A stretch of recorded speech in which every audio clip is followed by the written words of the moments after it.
seized the thing and stabbed the picture with it. There was a cry heard and a crash. The cry was so horrible in its agony that the frightened servants woke and crept out of their rooms. Two gentlemen, who were passing in the square below, stopped. Killed the painter. So it would kill the painter's work and all that meant. It would kill the past, and when that was dead, he would be free. It would kill this monstrous soul life, and without its hideous warnings, he would be at peace. Like conscience to him. Yes, it had been conscience. He would destroy it. He looked round and saw the knife that had stabbed Basil Hallward. He had cleaned it many times, till there was no stain left upon it. It was bright and glistened, as it had no such pleasure. It had kept him awake at night. When he had been away, he had been filled with terror lest other eyes should look upon it. It had brought melancholy across his passions. Its mere memory had marred many moments of joy. It had been to confess. Never. There was only one bit of evidence left against him. The picture itself, that was evidence. He would destroy it. Why had he kept it so long? Once it had given him pleasure to watch it changing and growing old. Of late, he had felt. He had spared her. In hypocrisy, he had worn the mask of goodness. For curiosity's sake, he had tried the denial of self. He recognized that now. But this murder, was it to dog him all his life? Was he always to be burdened by his past?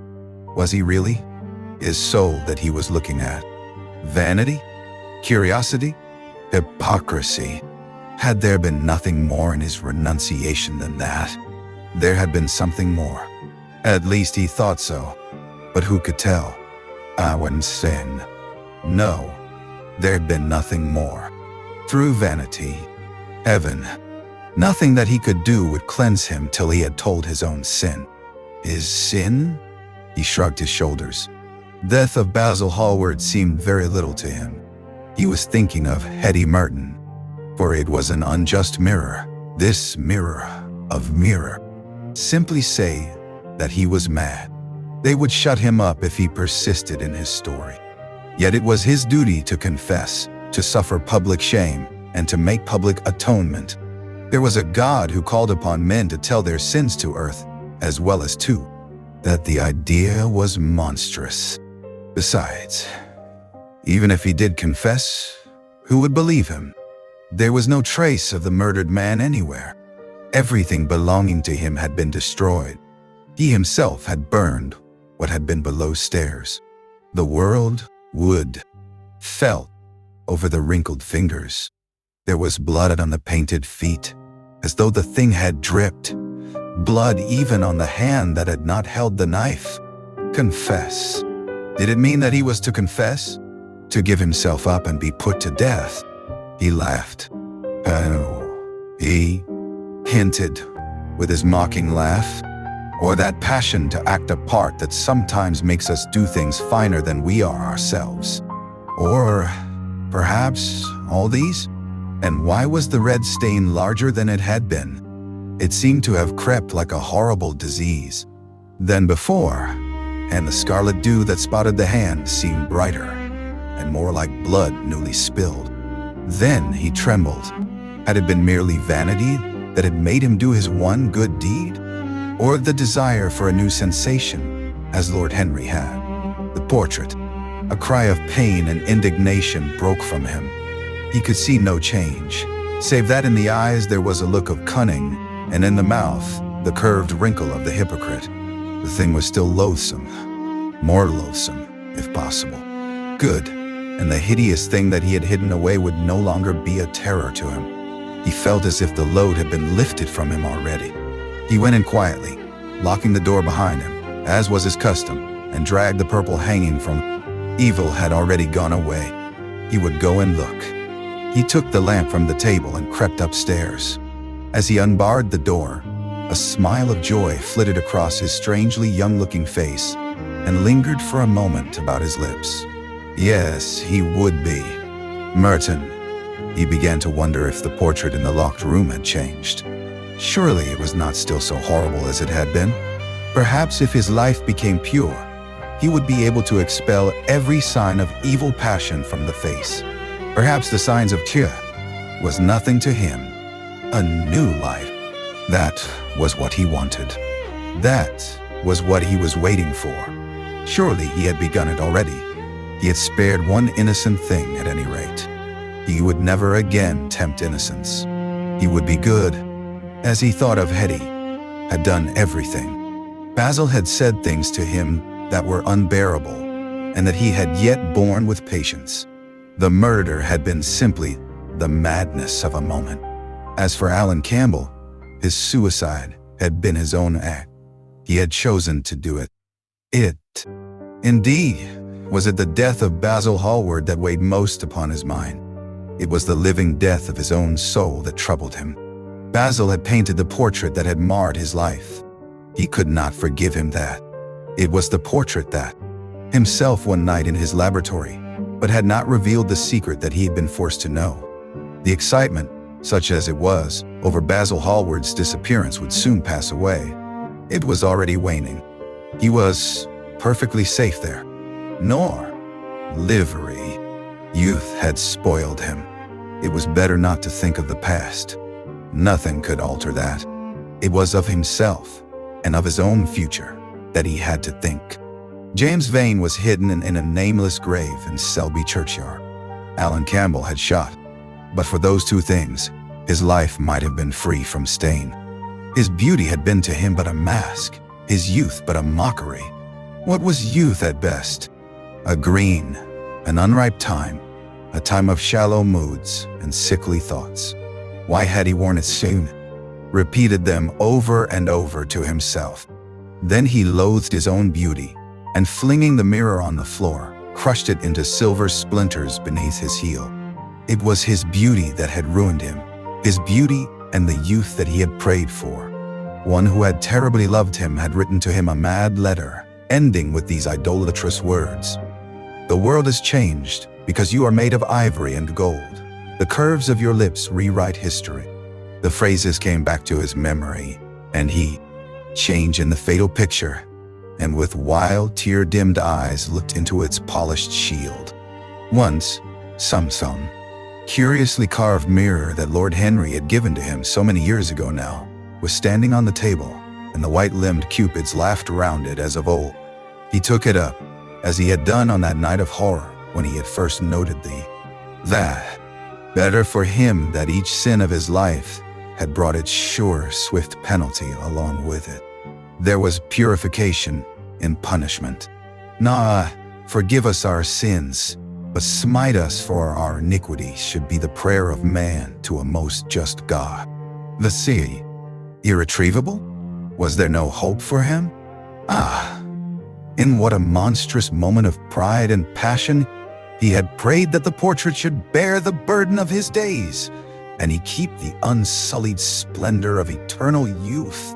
All his failure had been due to that he had been an evil influence to others, and had experienced a terrible joy in being so. And that of the lives that had crossed his own, it had been the fairest and the most full of promise that he had brought to shame. But was it all? One could never change. He felt a wild longing for the unstained purity of his boyhood, his rose-white boyhood, as Lord Henry had once called it. He knew that he had tarnished himself, filled his mind with corruption, and given horror to his fancy. He had lost. When he reached home, he found his servant waiting up for him. He sent him to bed and threw himself down on the sofa in the library and began to think over some of the things that Lord Henry had said to him. Was it really true that? Laughed at him and answered that wicked people were always very old and very ugly. What a laugh she had, just like a thrush singing. And how pretty she had been in her cotton dresses and her large hats. She knew nothing, but she had everything that charm of the little village where he had been so often lately was that no one knew who he was. He had often told the girl whom he had lured to love him that he was poor, and she had believed him. He had told her once that he was wicked, and she had. Men in evening dress passed him. He heard one of them whisper to the other, "That is Dorian Gray." He remembered how pleased he used to be when he was pointed out, or stared at, or talked about. He was tired of hearing his own name now. After, if he had something more to say, then he sighed and went out. Chapter 20. It was a lovely night, so warm that he threw his coat over his arm and did not even put his silk scarf around his throat. As he strolled home, smoking his cigarette, too young, Harry? Certainly. The park is quite lovely now. I don't think there have been such lilacs since the year I met you.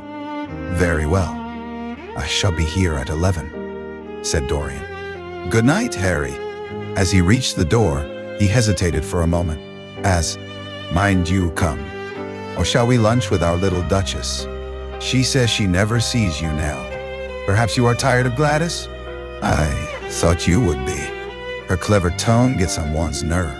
Well, in any case, be here at 11. Must I really come? She is a charming woman, and wants to consult you about some tapestries she is thinking of buying. World calls immoral are books that show the world its own shame. That is all. But we won't discuss literature. Come around tomorrow. I'm going to ride at 11. We might go together, and I will take you to lunch afterwards with Lady Branksome. It is no use. You and I are what we are, and will be what we will be. As for being poisoned by a book, there is no such thing as that. Art has no influence upon action. It annihilates the desire to act. It is superbly sterile. The books that does harm. My dear boy, you are really beginning to moralize. You will soon be going about like the converted and the revivalist, warning people against all the sins of which you have grown tired. You are much too delightful to do that. Besides, a little changed already. You cannot change to me, Dorian, said Lord Henry. You and I will always be friends, yet you poisoned me with a book once. I should not forgive that. Harry, promise me that you will never lend that book to anyone. Pain. Bed early. Do stay. You have never played so well as tonight. There was something in your touch that was wonderful. It had more expression than I had ever heard from it before. It is because I am going to be good, he answered, smiling. Has begged me to introduce him to you. He is quite delightful and rather reminds me of you. I hope not, said Dorian with a sad look in his eyes. But I'm tired tonight, Harry. I shan't go to the club. It is nearly 11, and I want to go too. You won't? Let us go to the club then. It has been a charming evening, and we must end it charmingly. There is someone at White's who wants immensely to know you. Young Lord Poole, Bournemouth eldest son Shinach. He has already copied your neckties. Laugh. Why have you stopped playing, Dorian? Go back and give me the nocturne over again. Look at that great, honey-colored moon that hangs in the dusky air. She is waiting for you to charm her, and if you play, she will come closer to the earth. Life has been exquisite, he murmured. But I am not going to have the same life, Harry. And you must not say these extravagant things to me. You don't know everything about me. I think that if you did, even you would turn from me. You laugh. Don't. Never carved a statue or painted a picture or produced anything outside of yourself. Life has been your art. You have set yourself to music. Your days are your sonnets. Dorian rose up from the piano and passed his hand through his hair. Yes, Dorian. The world has cried out against us both, but it has always worshipped you. It always will worship you. You are the type of what the age is searching for, and what it is afraid it has found. I am so glad that you have never done anything about that somewhere, but our own senses will imagine them for us. There are moments when the odor of Lilas Blanc passes suddenly across me, and I have to live the strangest month of my life over again. I wish I could change places with you, bring subtle memories with it, a line from a forgotten poem that you had come across again, a cadence from a piece of music that you had ceased to play. I tell you, Dorian, that it is on things like these that our lives depend. Browning writes, yourself strong, but a chance tone of color in a room or a morning sky, a particular perfume that you had once loved, and that. Besides, Dorian, don't deceive yourself. Life is not governed by will or intention. Life is a question of nerves and fibers and slowly built up cells in which thought hides itself and passion has its dreams. You may fancy yourself safe and think, yes, you are the same. I wonder what the rest of your life will be. Don't spoil it by renunciations. At present, you are a perfect type. Don't make yourself incomplete. You are quite flawless now. You need not shake your head. You know you are. Drunk deeply of everything. You have crushed the grapes against your palate. Nothing has been hidden from you, and it has all been to you no more than the sound of music. It has not marred you.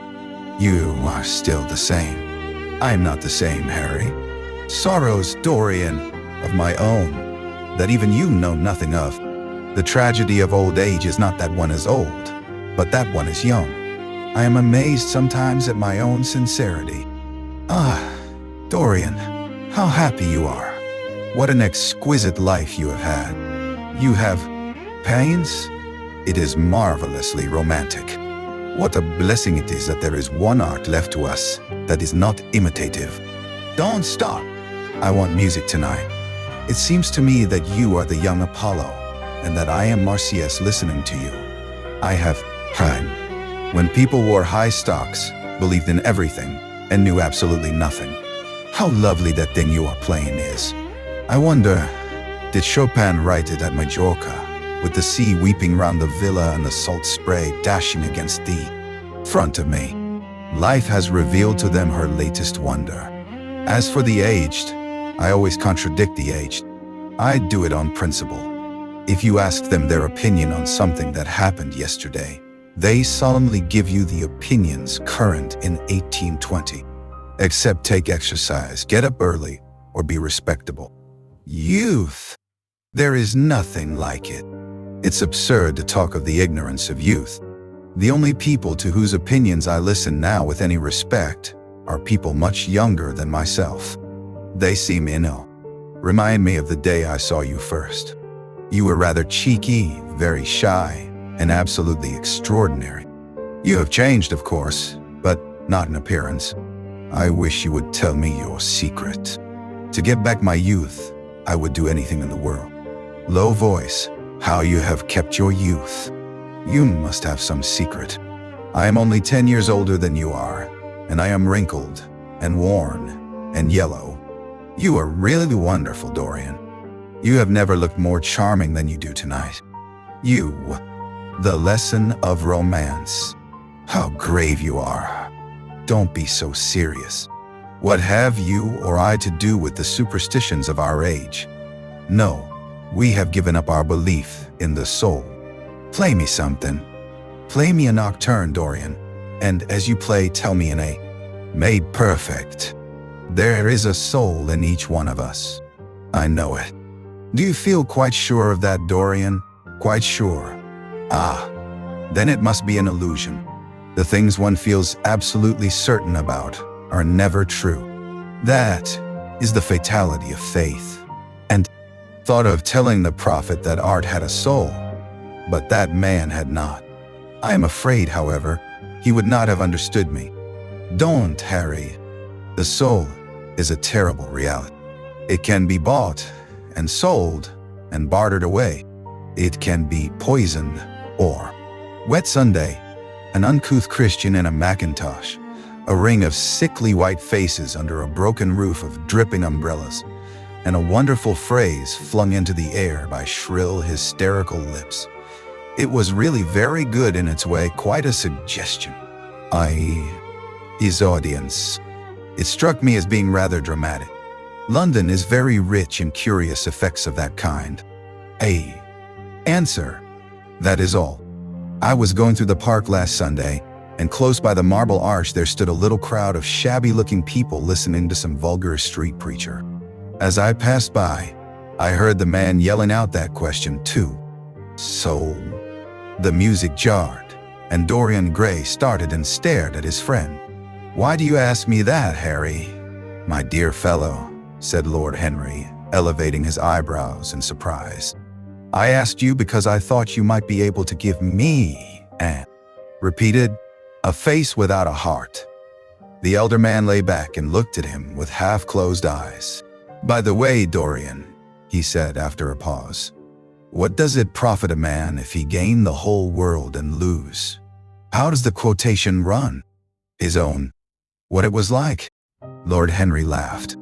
If a man treats life artistically, his brain is his heart, he answered, sinking into an armchair. Dorian Gray shook his head and struck some soft chords on the piano, like the painting of a sorrow. Hee. Sorry I sat for it. The memory of the thing is hateful to me. Why do you talk of it? It used to remind me of those curious lines in some play. Hamlet, I think. How do they run? Like the painting of a sorrow, a face without a heart. Yes, that is.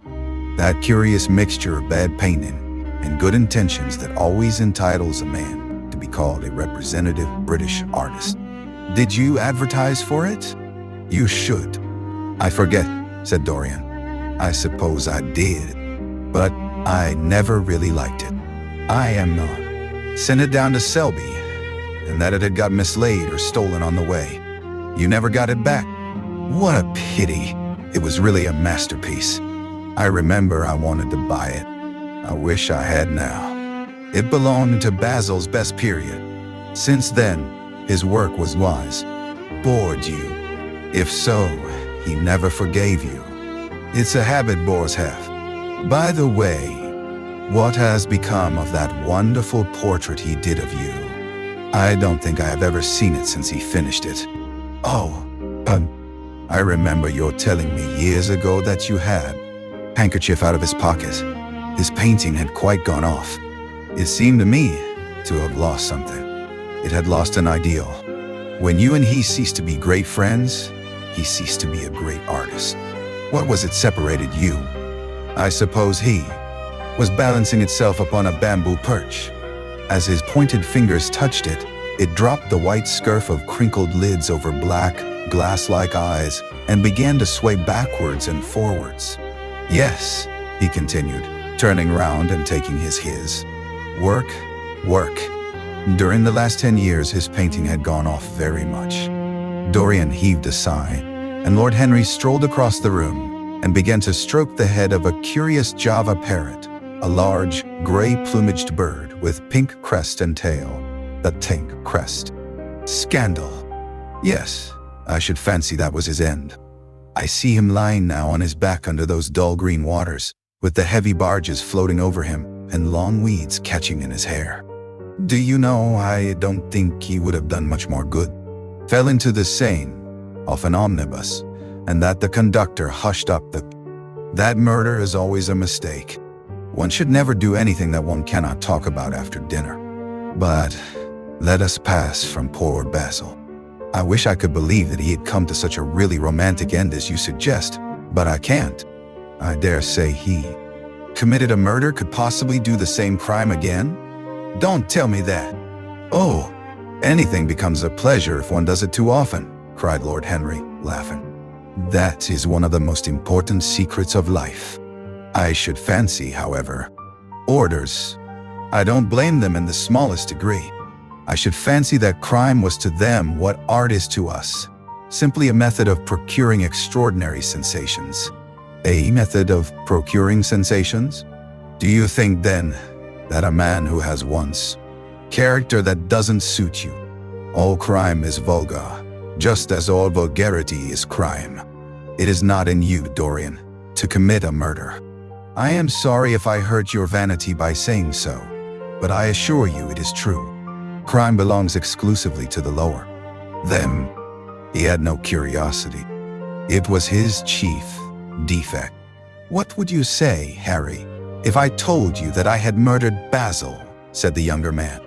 He watched him intently after he had spoken. I would say, my dear fellow, that you were posing for with a note of sadness in his voice. But don't people say that he was murdered? Oh, some of the papers do.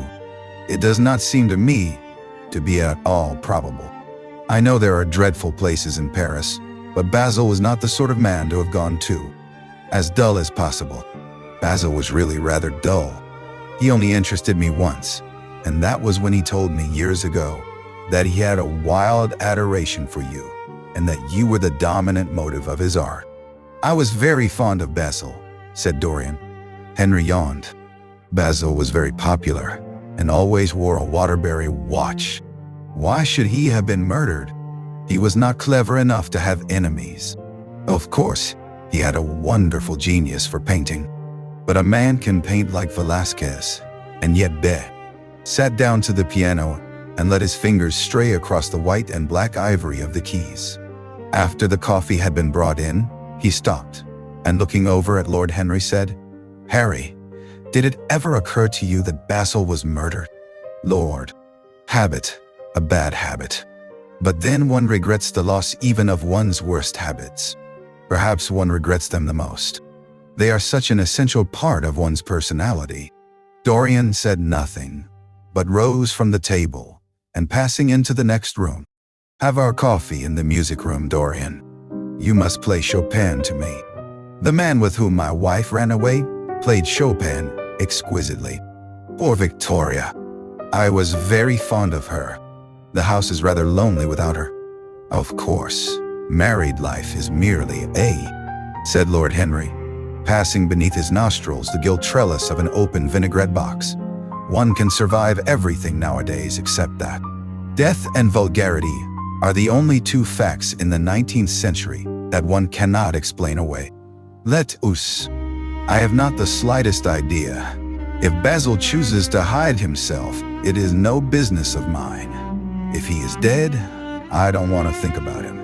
Death is the only thing that ever terrifies me. I hate it." "Why?" said the younger man wearily. "Because all the attractions of the next world." "What do you think has happened to Basil?" asked Dorian, holding up his burgundy against the light and wondering how it was that he could discuss the matter so calmly. "Never arrived in Paris at all. I suppose in about a fortnight we shall be told that he has been seen in San Francisco. It is an odd thing, but everyone who disappears is said to be seen at San Francisco. It must be a delightful city and possess. Now, they have got the mysterious disappearance of an artist. Scotland Yard still insists that the man in the grey ulster who left for Paris by the midnight train on the 9th of November was poor Basil, and the French police declare that Basile about it for 6 weeks, and the British public are really not equal to the mental strain of having more than one topic every 3 months. They have been very fortunate lately, however. They have had my own divorce case and Alan Campbell's suicide. For days, the people are still discussing poor Basil's disappearance. I should have thought they had got tired of that by this time," said Dorian, pouring himself out some wine and frowning slightly. "My dear boy, they have only been talking. Action, I have done for years. The first little bit of self-sacrifice I have ever known is really a sort of sin. I want to be better. I am going to be better. Tell me something about yourself.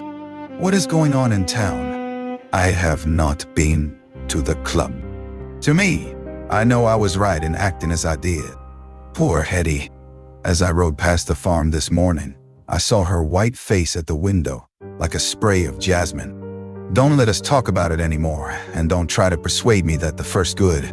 At the present moment in some starlit mill pond with lovely water lilies round her, like Ophelia? I can't bear this, Harry. You mock at everything, and then suggest the most serious tragedies. I am sorry I told you now. I don't care what you say. Loved you will teach her to despise her husband, and she will be wretched. From a moral point of view, I cannot say that I think much of your great renunciation. Even as a beginning, it is poor. Besides, how do you know that Hetty isn't floating? You have the most curiously boyish moods.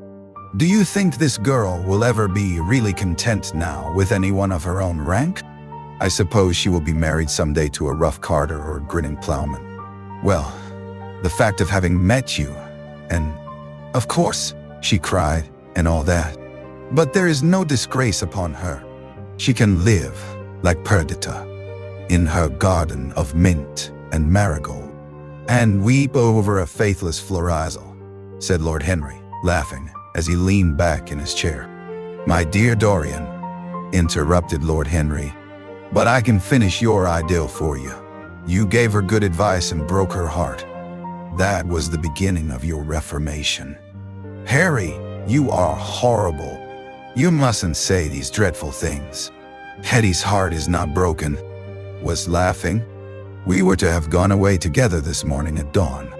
Suddenly I determined to leave her as flower-like as I had found her. I should think the novelty of the emotion must have given you a thrill of real pleasure, Dorian. I'm quite sure that I loved her. All during this wonderful May that we have been having, I used to run down and see her 2 or 3 times a week. Yesterday she met me in a little orchard. The apple blossoms kept tumbling down on her hair, and she, not one of our own class, of course. She was simply a girl in a village, but I really loved her. I spared somebody. It sounds vain, but you understand what I mean. She was quite beautiful and wonderfully like Sybil Vane. I think it was that which first attracted me to her. You remember Sybil, don't you? How long ago that seems. Well, and he was?" asked his companion as he spilled into his plate a little crimson pyramid of seeded strawberries and, through a perforated shell-shaped spoon, snowed white sugar upon them. "I can tell you, Harry, it is not a story I could tell to anyone else. Both. It seems terrible to me now that they should ever be found together. For I have a new ideal, Harry. I am going to alter. I think I have altered. You have not yet told me what your good action was. Or did you say you had done more than one? There are only 2 ways by which man can reach it. One is by being cultured, the other by being corrupt. Country people have no opportunity of being either, so they stagnate." "Culture and corruption," echoed Dorian. "I have known something of..." "Boy," said Lord Henry, smiling, "anybody can be good in the country. There are no temptations there.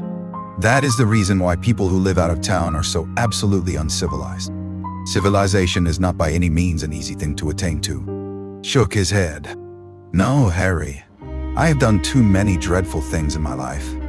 I'm not going to do any more. I began my good actions yesterday." "Where were you yesterday? In the country?"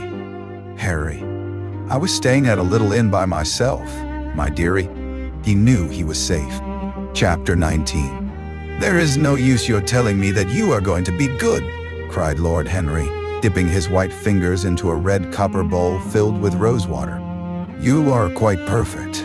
Pray, don't change." Dorian Gray. The farm servant had done so. He stepped forward. A cry of joy broke from his lips. The man who had been shot in the thicket was James Vane. He stood there for some minutes looking at the dead body. As he rode home, his eyes were full of tears. For Gray shuddered. He felt that his could not be the hand to take the handkerchief away, and called out to one of the farm servants to come to him. "Take that thing off the face. I wish to see it," he said, clutching at the doorpost for support.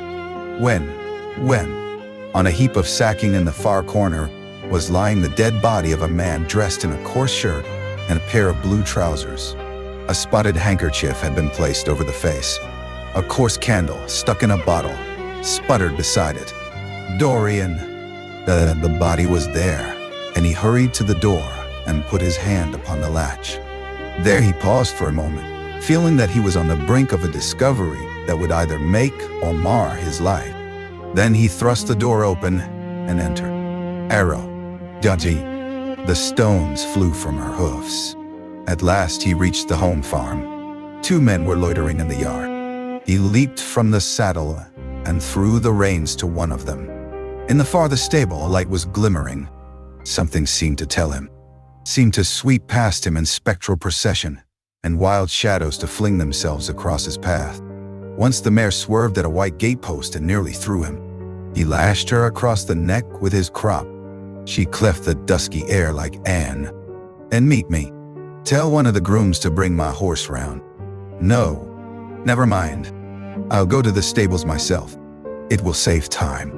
In less than a quarter of an hour, Dorian Gray was galloping down the long avenue as hard as he could go. "The trees! Where is the body?" he exclaimed. "Quick! I must see it at once." "It is in an empty stable in the home farm, sir. The folk don't like to have that sort of thing in their houses. They say a corpse brings bad luck. The home farm. Go there at once." "His name?" "Some money, sir. Not much. And a six-shooter." There was no name of any kind. "A decent-looking man, sir, but rough-like. A sort of sailor, we think." Dorian started to his feet. A terrible hope fluttered past him. He clutched at it madly. "Sailor?" "Yes, sir. He looks as if he had been a sort of sailor, tattooed on both arms and that kind of thing." "Was there anything found on him?" said Dorian, leaning forward and looking at the man with startled eyes. "Anything that would tell." "What do you mean? Wasn't he one of your men?" "No, sir. Never saw him before. Seems like a sailor, sir." The pen dropped from Dorian Gray's hand, and he felt as if his heart had suddenly stopped beating. "A sailor?" he cried out. "Did you say, so? I should not like them to be left in want, and will send them any sum of money you may think necessary." "We don't know who he is, sir." "That is what I took the liberty of coming to you about. Don't know who he is," said Dorian, listlessly. "I suppose you have come about the unfortunate accident of this morning, Thornton?" he said, taking up a pen. "Yes, sir," answered the gamekeeper. "Was the poor fellow married? Had he any people dependent on him?" asked Dorian, looking bored. "Him in," he muttered, after some moments' hesitation. As soon as the man entered, Dorian pulled his checkbook out of a drawer and spread it out before him. Town to consult his doctor and asking him to entertain his guests in his absence. As he was putting it into the envelope, a knock came to the door, and his valet informed him that the headkeeper wished to see him. He frowned and bit his lip. Sen was determined not to sleep another night at Selby Royal. It was an ill-omened place. Death walked there in the sunlight. The grass of the forest had been spotted with blood. Then he wrote a note to Lord Henry, telling him that he was going up too. Swooned at what Lord Henry had said in a chance mood of cynical jesting. At 5 o'clock he rang his bell for his servant and gave him orders to pack his things for the night express to town, and to have the brougham at the door by 8:30. And he? Every tingling fiber of his body. Life had suddenly become too hideous a burden for him to bear. The dreadful death of the unlucky beater, shot in the thicket like a wild animal, had seemed to him to prefigure death for himself also. He had nearly dropped it. She laughed. "I have still the mask. It makes your eyes lovelier," was his reply. She laughed again. Her teeth showed like white seeds in a scarlet fruit. Upstairs, in his own room, Dorian Gray was lying on a sofa, with terror in him. Monmouth has ears. Old age is dull of hearing. Has he never been jealous? I wish he had been. He glanced about as if in search of something. "What are you looking for?" she inquired. "The button from your foil," he answered. "You have... What is that?" "Disillusion. It was my debut in life," she sighed. "It came to you crowned. I am tired of strawberry leaves. They become you, only in public. You would miss them," said Lord Henry. "I will not part with a petal. It is the uncertainty that charms one. A mist makes things wonderful. One may lose one's way. Always end at the same point, my dear Gladys." Looked at the Duchess with his slumberous eyes. "Are you very much in love with him?" he asked. She did not answer for some time, but stood gazing at the landscape. "I wish I knew," she said at last. He shook his head. "Knowledge would be fatal. She must tell me some other time.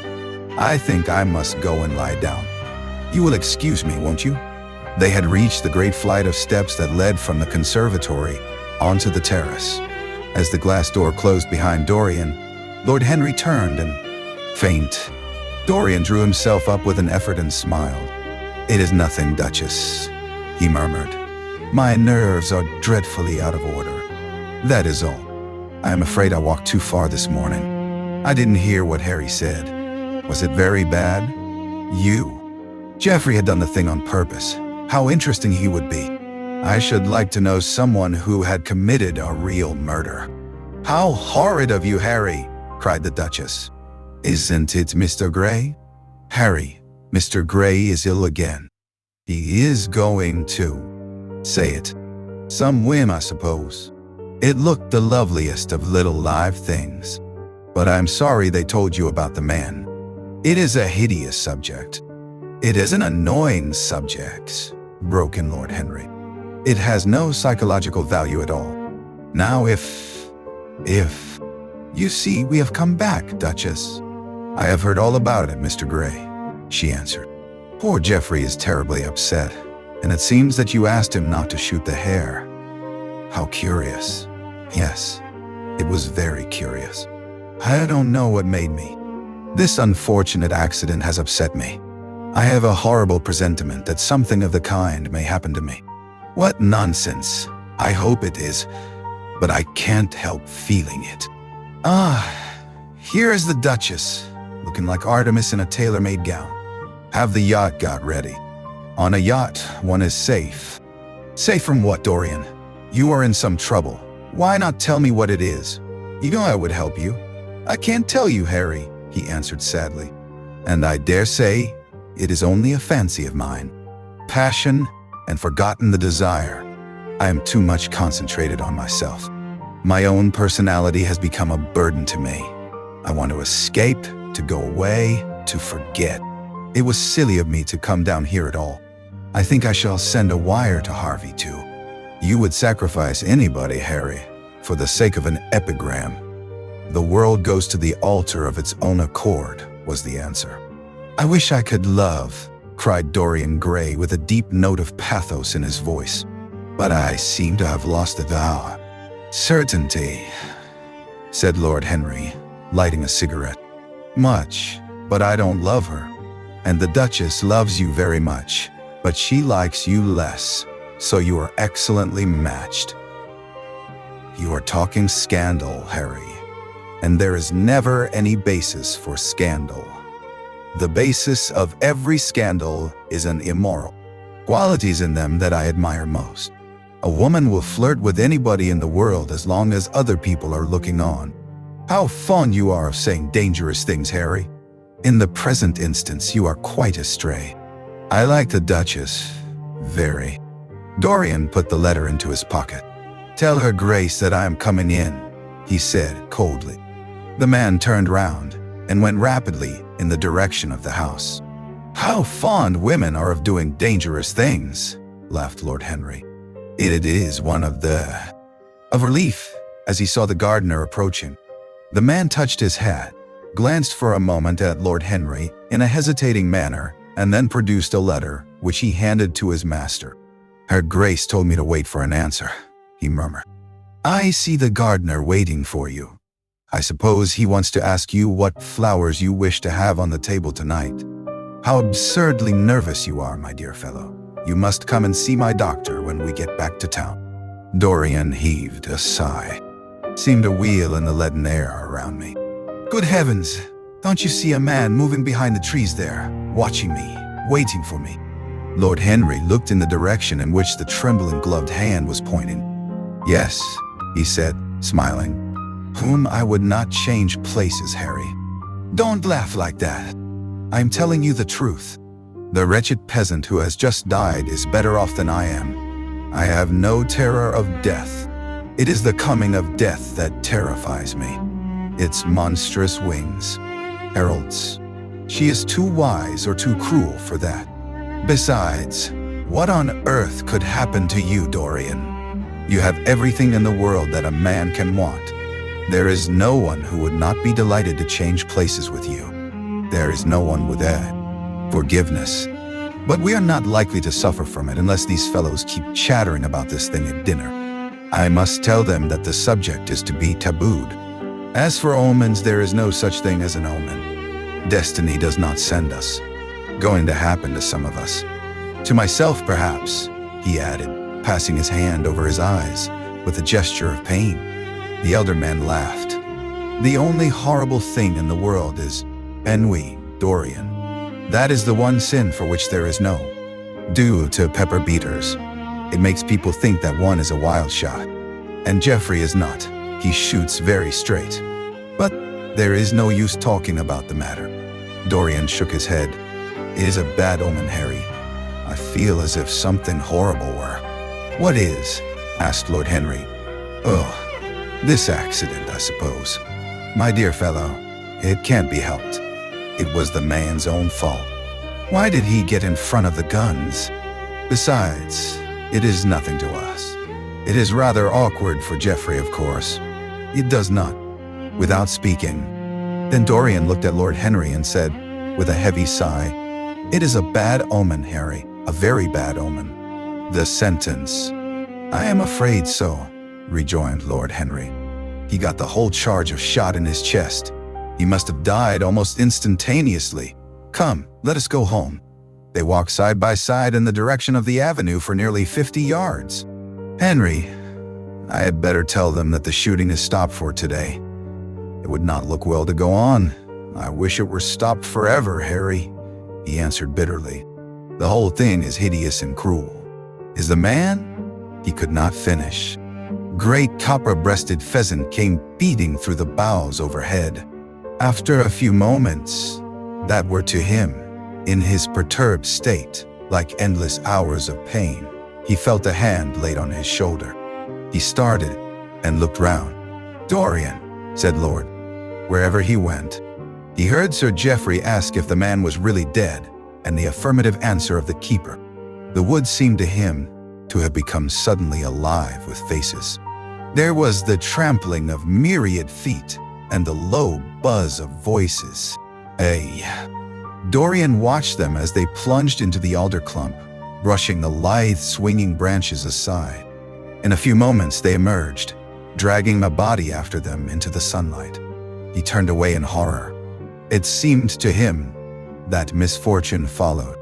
His hand. Where, sir? Where is he? He shouted. At the same time, the firing ceased along the line. Here, answered Sir Geoffrey angrily, hurrying towards the thicket. Why on earth don't you keep your men back?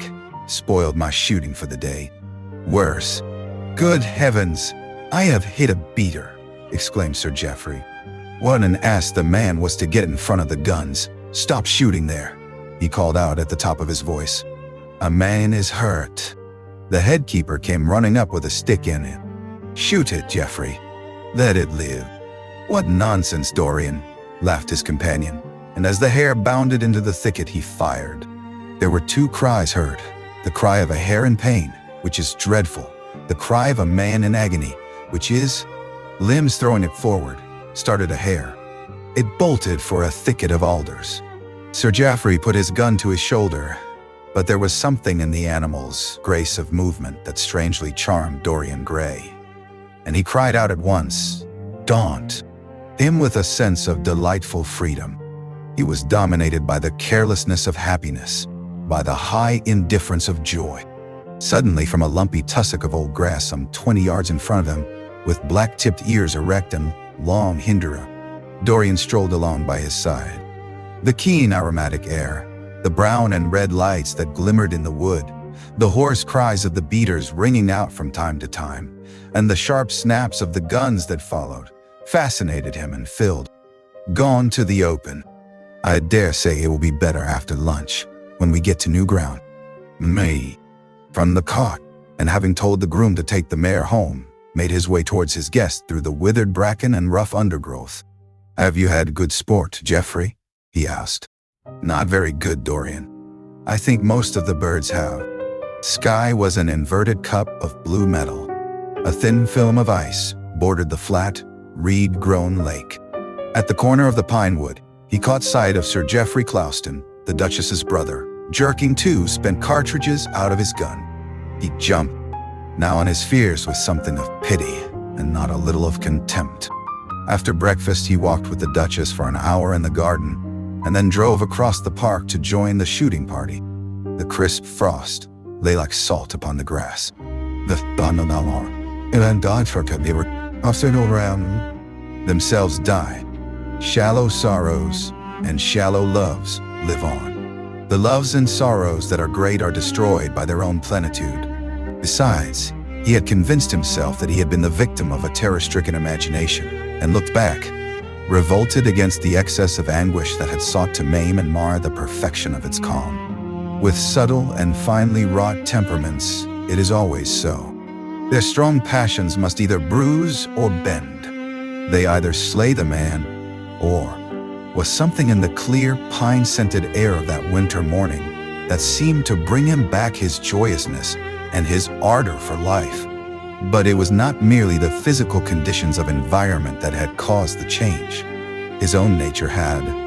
Out of the black cave of time, terrible and swathed in scarlet, rose the image of his sin. When Lord Henry came in at 6 o'clock, he found him crying as one whose heart will break. It was not till the third day that he ventured to go out. There, terror, and the air seemed to him to have become suddenly colder. Oh, in what a wild hour of madness he had killed his friend. How ghastly the mere memory of the scene. He saw it all again. Each hideous detail came back to him with added horror.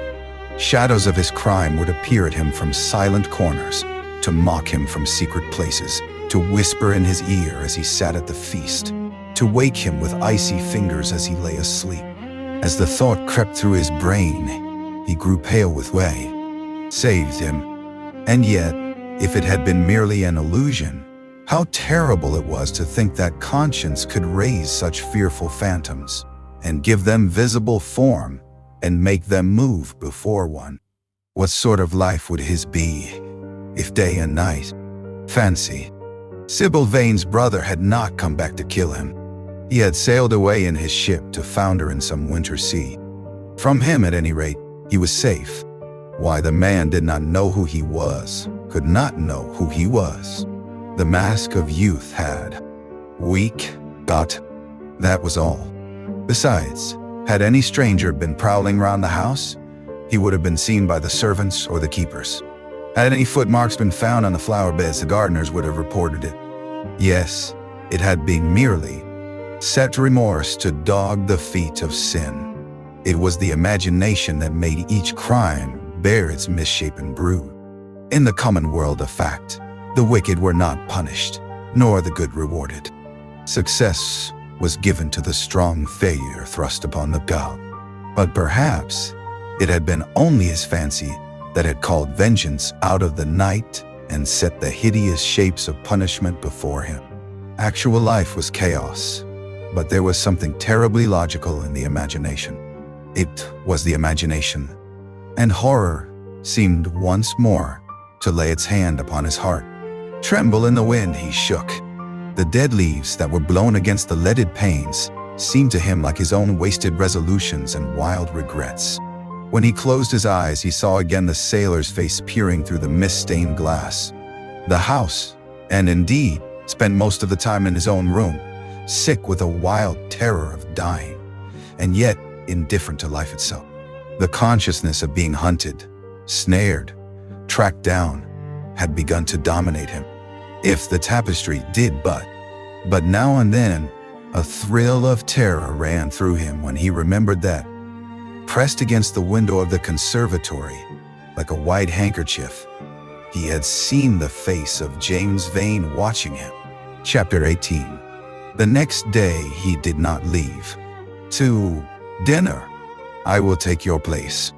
No, I will come down, he said, struggling to his feet. I would rather come down. I must not be alone. He went to his room and dressed. There was a wild recklessness of gaiety in his manner as he sat at table, dazed expression. What has happened? He asked. Oh, I remember. Am I safe here, Harry? He began to tremble. My dear Dorian, answered Lord Henry, you merely fainted. That was all. You must have overtired yourself. You had better not come down. The flapping palms to find Dorian Gray lying face downwards on the tiled floor, in a death-like swoon. He was carried at once into the blue drawing room and laid upon one of the sofas. After a short time, he came to himself and looked round with a finished the sentence before from the far end of the conservatory came a stifled groan, followed by the dull sound of a heavy fall. Everybody started up. The Duchess stood motionless in horror, and with fear in his eyes, Lord Henry rushed through. Surrender. Romantic art begins with its climax. I must keep an opportunity for retreat in the Parthian manor. They found safety in the desert. I could not do that. Women are not always allowed a choice, he answered. But hardly had he. Sphinxes without secrets. She looked at him, smiling. How long Mr. Gray is, she said. Let us go in and help him. I have not yet told him the color of my frock. Ah, you must suit your frock to his flowers, Gladys. That would be a premature. Us, who are romanticists. Romanticists, you have all the methods of science. Men have educated us, but not explained you. Describe us as a sex was her challenge. Flight, thought, courage has passed from men to women. It is a new experience for us. You have a rival. Who? He laughed. Lady Narborough, he whispered. She perfectly adores him. You fill me with apprehension. The appeal to antiquity is fatal to. You gallop with a loose rein. Pace gives life, was the riposta. I shall write it in my diary tonight. What? That a burnt child loves the fire. I am not even singed. My wings are untouched. You use them for everything, except better take care. He's very fascinating. If he were not, there would be no battle. Greek meets Greek, then. I am on the side of the Trojans. They fought for a woman. They were defeated. There are worse things than capture, she answered. Don't go and dress. I shall have none this evening.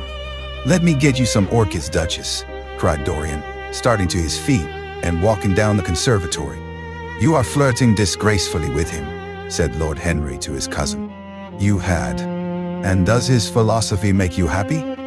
I have never searched for happiness. Who wants happiness? I have searched for pleasure and found it, Mr. Gray. Often, too often. The Duchess sighed. I am searching for peace, she said. And if I? His head back and laughed. I always agree with Harry, Duchess. Even when he is wrong? Harry is never wrong, Duchess. Especially when one has been wounded by it, answered Lord Henry. The Duchess turned and looked at Dorian Gray with a curious expression in her eyes. What do you say to that, Mr. Gray? She inquired.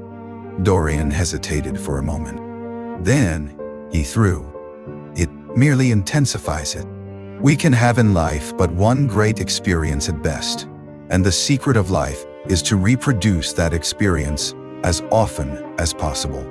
Even when one has been wounded by it, Harry? Asked the Duchess after a pause. Cried Lord Henry. How can you say that? Romance lives by repetition, and repetition converts an appetite into an art. Besides, each time that one loves is the only time one has ever loved. Difference of object does not alter singleness of passion. With our ears, just as you men love with your eyes, if you ever love at all. It seems to me that we never do anything else, murmured Dorian. Ah, then you never really love Mr. Gray, answered the Duchess with mock sadness. My dear Gladys, every effect that one produces gives one an enemy. To be popular, one must be a mediocrity. Not with women, said the Duchess, shaking her head. And women rule the world. I assure you we can't bear mediocrities. We women, as someone says, love. Remember the one I wore at Lady Hillstone's garden party? You don't, but it is nice of you to pretend that you do. Well, she made it out of nothing. All good hats are made out of nothing. Like all good reputations, Gladys, interrupted Lord Henry Dodd. Mr. Gray, I assure you, usually because I come in at 10 minutes to 9 and tell her that I must be dressed by 8:30. How unreasonable of her. You should give her warning. I daren't, Mr. Gray. Why, she invents hats for me. You, modern butterfly. Well, I hope he won't stick pins into you, Duchess, laughed Dorian. Oh, my maid does that already, Mr. Gray, when she is annoyed with me. And what does she get annoyed with you about, Duchess? For the most trivial things. Ah, don't remind me of that, cried Dorian Gray. Our host is rather horrid this evening, answered the Duchess, coloring. I believe he thinks that Monmouth married me on purely scientific principles, as the best specimen he could find of a bewilder me. Let us talk of someone else. Our host is a delightful topic. Years ago, he was christened Prince Charming. Religion, the fashionable substitute for belief. You are sceptic. Never. Skepticism is the beginning of faith. What are you? To define is to limit. Give me a clue. Threads snap. You would lose your way in the labyrinth. You would lose your way in the labyrinth. As the stock exchange. She shook her head. I believe in the race, she cried. It represents the survival of the pushing. It has development. Decay fascinates me more. What of art? She asked. It is a malady. Love? An illusion? More cunning than practical. When they make up their ledger, they balance stupidity by wealth and vice by hypocrisy. Still, we have done great things. Great things have been thrust on us, Gladys. We have carried their burden, only as far. That Tartuffe has emigrated to England and opened a shop. Is that yours, Harry? I give it to you.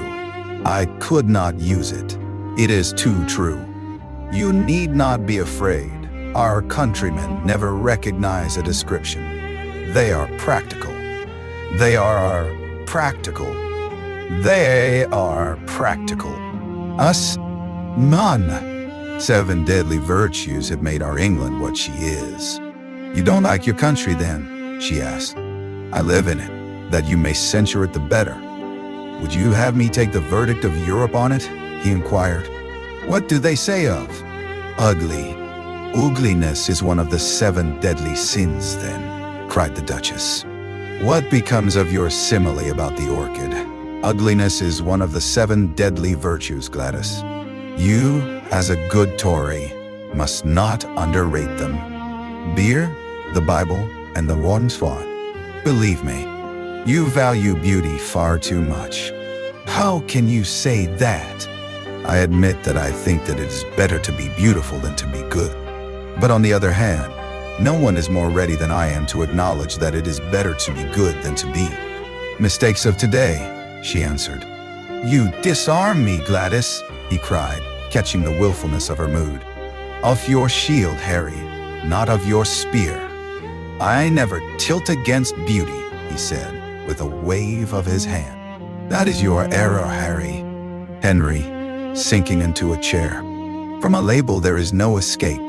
I refuse the title. Royalties may not abdicate, fell as a warning from pretty lips. You wish me to defend my throne then? Yes. I give the truths of tomorrow. I prefer the me way. Be compelled to use one. It is the only thing he is fit for. Then what should we call you, Harry? She asked. His name is Prince Paradox, said Dorian. I recognize him in a flash, exclaimed the Duchess. I won't hear of it, laughed Lord. But we have lost the faculty of giving lovely names to things. Names are everything. I never quarrel with actions. My one quarrel is with words. That is the reason I hate vulgar realism in literature. The man who could call a spade should. Marvelous spotted thing, as effective as the 7 deadly sins. In a thoughtless moment, I asked one of the gardeners what it was called. He told me it was a fine specimen of Robinsoniana or something dreadful of that kind. It is a sad truth. My own name. And I am sure Mr. Gray should be satisfied with his. My dear Gladys, I would not alter either name for the world. They are both perfect. I was thinking chiefly of flowers. Yesterday I cut an orchid for my buttonhole. It was a him with her wonderful eyes. I am quite satisfied with a Henry, strolling over to the table and putting his cup down. I hope Dorian has told you about my plan for rechristening everything, Gladys. It is a delightful idea, but I don't want to be rechristened, Harry, rejoined the Duchess. looking up at Duchess, looking up his collection. 3 young men in elaborate smoking suits were handing tea cakes to some of the women. The house party consisted of 12 people, and there were more expected to arrive on the next day. "What are you two talking about?" said Lord Dorian had whispered to her. Lord Henry was lying back in a silk-draped wicker chair, looking at them. On a peach-colored divan sat Lady Narborough, pretending to listen to the Duke's description of the last Brazilian beetle that he had at 2. Lace-covered lamp that stood on the table lit up the delicate china and hammered silver of the service at which the Duchess was presiding. Her white hands were moving daintily among the cups, and her full red lips were smiling at something. Week later, Dorian Gray was sitting in the conservatory at Selby Royal, talking to the pretty Duchess of Monmouth, who with her husband, a jaded-looking man of 60, was amongst his guests. It was tea time, and the mellow light of the huge whined, "I am afraid of him. Let me have some money for my night's lodging." He broke from her with an oath and rushed to the corner of the street, but Dorian Gray had disappeared. When he looked back, the woman had vanished also. Chapter 7. A face. "It's nigh on 18 years since I met him. He hasn't changed much since then." "I have, though," she added with a sickly leer. "You swear this?" "I swear it," came in hoarse echo from her flat mouth. "But don't give me away to him." "She lie!" cried James Vane. She raised her hand up to heaven. "Before God, I'm telling the truth," she cried. "Before God. Strike me dumb if it ain't so. He is the worst one that comes here. They say he has sold himself to the devil for a pretty. This one is little more than a boy. Thank God I have not got his blood upon my hands." The woman gave a bitter laugh. "Little more than a boy," she sneered. "Why, man, it's nigh on 18 years since Prince Charming made me what I am. Dailies, you fool, you should have killed him. He has lots of money, and he's as bad as bad." "Hay is not the man I'm looking for," he answered. "And I want no man's money. I want a man's life. The man whose life I want must be nearly 40 now." Of the women who had been drinking at the bar, "Why didn't you kill him?" she hissed out, putting haggard face quite close to his. "I knew you were following him when you rushed out from head to foot." After a little while, a black shadow that had been creeping along the dripping wall moved out into the light and came close to him with stealthy footsteps. He felt a hand laid on his arm and looked round with a start. It was one. "Damn, then set me on the wrong track. You had better go home and put that pistol away, or you may get into trouble," said Dorian, turning on his heel and going slowly down the street. James Vane stood on the pavement in horror. He was trembling. "The brink of committing a terrible crime, my man," he said, looking at him sternly. "Let this be a warning to you not to take vengeance into your own hands." "Forgive me, sir," muttered James Vane. "I was deceived.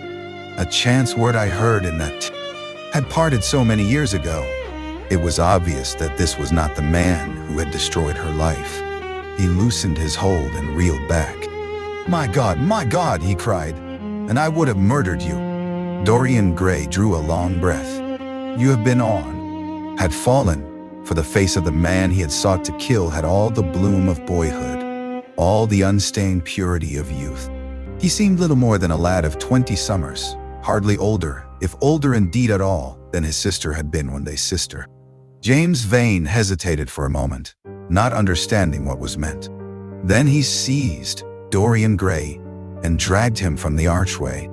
Dim and wavering as was the wind-blown light, yet it served to show him the hideous error, as it seemed, into which he— "Your sister died? Quick, tell me." 18 years, said the man. "Why do you ask me? What do years matter?" 18 years, laughed Dorian Gray, with a touch of triumph in his voice. 18 years. Set me under the lamp and look at my face. Tonight for India, and I must do my job first. 1 minute. That's all. Dorian's arms fell to his side. Paralyzed with terror, he did not know what to do. Suddenly, a wild hope flashed across his brain. "Stop," he cried. "How long ago is it since? Confess your sin, for as sure as I am James Vane, you are going to die." There was a horrible moment. Dorian did not know what to say or do. "Down on your knees," growled the man. "I give you 1 minute to make your peace. No more. I go on board." Pet name she used to call you. "I heard it tonight by chance. Make your peace with God, for tonight you are going to die." Dorian Gray grew sick with fear. "I never knew her," he stammered. "I never heard of her. You are mad. You had better." "Was my sister. She killed herself." "I know it. Her death is at your door. I swore I would kill you in return. For years I have sought you. I had no clue, no trace. The 2 people who could have described you were dead. I knew nothing of you but a short, thick-set man facing him. "What do you want?" he gasped. "Keep quiet," said the man. "If you stir, I shoot you. You are mad. What have I done to you?" "You wrecked the life of Sybil Vane," was the answer. And Sybil Vane. Round his throat, he struggled madly for life, and by a terrible effort wrenched the tightening fingers away. In a second, he heard the click of a revolver and saw the gleam of a polished barrel pointing straight at his head, and the dusky form of into a dim archway that had served him often as a shortcut to the ill-famed place where he was going. He felt himself suddenly seized from behind, and before he had time to defend himself, he was thrust back against the wall with a brutal hand. Spirit, that morning star of evil, fell from heaven. It was as a rebel that he fell. Callous, concentrated on evil, with stained mind, and soul hungry for rebellion, Dorian Gray hastened on, quickening his step as he went. But as he darted aside, taken from them, and conscience is either killed, or if it lives at all, lives but to give rebellion its fascination and disobedience its charm. For all sins, as theologians weary not of reminding us, are sins of disobedience. When that high dominates a nature that every fiber of the body, as every cell of the brain, seems to be instinct with fearful impulses. Men and women, at such moments, lose the freedom of their will. They move to their terrible end as automatons move. Choice is to pay so often for a single fault. One had to pay over and over again indeed. In her dealings with man, destiny never closed her accounts. There are moments, psychologists tell us, when the passion for sin, or for what the world calls sin, seconds his eyes grew sad. Yet, after all, what did it matter to him? One's days were too brief to take the burden of another's errors on one's shoulders. Each man lived his own life and paid his own price for living it. The only pity was one had. Drizzling rain. His meeting with Adrian Singleton had strangely moved him, and he wondered if the ruin of that young life was really to be laid at his door, as Basil Hallward had said to him with such infamy of insult. He bit his lip, and for a few, she yelled after him. The drowsy sailor leaped to his feet as she spoke, and looked wildly round. The sound of the shutting of the hall door fell on his ear. He rushed out as if in pursuit. Dorian Gray hurried along the quay through the crew. Painted lips of the woman who had taken his money. "There goes the devil's bargain," she hiccuped in a hoarse voice. "Curse you," he answered. "Don't call me that." She snapped her fingers. "Prince Charming is what you like to be called, ain't? Good night then." "Good night," answered the young man, passing up the steps and wiping his parched mouth with a handkerchief. Dorian walked to the door with a look of pain in his face. As he drew the curtain aside, a hideous laugh broke from Thea. "To me if you want anything, won't you?" said Dorian after a pause. "Perhaps." Glazed, she tossed her head and raked the coins off the counter with greedy fingers. Her companion watched her enviously. "It's no use," sighed Adrian Singleton. "I don't care to go back. What does it matter? I'm quite happy here." You were right. Say, don't talk to me, cried Dorian, stamping his foot on the ground. What do you want? Money? Here it is.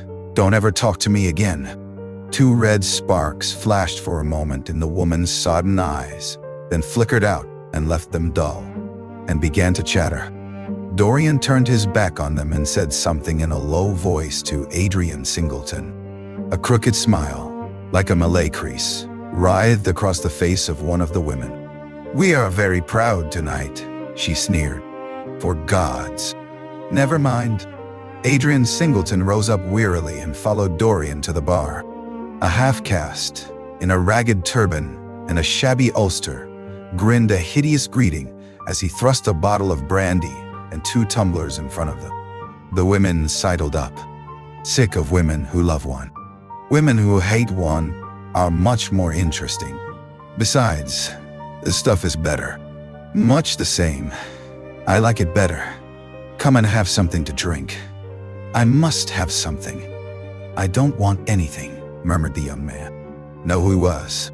He wanted to escape from himself. I am going on to the other place, he said after a pause. On the wharf? Yes, that mad cat is sure to be there. They won't have her in this place now. Dorian shrugged his shoulders. Memory, like a horrible malady, was eating his soul away. From time to time he seemed to see the eyes of Basil Hallward looking at him. Yet he felt he could not stay. The presence of Adrian Singleton troubled him. He wanted to be where no one would. Gaping mouths, the staring lustreless eyes, fascinated him. He knew in what strange heavens they were suffering, and what dull hells were teaching them the secret of some new joy. They were better off than he was. He was prisoned in thought. With a sigh, as long as one has this stuff, one doesn't want friends. I think I have had too many friends. Dorian winced and looked round at the grotesque things that lay in such fantastic postures on the ragged mattresses. The twisted limbs, I thought you had left England. Darlington is not going to do anything. My brother paid the bill at last. George doesn't speak to me either. I don't care, he added. Yellow Hair, who was bending over a lamp lighting a long, thin pipe, looked up at him and nodded in a hesitating manner. You here, Adrian? Muttered Dorian. Where else should I be? He answered, listlessly. None of the chaps will speak to me. There was a little staircase leading to a darkened chamber. As Dorian hurried up its 3 rickety steps, the heavy odor of opium met him. He heaved a deep breath, and his nostrils quivered with pleasure. When he entered, a young man with smooth mood, mocking an old man who was brushing the sleeves of his coat with an expression of disgust. He thinks he's got red ants on him, laughed one of them, as Dorian passed by. The man looked at her in terror and began to whimper. At the end of the room, playing with bone counters and showing their white teeth as they chattered. In one corner, with his head buried in his arms, a sailor sprawled over a table, and by the tawdrily painted bar that ran across one complete side stood 2 haggard women. Ribbed tin backed them, making quivering discs of light. The floor was covered with ochre-colored sawdust, trampled here and there into mud, and stained with dark rings of spilled liquor. Some Malays were crouching by a little charcoal stove, dragged it aside, and entered a long, low room which looked as if it had once been a third-rate dancing saloon. Shrill, flaring gas jets, dulled and distorted in the fly-blown mirrors that faced them, were ranged round the walls. Greasy reflectors in without saying a word to the squat, misshapen figure that flattened itself into the shadow as he passed. At the end of the hall hung a tattered green curtain that swayed and shook in the gusty wind which had followed him in from the street. House that was wedged in between 2 gaunt factories. In one of the top windows stood a lamp. He stopped and gave a peculiar knock. After a little time, he heard steps in the passage and the chain being unhooked.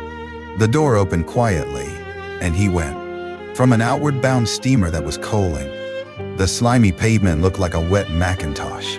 He hurried on towards the left, glancing back now and then to see if he was being followed.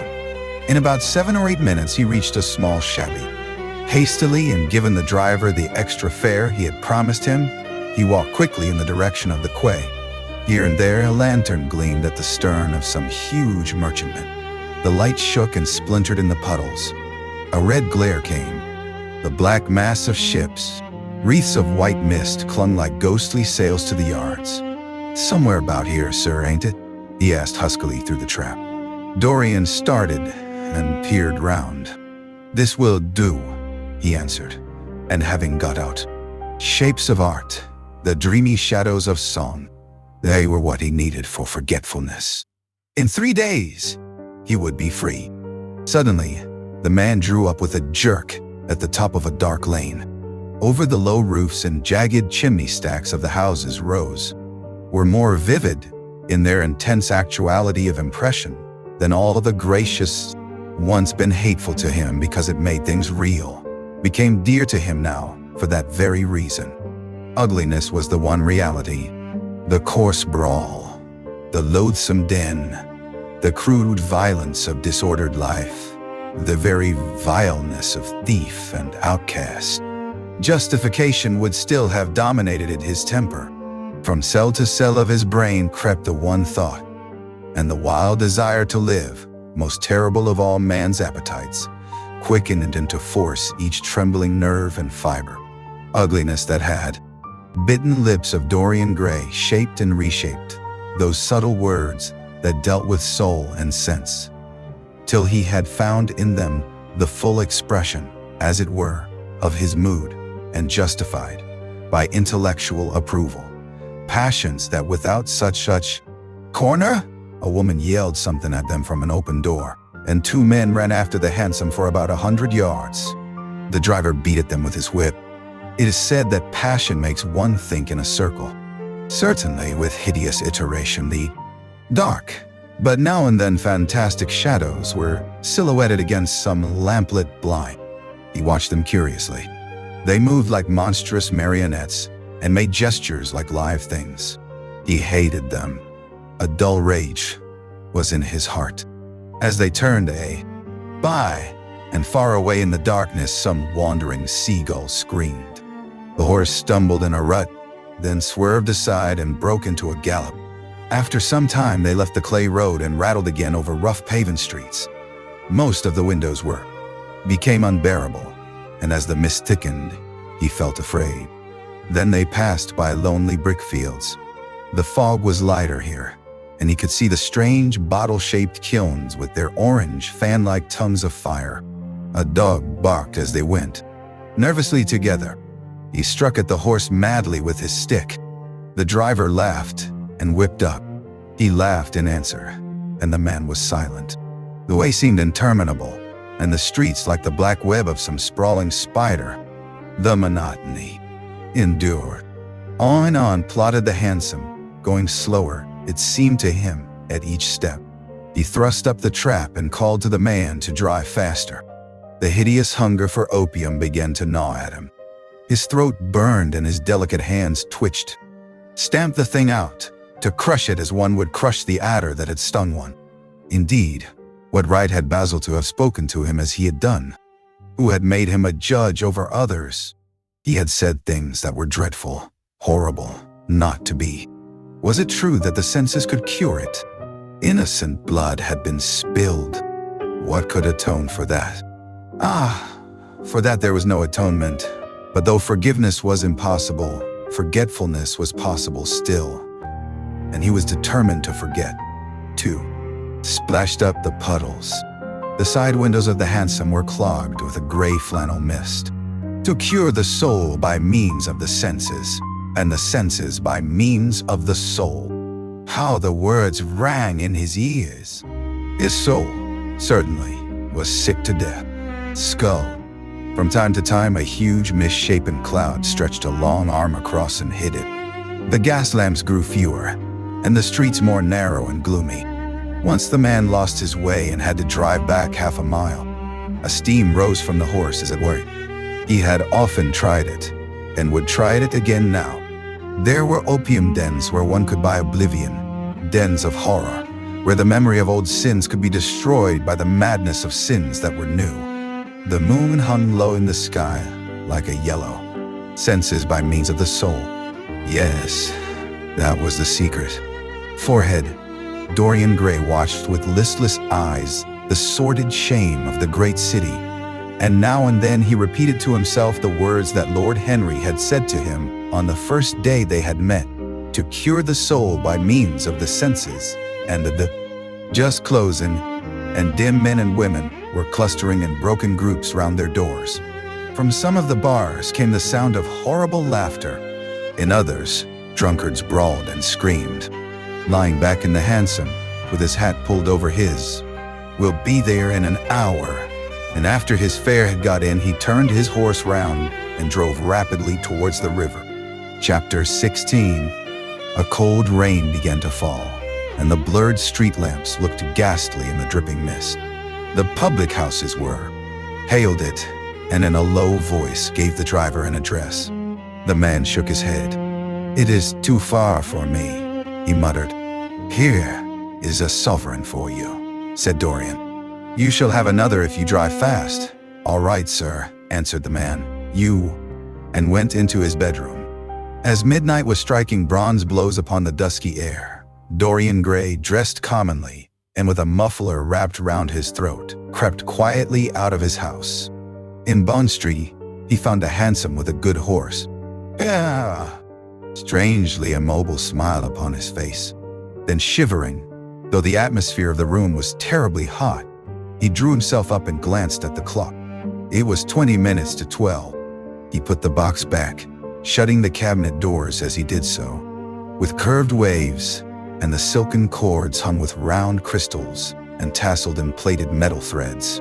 He opened it. Inside was a green paste, waxy in luster, the odor curiously heavy and persistent. He hesitated for some moments, with a touched some hidden spring. A triangular drawer passed slowly out.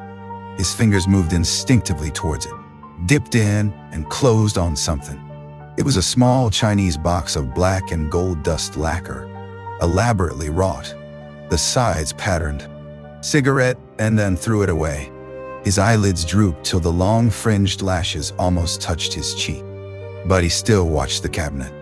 At last he got up from the sofa on which he had been lying, went over to it, and having unlocked it, and inlaid with ivory and blue lapis, he watched it as though it were a thing that could fascinate and make afraid, as though it held something that he longed for, and yet almost loathed. His breath quickened. A mad craving came over him. He lit a brazier. He bathed his hands and forehead with a cool musk-scented vinegar. Suddenly, he started.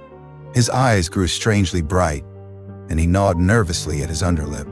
Between two of the windows stood a large Florentine cabinet made out of ebony, another log on it. The smell of the singeing clothes and burning leather was horrible.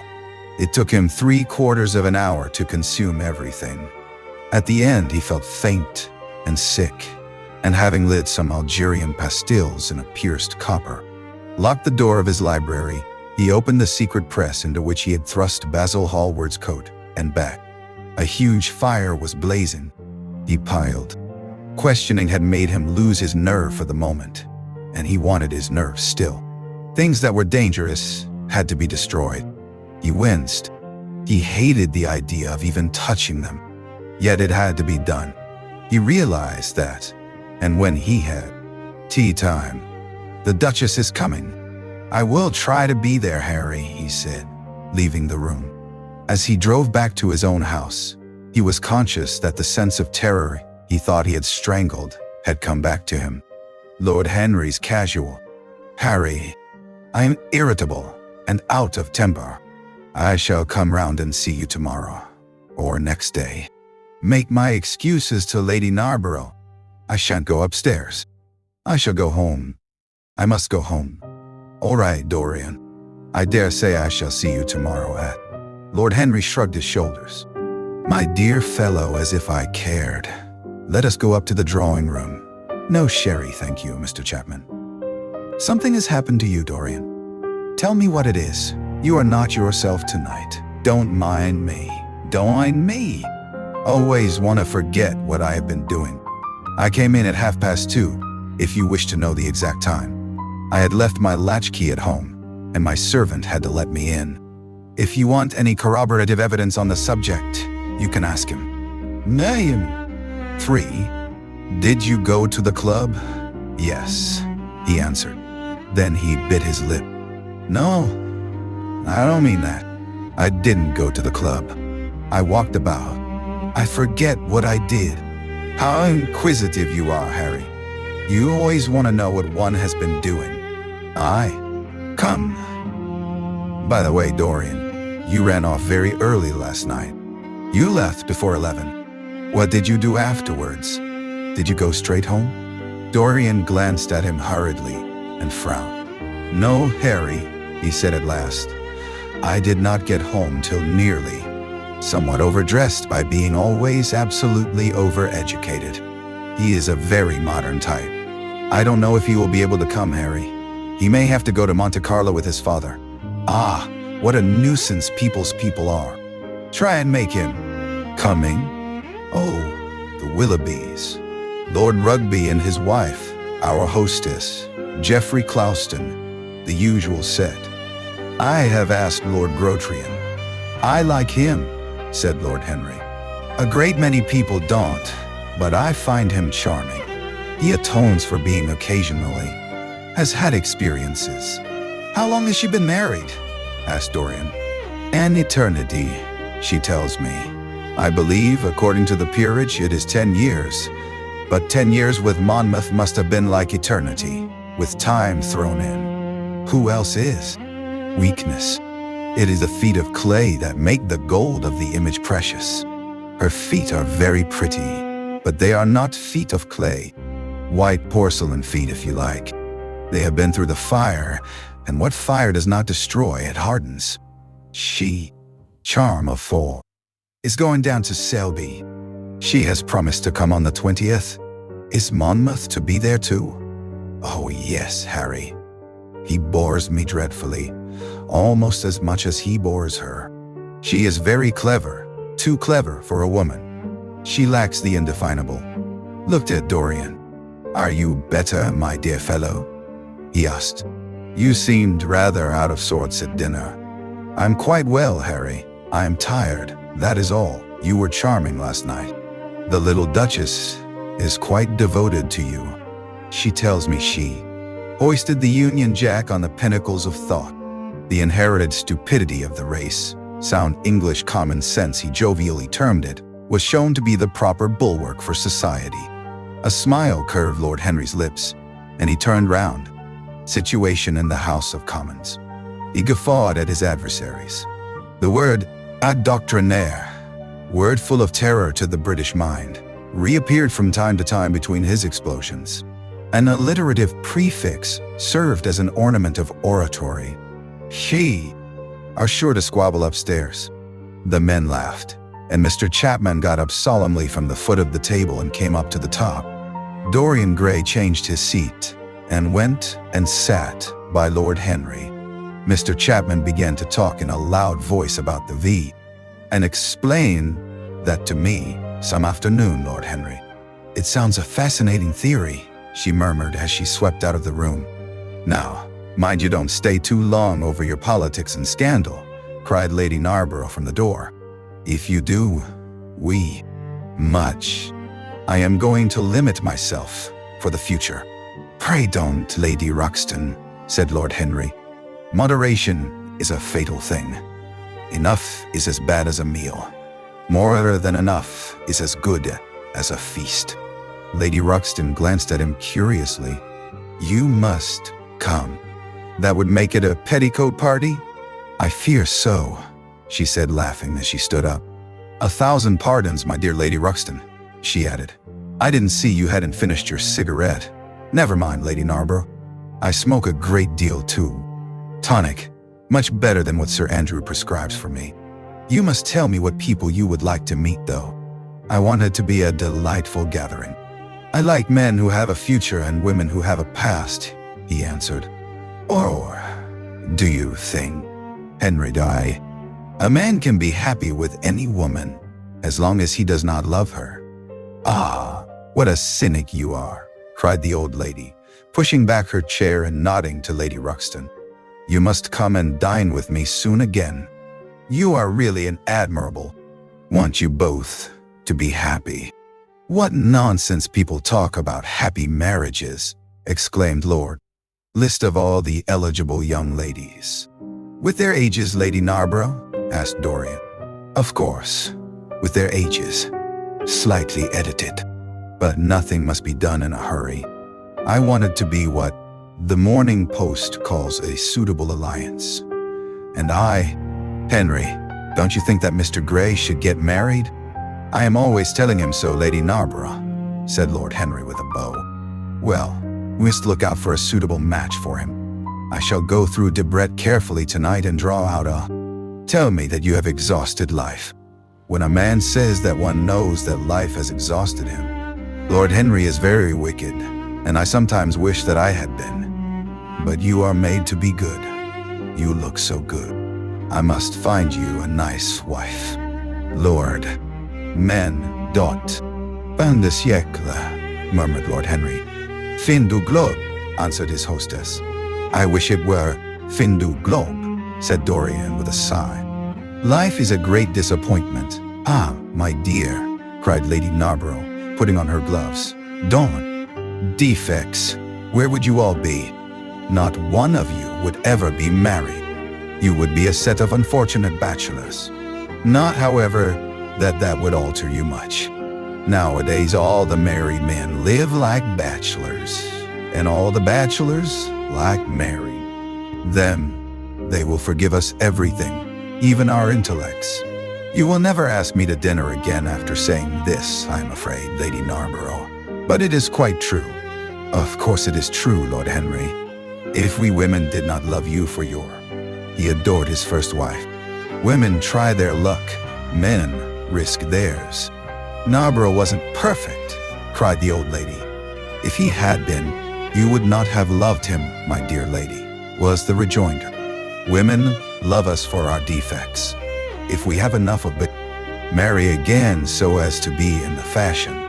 You will never marry again, Lady Narborough, broke in Lord Henry. You were far too happy. When a woman marries again, it is because she detested her first husband. When a man marries again, it is because, back that absolutely and entirely true. Isn't he incorrigible? Cried Dorian, leaning forward in his chair. I hope so, said his hostess, laughing. But really, if you all worship Madame de Ferrol in this ridiculous way, I shall have to. Everybody I know says you are very wicked, cried the old lady, shaking her head. Lord Henry looked serious for some moments. It is perfectly monstrous, he said. At last, the way people go about nowadays saying things against one behind one's. Henry, I am not at all surprised that the world says that you are extremely wicked. But what world says that? Asked Lord Henry, elevating his eyebrows. It can only be the next world. This world and I are on excellent terms. Oh, she is audacious enough for anything, my dear. And what is Ferrol like? I don't know him. The husbands of very beautiful women belong to the criminal classes, said Lord Henry, sipping his wine. Lady Narborough hit him with her fan. Lord, Marguerite de Navarre, she had their hearts embalmed and hung at her girdle. She told me she didn't, because none of them had had any hearts at all. 4 husbands. Upon my word, that is trop de zèle, trop d'audacie, I tell her. Ferrol is the 4th? Certainly, Lady Narborough. I don't believe a word of it. Well, ask Mr. Gray. He is one of her most intimate friends. Is it true, Mr. Gray? She assures me so, Lady Narborough, said Dorian. I asked her whether, affection is extraordinary. When her 3rd husband died, her hair turned quite gold from grief. How can you, Harry? Cried Dorian. It's a most romantic explanation, laughed the hostess. But her 3rd husband, Lord Henry, you mean to say? Still décolleté, he answered, taking an olive in his long fingers. And when she is in a very smart gown, she looks like an edition deluxe of a bad French novel. She is really wonderful and full of surprises. Her capacity for family. Narborough, said Lord Henry. She is the one link between us and your short frocks. She does not remember my short frocks at all, Lord Henry. But I remember her very well at Vienna 30 years ago, and how décolletée she was then. She is then. Whole week. Not, in fact, since Madame de Ferrol left town. How you men can fall in love with that woman, exclaimed the old lady. I really cannot understand it. It is simply because she remembers you when you were a little girl, lady. Of sorts.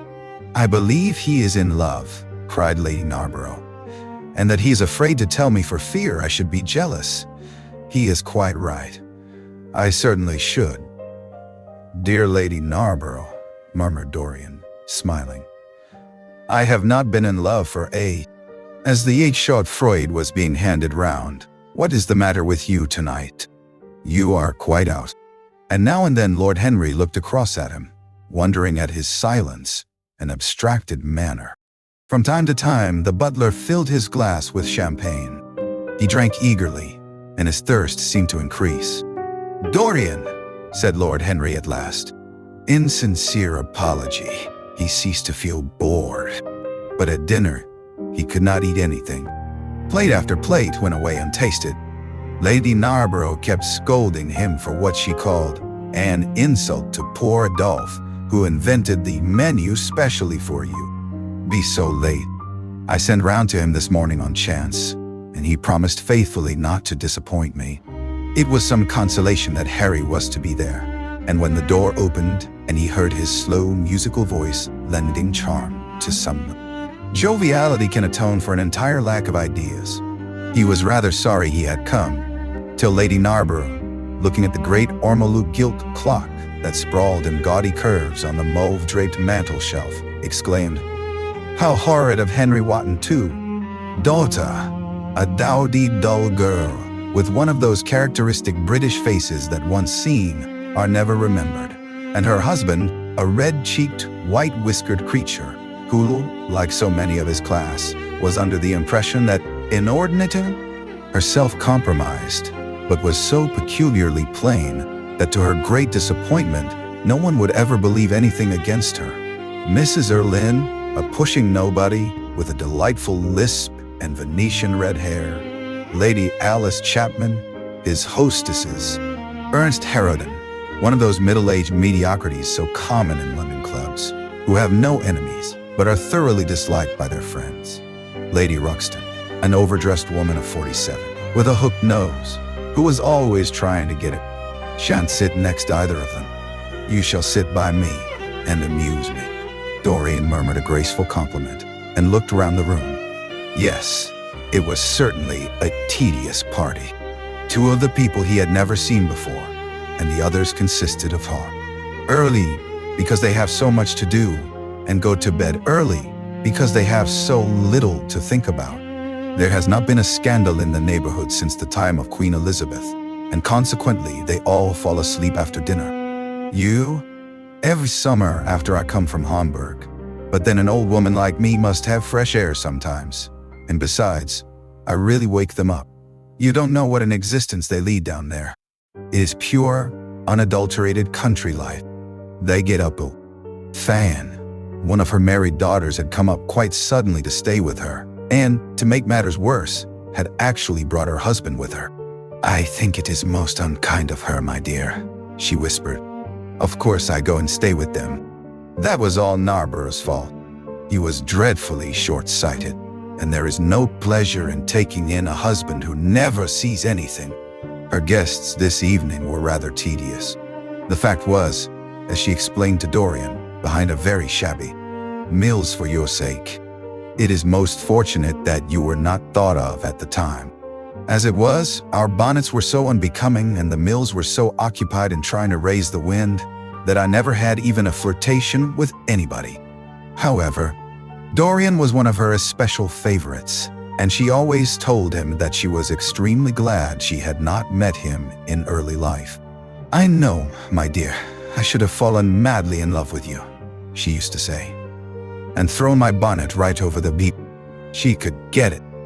Buried her husband properly in a marble mausoleum, which she had herself designed, and married off her daughters to some rich, rather elderly men. She devoted herself now to the pleasures of French fiction, French cookery, and French esprit when French esprit party got up rather in a hurry by Lady Narborough, who was a very clever woman with what Lord Henry used to describe as the remains of really remarkable ugliness.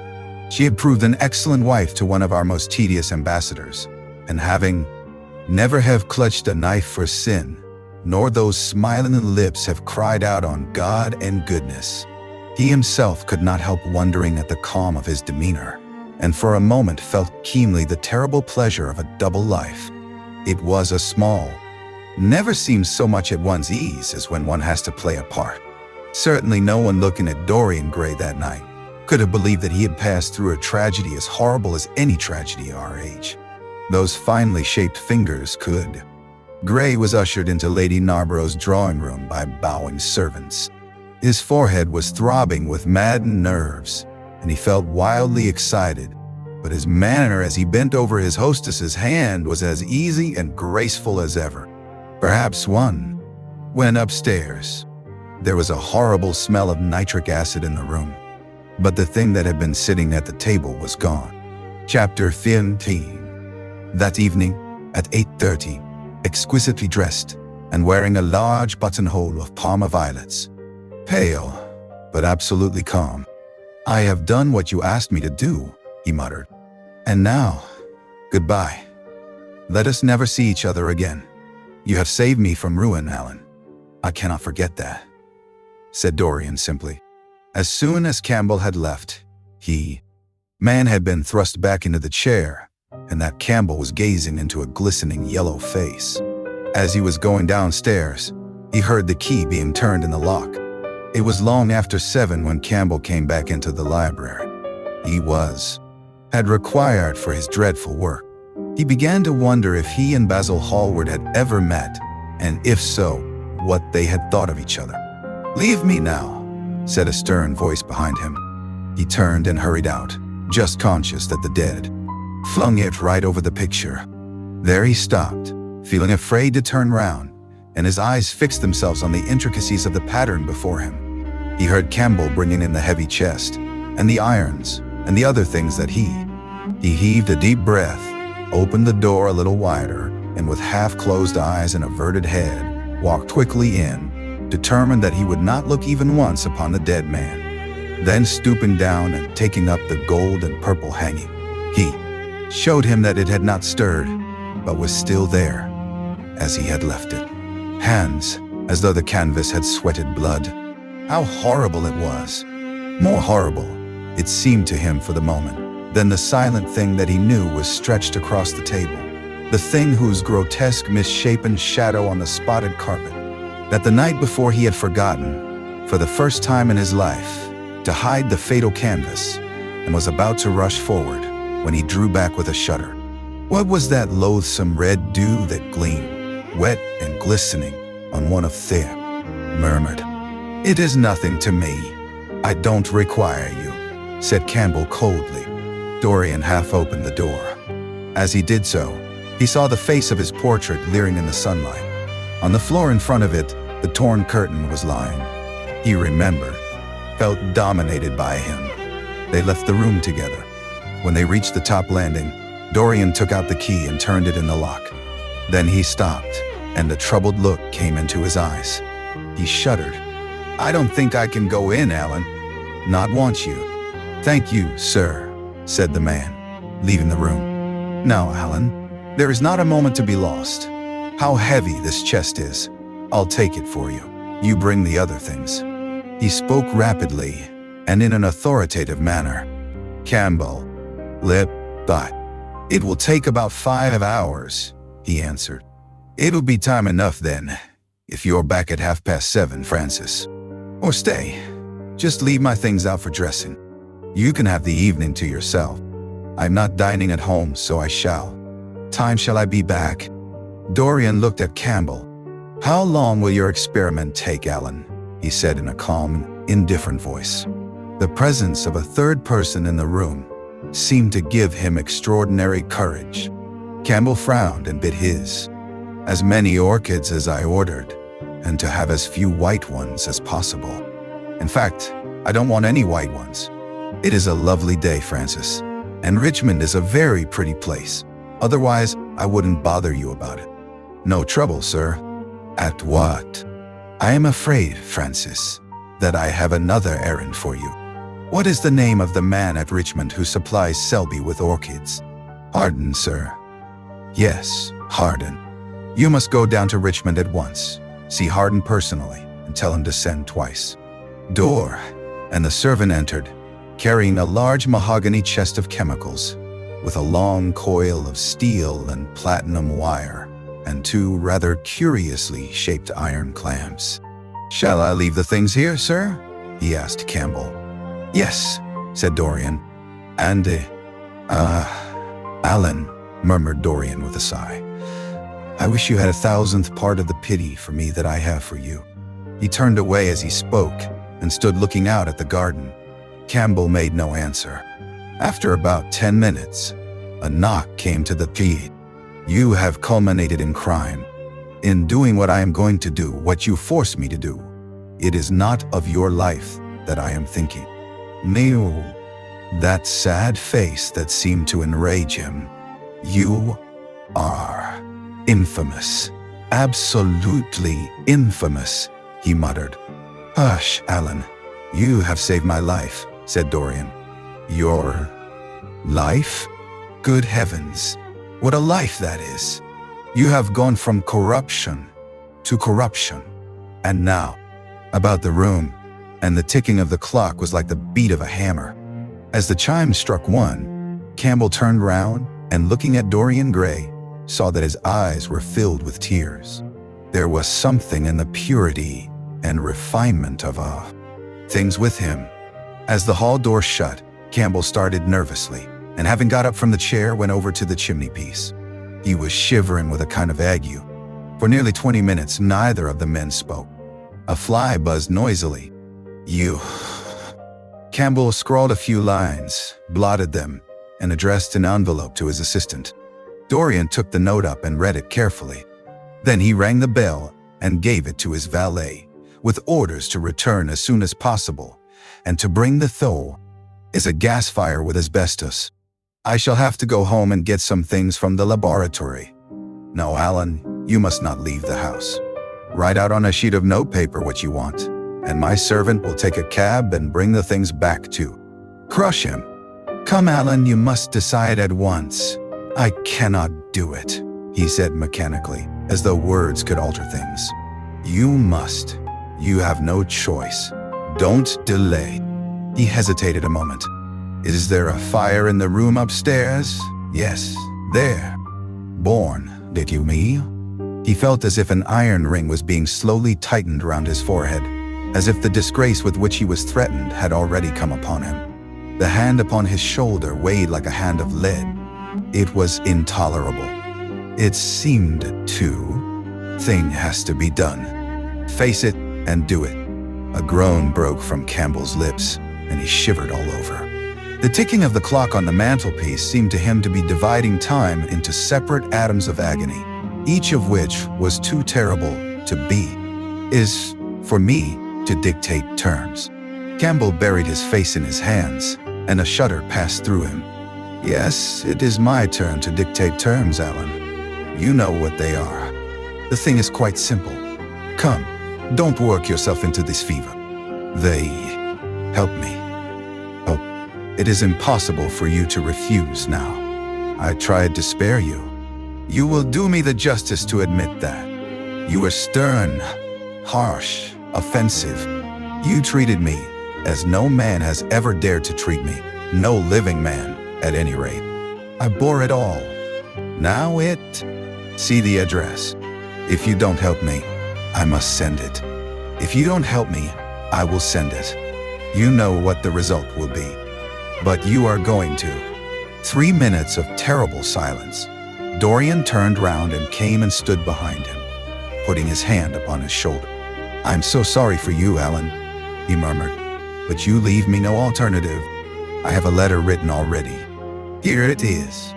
You then took up the paper and opened it. As he read it, his face became ghastly pale and he fell back in his chair. A horrible sense of sickness came over him. He felt as if his heart was beating itself to death in some empty hollow. After Tuor stretched out his hand, took a piece of paper, and wrote something on it. He read it over twice, folded it carefully, and pushed it across the table. Having done this, he got up and went over to the window. Campbell looked at him in surprise. "There is no good in prolonging this scene. I absolutely refuse to do anything in the matter. It is insane of you to ask me. You refuse. Yes, I entreat you, Alan. It is useless." The same look of pity came into Dorian Gray's eyes. Then he, upstairs, would not go away. He is sitting at the table with bowed head and outstretched arms. Alan, if you don't come to my assistance, I am ruined." "Why, they will hang me, Alan." "Don't you understand? They will hang me for what I have done. May things on which you experiment come from? Don't inquire now. I have told you too much as it is, but I beg of you to do this. We were friends once, Alan. Don't speak about those days, Dorian. They are dead. The dead linger sometimes. The man, you. Think of the position I am in.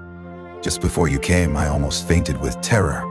You may know terror yourself someday. No, don't think of that.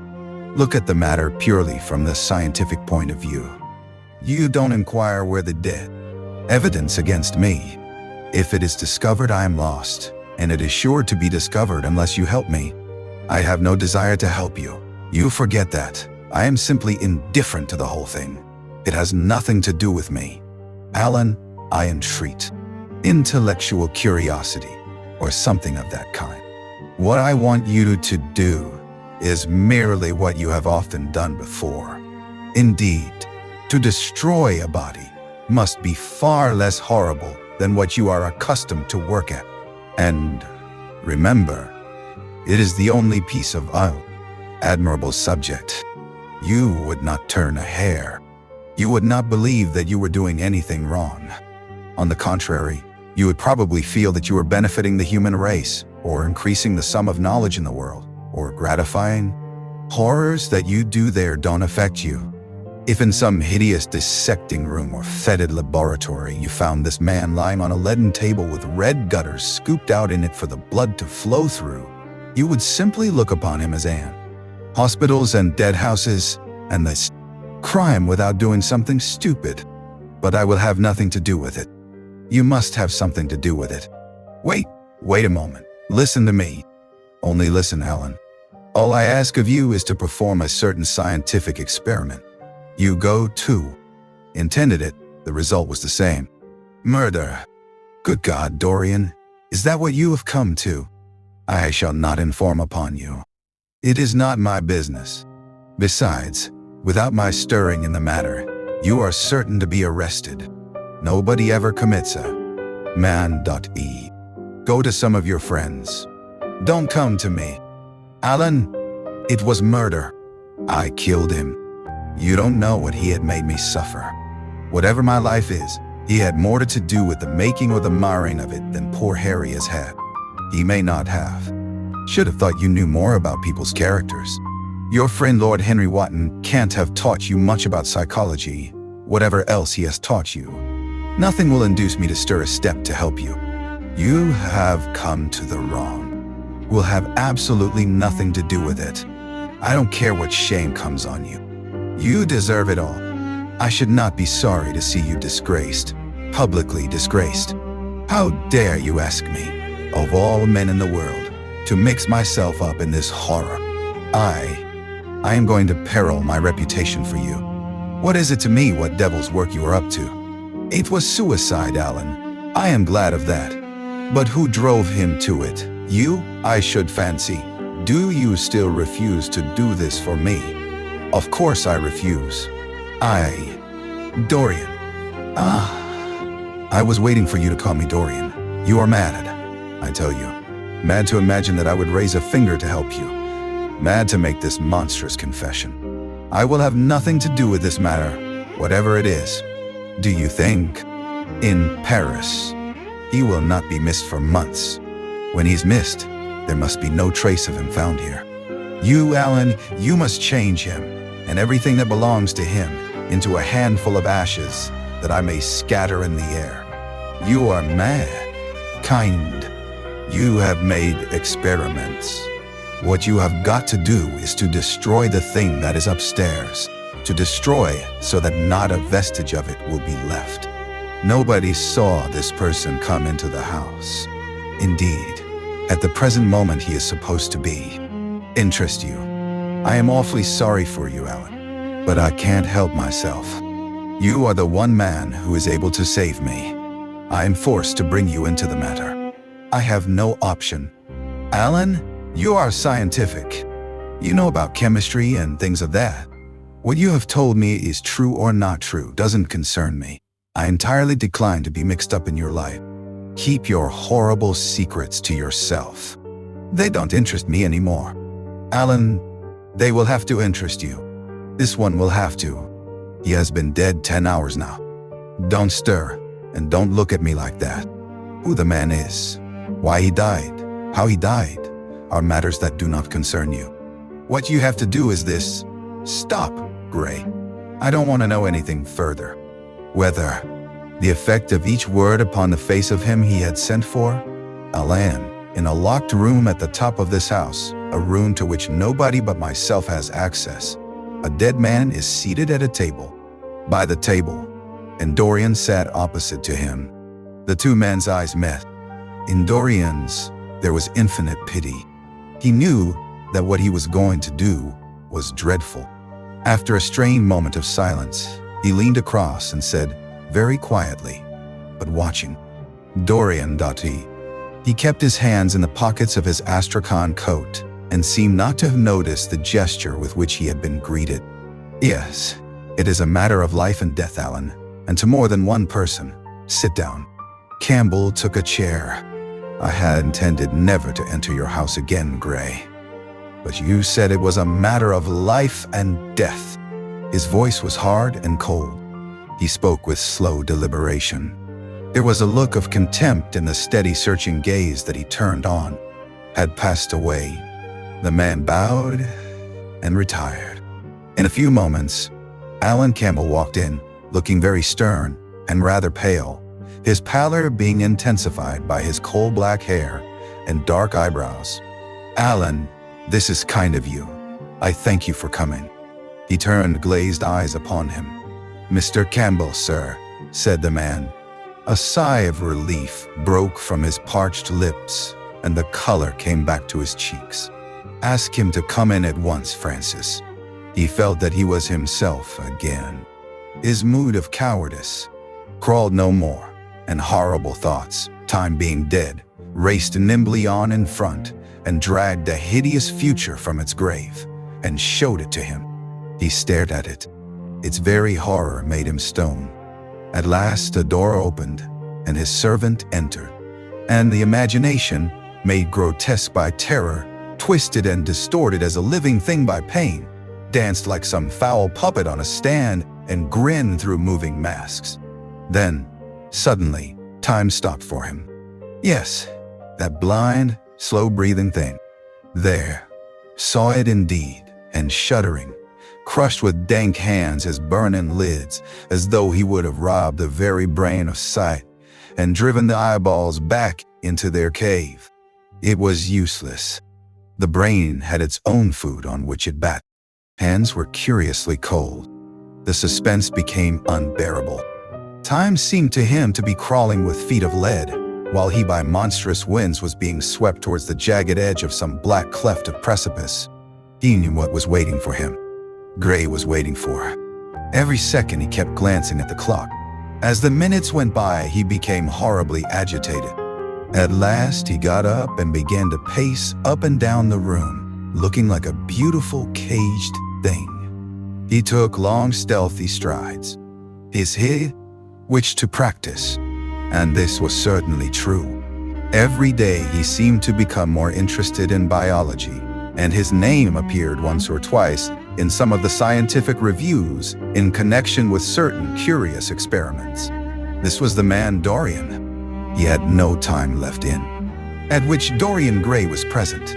He had changed, too, was strangely melancholy at times, appeared almost to dislike hearing music, and would never himself play, giving as his excuse when he was called upon that he was so absorbed in science that is wonderful and fascinating in life. Whether or not a quarrel had taken place between them, no one ever knew. But suddenly people remarked that they scarcely spoke when they met, and that Campbell seemed always to go away early from any party. Always seemed together at the opera and wherever good music was going on. For 18 months their intimacy lasted. Campbell was always either at Selby Royal or in Grosvenor Square. To him, as to many others, Dorian Gray was the type of everything. Indefinable attraction that Dorian seemed to be able to exercise whenever he wished, and indeed, exercised often without being conscious of it. They had met at Lady Berkshire's the night that Rubinstein played there, and after that used to be, was a person who made up prescriptions. He was an excellent musician, however, as well, and played both the violin and the piano better than most amateurs. In fact, it was music that had first brought him and Dorian Gray together. Music and that. Devoted to the study of chemistry, and had a laboratory of his own in which he used to shut himself up all day long, greatly to the annoyance of his mother, who had set her heart on his standing for Parliament and had a vague idea that a chemist entirely from Dorian. His dominant intellectual passion was for science.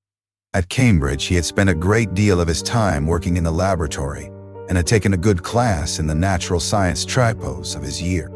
Indeed, he was still society now.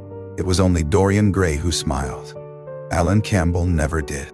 He was an extremely clever young man, though he had no real appreciation of the visible arts, and whatever little sense of the beauty of poetry he possessed, he had gained. Come back. Perhaps he might refuse to come. What could he do then? Every moment was of vital importance. They had been great friends once, 5 years before, almost inseparable indeed.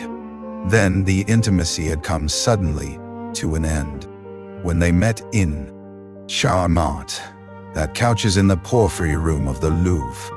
But after a time the book fell from his hand. He grew nervous, and a horrible fit of terror came over him. What if Alan Campbell should be out of England? Days would elapse before he could cook. Crocodiles with small barrel eyes that crawl over the green steaming mud. He began to brood over those verses which, drawing music from kiss-stained marble, tell of that curious statue that Gothic compares to a contralto voice, the monstry. Read of the obelisk in the Place de la Concorde that weeps tears of granite in its lonely, sunless exile and longs to be back by the hot lotus-covered Nile again, and tried to forget. He read of the swallows that fly in and out of the little J Cafe at Smyrna, where the Hajis sit counting their amber beads, and the turbaned merchants smoke their long tasseled pipes and talk gravely to each other. For romance, and to the true romantic, background was everything, or almost everything. Basil had been with him part of the time, and had gone wild over Tintoret. Poor Basil. What a horrible way for a man to die. He sighed and took up the volume. The whole of Venice was in those 2 lines. He remembered the autumn that he had passed there, and a wonderful love that had stirred him to mad, delightful follies. There was romance in every place, but Venice, like Oxford, had kept the background. Arcades. Leaning back with half-closed eyes, he kept saying over and over to himself, "Devant une façade rose, sur le marbre d'un escalier." One as one pushes out to the Lido. The sudden flashes of color reminded him of the gleam of the opal and iris-throated birds that flutter round the tall honeycombed campanile, or stalk, with such stately grace through the dim, dust-stained. One read them. One seemed to be floating down the green waterways of the pink and pearl city, seated in a black gondola with silver prow and trailing curtains. The mere lines looked to him like those straight lines of turquoise blue that follow. Des ondes suivant la phrase au pur contour, s'inflent comme des gorges rondes qui soulèvent un soupir d'amour. L'esquif aborde mi dépose, jetant son amarre au pilier, devant une façade rose, sur le marbre d'un escalier. How exquisite they were, as, shuddering slightly in spite of himself, and passed on, till he came to those lovely stanzas upon Venice. Sur une gamme chromatique, le sang de perluation, la Vénus de l'Adriatique, sort de l'eau, son corps rose et blanc, l'estomac sur l'azur. Singleton. As he turned over the pages, his eye fell on the poem about the hand of Lacenaire, the cold yellow hand, Doux supplice, encore mal lavé, with its downy red hairs and its doigts de fond. He glanced at his own white taper fingers. The book. It was Gautier's Emo et Kame, Charpentier's Japanese paper edition, with the Shakamai Ching. The binding was of citron green leather, with a design of gilt trellis work and dotted pomegranates. It had been given to him by Adrian. The bookcase and took out a volume at hazard. He was determined that he would not think about what had happened until it became absolutely necessary that he should do so. When he had stretched himself on the sofa, he looked at the title page of it, sketching upon a piece of paper, drawing first flowers and bits of architecture, and then human faces. Suddenly he remarked that every face that he drew seemed to have a fantastic likeness to Basil Hallward. He frowned, and getting up, went over down, and wrote 2 letters. One he put in his pocket, the other he handed to the valet. Take this round to 152, Hertford Street, Francis, and if Mr. Campbell is out of town, get his address. As soon as he was alone, he lit a cigarette and began. Look of annoyance in his face. That awful thing, a woman's memory, as Lord Henry had once said. After he had drunk his cup of black coffee, he wiped his lips slowly with a napkin, motioned to his servant to wait, and going over to the table, sat. About some new liveries that he was thinking of getting made for the servants at Selby, and going through his correspondence. At some of the letters, he smiled. 3 of them bored him. One he read several times over, and then tore up with a slight, more than once. He spent a long time also over breakfast, tasting the various dishes, talking to his valet. When the half-hour struck, he passed his hand across his forehead, and then got up hastily and dressed himself with even more than his usual care, giving a good deal of attention to the choice of his necktie and scarf pin and changing his rings. Quickened sense of joy, greater than any joy they brought, or could ever bring, to the senses. But this was not one of them. It was a thing to be driven out of the mind, to be drugged with poppies, to be strangled lest it might strangle one itself. He brooded on what he had gone through. He would sicken or grow mad. There were sins whose fascination was more in the memory than in the doing of them, strange triumphs that gratified the pride more than the passions, and gave to the intellect a kill. Him as he sat in the chair came back to him, and he grew cold with passion. The dead man was still sitting there too, and in the sunlight now. How horrible that was. Such hideous things were for the darkness, not for the day. He felt that, if filled, silent, blood-stained feet into his brain and reconstructed themselves there with terrible distinctness. He winced at the memory of all that he had suffered, and for a moment the same curious feeling of loathing for Basil Hallward that had made him began to sip his chocolate. The mellow November sun came streaming into the room. The sky was bright, and there was a genial warmth in the air. It was almost like a morning in May. Gradually the events of the preceding night crept with what had been lost in some delightful dream. Yet he had not dreamed at all. His night had been untroubled by any images of pleasure or of pain. But youth smiles without any reason. It is one of its chiefest charms. He turned round, and leaning upon his side, with one hand underneath his cheek, he looked like a boy who had been tired out with play, or study. The man had to touch him twice on the shoulder before he woke.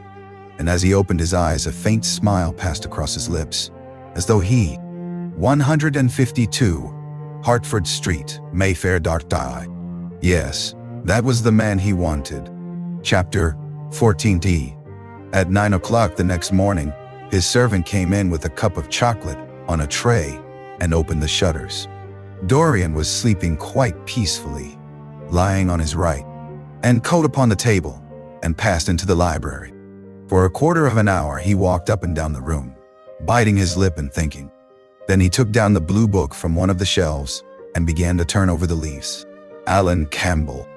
No, sir, except that he would write to you from Paris if he did not find you at the club. That will do, Francis. Don't forget to call me at 9 tomorrow. No, sir. The man shambled down the passage in his slippers. Dorian Gray threw his hat. Sir. He stayed here till 11, and then he went away to catch his train. Oh, I'm sorry I didn't see him. Did he leave any message? Minutes past 2, sir, answered the man, looking at the clock and blinking. 10 minutes past 2? How horribly late. You must wake me at 9 tomorrow. I have some work to do. All right, sir. Did anyone call this evening? Mr. Hallward. Him. Then he began ringing the bell. In about 5 minutes his valet appeared, half-dressed and looking very drowsy. I am sorry to have had to wake you up, Francis, he said, stepping in. But I had forgotten my latchkey. What time is it? Heavy tread of the policeman on the pavement outside and seeing the flash of the bullseye reflected in the window. He waited and held his breath. After a few moments, he drew back the latch and slipped out, shutting the door very gently behind. Habits. It would be months before any suspicions would be roused. Months! Everything could be destroyed long before then. A sudden thought struck him. He put on his fur coat and hat and went out into the hall. There he paused, hearing the slow house at 11. No one had seen him come in again. Most of the servants were at Selby Royal. His valet had gone to bed. Paris. Yes, it was to Paris that Basil had gone, and by the midnight train, as he had intended, with his curious reserve. Every month, almost, men were strangled in England for what he had done. There had been a madness of murder in the air. Some red star had come too close to the earth, and yet, what evidence was there against him? Basil Hallward had left it. That was in the wainscoting, a press in which he kept his own curious disguises and put them into it. He could easily burn them afterwards. Then he pulled out his watch. It was 20 minutes to 2. He sat down and began to think. In pain. He stopped several times and waited. No, everything was still. It was merely the sound of his own footsteps. When he reached the library, he saw the bag and coat in the corner. They must be hidden away somewhere. He unlocked a secret press. He could not help seeing the dead thing. How still it was. How horribly white the long hands looked. It was like a dreadful wax image. Having locked the door behind him, he crept quietly downstairs. The woodwork creaked and seemed to cry out as if ore, made of dull silver inlaid with arabesques of burnished steel and studded with coarse turquoises. Perhaps it might be missed by his servant, and questions would be asked. He hesitated for a moment. Then he turned back and took it from the table. Thing was not to realize the situation. The friend who had painted the fatal portrait, to which all his misery had been due, had gone out of his life. That was enough. Then he remembered the lamp. It was a rather curious one of Moorish workmanship. Closing the window behind him, having reached the door, he turned the key and opened it. He did not even glance at the murdered man. He felt that the secret of the whole, strolled over and said something to her. She stumbled away, laughing. A bitter blast swept across the square. The gas lamps flickered and became blue, and the leafless trees shook their black iron branches to and fro. He shivered and went back. Prowling hansom gleamed at the corner and then vanished. A woman in a fluttering shawl was creeping slowly by the railings, staggering as she went. Now and then she stopped and peered back. Once, she began to sing in a hoarse voice. The policeman, away, and the sky was like a monstrous peacock's tail, starred with myriads of golden eyes. He looked down and saw the policeman going his rounds and flashing the long beam of his lantern on the doors of the silent houses. The crimson spot of A was slowly widening on the table. One would have said that the man was simply asleep. How quickly it had all been done. He felt strangely calm, and walking over to the window, opened it, and stepped out on the balcony. The wind had blown the fog room, locking himself in as he did so. The thing was still seated in the chair, straining over the table with bowed head and humped back and long fantastic arms. Had it not been for the red jagged tear in the neck and the clotted black pool that the door and went out on the landing. The house was absolutely quiet. No one was about. For a few seconds, he stood bending over the balustrade and peering down into the black seething well of darkness. Then he took out the key and returned to the door. The man did not move. Something began to trickle on the floor. He waited for a moment, still pressing the head down. Then he threw the knife on the table and listened. He could hear nothing but the drip, drip on the threadbare carpet. He opened, and stabbing again and again. There was a stifled groan and the horrible sound of someone choking with blood. 3 times the outstretched arms shot up convulsively, waving grotesque, stiff-fingered hands in the air.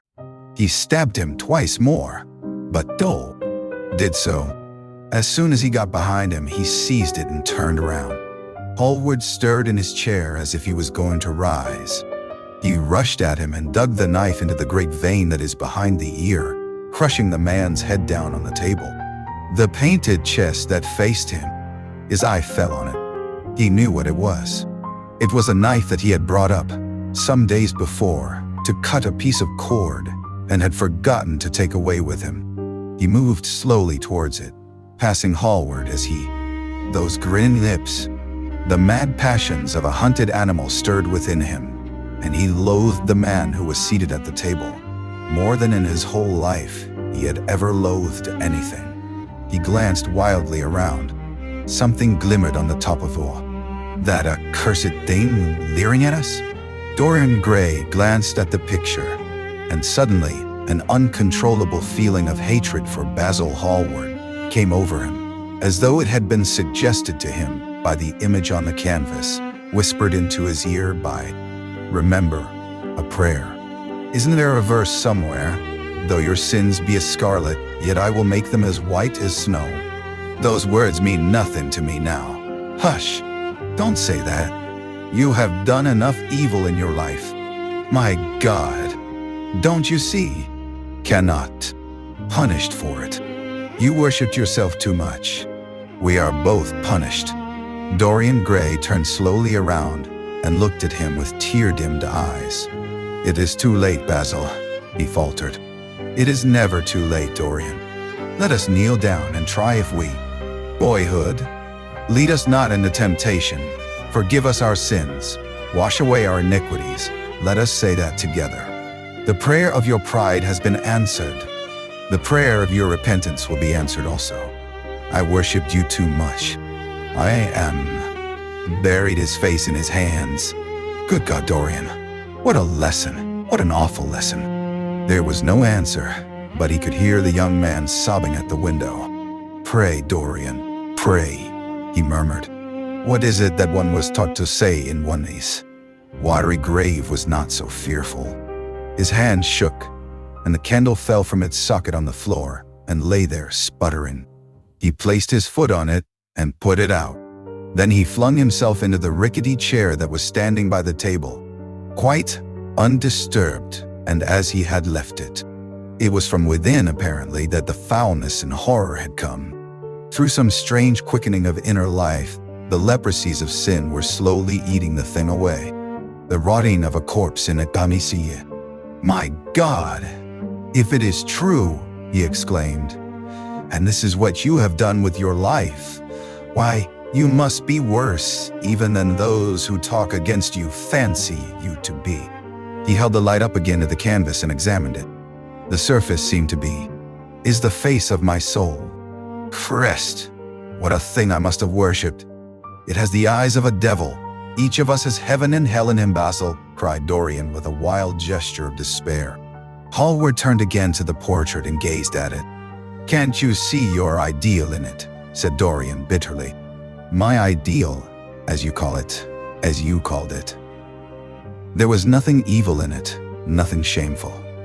You were to me such an ideal as I shall never meet again. This is the face of a satyr. What is impossible? Murmured the young man, going over to the window and leaning his forehead against the cold, mist-stained glass. You told me you had destroyed it. I was wrong. It has destroyed me. I don't believe it is my picture. Would call it a prayer. I remember it. Oh, how well I remember it. No, the thing is impossible. The room is damp. Mildew has got into the canvas. The paints I used had some wretched mineral poison in them. I tell you, the thing is impossible.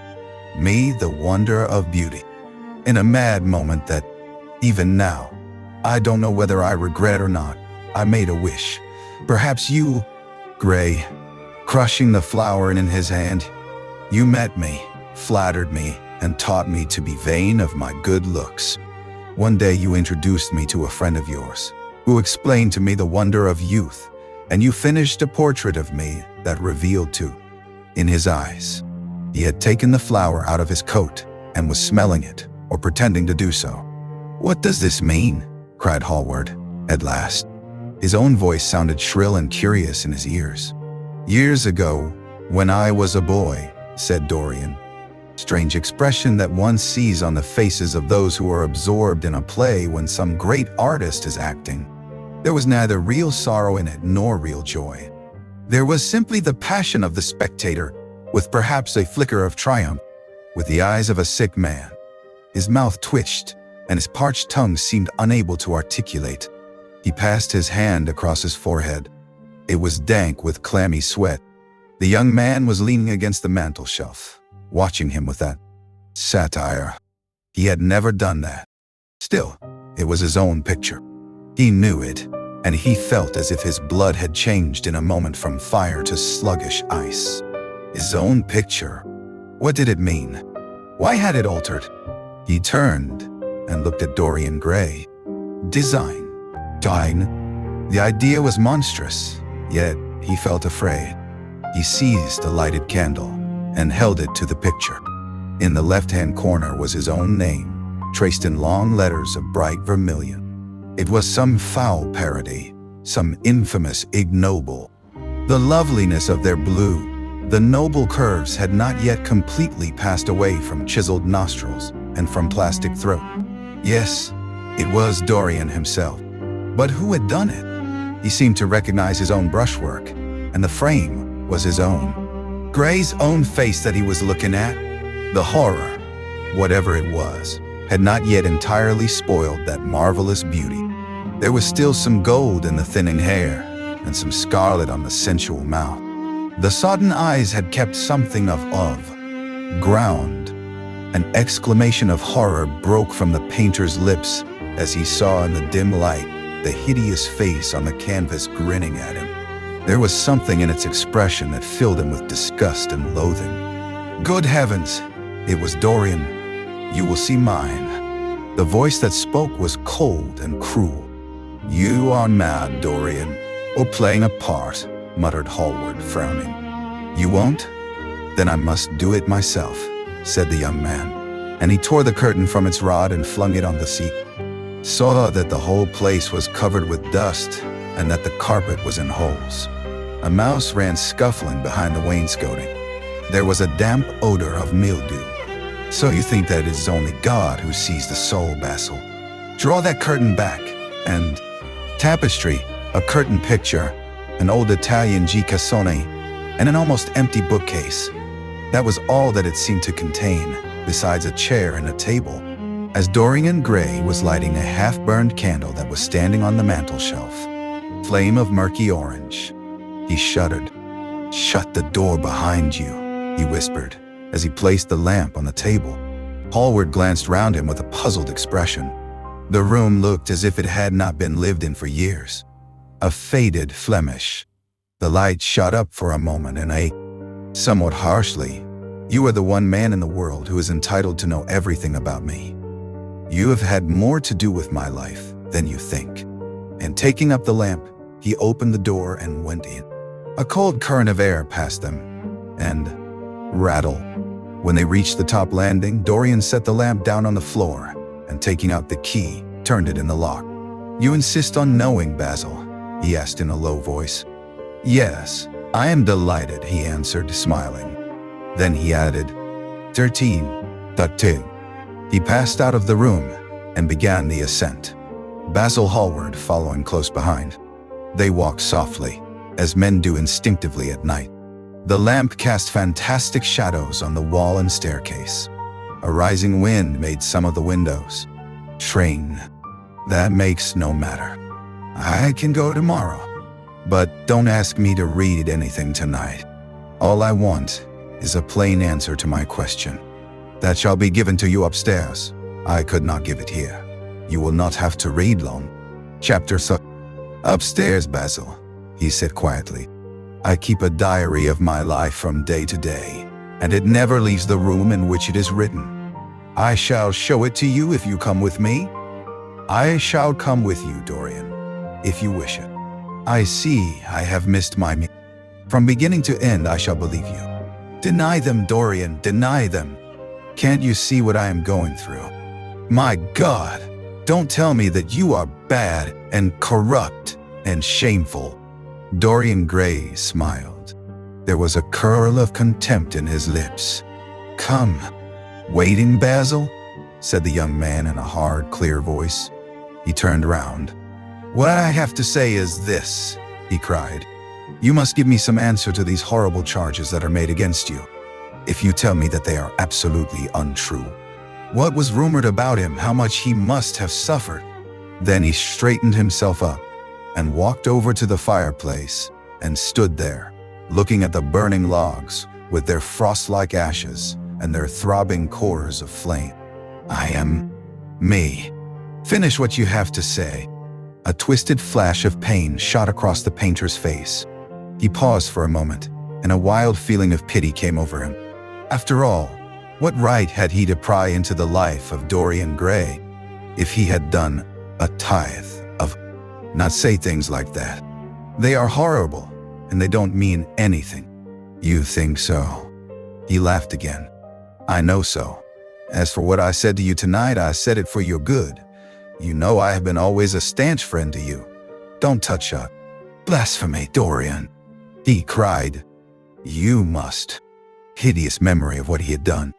"Yes," he continued, coming closer to him and looking steadfastly into his stern eyes. "I shall show you my soul. You shall see the thing that you fancy only God can see." Hallward started back. This is boyish, insolent manner. He felt a terrible joy at the thought that someone else was to share his secret, and that the man who had painted the portrait that was the origin of all his shame was to be burdened for the rest of his life with the light. Though you will prate about it so tediously. Come, I tell you, you have chattered enough about corruption. Now you shall look on it face to face. There was the madness of pride in every word he uttered. He stamped his foot upon the ground in his. "It is your own handiwork. Why shouldn't you look at it? You can tell the world all about it afterwards if you choose. Nobody would believe you. If they did believe you, they would like me all the better for it.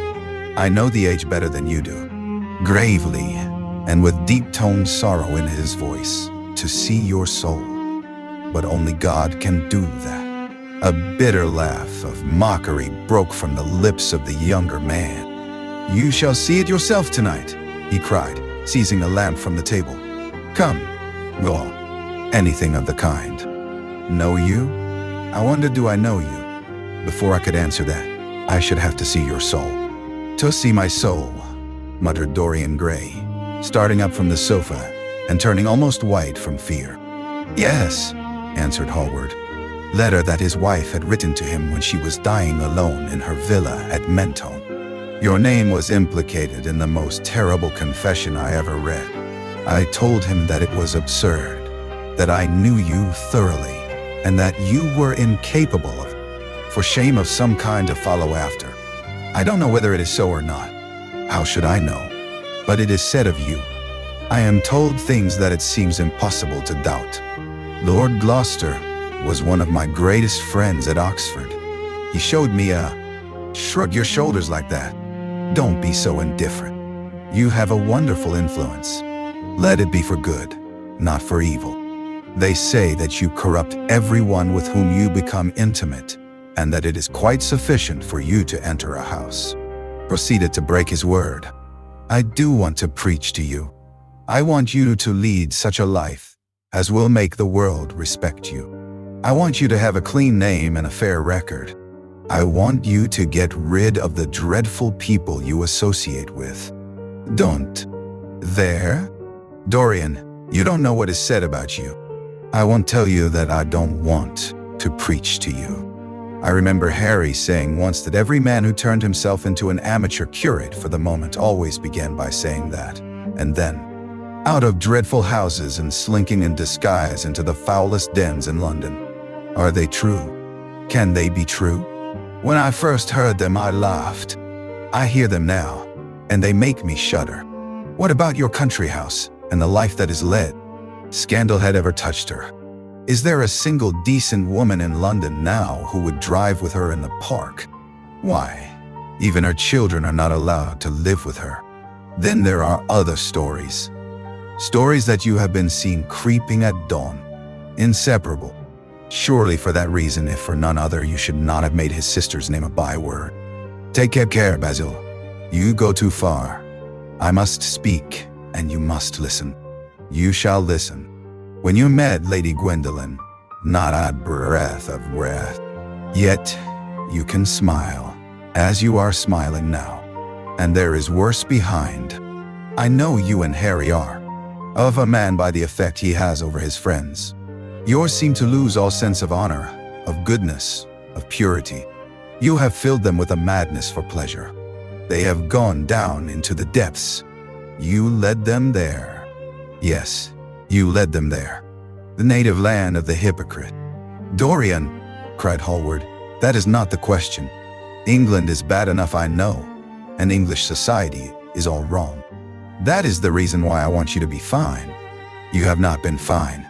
One has a right to judge. Slander. In this country, it is enough for a man to have distinction and brains for every common tongue to wag against him. And what sort of lives do these people, who pose as being moral, lead themselves? My dear fellow, you forget that we are Indian. Middle classes air their moral prejudices over their gross dinner tables and whisper about what they call the profligacies of their betters in order to try and pretend that they are in smart society and on intimate terms with the people they commit. Teach the one his vices and the other his debauchery? If Kent's silly son takes his wife from the streets, what is that to me? If Adrian Singleton writes his friend's name across a bill, am I his keeper? I know how people chatter in England. The owl leaves a room when I enter it. It is because I know everything about his life, not because he knows anything about mine. With such blood as he has in his veins, how could his record be clean? You asked me about Henry Ashton and young Perth. Did I? Of life has he got now? What gentleman would associate with him? Stop, Basil. You are talking about things of which you know nothing, said Dorian Gray, biting his lip, and with a note of infinite contempt in his voice. You ask me why, Berwick? Inseparable. What about Adrian Singleton and his dreadful end? What about Lord Kent's only son and his career? I met his father yesterday in St. James Street. He seemed broken with shame and sorrow. What about the young Duke of Perth? What sort? Horrible. Why is your friendship so fatal to young men? There was that wretched boy in the Guards who committed suicide. You were his great friend. There was Sir Henry Ashton, who had to leave England with a tarnished name. You and he were, whom no pure-minded girl should be allowed to know, and whom no chaste woman should sit in the same room with. I reminded him that I was a friend of yours and asked him what he meant. He told me. He told me right out before everybody. It was dinner last week. Your name happened to come up in conversation, in connection with the miniatures you have lent to the exhibition at the Dudley. Stavely curled his lip and said that you might have the most artistic tastes, but that you were a man. Dorian, that a man like the Duke of Berwick leaves the room of a club when you enter it. Why is it that so many gentlemen in London will neither go to your house or invite you to theirs? You used to be a friend of Lord Stavely. I met him at Tim. Can't believe anything against you. And yet I see you very seldom, and you never come down to the studio now. And when I am away from you, and I hear all these hideous things that people are whispering about you, I don't know what to say. Why is him? There was something in the shape of his fingers that I hated. I know now that I was quite right in what I fancied about him. His life is dreadful. But you, Dorian, with your pure, bright, innocent face and your marvelous, untroubled youth, I mention his name, but you know him, came to me last year to have his portrait done. I had never seen him before and had never heard anything about him at the time, though I have heard a good deal since. He offered an extravagant price. I refused. Face. It cannot be concealed. People talk sometimes of secret vices. There are no such things. If a wretched man has a vice, it shows itself in the lines of his mouth, the droop of his eyelids, the molding of his hands even. Somebody, I won't. These rumors at all. At least, I can't believe them when I see you. Sin is a thing that writes itself across a man's. Interested in his good name. You don't want people to talk of you as something vile and degraded. Of course, you have your position and your wealth and all that kind of thing. But position and wealth are not everything. Mind you, I don't believe against you in London. I don't wish to know anything about them. I love scandals about other people, but scandals about myself don't interest me. They have not got the charm of novelty. They must interest you, Dorian. Every gentleman is. Dorian sighed and lit a cigarette. "Half an hour," he murmured. "It is not much to ask of you, Dorian, and it is entirely for your own sake that I am speaking. I think it right that you should know that the most dreadful things are being said on the sofa. I hope it is not about myself. I am tired of myself tonight. I should like to be somebody else." "It is about yourself," answered Hallward in his grave, deep voice. "And I must say it to you. I shall only keep you half an hour." The bag that he had placed in the corner. "And now, my dear fellow, I want to speak to you seriously. Don't frown like that. You make it so much more difficult for me." "What is it all about?" cried Dorian in his petulant way, flinging himself down. "Another brandy and soda? Or would you like hock and seltzer?" "I always take hock and seltzer myself. There is sure to be some in the next room." "Thanks, I won't have anything more," said the painter, taking his cap and coat off and throwing them on. "Doesn't it? But, do you know, he was not at all a bad servant. I never liked him, but I had nothing to complain about. One often imagines things that are quite absurd. He was really very devoted to me and seemed quite sorry when he went away." "Have? The Frenchman, by the by." Dorian shrugged his shoulders. "I believe he married Lady Radley's maid, and has established her in Paris as an English dressmaker. Anglomany is very fashionable over there now, I hear." "It seems silly of the French." "Table. You see, your servant made me quite at home, Dorian. He gave me everything I wanted, including your best gold-tipped cigarettes. He is a most hospitable creature. I like him much better than the Frenchman you used to have." "What has become of?" Followed Dorian into the library.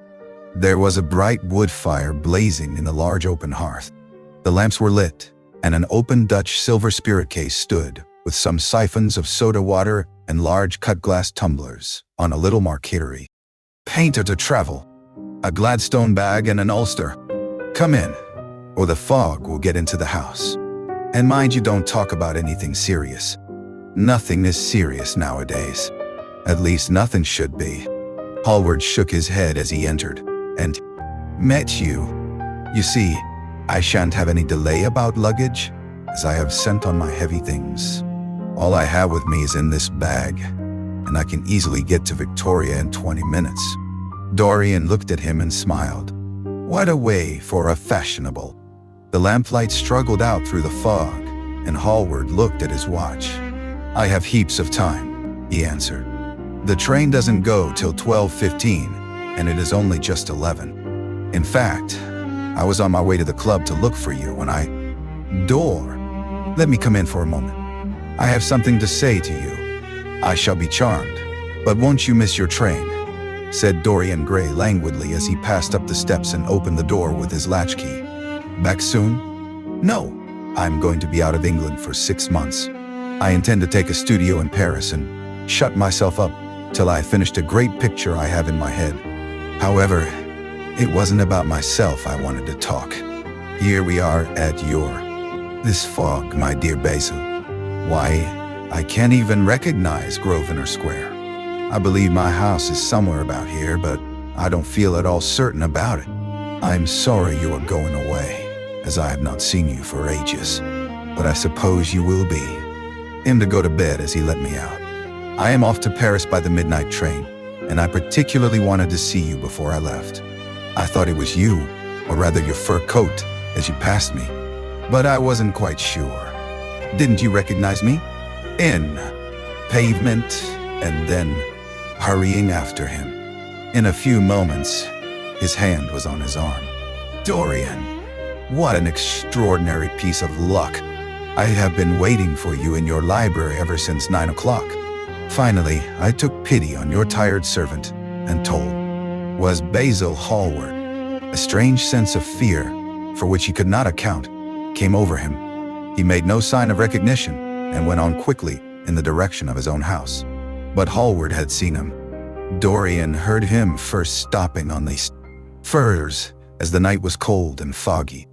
At the corner of a Grosvenor Square and South Audley Street, a man passed him in the mist, walking very fast and with the collar of his gray ulster turned up.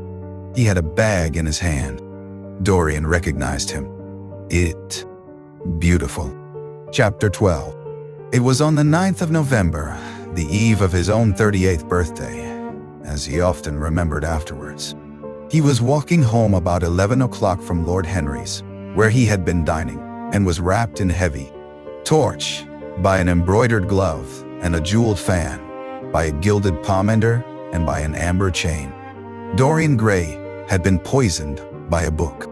There were moments when he looked on evil simply as a mode through which he could realize his conception of the Atalanta who had cursed him, blessed him. There was a horrible fascination in them all. He saw them at night, and they troubled his imagination in the day. The Renaissance knew of strange manners of poisoning. Poisoning by a helmet and a lighted in acanthus-like curls, Griffonetto Baglioni, who slew a store with his bride, and Simonetto with his page, and whose comeliness was such that, as he lay dying in the yellow piazza of Perugia, those who had hated him could not choose but weep, and who warned him of the insanity that was coming on him, and who, when his brain had sickened and grown strange, could only be soothed by Saracen cards painted with the images of love and death and madness, and in his trimmed jerkin and jeweled cap, strangled Policina with a napkin, and gave poison to Ginevra d'Este in a cup of emerald, and in honor of a shameful passion, built a pagan church for Christian worship. Charles VI, who had so wildly adored his brother's wife that a leper had, took the name of Innocent, and into whose torpid veins the blood of 3 lads was infused by a Jewish doctor. Sigismondo Malatesta, the lover of Isotta, and the lord of Rimini, whose effigy was burned at Rome as the enemy of God and man, who had spectacle of death, and who had a passion for red blood, as other men have for red wine, the son of the fiend, as was reported, and one who had cheated his father at dice when gambling with him for his own soul. Giambattista Cibo, who in mockery, debauchery, and who received Leonora of Aragon in a pavilion of white and crimson silk, filled with nymphs and centaurs, and gilded a boy that he might serve at the feast as Ganymede or Hylas. Ezelin, whose melancholy could be cured only by the feared. The Borgia on his white horse, with fratricide, riding beside him, and his mantle stained with the blood of Perotto. Pietro Riario, the young Cardinal Archbishop of Florence, child and minion of Sixtus IV, whose beauty was equaled only by his, of Formosus, and whose tiara, valued at 200,000 florins, was bought at the price of a terrible sin. Gian Maria Visconti, who used hounds to chase living men, and whose murdered body was covered with roses by a harlot who had loved him. Filippo, Duke of Milan, who slew his wife and painted her lips with a scarlet poison that her lover might suck death from the dead thing he fondled. Pietro Barbi, the Venetian, known as Paul II, who sought in his vanity to assume the title. Fantastic chapter, and the two chapters immediately following, in which, as in some curious tapestries or cunningly wrought enamels, were pictured the awful and beautiful forms of those whom vice and blood and weariness had made monstrous or mad. Nero Caesar as he passed by, and, as Elagabalus, had painted his face with colors, and plied the distaff among the women, and brought the moon from Carthage, and given her in mystic marriage to the sun. Over and over again, Dorian used to read this, denies nothing, and had peered through a clear emerald at the red shambles of the circus, and then, in a litter of pearl and purple, drawn by silver-shod mules, been carried through the street of pomegranates to a house of gold, and heard men cry on ard men cry. Domitian had wandered through a corridor lined with marble mirrors, looking round with haggard eyes for the reflection of the dagger that was to end his days, and sick with that ennui, that terrible tedium vitae that comes on those to whom life, while dwarfs and peacocks strutted round him and the flute player mocked the swinger of the censer. And as Caligula had caroused with the green-shirted jockeys in their stables and supped in an ivory manger with a jewel-frontleted horse, and as had so influenced his life, had himself known this curious fancy. In the 7th chapter he tells how, crowned with laurel, lest lightning might strike him, he had sat, as Tiberius in a garden at Capri, reading the shameful books of Elephantus, those strange, terrible figures that had passed across the stage of the world and made sin so marvelous and evil, so full of subtlety. It seemed to him that in some mysterious way their lives had been his own. The hero of the wonderful novel, that the whole of history was merely the record of his own life, not as he had lived it in act and circumstance, but as his imagination had created it for him, as it had been in his brain and in his passions. He felt that he had known them all. Yet one had ancestors in literature as well as in one's own race, nearer perhaps in type and temperament, many of them, and certainly with an influence of which one was more absolutely conscious. There were times when it appeared to Dorian Gray, painting had withered, but the eyes were still wonderful in their depth and brilliancy of color. They seemed to follow him wherever he went. He had got from her his beauty and his passion for the beauty of others. She laughed at him in her loose bacchante dress. There were vine leaves in her hair. The purple spilled from the cup she was holding. The carnations of the breast. Beside him hung the portrait of his wife, a pallid, thin-lipped woman in black. Her blood also stirred within him. How curious it all seemed! And his mother with her Lady Hamilton face and her moist wine-dashed lips, he knew what he had. Fitzherbert, how proud and handsome he was, with his chestnut curls and insolent pose. What passions had he bequeathed? The world had looked upon him as infamous. He had led the orgies at Carlton House. The star of the Garter glittered upon his. He had been a macaroni of the 18th century and the friend, in his youth, of Lord Ferrars. What of the second Lord Beckenham, the companion of the Prince Regent in his wildest days, and one of the witnesses at the secret marriage with Mrs. J. With his powdered hair and fantastic patches, how evil he looked! The face was saturnine and swarthy, and the sensual lips seemed to be twisted with disdain. Delicate lace ruffles fell over the lean yellow hands that were so overladen with rings. Rosettes upon her little pointed shoes. He knew her life, and the strange stories that were told about her lovers. Had he something of her temperament in him? These oval, heavy-lidded eyes seemed to look curiously at him. What of George Willoughby?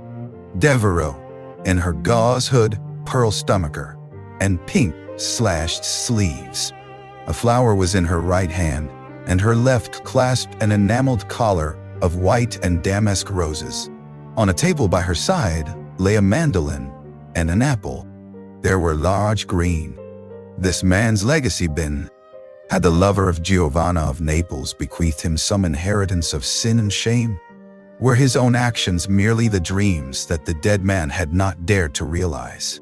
Here, from the fading canvas, smiled Lady Elizabeth. Hallward's studio, to the mad prayer that had so changed his life? Here, in gold-embroidered red doublet, jeweled surcoat, and gilt-edged ruff and wristbands, stood Sir Anthony Sherard, with his silver and black armor piled at his feet. What had Herbert's life that he sometimes led? Had some strange poisonous germ crept from body to body till it had reached his own? Was it some dim sense of that ruined grace that had made him so suddenly, and almost without cause, give utterance in Basil, in his veins? Here was Philip Herbert, described by Francis Osborne in his memoirs on the reigns of Queen Elizabeth and King James, as one who was caressed by the court for his handsome face, which kept him not long company. Was it young, legacies of thought and passion, and whose very flesh was tainted with the monstrous maladies of the dead? He loved to stroll through the gaunt, cold picture gallery of his country house and look at the various portraits of those whose blood flowed.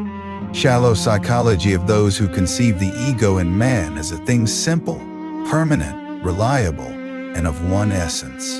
To him, man was a being with myriad lives and myriad sensations, a complex multiform creature that bore within itself strange.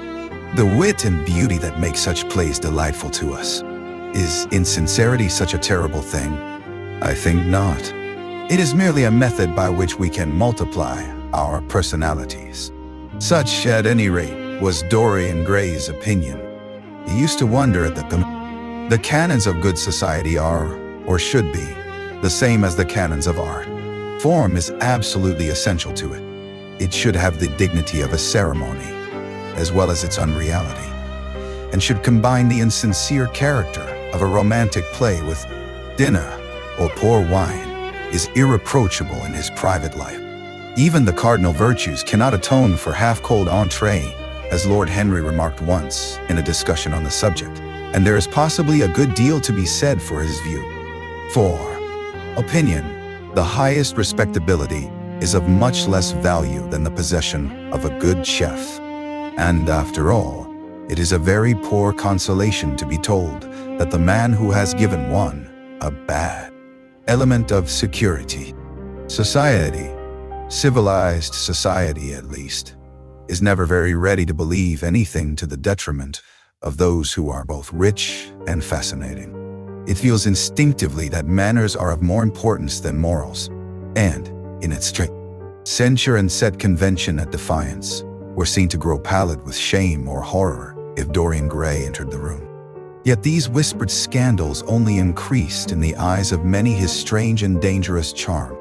His great wealth was a certain, for so they termed them that were circulated about him. It was remarked, however, that some of those who had been most intimate with him appeared, after a time, to shun him. Women who had wildly adored him, and for his sake had braved all social course, took no notice. And in the opinion of most people, his frank debonair manner, his charming boyish smile, and the infinite grace of that wonderful youth that seemed never to leave him, were in themselves a sufficient answer to the calumnies. Used to reappear again in society. Men would whisper to each other in corners, or pass him with a sneer, or look at him with cold, searching eyes, as though they were determined to discover his secret. Of such insolences and attempted slights, that he had been seen brawling with foreign sailors in a low den in the distant parts of Whitechapel, and that he consorted with thieves and coiners and knew the mysteries of their trade. His extraordinary absences became notorious, and when he was brought by a friend into the smoking room of the Churchill, the Duke of Berwick and another gentleman got up in a marked manner and went out. Curious stories became current about him after he had passed his 25th year. It was rumored, for while he fascinated many, there were not a few who distrusted him.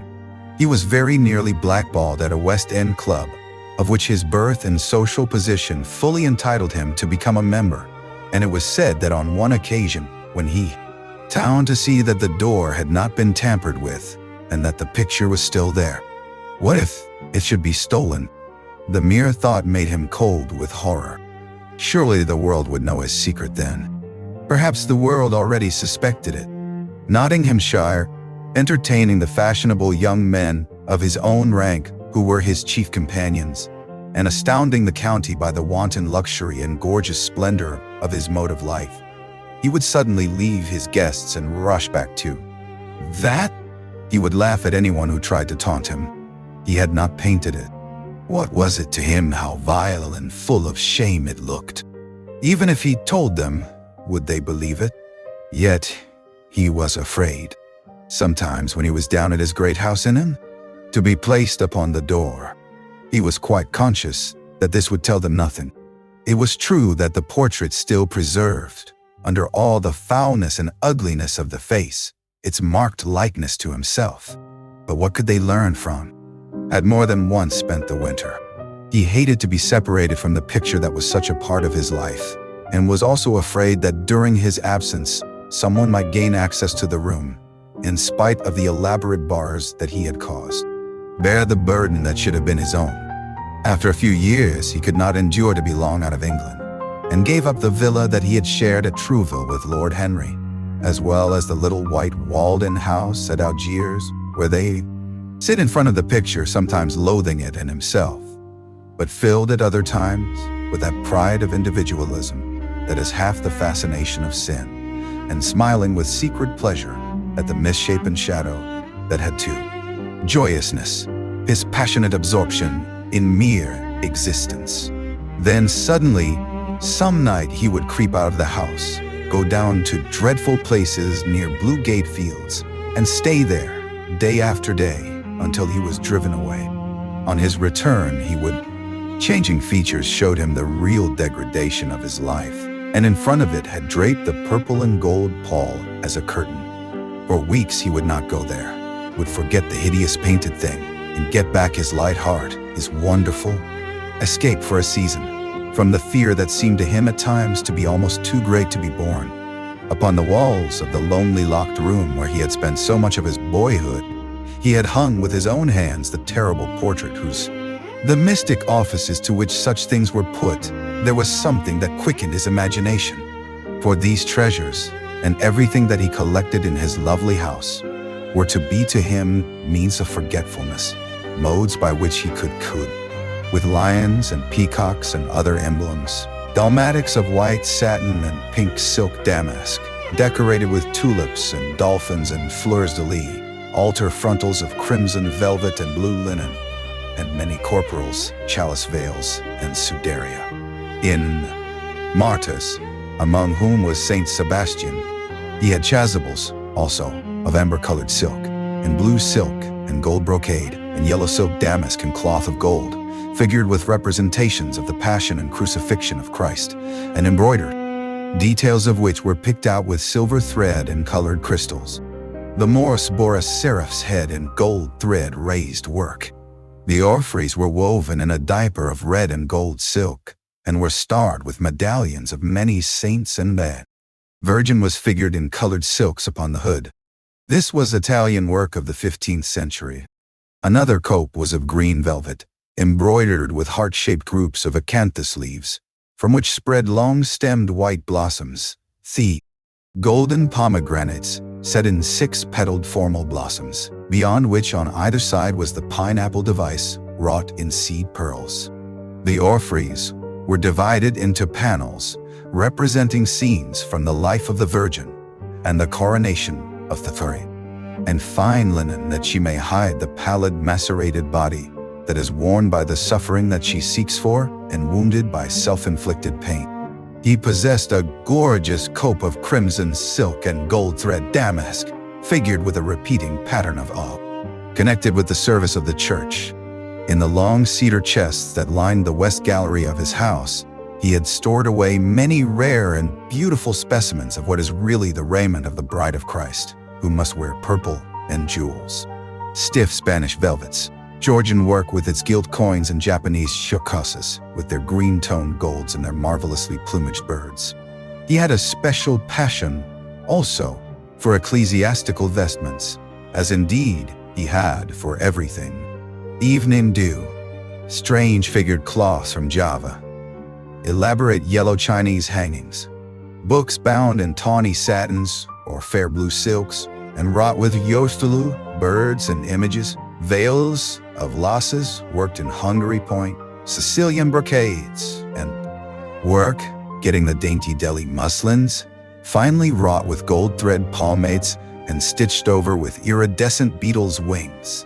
The Dhaka gauzes that from their transparency are known in the East as woven air and running water. Taken from the Turkish camp before Vienna, and the standard of Muhammad had stood beneath the tremulous gilt of its canopy. And so, for a whole year, he sought to accumulate the most exquisite specimens that he could find of textile and embroidery. Supports were of silver gilt, beautifully chased, and profusely set with enameled and jeweled medallions. It had been black velvet upon cloth of silver. Louis XIV had gold-embroidered caryatides 15 feet high in his apartment. The state bed of Sobieski, King of Poland, was made of Smyrna gold brocade embroidered in turquoises with verses from the Quran. Its with crescents and suns. Its curtains were of damask, with leafy wreaths and garlands, figured upon a gold and silver ground, and fringed along the edges with broideries of pearls. And it stood in a room hung with rows of the Queen's devices in cut, blazoned with the King's arms and 561 butterflies, whose wings were similarly ornamented with the arms of the Queen, the whole worked in gold. Catherine de Medicis had a mourning bed made for her of black velvet powdered, note, of square shape in those days, formed with 4 pearls. He read of the room that was prepared at the palace at Reims for the use of Queen Joan of Burgundy, and was decorated with 1,321 parrots made embroidery from nature, and the coat that Charles of Orleans once wore, on the sleeves of which were embroidered the verses of a song beginning, Madame, je suis tout royeux, the musical accompaniment of the words being wrought in gold thread, and each cloth of King Chilperic, with its 300 golden bees, the fantastic robes that excited the indignation of the Bishop of Pontus and were figured with lions, panthers, bears, dogs, forests, rocks, hunters, all in fact, that a painter can copy and copy. Sky, and Apollo driving a chariot drawn by white, gilt-reined steeds. He longed to see the curious table napkins wrought for the priest of the sun, on which were displayed all the dainties and viands that could be wanted for a feast. The mortuary, which the gods fought against the giants, that had been worked by brown girls for the pleasure of Athena, where the huge velarium that Nero had stretched across the Colosseum at Rome, that Titan sail of purple on which was represented the starry. Nights of horror repeated the story of their shame, but he was unchanged. No winter marred his face or stained his flower-like bloom. How different it was with material things. Where had they passed to? Where was the great crocus-colored robe? In whatever he took up, he was almost saddened by the reflection of the ruin that time brought on, beautiful and wonderful things. He, at any rate, had escaped that. Summer followed summer, and the yellow jonquils bloomed and died many times, and embroideries, and to the tapestries that performed the office of frescoes in the chill rooms of the northern nations of Europe. As he investigated the subject, and he always had an extraordinary faculty of becoming absolutely absorbed for the moment. Burgundy of his race was hung with pear-shaped pearls and studded with sapphires. How exquisite life had once been! How gorgeous in its pomp and decoration! Even to read of the luxury of the dead was wonderful.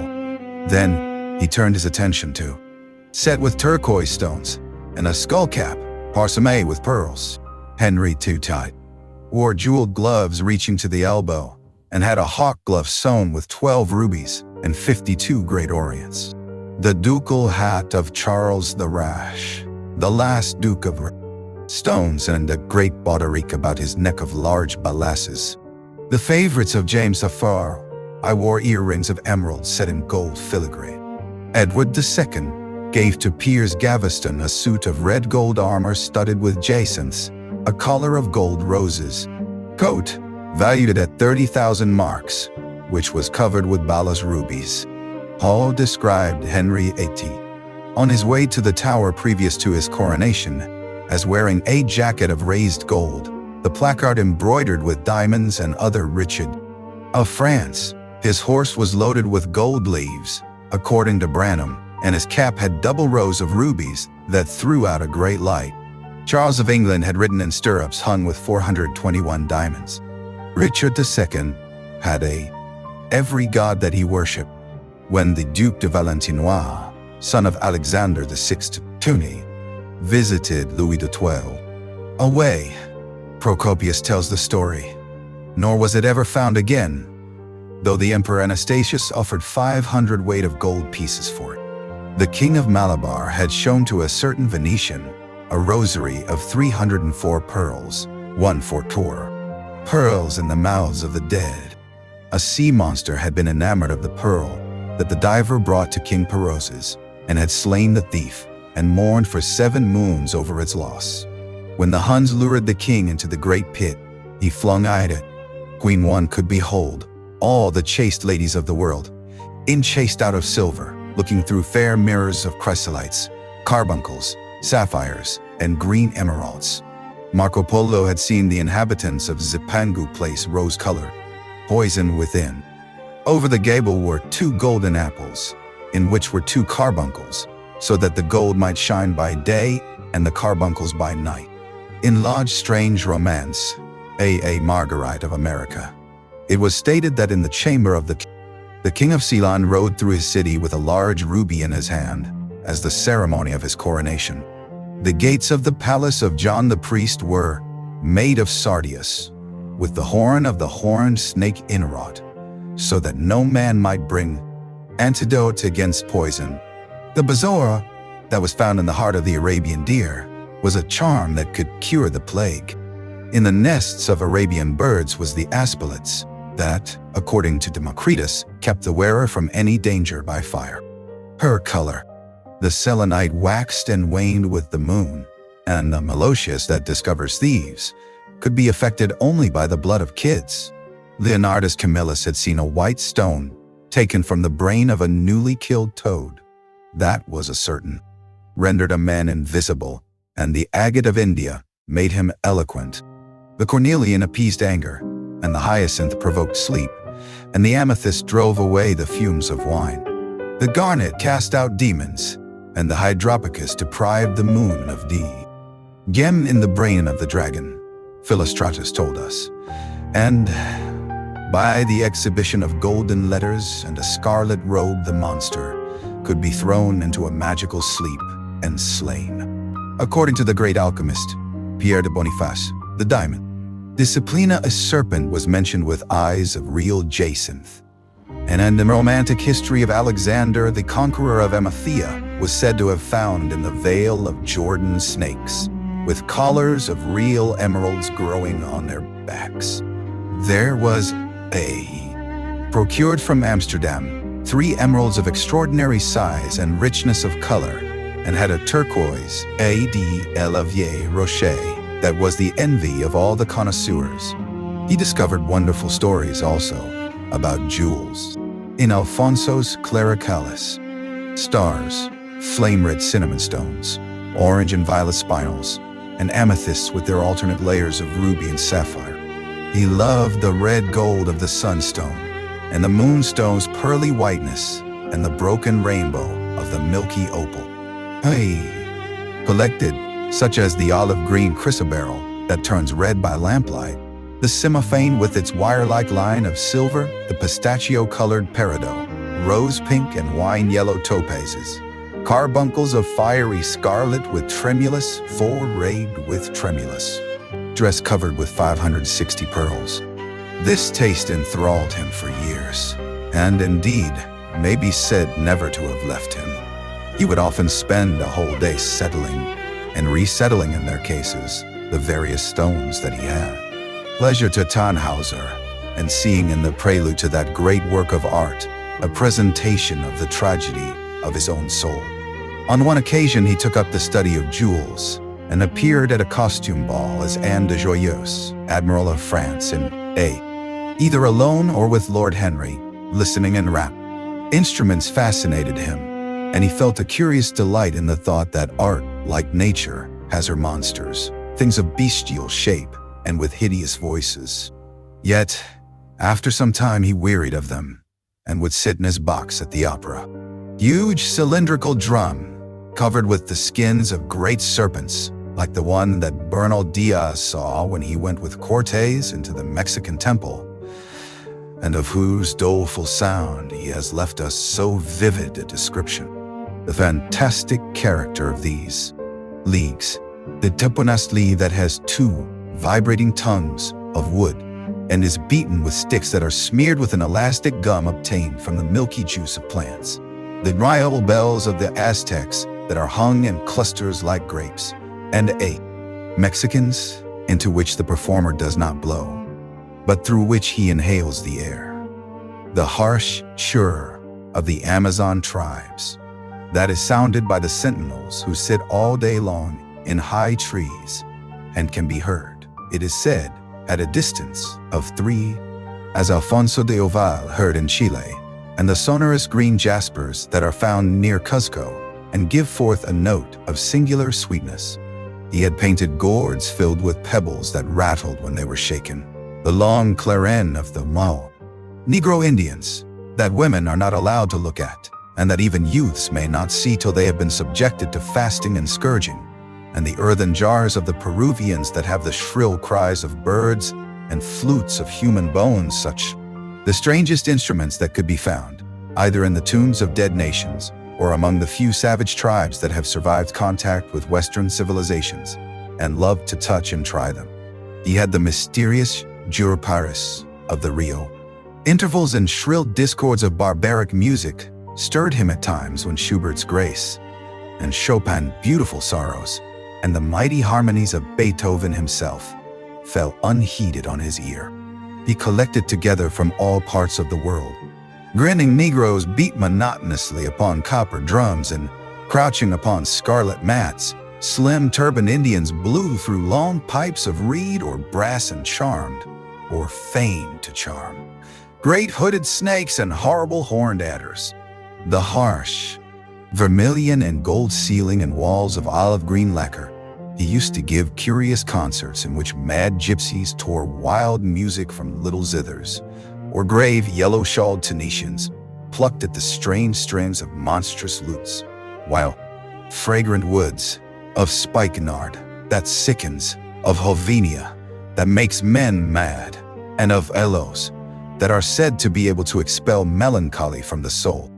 At another time he devoted himself entirely to music, and in a long latticed room, with a rain and in champak that stained the imagination, and seeking often to elaborate a real psychology of perfumes, and to estimate the several influences of sweet-smelling roots and scented, pollen-laden flowers, of aromatic balms, and of dark, and set himself to discover their true relations, wondering what there was in frankincense that made one mystical, and in ambergris that stirred one's passions, and in violets that woke the memory of dead romances, and in musk that troubled the memory of dead romances, to reveal. And so he would now study perfumes and the secrets of their manufacture, distilling heavily scented oils and burning odorous gums from the east. He saw that there was no mood of the mind that had not its counterpart in the sensuous life, him to be of any importance compared with life itself. He felt keenly conscious of how barren all intellectual speculation is when separated from action and experiment. He knew that the senses, no less than the soul, have their spiritual mysteries. Brain, or some white nerve in the body, delighting in the conception of the absolute dependence of the spirit on certain physical conditions, morbid or healthy, normal or diseased. Yet, as has been said of him before, no theory of life seemed to.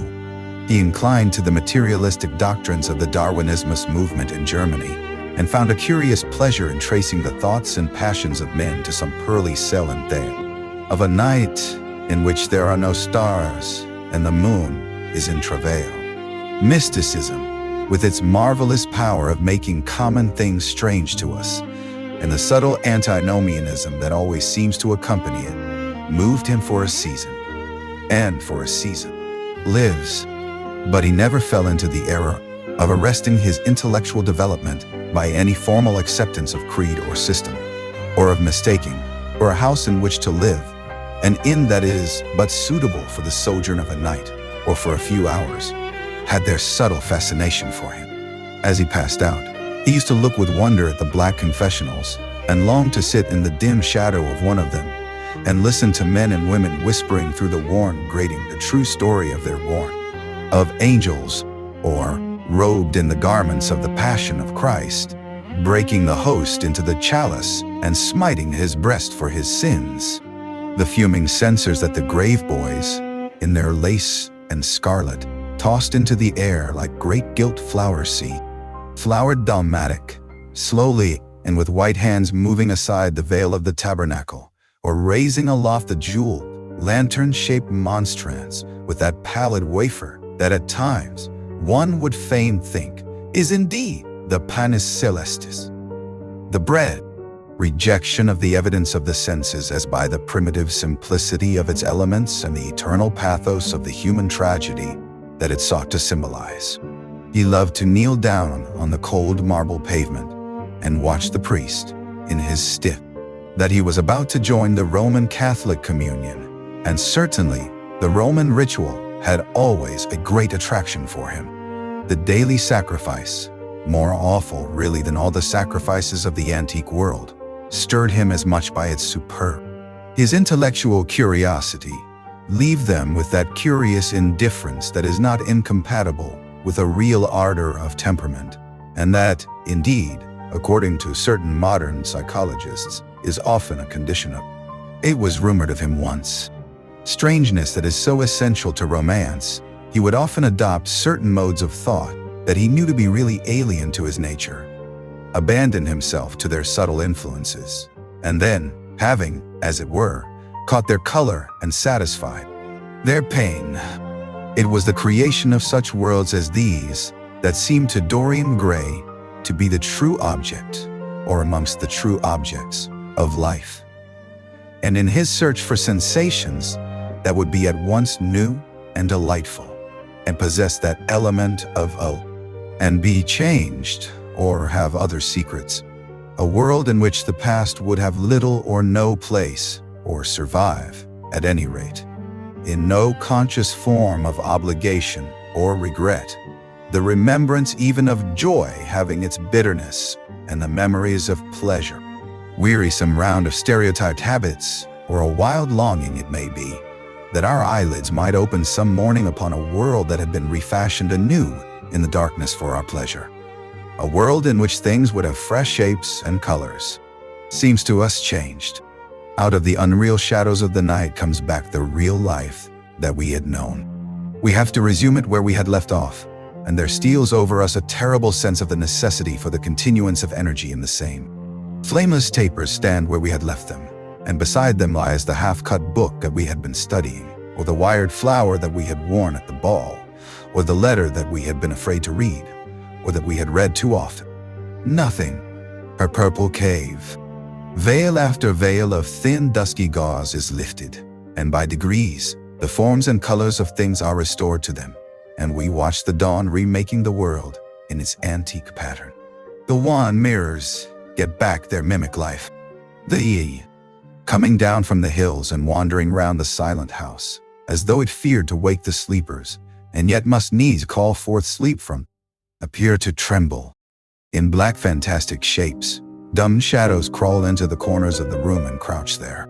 Outside, there is the stirring of birds among the leaves, or the sound of men going forth to their work, or the sigh and sob of the wind. All grotesques, and that lends to Gothic art its enduring vitality, this art being, one might fancy, especially the art of those whose minds have been troubled with the malady of reverie. Gradually white fingers creep through the curtains, and they, dreamless nights that make us almost enamored of death, or one of those nights of horror and misshapen joy, when through the chambers of the brain sweep phantoms more terrible than reality itself. An instinct with that vivid life that lurks in instinct with that vivid life. Profligacy that dulls them.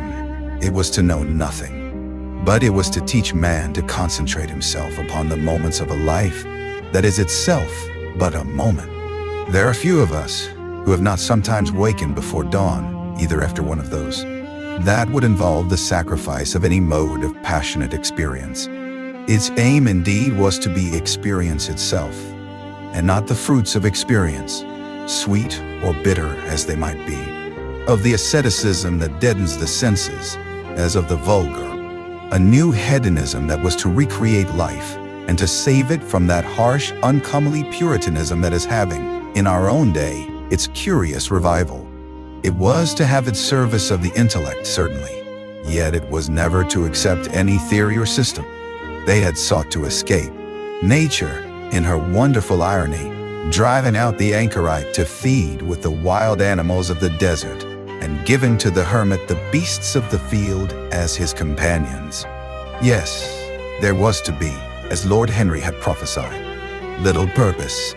There had been mad, willful rejections, monstrous forms of self-torture and self-denial, whose origin was fear, and whose result was a degradation infinitely more terrible than that fancied degradation from which, in their ignorance, making them elements of a new spirituality, of which a fine instinct for beauty was to be the dominant characteristic.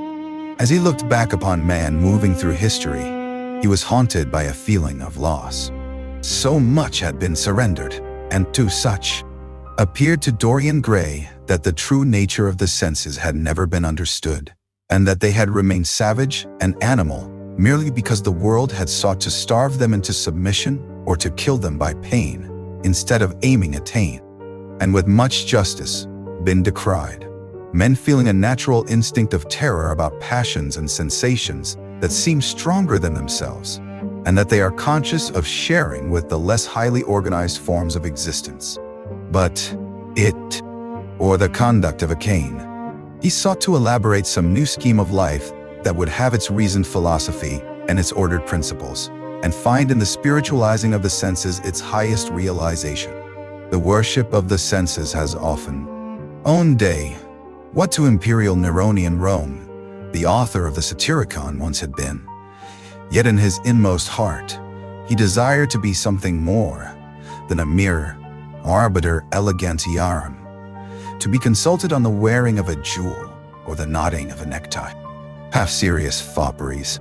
For, while he was but too ready to accept the position that was almost immediately offered to him on his coming of age, and found, indeed, a subtle pleasure in the thought that he might really become to the London of his time he affected, had their marked influence on the young exquisites of the Mayfair balls and Pall Mall club windows, who copied him in everything that he did, and tried to reproduce the accidental charm of his graceful, though to him only light dandyism, which in its own way is an attempt to assert the absolute modernity of beauty, had, of course, their fascination for him. His mode of dressing, and the particular styles that from time to visible world existed, and certainly, To him, life itself was the first, the greatest of the arts, and for it all the other arts seemed to be but a preparation, fashion, by which what is really fantastic becomes for a moment universal, and grace and distinction and perfect manner of a citizen of the world. To them, he seemed to be of the company of those whom Dante describes as having sought to make themselves perfect by the worship of beauty. Like Gautier, he was one for whom among the very young men who saw or fancied that they saw in Dorian Gray the true realization of a type of which they had often dreamed in Eton or Oxford days, a type that was to combine something of the real culture of the scholar with all the placing of those invited, as for the exquisite taste shown in the decoration of the table, with its subtle symphonic arrangements of exotic flowers and embroidered cloths and antique plate of gold and silver. Indeed, there were many, especially beautiful house, and had the most celebrated musicians of the day to charm his guests with the wonders of their art. His little dinners, in the settling of which Lord Henry always assisted him, were noted as much for the careful selection, and grew more ravenous as he fed them. Yet he was not really reckless, at any rate in his relations to society. Once or twice every month during the winter, and on each Wednesday evening while the season lasted, he would throw open to the world hissy. These were rare. That curiosity about life which Lord Henry had first stirred in him, as they sat together in the garden of their friend, seemed to increase with gratification. The more he knew, the more he desired to know. He had mad hungers, that tavern near the docks which, under an assumed name and in disguise, it was his habit to frequent. He would think of the ruin he had brought upon his soul with a pity that was all the more poignant, because it was purely selfish. But moments, such as coarse bloated hands of the picture, and smile, he mocked the misshapen body and the failing limbs. There were moments indeed at night, when lying sleepless in his own delicately scented chamber, or in the sordid room of the little ill-famed, terrible delight, the hideous lines that seared the wrinkling forehead or crawled around the heavy sensual mouth, wondering sometimes which were the more horrible, the signs of sin or the signs of age. He would place his white hands beside the sharpness of the contrast used to quicken his sense of pleasure. He grew more and more enamored of his own beauty, more and more interested in the corruption of his own soul. He would examine with minute care, and sometimes with a monstrous and stand with a mirror in front of the portrait that Basil Hallward had painted of him, looking now at the evil and aging face on the canvas, and now at the fair young face that laughed back at him from the polished glass. Those mysterious and prolonged absences that gave rise to such strange conjecture among those who were his friends, or thought that they were so. He himself would creep upstairs to the locked room, open the door with the key that never left him, seemed to recall to them the memory of the innocence that they had tarnished. They wondered how one so charming and graceful as he was could have escaped the stain of an age that was at once sordid and sensual. Often, on returning home from one of Gao, they saw him. He had always the look of one who had kept himself unspotted from the world. Men who talked grossly became silent when Dorian Gray entered the room. There was something in the purity of his face that rebuked them. His mere presence crept through London and became the chatter of the clubs, could not believe anything to his dishonor when valued. For the wonderful beauty that had so fascinated Basil Hallward and many others besides him seemed never to leave him, even those who had heard the most evil things against him, and from time to time, strange rumors about his mode of life. Pleasure, cruelty has its place, that he used to read the latter part of the book, with its really tragic, if somewhat overemphasized, account of the sorrow and despair of one who had himself lost what in others, and the world, he had most dearly. Water which came upon the young Parisian so early in his life, and was occasioned by the sudden decay of a beau that had once, apparently, been so remarkable. It was with an almost cruel joy, and perhaps in nearly every joy, as certainly in his own life, written before he had lived it. In one point he was more fortunate than the novel's fantastic hero. He never knew, never indeed had any cause to know, that somewhat grotesque dread of mirrors and polished metal surfaces and still control. The hero, the wonderful young Parisian, in whom the romantic and the scientific temperaments were so strangely blended, became to him a kind of prefiguring type of himself. And, indeed, the whole book seemed to him to contain the story of Paris, no less than 9 large paper copies of the first edition, and had them bound in different colors, so that they might suit his various moods and the changing fancies of a nature over which he seemed, at times, to have almost entirely lost Lord Henry. And they passed into the dining room. Chapter 11. For years, Dorian Gray could not free himself from the influence of this book. Or perhaps it would be more accurate to say that he never sought to free himself from it. He procured from me that I forgot how the time was going. Yes, I thought you would like it, replied his host, rising from his chair. I didn't say I liked it, Harry. I said it fascinated me. There's a great difference.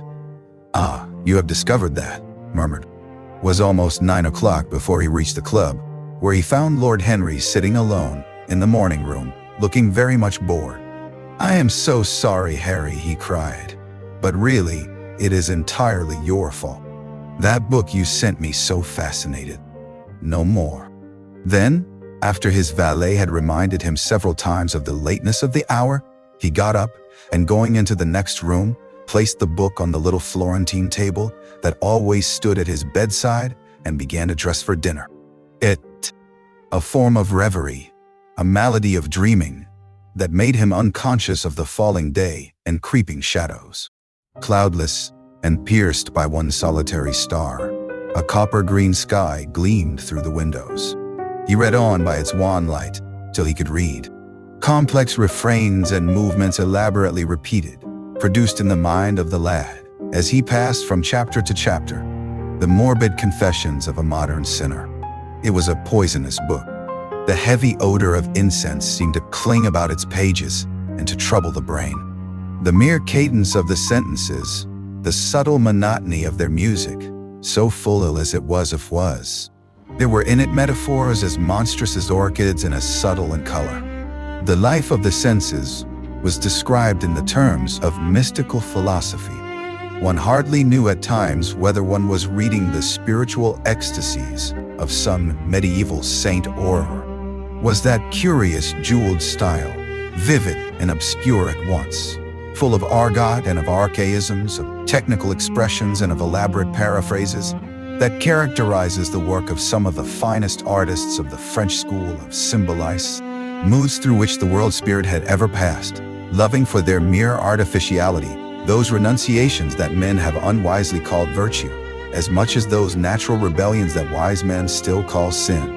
The style in which it was written, a psychological study of a certain young Parisian who spent his life trying to realize in the 19th century all the passions and modes of thought that belonged to every century except his own, and to sum up, as it were, in himself, the various and various were passing in dumb show before him. Things that he had dimly dreamed of were suddenly made real to him. Things of which he had never dreamed were gradually revealed. It was a novel without a plot, and with only one character, being indeed simply into an armchair and began to turn over the leaves. After a few minutes he became absorbed. It was the strangest book that he had ever read. It seemed to him that in exquisite raiment and to the delicate sound of flutes, the sins of the world, Lord Henry had sent him. What was it? He wondered. He went towards the little pearl-colored octagonal stand that had always looked to him like the work of some strange Egyptian bees that wrought in silver, and taking up the volume, flung himself. For that, perhaps he had read it and had begun to suspect something. And yet, what did it matter? What had Dorian Gray to do with Sybil Vane's death? There was nothing to fear. Dorian Gray had not killed her. His eye fell on the yellow book, that how horribly real ugliness made things. He felt a little annoyed with Lord Henry for having sent him the report. And it was certainly stupid of him to have marked it with red pencil. Victor might have read it. The man knew more than enough English. Affected during the giving of her own evidence, and that of Dr. Beryl, who had made the post-mortem examination of the deceased. He frowned, and tearing the paper in two, went across the room and flung the pieces away. How ugly it all was. And District Coroner, on the body of Sybil Vane, a young actress recently engaged at the Royal Theatre, Holborn. A verdict of death by misadventure was returned. Considerable sympathy was expressed for the mother of the deceased, who was greatly.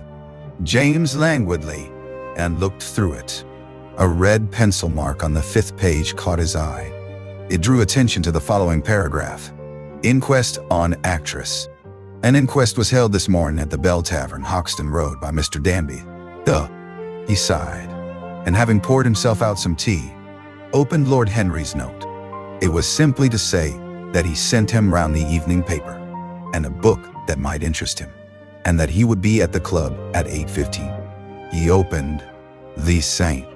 Blackmailed all their lives by some servant who had read a letter, or overheard a conversation, or picked up a card with an address, or found beneath a pillow a withered flower or a shred of crumpled lace. Set back, and a blank space was visible on the wall. Perhaps some night he might find him creeping upstairs and trying to force the door of the room. It was a horrible thing to have a spy in one's house. He had heard of rich men who had been. He had met the men in the hall as they were leaving the house and had wormed out of them what they had been doing. He would be sure and miss the picture, had no doubt missed it already, while he had been laying the tea things. The screen had not been held. Henry, and beside it was a book bound in yellow paper, the cover slightly torn and the edges soiled. A copy of the 3rd edition of the St. James Gazette had been placed on the tea tray. It was evident that Victor had returned. He wondered if he'd been already brought up. On a little table of dark perfumed wood, thickly encrusted with nacre, a present from Lady Radley, his guardian's wife, a pretty professional invalid, who had spent the preceding winter in Cairo, was lying a note from Lord. Locked the door and put the key in his pocket. He felt safe now. No one would ever look upon the horrible thing. No eye but his would ever see his shame. On reaching the library, he found that it was just after 5 o'clock and that the tea had. Sir, and Mr. Hubbard tramped downstairs, followed by the assistant, who glanced back at Dorian with a look of shy wonder in his rough, uncomely face. He had never seen anyone so marvelous. When the sound of their footsteps had died away, Dorian ground if he dared to lift the gorgeous hanging that concealed the secret of his life. I shan't trouble you any more now. I am much obliged for your kindness in coming around. Not at all, Mr. Gray. Ever ready to do anything for you. Have it hung up. Just lean it against the wall. Thanks. Might one look at the work of art, sir? Dorian started. It would not interest you, Mr. Hubbard, he said, keeping his eye on the man. He felt ready to leap upon him and fling him to the I'm sorry I kept you so long. I was thinking of something else. Always glad to have a rest, Mr. Gray, answered the frame maker, who was still gasping for breath. Where shall we put it, sir? Oh, anywhere.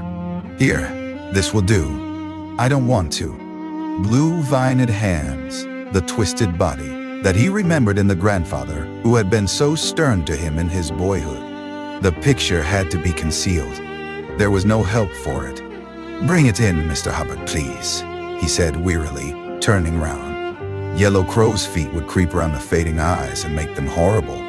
The hair would lose its brightness. The mouth would gape or droop, would be foolish or gross, as the mouths of old men are.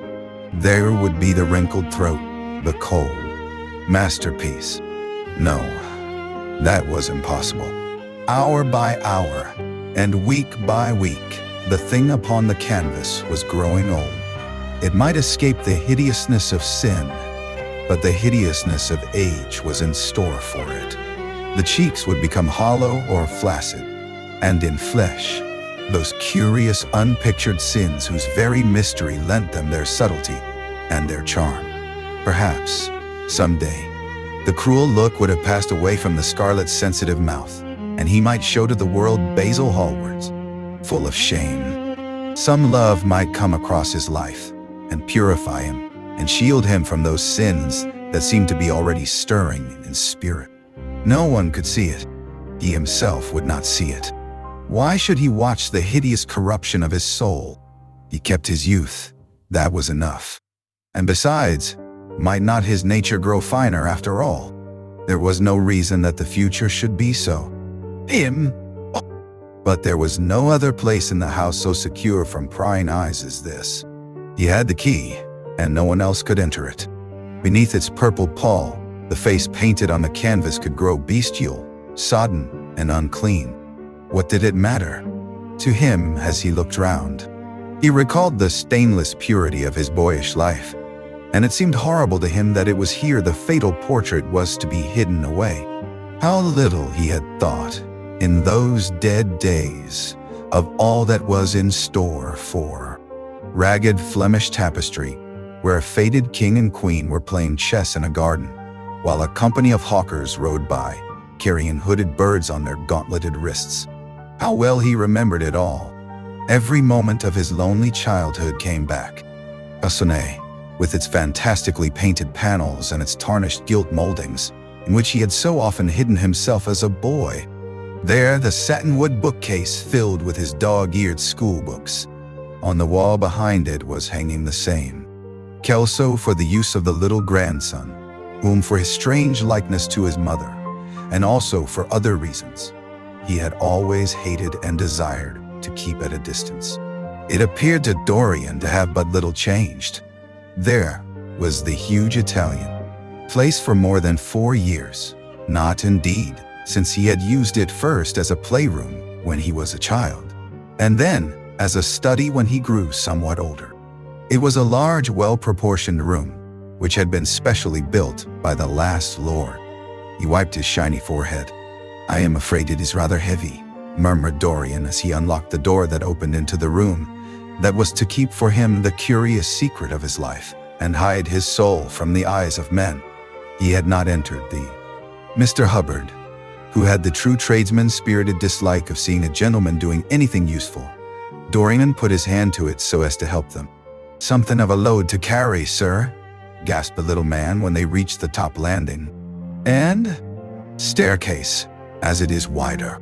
He held the door open for them, and they passed out into the hall and began the ascent.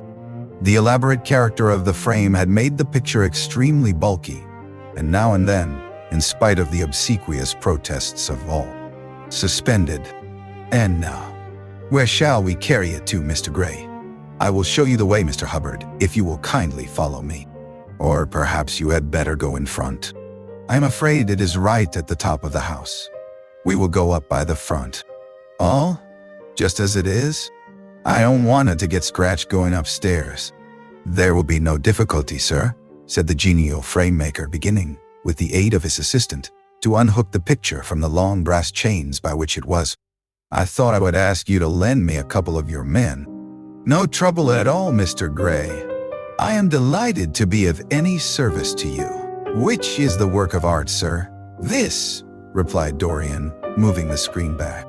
"Can you move it, covering, and look at the frame, though I don't go in much at present for religious art. But today I only want a picture carried to the top of the house for me. It is rather heavy, so." "Frame, sir. Picked it up at a sale. Old Florentine. Came from Fonthill, I believe. Admirably suited for a religious subject, Mr. Gray. D. I am so sorry you have given yourself the trouble of coming round, Mr. Hubbard. I shall certainly drop in and—" About Dorian that charmed everybody. It was a pleasure even to see him. "What can I do for you, Mr. Gray?" he said, rubbing his fat, freckled hands.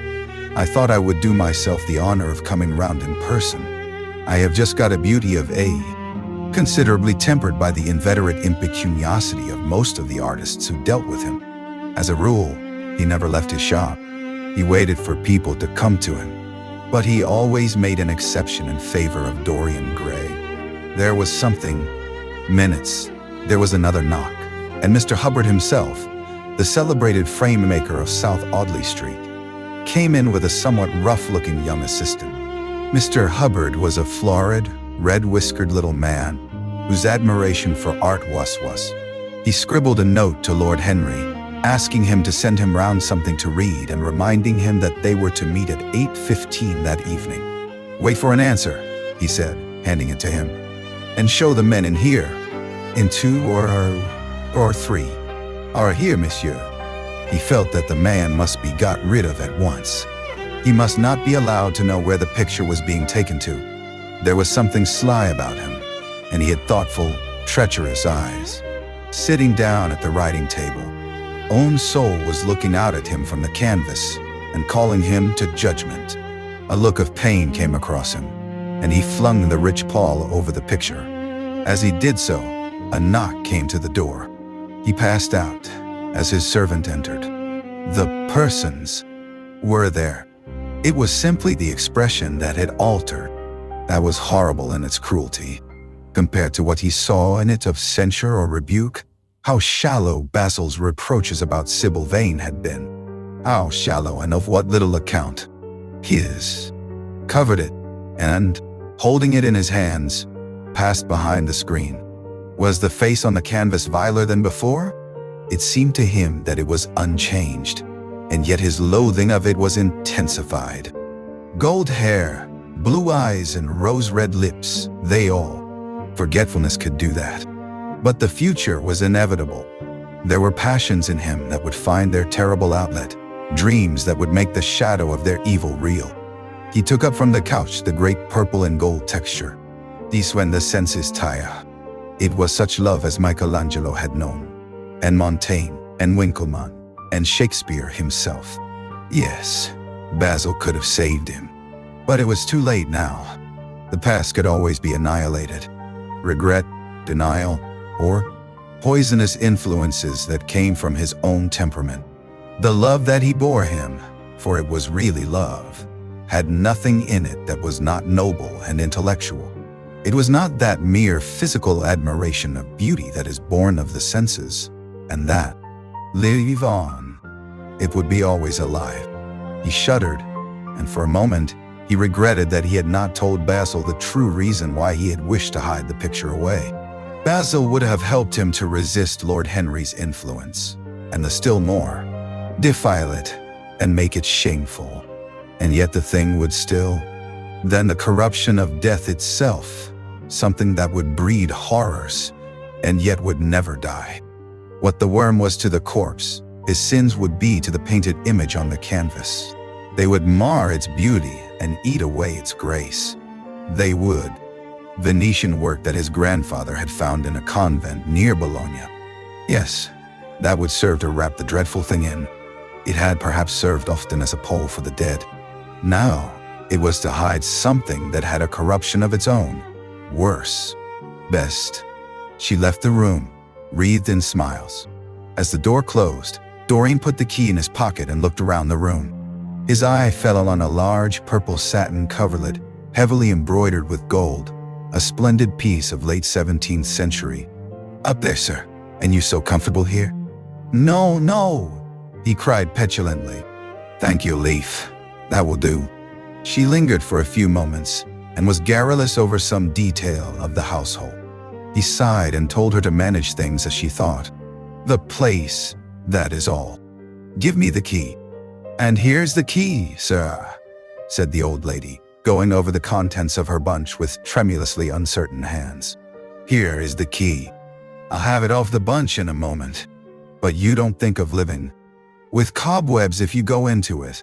Why, it hasn't been opened for nearly 5 years. Not since his lordship died." He winced at the mention of his grandfather. He had hateful memories of him. "That does not matter," he answered. "I simply want to see." She exclaimed, "Why, it is full of dust. I must get it arranged and put straight before you go into it. It is not fit for you to see, sir. It is not indeed. I don't want it put straight, Leaf. I only want the key." "Well, "Sir, you'll be covered, G."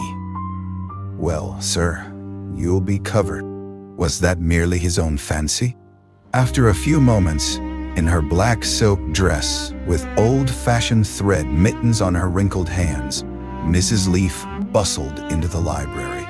He asked her for the key of the schoolroom. "The old schoolroom, Mr. Dorian?" He told him to tell the housekeeper that he wanted to see her, and then to go to the frame maker and ask him to send 2 of his men round at once.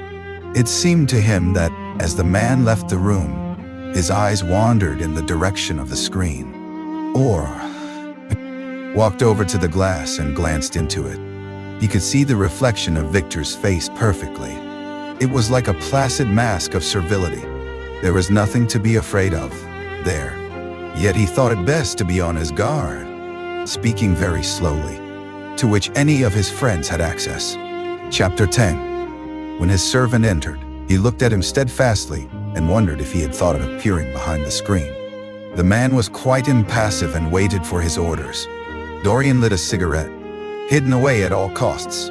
He could not run such a risk of discovery again. It had been mad of him to have allowed the thing to remain, even for an hour, in a room. Devotion, his extravagant panegyrics, his curious reticences, he understood them all now, and he felt sorry. There seemed to him to be something tragic in a friendship so colored by romance. He sighed and touched the bell. The portrait must be.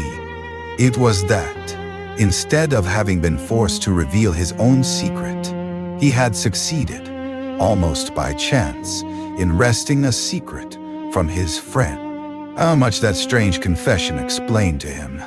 The painter's absurd fits of jealousy, his wild, "I'm sorry you won't let me look at the picture once again, but that can't be helped. I quite understand what you feel about it." As he left the room, Dorian Gray smiled to himself. Poor Basil. How little he knew of the true reason, and how strange. Never sit to you again. There is something fatal about a portrait. It has a life of its own. I will come and have tea with you. That will be just as pleasant. Pleasanter for you, I'm afraid, murmured Hallward regretfully. And now goodbye. Trouble. I would sooner go to you, Basil. You will sit to me again. Impossible. You spoil my life as an artist by refusing, Dorian. No man comes across 2 ideal things. Few come across one. I can't explain it to you, Basil, but I mustn't, cried the lad, with a ripple of laughter. Harry spends his days in saying what is incredible, and his evenings in doing what is improbable. Just the sort of life I would like to lead. But still, I don't think I would go to Harry if I were in here. Was nothing else to see? No, there was nothing else to see. Why do you ask? But you mustn't talk about worship. It is foolish. You and I are friends, Basil, and we must always remain so. You have got Harry, said the painter sadly.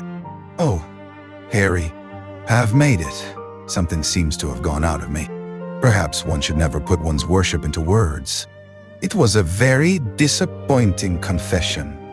Why, what did you expect, Dorian? You didn't see anything else in the picture, did you? There, me to tell you all that I have told you.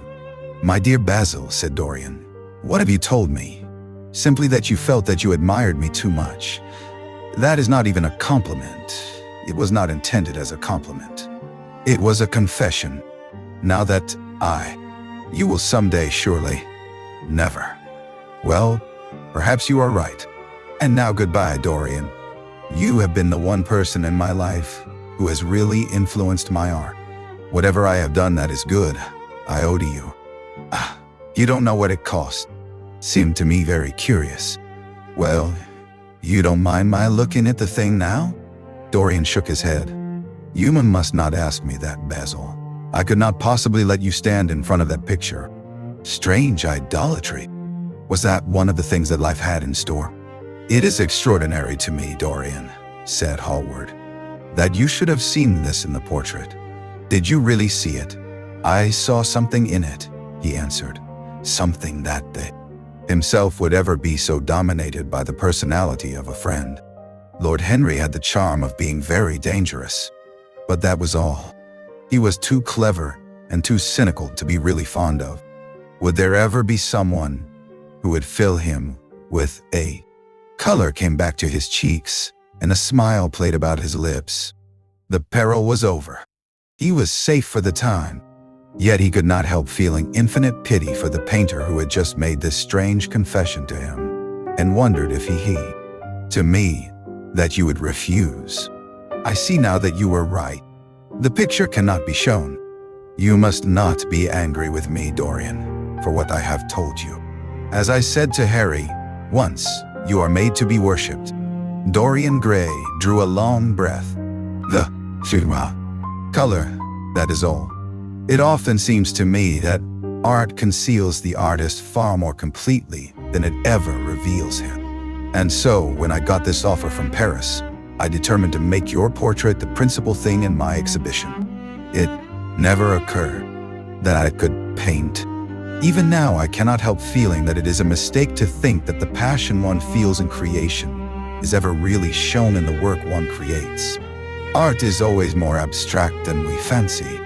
Form and color tell us of form. In few days the thing left my studio, and as soon as I had got rid of the intolerable fascination of its presence, it seemed to me that I had been foolish in imagining that I had seen anything in it. More than that, you were extremely good-looking, and that you were extremely good-looking. We're a little annoyed, but then you did not realize all that it meant to me. Harry, to whom I talked about it, laughed at me. But I did not mind that. When the picture was finished and I sat alone with it, I felt that I was right.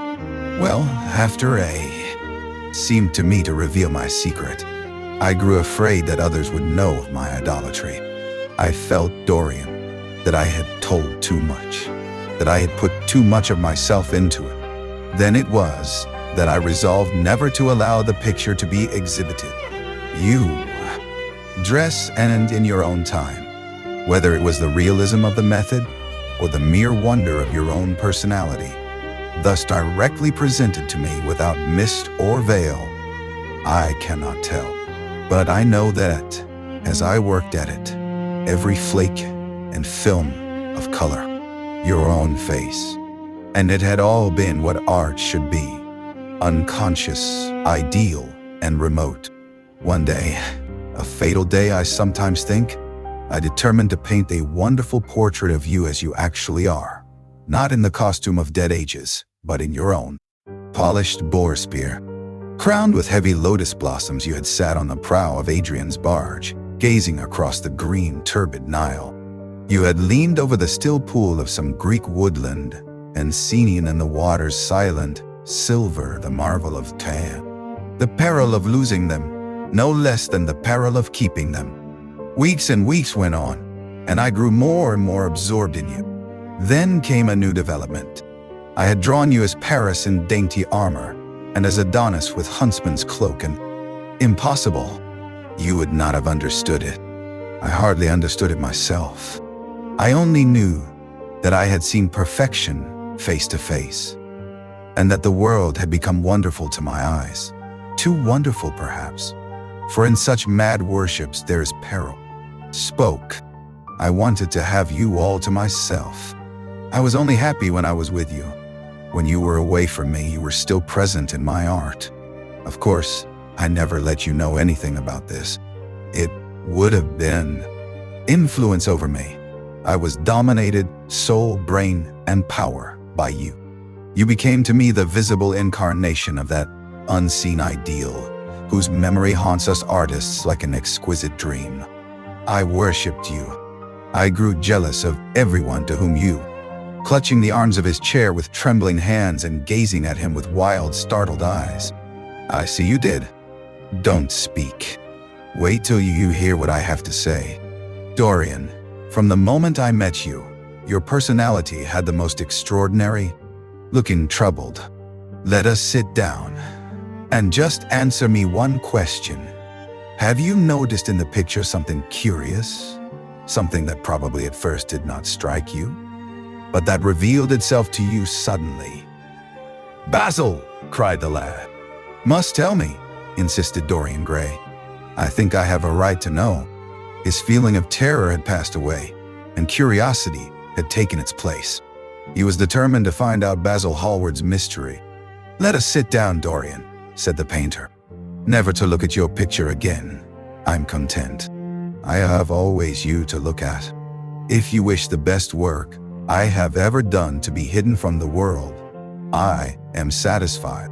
Your friendship is dearer to me than any fame or reputation. No, Basil, you, for refusing to exhibit my picture." The painter shuddered in spite of himself. "Dorian, if I told you, you might like me less than you do, and you would certainly laugh at me. I could not bear your doing either of those two things. If you wish me. Yes, perhaps Basil too had a secret. He would ask him and try. "Basil," he said, coming over quite close and looking him straight in the face, "we have each of us a secret. Let me know yours, and I shall tell you mine. What was your reason?"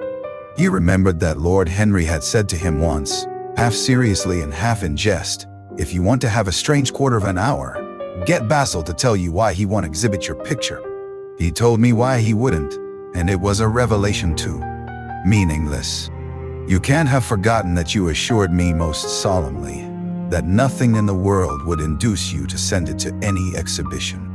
You told Harry exactly the same thing. He stopped suddenly, and a gleam of light came into his eyes. "Danger, Dot. You told me a month ago that you would never exhibit it," he cried. "Why have you changed your mind? You people who go in for being consistent have just as many moods as others have. The only difference is that your moods are rather. In fact, you are sure to be out of town. And if you keep it always behind a screen, you can't care much about it." Dorian Gray passed his hand over his forehead. There were beads of perspiration there. He felt that he was on the brink of a horrible. "To that, Georges Petit is going to collect all my best pictures for a special exhibition in the Rue de Sèze, which will open the first week in October. The portrait will only be away a month. I should think you could easily spare it for that time." Strange sense of terror creeping over him. Was the world going to be shown his secret? Were people to gape at the mystery of his life? That was impossible. Something, he did not know what had to be done at once. "Yes, I don't suppose you will object. Today? To exhibit it.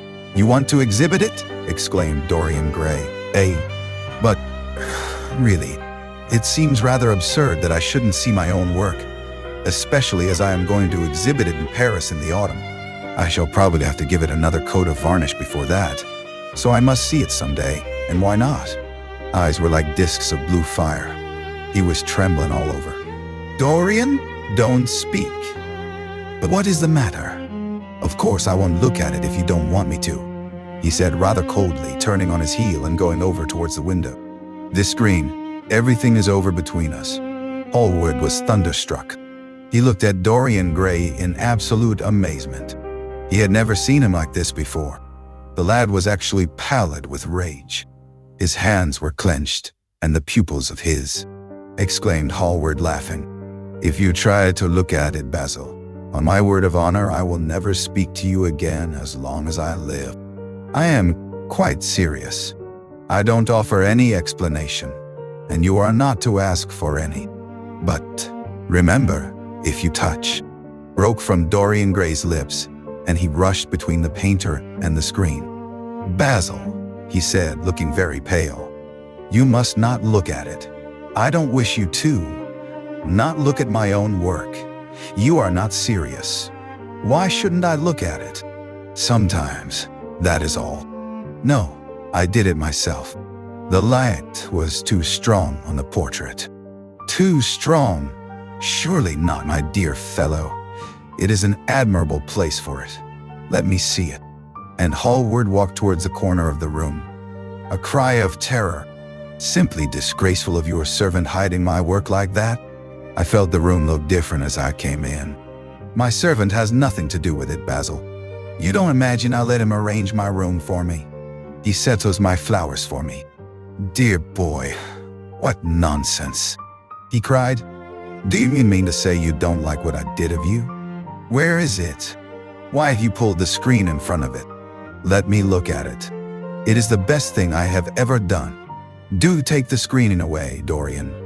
It is. Try and do something, Dorian, if it would please you.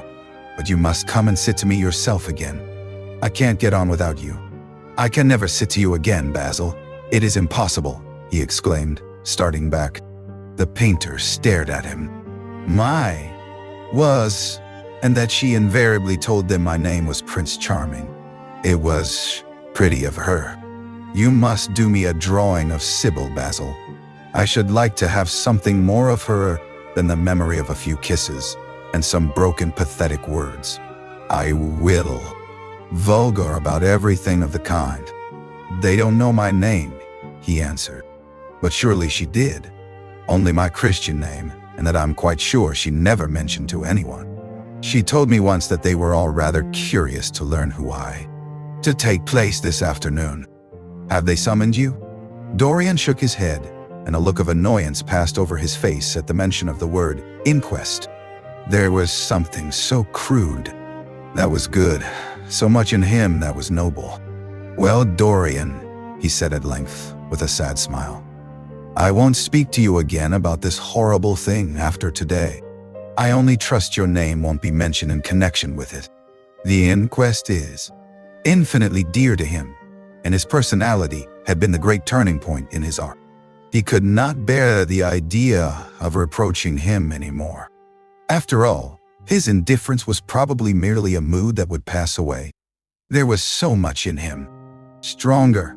You are too much afraid of life, but you are better. And how happy we used to be together. Don't leave me, Basil, and don't quarrel with me. I am what I am.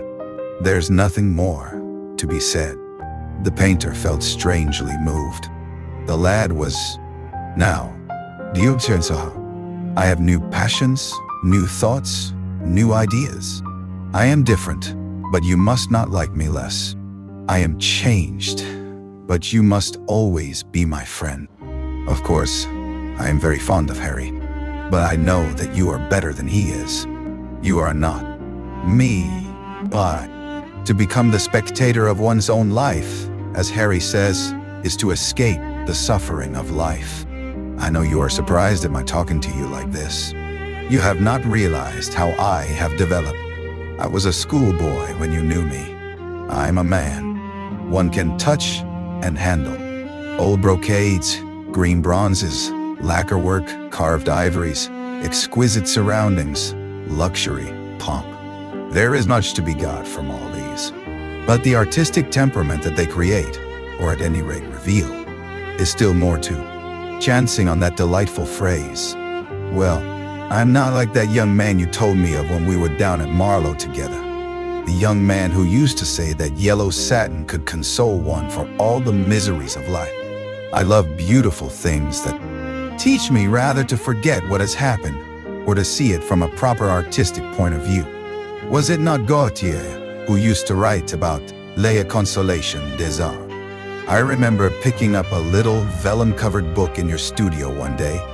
Exactly what it was.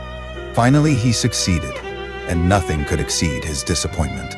He had absolutely nothing to do, almost died of ennui, and became a confirmed misanthrope. And besides, my dear old Basil, if you really want to console me, consoled, and you are furious. How like a sympathetic person. You remind me of a story Harry told me about a certain philanthropist who spent 20 years of his life in trying to get some grievance redressed or some unjust law altered. I forget it. No idea what I was going through. I suffered immensely. Then it passed away. I cannot repeat an emotion. No one can, except sentimentalists. And you are awfully unjust, Basil. You come down here to console me. That is charming of you. You find me, saying, you must not think I have not suffered. If you had come in yesterday at a particular moment, about 5:30, perhaps, or 5:45, you would have found me in tears. Even Harry, who was here, who brought me the news, in fact, had, when she knew its unreality, She died, as Juliet might have died. She passed again into the sphere of art. There is something of the martyr about her. Her death has all the pathetic uselessness of martyrdom, all its wasted beauty. But, as I was, what I mean, middle-class virtue and all that kind of thing. How different Sybil was. She lived her finest tragedy. She was always a heroine. The last night she played, the night you saw her, she acted badly because she had known the reality of love. No, said Dorian Gray, there is nothing fearful about it. It is one of the great romantic tragedies of the age. As a rule, people who act lead the most commonplace lives. They are good husbands, or faithful wives, or something tedious. You know. Think it was a vulgar accident? Of course she killed herself. The elder man buried his face in his hands. How fearful, he muttered, and a shudder ran through him. You have come too late. Yesterday, when I heard that Sybil Vane had killed herself. Killed herself. Good heavens! Is there no doubt about that? Cried Hallward, looking up at him with an expression of horror. My dear Basil, surely you don't know what you mean, Basil, he exclaimed, turning round. I don't know what you want. What do you want? I want the Dorian Gray I used to paint, said the artist sadly. Basil, said the lad, going over to him and putting his hand on his shoulder. For a few moments on the green, flickering, sun-lashed garden. I owe a great deal to Harry Basil, he said at last. More than I owe to you. You only taught me to be vain. Well, I'm punished for that, Dorian, or shall be someday. I don't. You were the most unspoiled creature in the whole world. Now, I don't know what has come over you. You talk as if you had no heart, no pity in you. It is all Harry's influence. I see that. The lad flushed up, and going to the window, looked out. Dominate them. Dorian, this is horrible. Something has changed you completely. You look exactly the same wonderful boy who, day after day, used to come down to my studio to sit for his picture. But you were simple, natural, and affectionate then. It is only shallow people who require years to get rid of an emotion. A man who is master of himself can end a sorrow as easily as he can invent a pleasure. I don't want to be at the mercy of my emotions. I want to use them, to enjoy them, and to body of hers. Stop, Basil! I won't hear it! Cried Dorian, leaping to his feet. You must not tell me about things. What is done is done. What is past is past. You call yesterday the past. What has the actual lapse of time got to do with it? Was lying dead in some sordid lodging? You can talk to me of other women being charming, and of Patti singing divinely, before the girl you loved has even the quiet of a grave to sleep in? Why, man, there are horrors in store for that little white stage. He is a sailor or something. And now, tell me about yourself and what you are painting. You went to the opera? Said Hallward, speaking very slowly and with a strained touch of pain in his voice. You went to the opera while Sybil Vane. One doesn't talk about a thing. It has never happened. It is simply expression, as Harry says, that gives reality to things. I may mention that she was not the woman's only child. There is a son, a charming fellow, I believe, but he is not on the yay, and looking dreadfully bored. I was at the opera. You should have come on there. I met Lady Gwendolen, Harry's sister, for the first time. We were in her box. She is perfectly charming, and Patti sang divinely. Don't talk about horrid subjects. Murmured Dorian Gray, sipping some pale yellow wine from a delicate gold-beaded bubble of Venetian glass. Paper. Somewhere in the Euston Road, isn't it? But I was afraid of intruding upon a sorrow that I could not lighten. Poor woman! What a state she must be in. And her only child, too. What did she say about it all? My dear Basil, how do I know? Finding you. I can't tell you how heartbroken I am about the whole thing. I know what you must suffer. But Where were you? Did you go down and see the girl's mother? For a moment, I thought of following you there. They gave the address in the one tragedy might be followed by another. I think you might have telegraphed for me when you heard of it first. I read of it quite by chance in a late edition of The Globe that I picked up at the club. I came here at once and was miserable at not have found you, Dorian, he said gravely. I called last night and they told me you were at the opera. Of course, I knew that was impossible, but I wish you had left word where you had really gone to. I passed a dreadful evening, half afraid that bedroom, where his valet was already waiting for him. An hour later, he was at the opera, and Lord Henry was leaning over his chair. Chapter 9. As he was sitting at breakfast next morning, Basil Hallward was shown into the room. I am so glad and fleet and joyous. What did it matter what happened to the colored image on the canvas? He would be safe. That was everything. He drew the screen back into its former place in front of the picture, smiling as he did so, and passed into his face, and left behind the pallid mask of chalk with leaden eyes. He would keep the glamour of boyhood. Not one blossom of his loveliness would ever fade. Not one pulse of his life would ever weaken. Like the gods of the Greeks, he would be strong. Him the most magical of mirrors. As it had revealed to him his own body, so it would reveal to him his own soul. And when winter came upon it, he would still be standing where spring trembles on the verge of summer, when the blood crept from its terrible power. If the picture was to alter, it was to alter. That was all. Why inquire too closely into it? For there would be a real pleasure in watching it. He would be able to follow his mind into its secret places. This portrait would be too conscious desire. Might not things external to ourselves vibrate in unison with our moods and passions? Atom calling to atom in secret love for strange affinity? But the reason was of no importance. He would never again tempt by a prayer any. The substitution? Might there not be some curious scientific reason for it all? If thought could exercise its influence upon a living organism, might not thought exercise an influence upon dead and inorganic things? Nay, without thought or about life, would surrender the chance of remaining always young, however fantastic that chance might be, or with what fateful consequences it might be fraught. Besides, was it really under his control? Had it indeed been prayer that had produced? For a moment, he thought of praying that the horrible sympathy that existed between him and the picture might cease. It had changed in answer to a prayer. Perhaps in answer to a prayer, it might remain unchanged. And yet, who that knew anything? Room, to be shut out from the sunlight that had so often touched to brighter gold the waving wonder of its hair? The pity of it! The pity of it! He had sat before the portrait wondering at its beauty, almost enamored of it, as it seemed to him at times. Was it to alter now with every mood to which he yielded?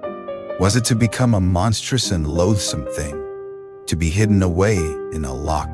Crept over him as he thought of the desecration that was in store for the fair face on the canvas. Once, in boyish mockery of Narcissus, he had kissed, or feigned to kiss, those painted lips that now smiled so cruelly at him, morning after morning, and his own infinite curiosity about life, eternal youth, infinite passion, pleasures subtle and secret, wild joys and wilder sins. He was to have all these things. The portrait was to bear the burden of his shame. That was all. A feeling of pain, winsome fanciful ways, and shy, tremulous grace. He brushed them away hastily and looked again at the picture. He felt that the time had really come for making his choice. Or had his choice already been made? Yes, life had decided that for him. Life. Night at the theater. When he thought of her, it would be as a wonderful tragic figure sent onto the world's stage to show the supreme reality of love. A wonderful tragic figure.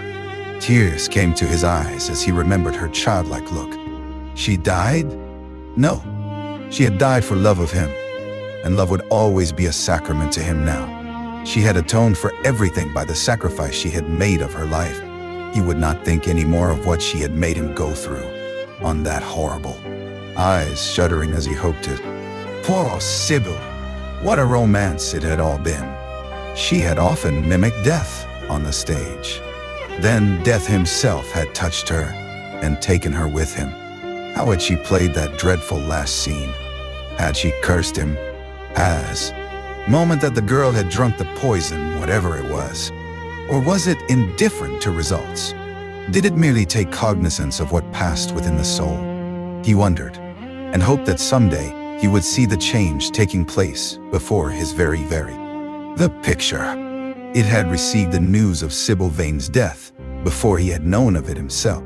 It was conscious of the events of life as they occurred. The vicious cruelty that marred the fine lines of the mouth had, no doubt, appeared with the lamps and drew the blinds down. He waited impatiently for him to go. The man seemed to take an interminable time over everything. As soon as he had left, he rushed to the screen and drew it back. No, there was no further change in friendship, Dorian, answered Lord Henry, shaking him by the hand. Goodbye. I shall see you before 9:30, I hope. Remember, Patty is singing. As he closed the door behind him, Dorian Gray touched the bell, and in a few minutes Victor. I don't feel up to it, said Dorian listlessly. But I am awfully obliged to you for all that you have said to me. You are certainly my best friend. No one has ever understood me as you have. We are only at the beginning of our. I think I shall join you at the opera, Harry. I feel too tired to eat anything. What is the number of your sister's box? 27, I believe. It is on the grand tier. You will see her name on the door. But I am sorry you won't come. And beautiful. We cannot spare you. And now you had better dress and drive down to the club. We are rather late, as it is. Monsieur Henry, rising to go then, my dear Dorian. You would have to fight for your victories. As it is, they are brought to you. No, you must keep your good looks. We live in an age that reads too much to be wise, and that thinks too much to be marvelous. Life has everything in store for you, Dorian. There is nothing that you, with your extraordinary good looks, will not be able to do. But suppose, Harry, I became haggard and old and wrinkled. What then? Ah, then, said Lord. But somehow I was afraid of it, and I could not express it to myself. How well you know me. But we will not talk again of what has happened. It has been a marvelous experience. That is all. I wonder if life has still in store for me anything as. Feet. The shadows crept in from the garden. The colors faded wearily out of things. After some time, Dorian Gray looked up. You have explained me to myself, Harry, he murmured with something of a sigh of relief.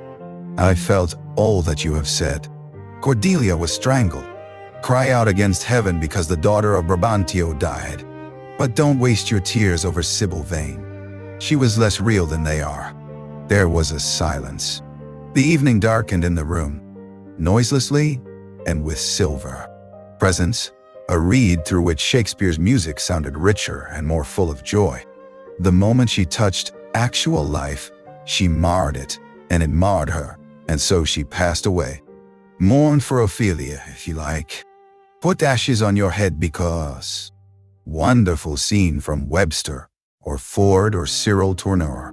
The girl never really lived, and so she has never really died. To you at least, she was always a dream. A phantom that flitted through Shakespeare's plays and left them lovelier for its sorrow, muttered the lad, burying his face in his hands. No, she will never come to life.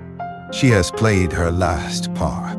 But you must think of that lonely death in the tawdry dressing room, simply as a strange, lurid fragment from some Jacobean tragedy, as, Harry, you said to me that Sybil Vane represented to you all the heroines of romance, that she was Desdemona one night, and Ophelia the other, that if she died as Juliet, she came to life as Imogen. she will never come to life again now. Fancy how delightful you look. And after all, you said something to me the day before yesterday that seemed to me at the time to be merely fanciful, but that I see now was absolutely true, and it holds the key to everything. What was that? Have wonderfully primitive instincts. We have emancipated them, but they remain slaves looking for their masters, all the same. They love being dominated. I am sure you were splendid. I have never seen you really and absolutely angry, but I can. They make one believe in the reality of the things we all play with, such as romance, passion, and love. I was terribly cruel to her. You forget that. I'm afraid that women appreciate cruelty, downright cruelty, more than anything else. Vain must have been from all the women one meets. There is something to me quite beautiful about her death. I am glad I'm living in a century when such wonders happen. Most important one. What is that, Harry? Said the lad listlessly. Oh, the obvious consolation. Taking someone else's admirer when one loses one's own. In good society, that always whitewashes a woman. But really, Dorian, how different Sybil can quite understand it. Besides, nothing makes one so vain as being told that one is a sinner. Conscience makes egotists of us all. Yes, there is really no end to the consolations that women find in modern life. Indeed, I have not mentioned discovering the good qualities of their husbands. They flaunt their conjugal felicity in one's face as if it were the most fascinating of sins. Religion consoles some. Its mysteries have all the charm of a flirtation. A woman once told me, and it by going in for sentimental colors. Never trust a woman who wears mauve, whatever her age may be, or a woman over 35 who is fond of pink ribbons. It always means that they have a history. Others find a great consolation in suddenly artificial, but they have no sense of art. You are more fortunate than I am. I assure you, Dorian, that not one of the women I have known would have done for me what Sybil Vane did for you. Ordinary women always console themselves. Some of them do. A sixth act, and as soon as the interest of the play is entirely over, they propose to continue it. If they were allowed their own way, every comedy would have a tragic ending, and every tragedy would culminate in a farce. They are charmingly her life. I'm bound to state that she ate an enormous dinner, so I did not feel any anxiety. But what a lack of taste she showed. The one charm of the past is that it is the past. But women never know when the curtain has fallen. They always want. At dinner, next, the lady in question. And she insisted on going over the whole thing again, and digging up the past and raking up the future. I had buried my romance in a bed of asphodel. She dragged it out again and assured me that I had spoiled. Forget what killed it. I think it was her proposing to sacrifice the whole world for me. That is always a dreadful moment.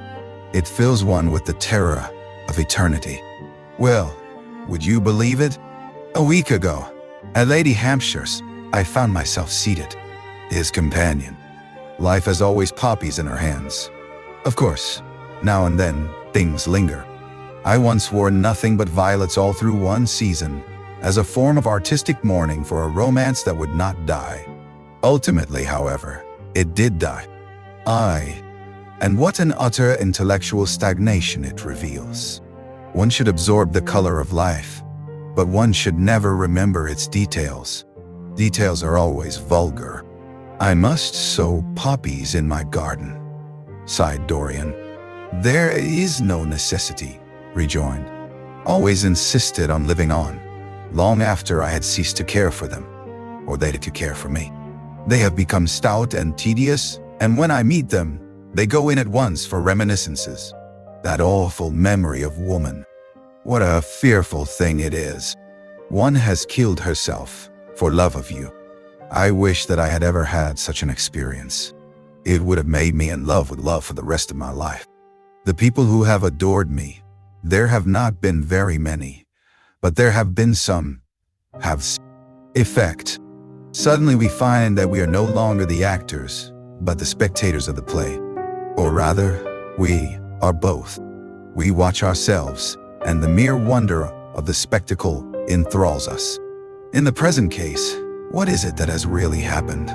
Some impression of sheer brute force, and we revolt against that. Sometimes, however, a tragedy that possesses artistic elements of beauty crosses our lives. If these elements of beauty are real, the whole thing simply appeals to our sense of dramatic incoherence, their absurd want of meaning, their entire lack of style. They affect us just as vulgarity affects us. They give us an unconscious egotism, an extremely interesting question. I fancy that the true explanation is this. It often happens that the real tragedies of life occur in such an inartistic manner that they hurt us by their crude violence, their absolute violence. Play. It has all the terrible beauty of a Greek tragedy, a tragedy in which I took a great part, but by which I have not been wounded. It is an interesting question, said Lord Henry, who found an exquisite pleasure in playing on the lads. But I am glad you don't think I am heartless. I am nothing of the kind. I know I am not. And yet, I must admit that this thing that has happened does not affect me as it should. It seems to me to be simply like a wonderful ending to a wonderful. Do you? You have done too many foolish things during the last fortnight to be entitled to give yourself that name. Dorian, answered Lord Henry, with his sweet, melancholy smile. The lad frowned.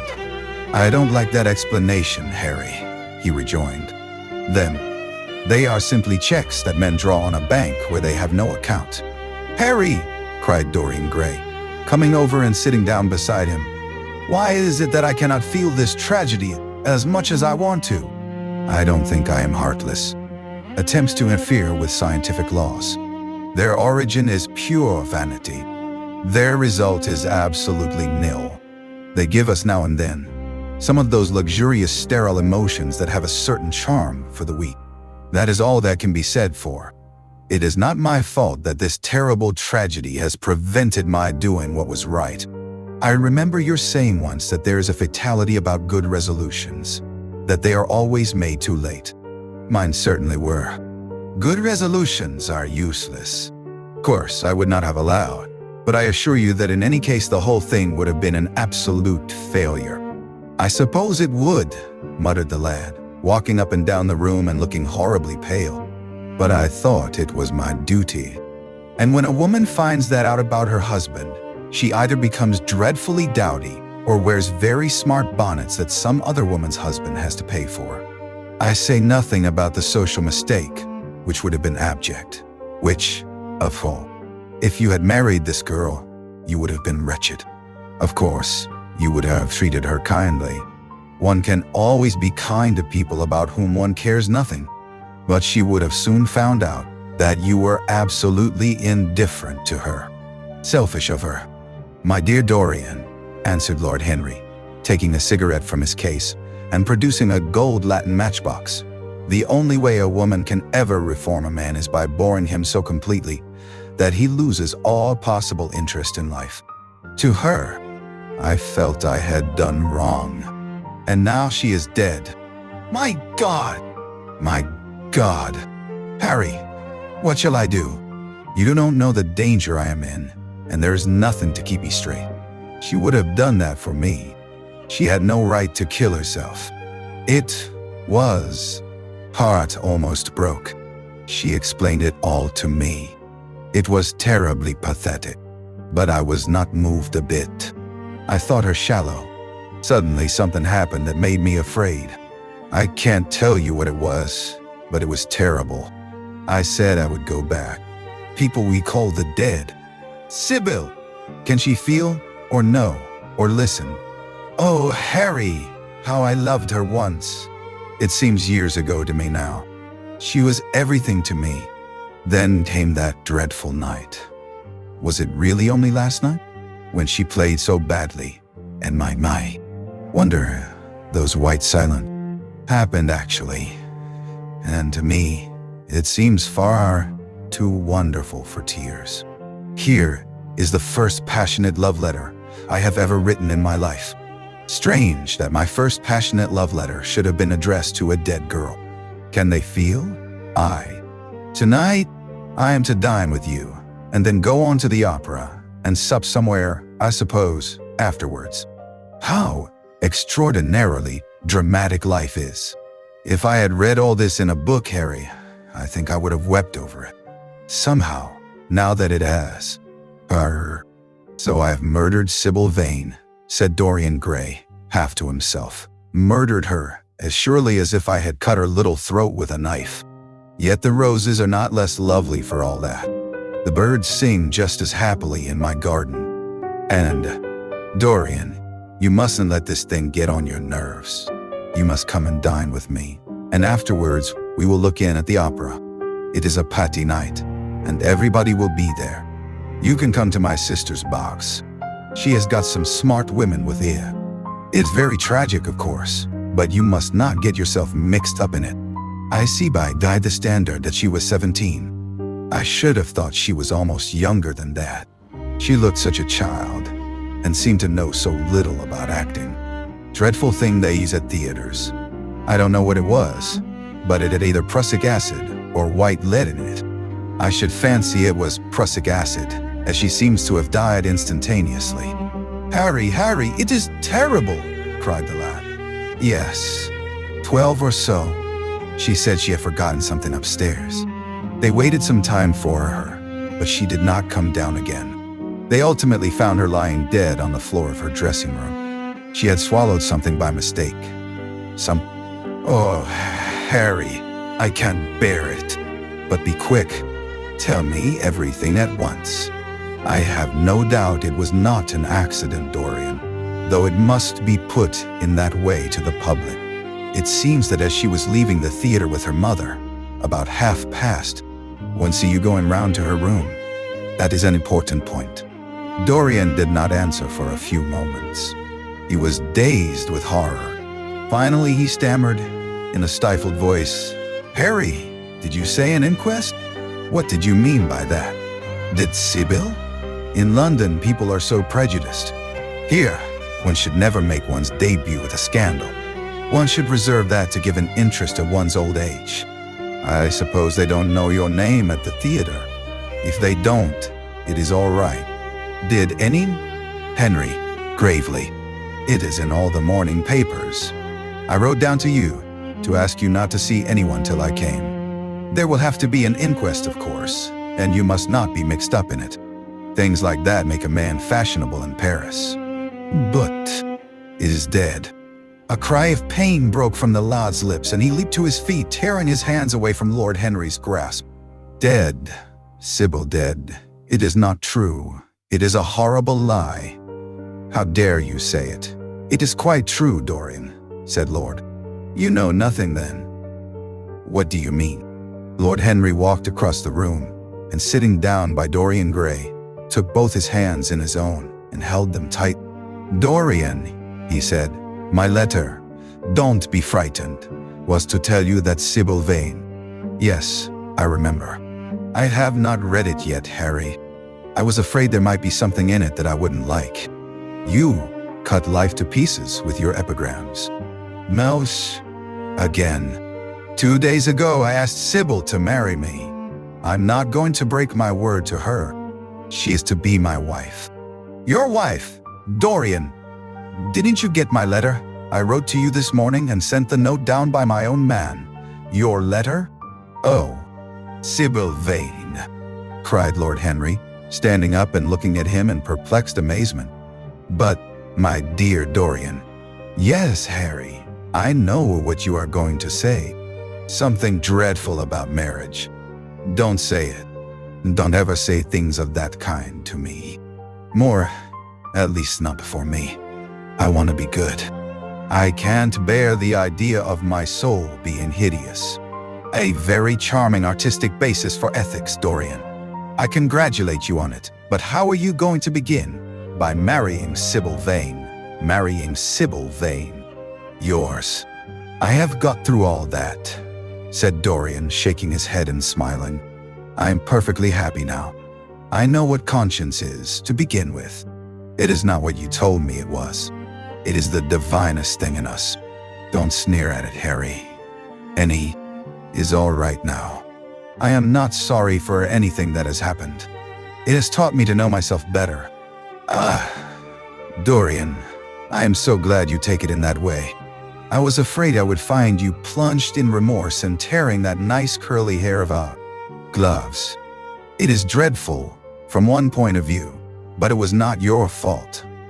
Tell me, did you go behind and see her after the play was over?" "Yes. I felt sure you had. Did you make a scene with her?" "I was brutal, Harry. Perfectly brutal." But it... "So sorry for it all, Dorian," said Lord Henry as he entered. "But you must not think too much about it." "Do you mean about Sybil Vane?" asked the lad. "Yes, of course," answered Lord Henry, sinking into a chair and slowly pulling off his yellow. Lord Henry in, and to explain to him the new life he was going to lead. To quarrel with him if it became necessary to quarrel. To part if parting was inevitable. He jumped up, drew the screen hastily across the picture, and unlocked the door. "I am..." Henry's voice outside. "My dear boy, I must see you. Let me in at once. I can't bear your shutting yourself up like this." He made no answer at first, but remained quite still. The knocking still continued and grew louder. Yes, it was better to feel that no one else has a right to blame us. It is the confession, not the priest, that gives us absolution. When Dorian had finished the letter, he felt that he had been forgiven. Suddenly there came a knock to the door, and he heard Lord, after page with wild words of sorrow and wilder words of pain. There is a luxury in self-reproach. When we blame ourselves, through which he was wandering. He did not know what to do or what to think. Finally, he went over to the table and wrote a passionate letter to the girl he had loved, imploring her forgiveness and accusing himself of madness. He covered page. O'clock struck, and 4, and the half-hour rang its double chime. But Dorian Gray did not stir. He was trying to gather up the scarlet threads of life and to weave them into a pattern, to find his way through the sanguine labyrinth of passion and the fear of God to us all. There were opiates for remorse, drugs that could lull the moral sense to sleep. But here was a visible symbol of the degradation of sin. Here was an ever-present sign of the ruin men brought upon their souls. 3. Would yield to some higher influence, would be transformed into some nobler passion, and the portrait that Basil Hallward had painted of him would be a guide to him through life, would be to him what holiness is to some, and conscience to others. Horror. One thing, however, he felt that it had done for him. It had made him conscious how unjust, how cruel he had been to Sybil Vane. It was not too late to make reparation for that. She could still be his wife. His unreal and selfish love. Could it be that what that soul thought they realized? That what it dreamed, they made true? Or was there some other, more terrible reason? He shuddered and felt afraid, and going back to the couch, lay there, gazing at the picture in sickened interest. That such a change should have taken place was incredible to him. And yet, it was a fact. Was there some subtle affinity between the chemical atoms that shaped themselves into form and color on the canvas and the soul that was within him? The screen aside, and saw himself face to face. It was perfectly true. The portrait had altered. As he often remembered afterwards, and always with no small wonder, he found himself at first gazing at the portrait with a feeling of almost scientific. Would be sure to do that. No, the thing had to be examined, and at once. Anything would be better than this dreadful state of doubt. He got up and locked both doors. At least he would be alone when he looked upon the mask of his shame. Then he drew. Terrible. If it was not true, why trouble about it? But what if, by some fate or deadlier chance, eyes other than his spied behind and saw the horrible change? What should he do if Basil Hallward came and asked to look at his own picture? Basil, Louis XIV's, patterned on. He scanned it curiously, wondering if ever before it had concealed the secret of a man's life. Should he move it aside after all? Why not let it stay there? What was the use of knowing? If the thing was true, it was. And retired. Then he rose from the table, lit a cigarette, and flung himself down on a luxuriously cushioned couch that stood facing the screen. The screen was an old one, of gilt Spanish leather, stamped and wrought with a rather florid. He felt a wild desire to tell him to remain.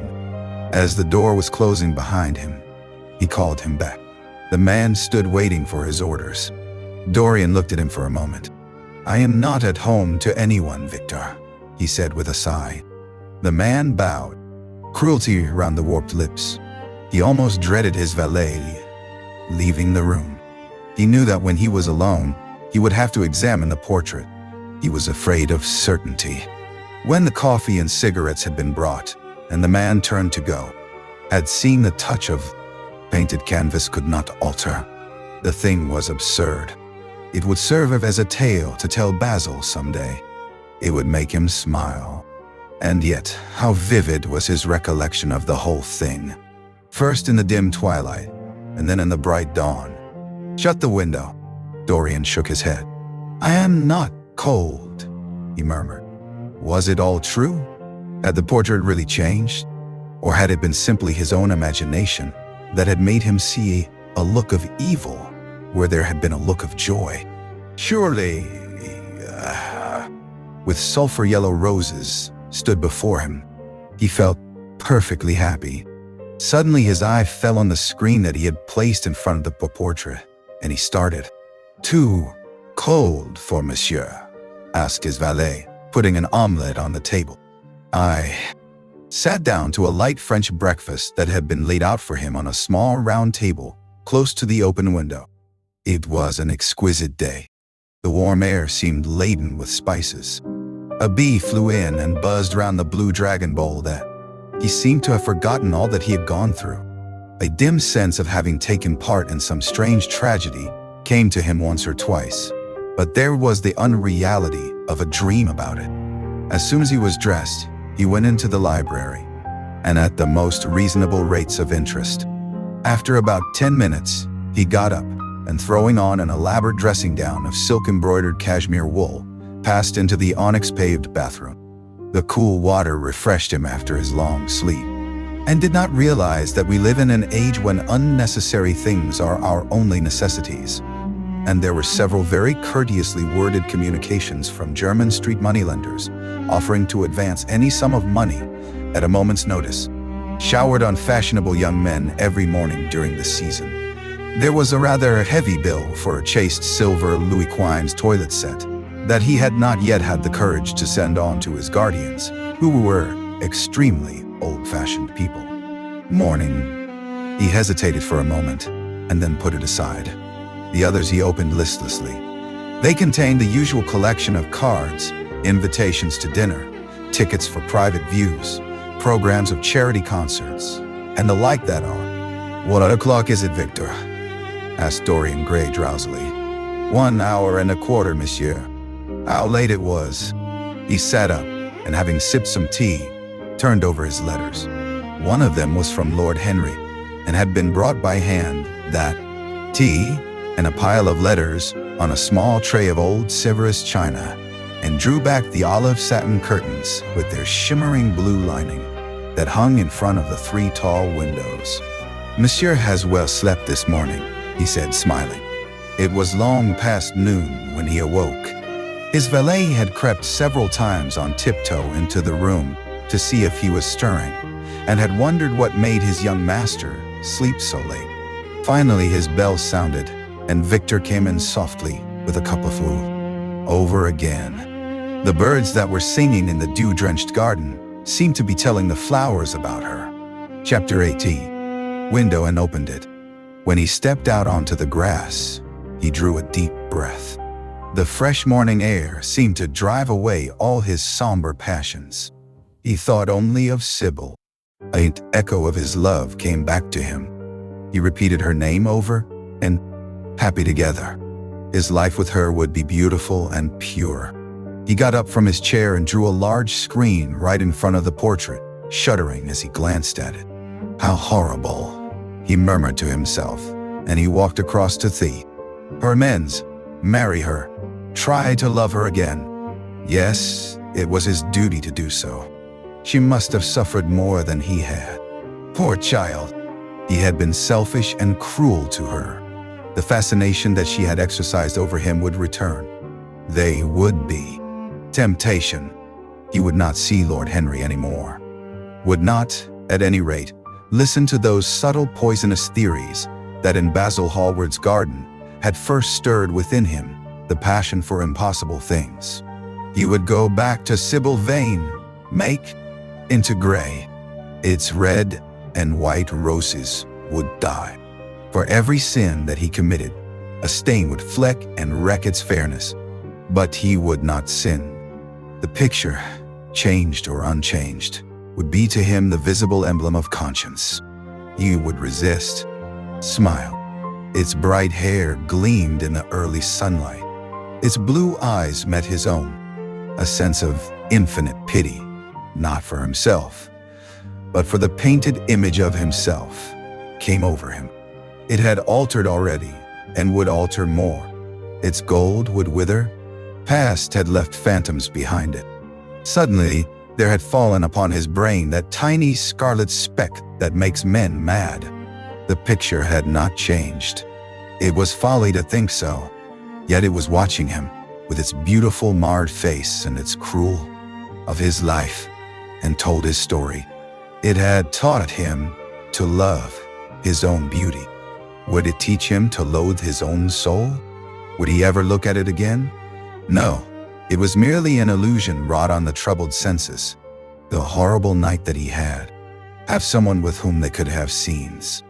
Lord Henry had told him that, and Lord Henry knew what women were. Why should he trouble about Sybil Vane? She was nothing to him now. But the picture? What was he to say of that? It held the secret, worth hers. She had marred him for a moment, if he had wounded her for an age.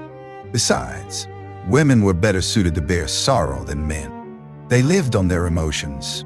They only thought of their emotions. When they took lovers, it was merely two. Had watched her. Why had he been made like that? Why had such a soul been given to him? But he had suffered also. During the 3 terrible hours that the play had lasted, he had lived centuries of pain, aeon upon aeon of torture. His life was well. Thought her great. Then she had disappointed him. She had been shallow and unworthy. And yet, a feeling of infinite regret came over him as he thought of her lying at his feet, sobbing like a little child. He remembered with what callousness he think of them. And yet, there was the picture before him with the touch of cruelty in the mouth. Cruelty! Had he been cruel? It was the girl's fault, not his.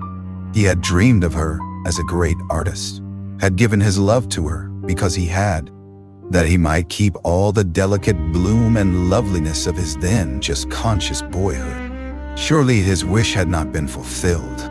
Such things were impossible. It seemed monstrous even too.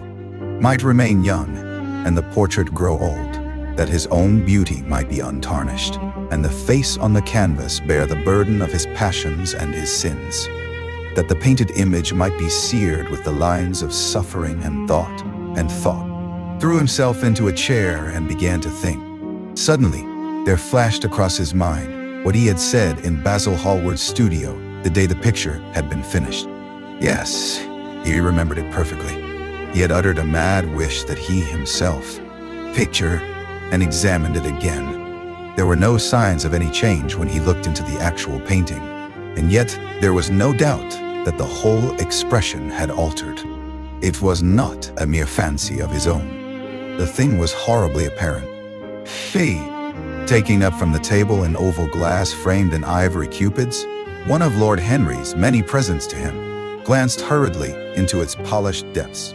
No lion like that warped his red lips. What did it mean? He rubbed his eyes and came close to the hornet. The portrait seemed to linger there, to be more intensified even.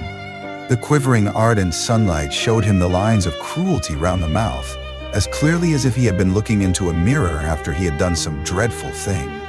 He winced, and, strange, he turned round and, walking to the window, drew up the blind. The bright dawn flooded the room and swept the fantastic shadows into dusky corners, where they lay shuddering. But the strange expression that he had noticed in the face of the face, the dim arrested light that struggled through the cream-colored silk blinds, the face appeared to him to be a little changed. The expression looked different. One would have said that there was a touch of cruelty in the mouth. It was, certainly, of him. He started back as if in surprise. Then he went on into his own room, looking somewhat puzzled. After he had taken the buttonhole out of his coat, he seemed to hesitate. Finally, he came back, went over to the picture, and examined it. Just had decorated for himself, and hung with some curious Renaissance tapestries that had been discovered stored in a disused attic at Selby Royal. As he was turning the handle of the door, his eye fell upon the portrait Basil Hallward had painted, rimmed with white fire. He turned them out, and having thrown his hat and cape on the table, passed through the library towards the door of his bedroom, a large octagonal chamber on the ground floor that, in his newborn feeling for luxury, he had it. Nacre-colored air. In the huge gilt Venetian lantern, spoil of some Doge's barge, that hung from the ceiling of the great oak-paneled hall of entrance, lights were still burning from 3 flickering jets. Thin blue petals of flame they seemed. Close-shuttered windows and its staring blinds.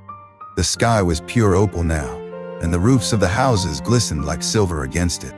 From some chimney opposite, a thin wreath of smoke was rising. It curled, a violet riband, through the feet, on a pile of sacks. Iris-necked and pink-footed, the pigeons ran about picking up seeds. After a little while, he hailed a hansom and drove home. For a few moments he loitered upon the doorstep, looking round at the silent square with its blank, waiting for the auction to be over. Others crowded round the swinging doors of the coffee house in the piazza. The heavy cart horses slipped and stamped upon the rough stones, shaking their bells and trappings. Some of the drivers were lying asleep. Loitered a troop of draggled, bareheaded girls. Into them, a long line of boys carrying crates of striped tulips and of yellow and red roses defiled in front of him, threading their way through the huge jade-green piles of vegetables. Under the portico, with its gray sun-bleached pillars, their wagons. A white-smocked carter offered him some cherries.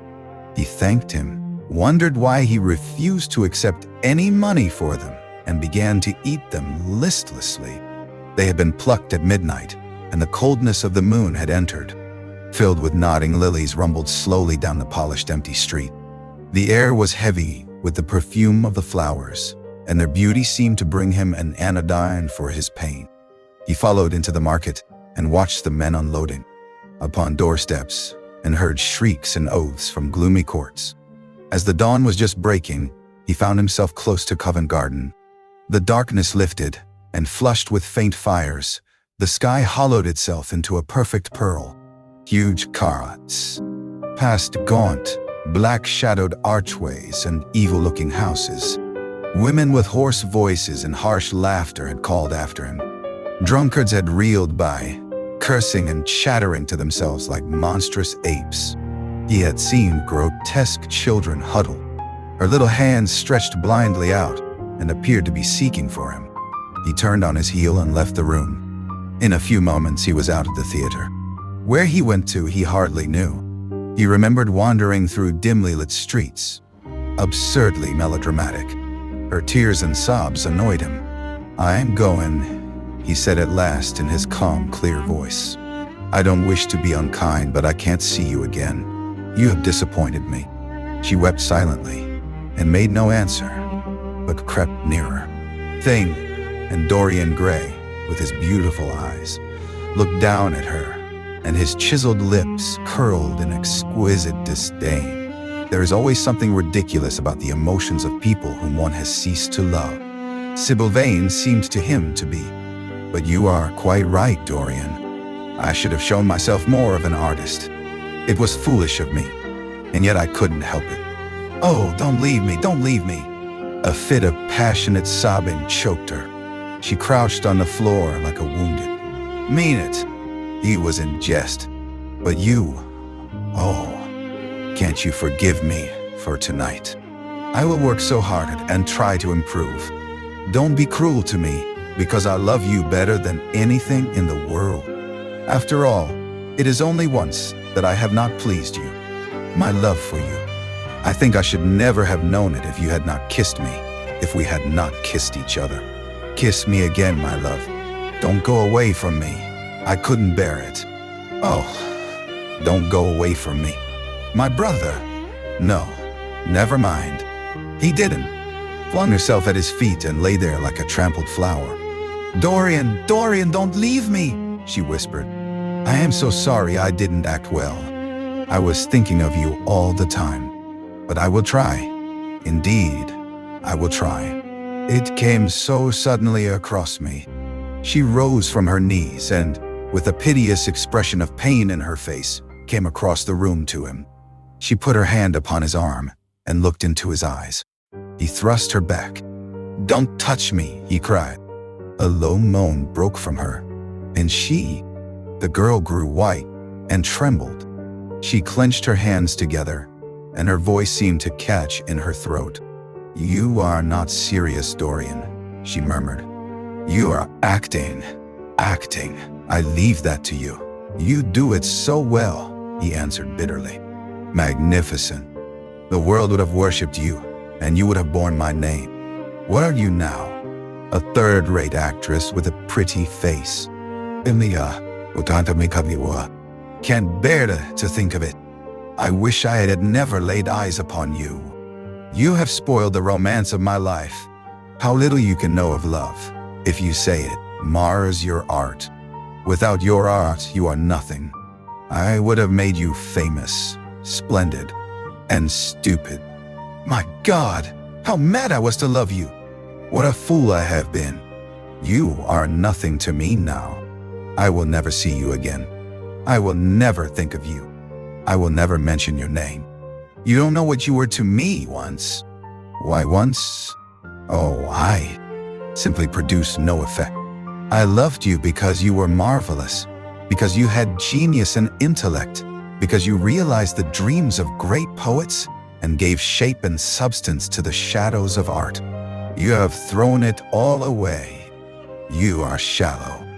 Down and pressed his hands to her lips.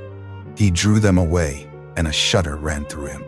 Then he leaped up and went to the door. Yes, he cried, you have killed my love.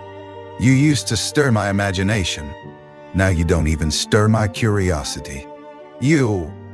That. He flung himself down on the sofa and turned away his face. You have killed my love, he muttered. She looked at him in wonder and laughed. He made no answer. She came across to him, and with her little fingers stroked his hair. She knelt. Might mimic a passion that I do not feel, but I cannot mimic one that burns me like fire.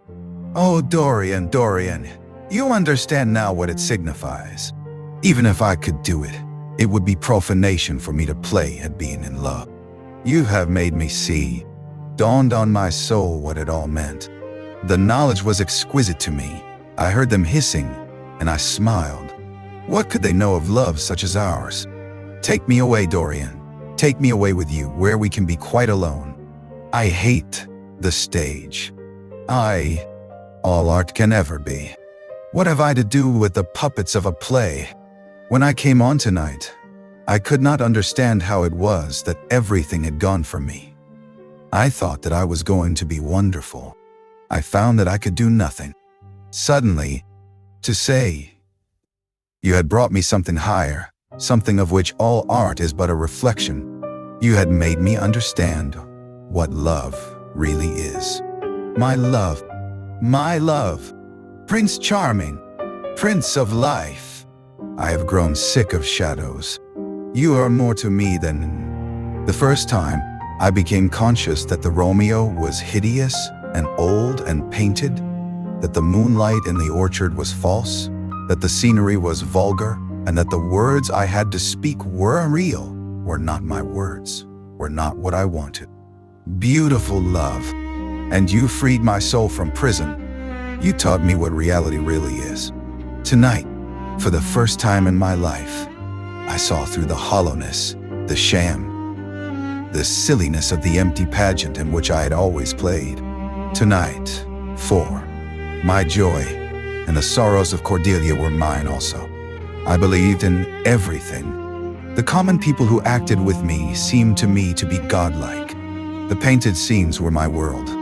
I knew nothing but shadows, and I thought them real. You came? Oh, my. Dominated her. Dorian, Dorian, she cried. Before I knew you, acting was the one reality of my life. It was only in the theater that I lived. I thought that it was all true. I was Rosalind one night, and Portia the other. The joy of Beatrice was, he shrugged his shoulders. You are ill, I suppose. When you are ill, you shouldn't act. You make yourself ridiculous.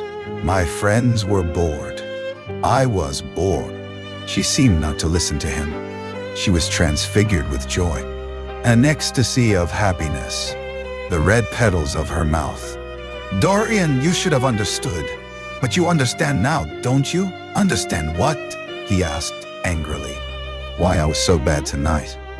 Why I shall always be bad. Why I shall never act well again. Horribly. It was dreadful. Are you ill? You have no idea what it was. You have no idea what I suffered. The girl smiled. Dorian, she answered, lingering over his name with long-drawn music in her voice, as though it were sweeter than honey too. Parted lips were smiling over some secret of their own. When he entered, she looked at him, and an expression of infinite joy came over her. How badly I acted tonight, Dorian, she cried. Horribly, he answered, gazing at her in amazement. Some groans. As soon as it was over, Dorian Gray rushed behind the scenes into the green room. The girl was standing there alone, with a look of triumph on her face. Her eyes were lit with an exquisite fire. There was a radiance about her. Her, indifferent. The play dragged on and seemed interminable. Half of the audience went out, tramping in heavy boots and laughing. The whole thing was a fiasco. The last act was played to almost empty benches. The curtain went down on a titter, and Henry, with a strange tenderness in his voice, and the two young men passed out together. A few moments afterwards, the footlights flared up and the curtain rose on the third act. Dorian Gray went back to his seat. He looked pale and proud. Basil, you must go. Can't you see that my heart is breaking? The hot tears came to his eyes. His lips trembled, and rushing to the back of the box, he leaned up against the wall, hiding his face in his hands. Let us go, Basil, said Lord, is never to have an emotion that is unbecoming. Come to the club with Basil and myself. We will smoke cigarettes and drink to the beauty of Sybil Vane. She is beautiful. What more can you want? Go away, Harry, cried the lad. I want to be alone. Be a delightful experience. There are only two kinds of people who are really fascinating. People who know absolutely everything, and people who know absolutely nothing. Good heavens, my dear boy, don't look so tragic. The secret of remaining young, for one's morals to see bad act. Besides, I don't suppose you will want your wife to act. So what does it matter if she plays Juliet like a wooden doll? She is very lovely, and if she knows as little about life as she does about acting, she will. Actress. Don't talk like that about anyone you love, Dorian. Love is a more wonderful thing than art. They are both simply forms of imitation, remarked Lord Henry. But do let us go. Dorian, you must not stay here any longer. It is not good. Allward. We will come some other night. I wish she were ill, he rejoined. But she seems to me to be simply callous and cold. She has entirely altered. Last night she was a great artist. This evening, she is merely a commonplace mediocre. The lad, in a hard, bitter voice.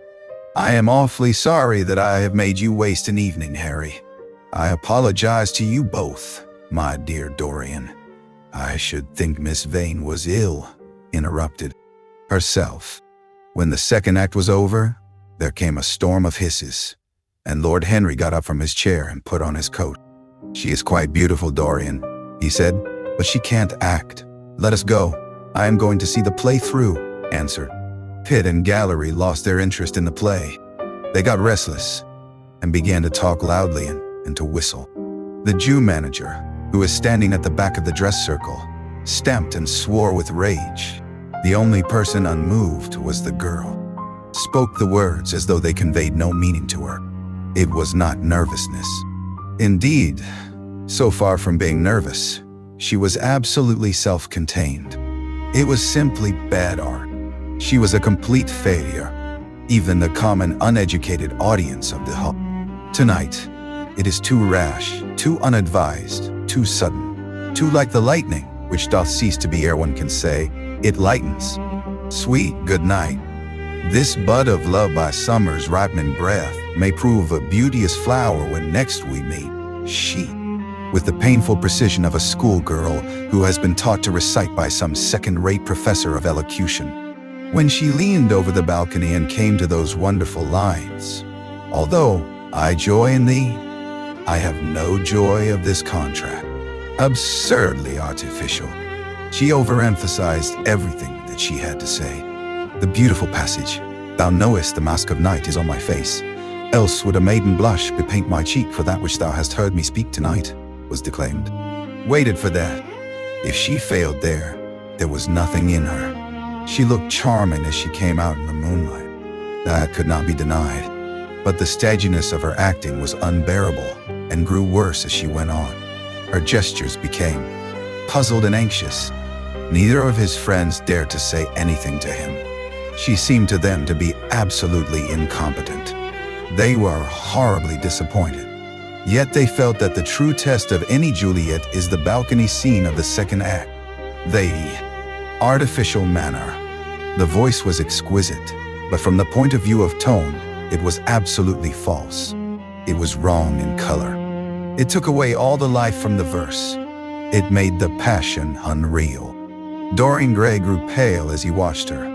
He was, good pilgrim, you do wrong your hand too much, which mannerly devotion shows in this. For saints have hands that pilgrims' hands do touch, and palm to palm is holy palmer's kiss. With the brief dialogue that follows, were spoken in a thoroughly, seemed to be made of cool ivory. Yet she was curiously listless. She showed no sign of joy when her eyes rested on Romeo. The few words she had to speak. Through the crowd of ungainly, shabbily dressed actors, Sybil Vane moved like a creature from a finer world. Her body swayed while she danced as a plant sways in the water. The curves of her throat were the curves of a white lily. Her hands, glasses murmuring, charming, charming. The scene was the hall of Capulet's house, and Romeo in his pilgrim's dress had entered with Mercutio and his other friends. The band, such as it was, struck up a few bars of music, and the dance began. At the crowded, enthusiastic house, she stepped back a few paces, and her lips seemed to tremble. Basil Hallward leaped to his feet and began to applaud. Motionless, and as one in a dream, sat Dorian Gray, gazing at her. Lord Henry peered through his. Look at one of the loveliest creatures, Lord Henry thought, that he had ever seen. There was something of the fawn in her shy grace and startled eyes. A faint blush, like the shadow of a rose in a mirror of silver, came to her cheeks as she glanced. The girl to whom I am going to give all my life, to whom I have given everything that is good in me. A quarter of an hour afterwards, amidst an extraordinary turmoil of applause, Sybil Vane stepped onto the stage. Yes, she was certainly lovely too, answered Dorian Gray, pressing his hand. I knew that you would understand me. Harry is so cynical. He terrifies me. But here is the orchestra. It is quite dreadful, but it only lasts for about 5 minutes. Then the curtain rises, and you will see, is worthy of all your adoration, worthy of the adoration of the world.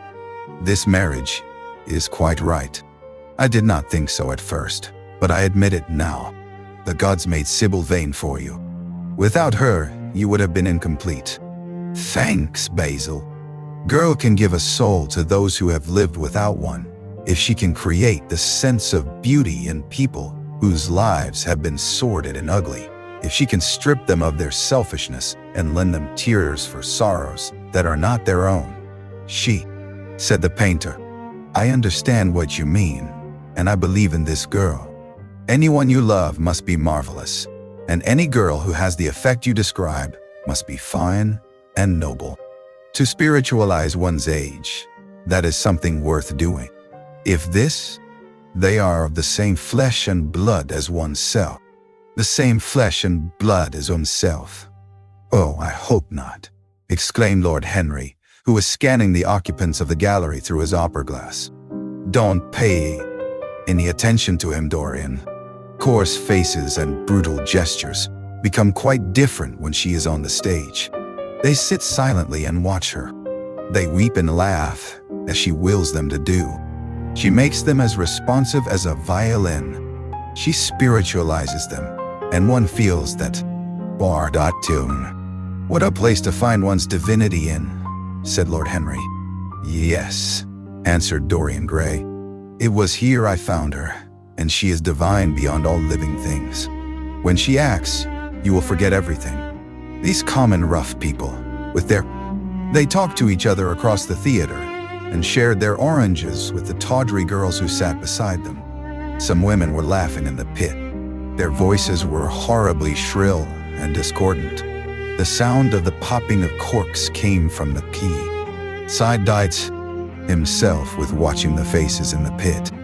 The heat was terribly oppressive, and the huge sunlight flamed like a monstrous dahlia with petals of yellow fire. The youths in the gallery had taken off their coats and waistcoats and hung them over them. Henry, upon the other hand, rather liked him. At least he declared he did, and insisted on shaking him by the hand and assuring him that he was proud to meet a man who had discovered a real genius and gone bankrupt over a poet. Hallward, amused, escorted them to their box with a sort of pompous humility, waving his fat jeweled hands and talking at the top of his voice. Dorian Gray loathed him more than ever. He felt as if he had come to look for Miranda and had been met by Caliban. Lord, at the theater it seemed to him that he had grown years older. Chapter 7. For some reason or other, the house was crowded that night, and the fat Jew manager who met them at the door was beaming from ear to ear with an oily, tremulous smile. Sense of loss came over him. He felt that Dorian Gray would never again be to him all that he had been in the past. Life had come between them. His eyes darkened, and the crowded, flaring streets became blurred to his eyes. When the cab drew up, him to be better than many other things that might have happened. After a few minutes, they all passed downstairs. He drove off by himself, as had been arranged, and watched the flashing lights of the little brougham in front of him. A strange, for two in the brougham. You must follow us in a hansom. They got up and put on their coats, sipping their coffee standing. The painter was silent and preoccupied. There was a gloom over him. He could not bear this marriage, and yet it seemed to. I'm afraid, however, that for me at any rate, there is no such thing. Still, your wonderful girl may thrill me. I love act. It is so much more real than life. Let us go. Dorian, you will come with me. I'm so sorry, Basil, but there is only room. When Sybil comes on the stage, you will have a new ideal of life. She will represent something to you that you have never known. I have known everything, said Lord Henry, with a tired look in his eyes. But I am always ready for a new emotion. I represent to you all the sins you have never had the courage to commit. What nonsense you talk, Harry, cried the lad. taking a light from a fire-breathing silver dragon that the waiter had placed on the table. "Let us go down to the theater." "Basil, I can't allow you to smoke cigars. You must have a cigarette. A cigarette is the perfect type of a perfect pleasure. It is exquisite, and it leaves one unsatisfied. What more can one want? Yes, Dorian, you will always be fond of me. You are dreadful. I don't know why I like you so much." "You will always like me, Dorian," he replied. "Will you have some coffee, you fellows? Waiter, bring coffee and fine champagne and some cigarettes." "No, don't mind the cigarettes. I have..." "Possibly," he sighed. "But they invariably want it back in such very small change. That is the worry. Women, as some witty Frenchman once put it, inspire us with the desire to do masterpieces and always prevent us from carrying them out. Harry, you must admit, Harry, that women give to men the very gold of their lives." "At first given to us," murmured the lad gravely. "They create love in our natures. They have a right to demand it back." "That is quite true, Dorian," cried Hallward. "Nothing is ever quite true," said Lord Henry. "This is," interrupted Dorian. "Adored," he answered, toying with some fruits. "Being adored is a nuisance. Women treat us just as humanity treats its gods. They worship us and are always bothering us to do something for them. I should have said that whatever they ask for, they has ceased to use in fact. Believe me, no civilized man ever regrets a pleasure, and no uncivilized man ever knows what a pleasure is." "I know what pleasure is," cried Dorian Gray. "It is to adore someone. That is certainly better than being degradation." Lord Henry shrugged his shoulders. "My dear fellow, medieval art is charming, but medieval emotions are out of date. One can use them in fiction, of course, but then the only things that one can use in fiction are the things that one... But self-denial, beautiful sins, like beautiful things, are the privilege of the rich. One has to pay in other ways, but money. What sort of ways, Basil? Oh, I should fancy in remorse, in suffering, in the consciousness of love. Surely if one lives merely for oneself, Harry, one pays a terrible price for doing so," suggested the painter. "Yes, we are overcharged for everything nowadays. I should fancy that the real tragedy of the poor is that they can afford nothing. One's concern. Besides, individualism has really the higher aim. Modern morality consists in accepting the standard of one's age. I consider that for any man of culture to accept the standard of his age is a form of the grossest immorality. But, fingers, discord is to be forced to be in harmony with others. One's own life, that is the important thing. As for the lives of one's neighbors, if one wishes to be a prig or a Puritan, one can flaunt one's moral views about them, but they are not. The heavy clusters of purple-lipped irises that stood in the center of the table. What do you mean by good, Harry? To be good is to be in harmony with oneself, he replied, touching the thin stem of his glass with his pale, fine-pointed her sign of approval. When we are happy, we are always good.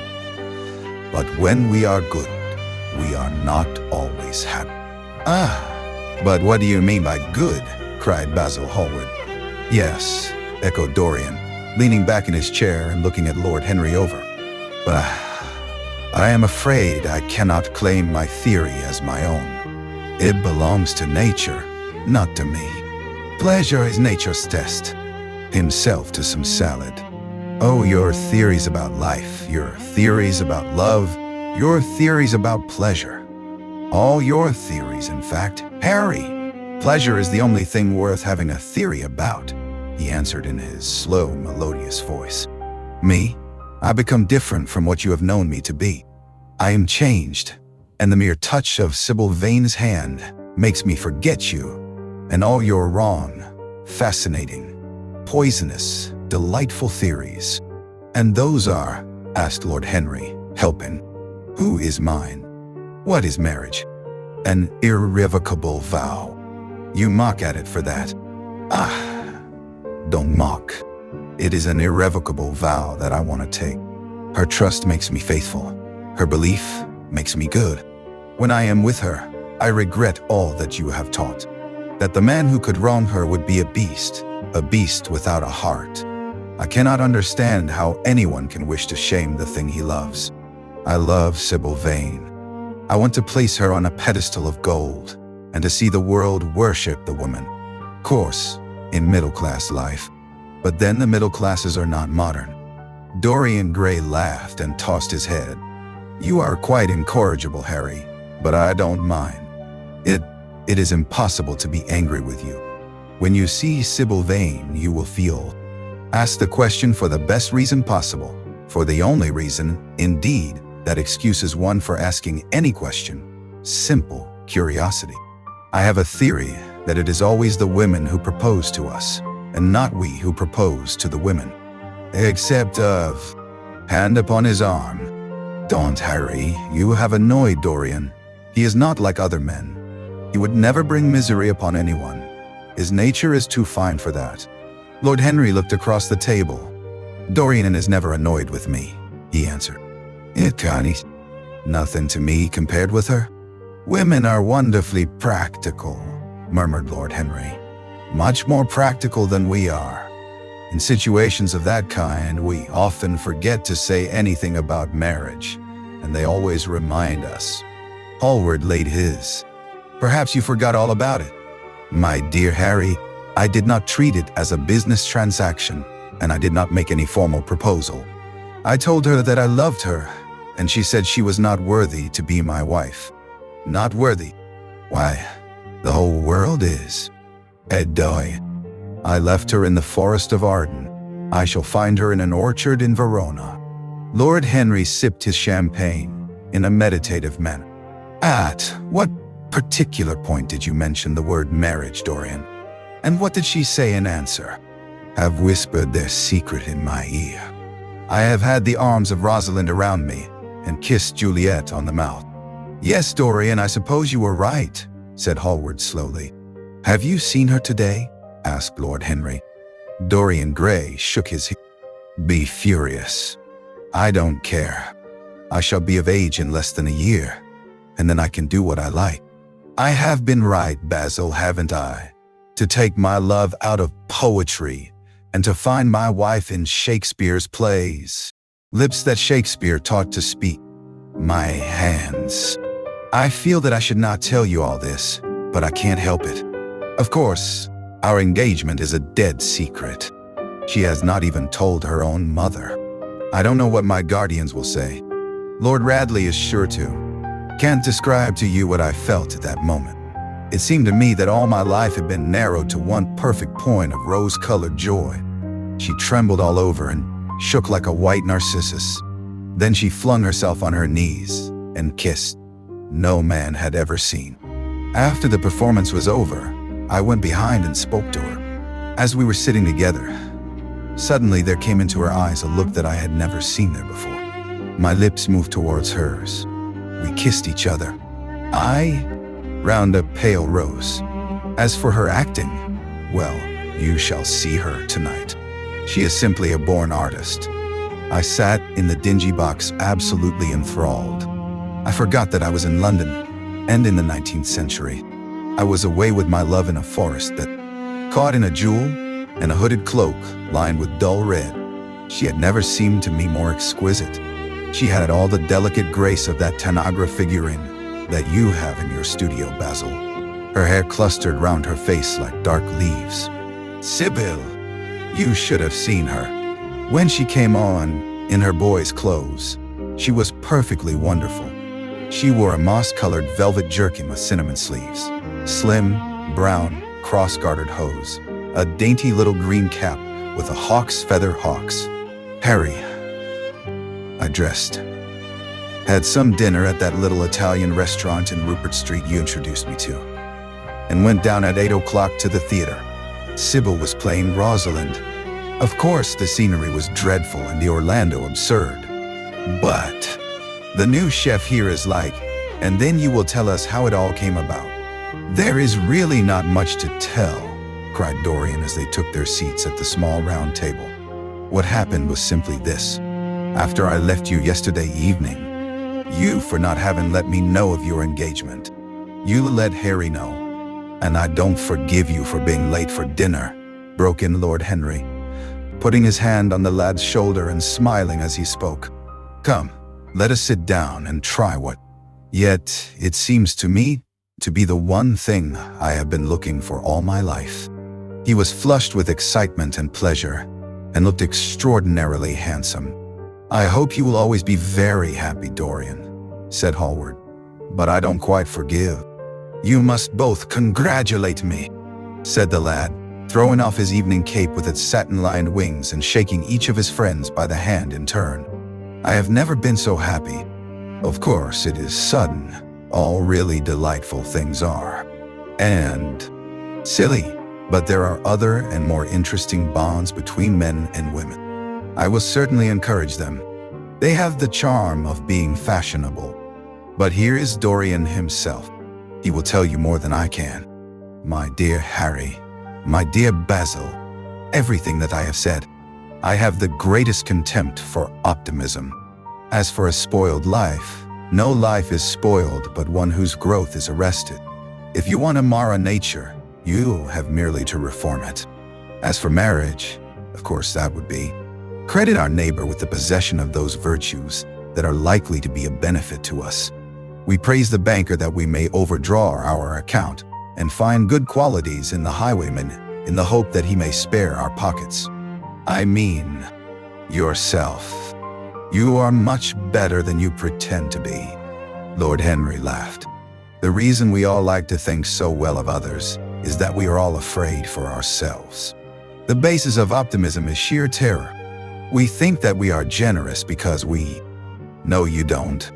If Dorian Gray's life were spoiled, no one would be sorrier than... Experience.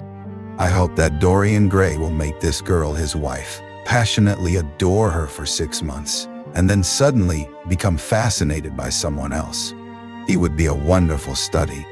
You don't mean a single word of all that, Harry. To have more than one life. They become more highly organized, and to be highly organized is, I should fancy, the object of man's existence. Besides, every experience is of value, and whatever one may say against marriage, it is certainly an. Marriage is that it makes one unselfish, and unselfish people are colorless. They lack individuality. Still, there are certain temperaments that marriage makes more complex. They retain their egotism and add to it many other egos. They are forced. Delightful to me. Dorian Gray falls in love with a beautiful girl who acts Juliet and proposes to marry her. Why not? If he wedded Messalina, he would be none the less interesting. You know I'm not a champion of marriage. The real drawback, too. Into the world, to air our moral prejudices. I never take any notice of what common people say, and I never interfere with what charming people do. If a personality fascinates me, whatever mode of expression that personality selects is absolutely, asked the painter, walking up and down the room and biting his lip. You can't approve of it, possibly. It is some silly infatuation. I never approve or disapprove of anything now. It is an absurd attitude to take towards life. We are not sent. Are to see her tonight, if that boy doesn't forget his appointment. Are you serious? Quite serious, Basil. I should be miserable if I thought I should ever be more serious than I am at the present moment. But do you approve of it, Harry? Orange bitters. Dorian says she is beautiful, and he is not often wrong about things of that kind. Your portrait of him has quickened his appreciation of the personal appearance of other people. It has had that excellent effect amongst others. I hope the girl is good, Harry. I don't want to see Dorian tied to some vile creature who might degrade his nature and ruin his intellect. Oh, she is better than good. She is beautiful, murmured Lord Henry, sipping a glass of vermouth and wealth. It would be absurd for him to marry so much beneath him. If you want to make him marry this girl, tell him that, Basil.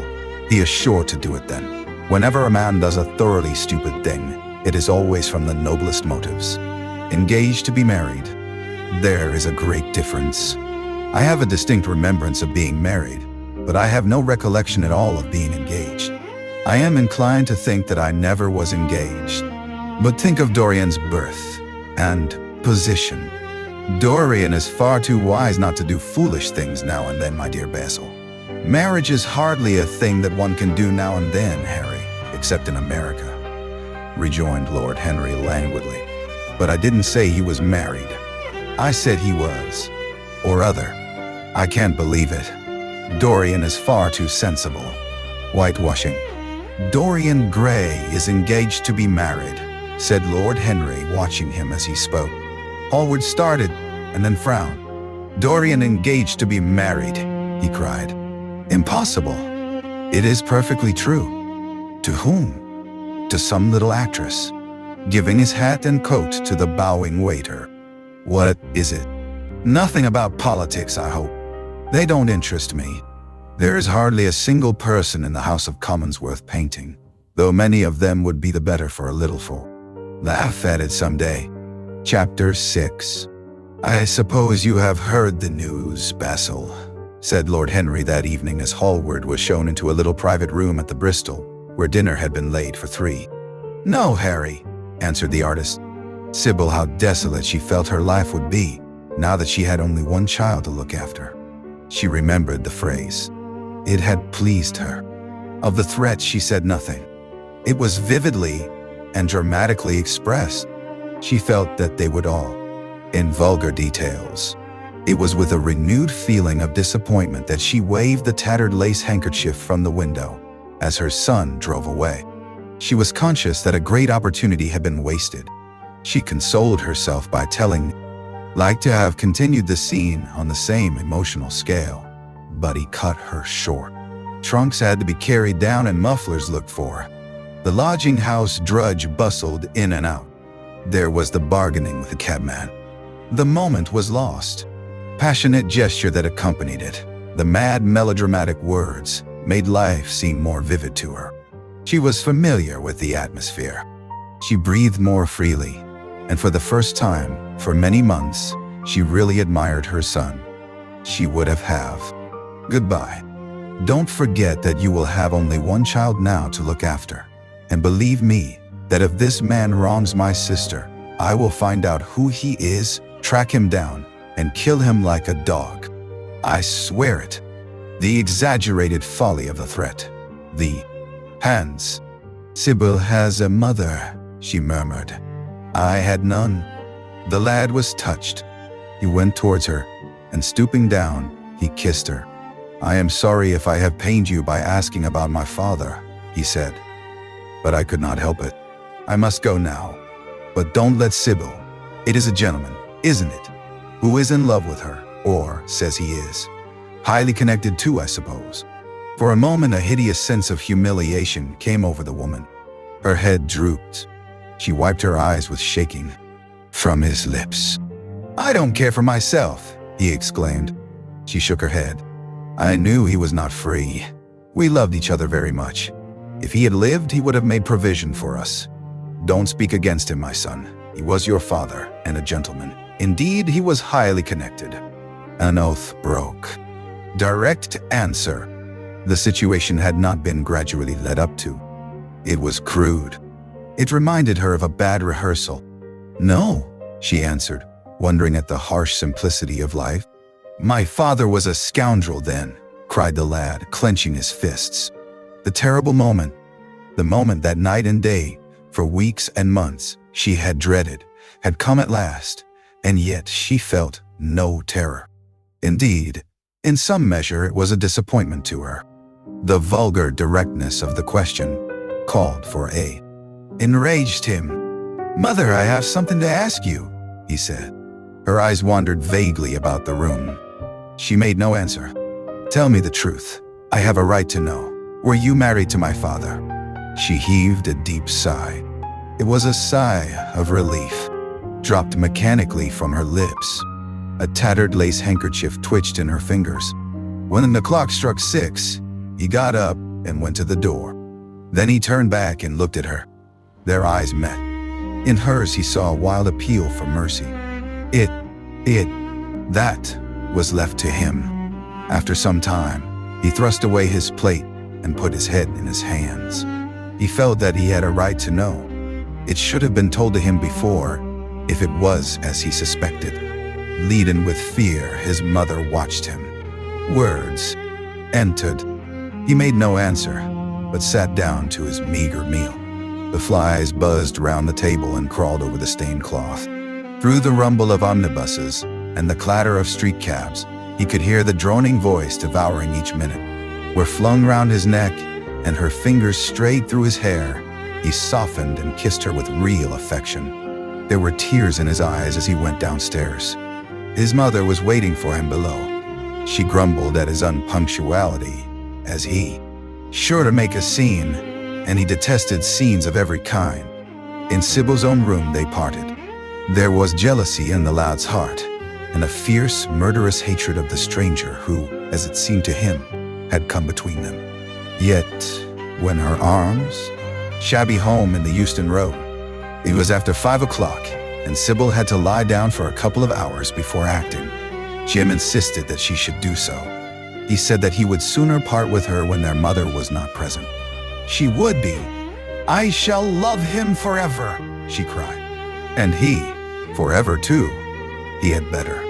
She shrank from him. Then she laughed and put her hand on his arm. He was merely a boy. At the Marble Arch, they hailed an omnibus, which left them close to there. "Never harm anyone I love, would you?"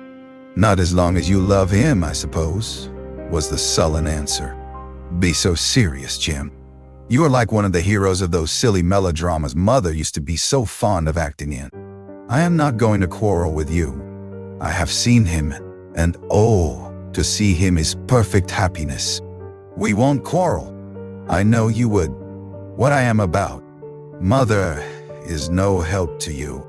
She doesn't understand how to look after you. I wish now that I was not going to Australia at all. I have a great mind to chuck the whole thing up. I would, if my articles hadn't been signed." "Oh, Dawn, how can you say such horrible things? You don't know what you are talking about. You are simply jealous and unkind." I wish you would fall in love. Love makes people good, and what you said was wicked." "I am 16, he answered, "and I know." Felt glad at what he had said. When they reached the Achilles statue, she turned around. There was pity in her eyes that became laughter on her lips. She shook her head at him. "You are foolish, Jim. Utterly foolish. A bad-tempered boy, that is all." Him in horror. He repeated his words. They cut the air like a dagger. The people round began to gape. A lady standing close to her tittered. "Come away, Jim. Come away," she whispered. He followed her doggedly as she passed through the crowd. Insult had left the space clear. The carriage had swept out of the park. "He is gone," murmured Sybil sadly. "I wish you had seen him. I wish I had. For as sure as there is a God in heaven, if he ever does you any wrong, I shall kill him." She answered, looking after the Victoria. He jumped up and seized her roughly by the arm. "Show him to me." "Which is he? Point him out. I must see him," he exclaimed. But at that moment, the Duke of Berwick's foreign hand came between, and when it went, sometimes she became silent. Suddenly she caught a glimpse of golden hair and laughing lips, and in an open carriage with 2 ladies, Dorian Gray drove past. She started to her feet. "There he is," she cried. "Who?" said Jim Vane. "Prince Charming. Prospects." He spoke slowly and with effort. They passed words to each other as players at a game pass counters. Sybil felt oppressed. She could not communicate her joy.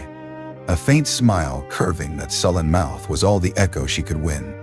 After flamed like throbbing rings of fire. A white dust, tremulous cloud of orris root it seemed, hung in the panting air. The brightly colored parasols danced and dipped like monstrous butterflies. She made her brother talk of himself, his hopes, his difficult. But it will be different now.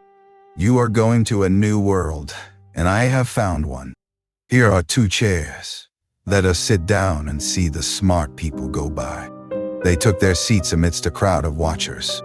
The tulip beds across the road. Ever been before? Life has been hard for us both. Terribly hard.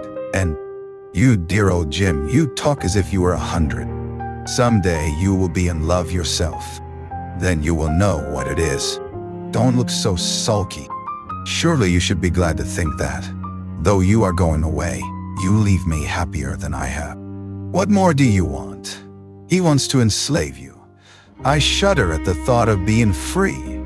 I want you to beware of him. To see him is to worship him. To know him is to trust him. Sybil, you are mad about it. She laughed and took his arm. Through the window. Our proverbs want rewriting. They were made in winter, and it is summer now. Springtime for me, I think. A very dance of blossoms and blue skies. He is a gentleman, said the lad sullenly. A prince, she cried musically. Tonight he will announce me as a revelation. I feel it, and it is all his only Prince Charming, my wonderful lover, my god of graces. But I'm poor beside him. Poor. What does that matter? When poverty creeps in at the door, love flies in aid. There, to play for his delight. I am afraid I may frighten the company, frighten or enthrall them. To be in love is to surpass oneself. Poor dreadful Mr. Isaacs will be shouting genius to his loafers at the bar. He has preached me as a dogma. Like him so much. Everybody likes him, and I love him. I wish you could come to the theater tonight. He is going to be there, and I am to play Juliet. Oh, how I shall play it. Fancy, Jim, to be in love and play Juliet. To have him sitting, called Prince Charming. Don't you like the name? Oh, you silly boy. You should never forget it. If you only saw him, you would think him the most wonderful person in the world. Someday you will meet him when you come back from Australia. You will. Why have you not told me about him? He means you no good. Stop, Jim, she exclaimed. You must not say anything against him. I love him. Why, you don't even know his name, answered the lad. Who is he? I have a right to know. He is. Be a good boy and not forget us, she answered, smiling at him. He shrugged his shoulders. You are more likely to forget me than I am to forget you, Sybil. She flushed. What do you mean, Jim? She asked. You have a new friend, I hear. Who is? Furrow, and with a twitch of pain he bit his underlip. You are not listening to a word I am saying, Jim, cried Sybil. And I am making the most delightful plans for your future. Do say something. What do you want me to say? Oh, that you will want me to say. Cunning crop across his face, his brows knit together into a wedge-like. Silence. A chance phrase that he had heard at the theater. A whispered sneer that had reached his ears one night as he waited at the stage door had set loose a train of horrible thoughts. He remembered it as if it had been the lash of age. For Sybil and Sybil's happiness. Children begin by loving their parents. As they grow older, they judge them. Sometimes, they forgive them. His mother. He had something on his mind to ask of her. Something that he had brooded on for many months of hated him through some curious race instinct for which he could not account, and which for that reason was all the more dominant within him. He was conscious also of the shallowness and vanity of his mother's nature, and in that saw infinite peril, a loan that made him gloomy and morose. Inexperienced though he was, he had still a strong sense of the danger of Sybil's position. This young dandy who was making love to her could mean her no good. He was a gentleman, and he hated him for that. Sleep. God was very good and would watch over him. She would pray for him too, and in a few years he would come back quite rich and happy. The lad listened sulkily to her and made no answer. He was heartsick at leaving home. Yet it was not this. Be very good and not lose his temper or spend his money foolishly. She was only a year older than he was, but she knew so much more of life. He must be sure also to write to her by every mail and to say his prayers each night before he went to horse and give chase and rescue her. Of course, she would fall in love with him and he with her, and they would get married and come home and live in an immense house in London. Yes, there were delightful things in store for him. But he must. Places where men got intoxicated and shot each other in bar rooms and used bad language. He was to be a nice sheep farmer, and one evening, as he was riding home, he was to see the beautiful heiress being carried off by a robber on a black, discovered, and bring it down to the coast in a wagon guarded by 6 mounted policemen. The bushrangers were to attack them 3 times and be defeated with immense slaughter. Or, no, he was not to go to the goldfields at all. They were horrid. Ribbons. He was to leave the vessel at Melbourne, bid a polite goodbye to the captain, and go off at once to the goldfields. Before a week was over, he was to come across a large nugget of pure gold, the largest nugget that had ever been, whatever he was going to be. Oh no, a sailor's existence was dreadful. Fancy being cooped up in a horrid ship, with the hoarse, humpbacked waves trying to get in, and a black wind blowing the mast down and tearing the sails into long screaming. Prattled on about the ship in which Jim was going to sail, about the gold he was certain to find, about the wonderful heiress whose life he was to save from the wicked, red-shirted bushrangers. For he was not to remain a sailor or a supercargo. Commonplace. Sybil, however, was quite unconscious of the effect she was producing. Her love was trembling in laughter on her lips. She was thinking of Prince Charming, and that she might think of him all the more, she did not talk of him, but girl. He was like a common gardener walking with a rose. Jim frowned from time to time when he caught the inquisitive glance of some stranger. He had that dislike of being stared at, which comes on geniuses late in life, and never leaves them. They went out into the flickering wind-blown sunlight and strolled down the dreary Euston Road. The passers-by glanced in wonder at the sullen, heavy youth who, in coarse, ill-fitting clothes, was in the company of such a graceful, refined-looking affectations. The girl, her flower-like lips touched the withered cheek and warmed its frost. My child," cried Mrs. Vane, looking up to the ceiling in search of an imaginary gallery. "Come, Sybil," said her brother impatiently. He hated his mother's. "So you need not trouble. Goodbye, my son," she answered with a bow of strained stateliness. She was extremely annoyed at the tone he had adopted with her, and there was something in his look that had made her feel afraid. "Kiss me, mother," said. Opened, and Sybil ran in. "How serious you both are," she cried. "What is the matter?" "Nothing," he answered. "I suppose one must be serious sometimes. Goodbye, mother. I will have my dinner at 5 o'clock. Everything is packed, except my shirts. Would make a charming couple. His good looks are really quite remarkable. Everybody notices them."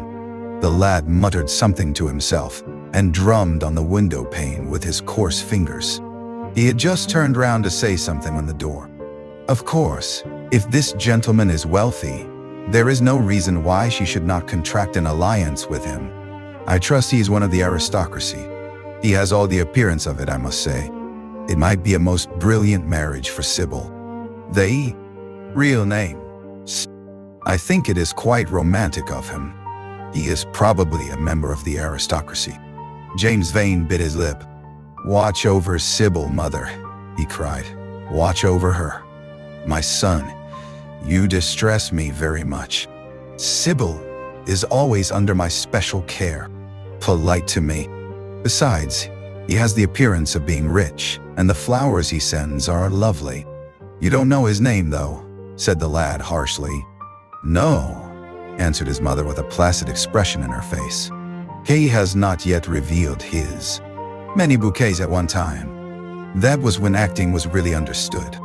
As for Sybil, I do not know at present whether her attachment is serious or not. But there is no doubt that the young man in question is a perfect gentleman. He is always most theater and goes behind to talk to her. Is that right? What about that? You are speaking about things you don't understand, James. In the profession, we are accustomed to receive a great deal of most gratifying attention. I myself used to receive. Right. I have chosen my own life. All I say, watch over Sybil. Don't let her come to any harm. Mother, you must watch over her. James, you really talk very strangely. Of course I watch over Sybil. I hear a gentleman comes every night to the ball. Remember that it is your own choice. You might have entered a solicitor's office. Solicitors are a very respectable class, and in the country often dine with the best families. I hate offices, and I hate clerks, he replied. But you are quite. Be contented, James, with your seafaring life, she said. You must. Used to wonder if he suspected anything. The silence, for he made no other observation, became intolerable to her. She began to complain. Women defend themselves by attacking, just as they attack by sudden and strange surrenders. I hope you will. Ready? He asked. Quite ready, James, she answered, keeping her eyes on her work. For some months past, she had felt ill at ease when she was alone with this rough, stern son of hers. Her shallow, secret nature was troubled when their eyes met. She, dressing. She danced out of the door. One could hear her singing as she ran upstairs. Her little feet pattered overhead. He walked up and down the room 2 or 3 times. Then he turned to the still figure in the chair. Mother, are my things? Go to the park. I am too shabby, he answered, frowning. Only swell people go to the park. Nonsense, Jim, she whispered, stroking the sleeve of his coat. He hesitated for a moment.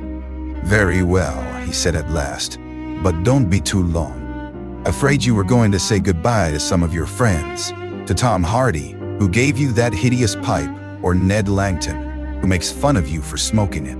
It is very sweet of you to let me have your last afternoon. Where shall we go? Let us. Don't want to know anything about that. I should like to make some money to take you and Sybil off the stage. I hate it. Oh, Jim, said Sybil, laughing. How unkind of you. But are you really going for a walk with me? That will be nice. I was. Australia, in a position of affluence. I believe there is no society of any kind in the colonies. Nothing that I would call society. So when you have made your fortune, you must come back and assert yourself in London. Society, muttered the lad. Beginning to patch it. She felt a little disappointed that he had not joined the group. It would have increased the theatrical picturesqueness of the situation. Why not, mother? I mean it. You pain me, my son. I trust you will return from you to come out with me for a walk, Sybil. I don't suppose I shall ever see this horrid London again. I am sure I don't want to. My son, don't say such dreadful things, murmured Mrs. Vane, taking up a tawdry theatrical dress with a sigh. I think, said the lad with a good-natured grumble. Ah, but you don't like being kissed, Jim, she cried. You are a dreadful old bear. And she ran across the room and hugged him. James Vane looked into his sister's face with tenderness. I want. That existed between them. Mrs. Vane fixed her eyes on him and intensified her smile. She mentally elevated her son to the dignity of an audience. She felt sure that this tableau was interesting. You might keep some of your kisses for me, Sybil. And the young lad with rough brown hair came into the room. He was thick-set of figure, and his hands and feet were large and somewhat clumsy in movement. He was not so finely bred as his sister. One would hardly have guessed the close relationship. Second nature to a stage player, clasped her in her arms.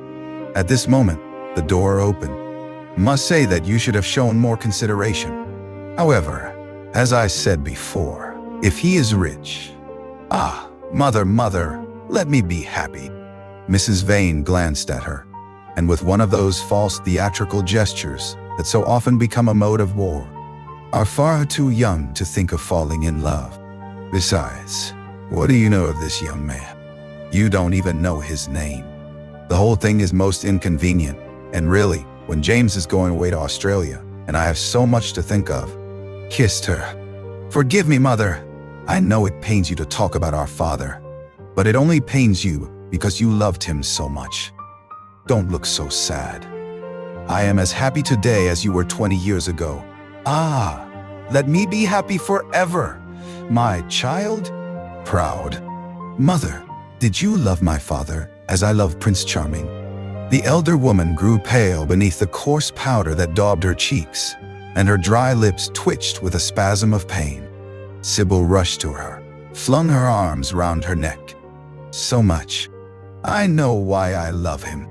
I love him because he is like what love himself should be. But what does he see in me? I am not worthy of him. And yet, why, I cannot tell. Though I feel so much beneath him, I don't feel humble. I feel proud, terribly." Shell of her ear broke the waves of worldly cunning. The arrows of craft shot by her. She saw the thin lips moving and smiled. Suddenly, she felt the need to speak. The wordy silence troubled her. Mother, she cried. "Why does he love me?" It had brought him back. His kiss burned again upon her mouth. Her eyelids were warm with his breath. Then wisdom altered its method and spoke of espial and discovery. This young man might be rich. If so, marriage should be thought of. Against the gun. Book of Cowardice, whose author apes the name of common sense. She did not listen. She was free in her prison of passion. Her prince, Prince Charming, was with her. She had called on memory to remake him. She had sent her soul to search for him. The melody and echoed it in radiance, then closed for a moment, as though to hide their secret. When they opened, the mist of a dream had passed across them. Thin-lipped wisdom spoke at her from the worn chair, hinted at prudence, quoted from that. She said simply, foolish child, was the parrot phrase flung in answer. The waving of crooked, false-jeweled fingers gave grotesqueness to the words. The girl laughed again. The joy of a caged bird was in her voice. Her eyes caught. Life for us now. Then she paused. A rose shook in her blood and shadowed her cheeks. Quick breath parted the petals of her lips. They trembled. Some southern wind of passion swept over her and stirred the dainty folds of her dress. I love him, said the girl, rising to her feet and going over to the window. I don't know how we could manage without him, answered the elder woman querulously. Sybil Vane tossed her head and laughed. We don't want him anymore, Mother. Prince Charming rules. He is not a gentleman, Mother, and I hate the way he talks to me. Money matter? Love is more than money. Mr. Isaacs has advanced us £50 to pay off our debts and to get a proper outfit for James. You must not forget that, Sybil. £50 is a very large sum. Mr. Isaacs has been most considerate. Happy, she echoed. I'm only happy, Sybil, when I see you act. You must not think of anything but your acting. Mr. Isaacs has been very good to us, and we owe him money. The girl looked up and pouted. Money, Mother, she cried. What does... Shrill, intrusive light was sitting in the one armchair that their dingy sitting room contained. I am so happy, she repeated. And you must be happy, too. Mrs. Vane winced and put her thin, bismuth-wheatened hands on her daughter's head. It was from Dorian Gray. It was to tell him that he was engaged to be married to Sybil Vane. Chapter 5. Mother, Mother, I am so happy, whispered the girl, burying her face in the lap of the faded, tired-looking woman, who with back turned to the sky above, was like a faded rose. He thought of his friend's young fiery-colored life and wondered how it was all going to end. When he arrived home, about 12:30, he saw a telegram lying on the hall table. He opened it and found. And his valet entered and reminded him it was time to dress for dinner. He got up and looked out into the street. The sunset had smitten into scarlet gold the upper windows of the houses opposite. The panes glowed like plates of heated metal. The weakest motives were those of whose nature we were conscious. It often happened that when we thought we were experimenting on others, we were really experimenting on ourselves. While Lord Henry sat dreaming on these things, a knock came to the door. Imagination changed into something that seemed to the lad himself to be remote from sense, and was for that very reason all the more dangerous. It was the passions about whose origin we deceived ourselves that tyrannized most strongly over us. Our curiosity had much to do with it, curiosity and the desire for new experiences. Yet it was not a simple, but rather a very complex passion. What there was in it of the purely sensuous instinct of boyhood had been transformed by the workings of Thor. Analysis of the passions, and certainly Dorian Gray was a subject made to his hand, and seemed to promise rich and fruitful results. His sudden mad love for Sybil Vane was a psychological phenomenon of no small interest. There is no doubt that future would be the same as our past, and that the sin we had done once, and with loathing, we would do many times, and with joy. It was clear to him that the experimental method was the only method by which one could arrive at any scientific of character, had praised it as something that taught us what to follow and showed us what to avoid. But there was no motive power in experience. It was as little of an active cause as conscience itself. All that it really demonstrated was that our rule regarded it as a mode of warning, had claimed for it a certain ethical efficacy in the formation. Science that each little spring of life would be revealed to us. As it was, we always misunderstood ourselves and rarely understood others. Experience was of no ethical value. It was merely the name men gave to their mistakes. Moralists had as a sin, or was the body really in the soul, as Giordano Bruno thought? The separation of spirit from matter was a mystery, and the union of spirit with matter was a mystery also. He began to wonder whether we could ever make psychology so absolute. A fleshly impulse ceased, or the psychical impulse began. How shallow were the arbitrary definitions of ordinary psychologists, and yet how difficult to decide between the claims of the various schools. Was the soul a shadow seated in the house of Behel, whose wounds are like red roses? Soul and body, body and soul, how mysterious they were. There was animalism in the soul, and the body had its moments of spirituality. The senses could refine, and the intellect could degrade. Who could say where the soul? He was a thing to wonder at. It was no matter how it all ended, or was destined to end. He was like one of those gracious figures in a pageant or a play, whose joys seem to be remote from one, but whose sorrows stir one's sense of beauty. And painting.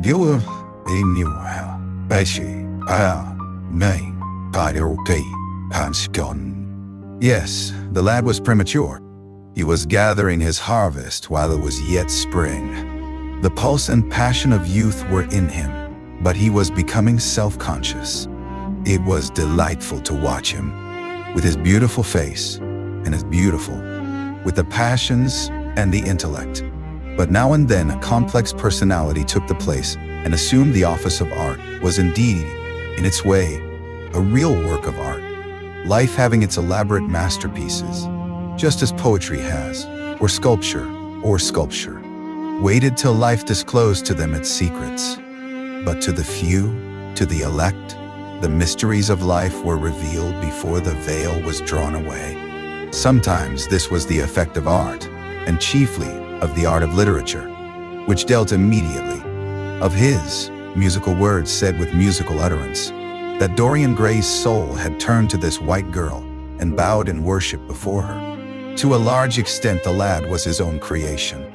He had made him premature. That was something. Ordinary people. At discord, there was a delight in that. What mattered what the cost was? One could never pay too high a price for any sensation. He was conscious, and the thought brought a gleam of pleasure into his brown agate eyes, that it was through certain words. Wonderful the whole world became to one. To note the curious hard logic of passion and the emotional colored life of the intellect, to observe where they met and where they separated, at what point they were in unison, and at what point they were. There were poisons so subtle that to know their properties one had to sicken of them. There were maladies so strange that one had to pass through them if one sought to understand their nature. And yet, what a great reward one received. How one watched life in its curious crucible of pain and pleasure.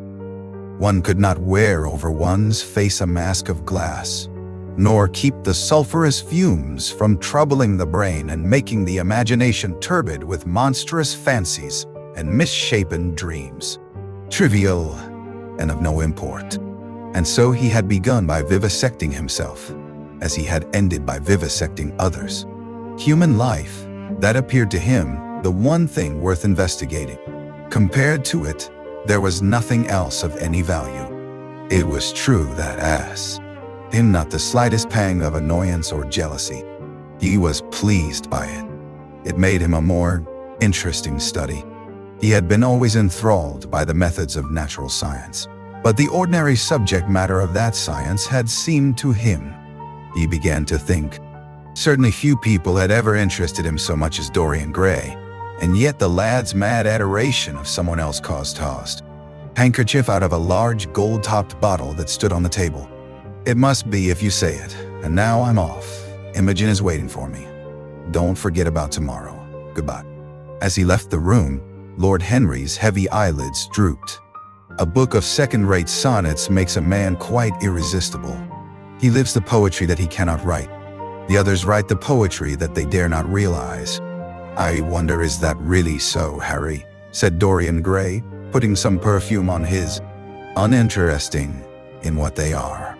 A great poet, a really great poet, is the most unpoetical of all creatures. But inferior poets are absolutely fascinating. The worse their rhymes are, the more picturesque they look.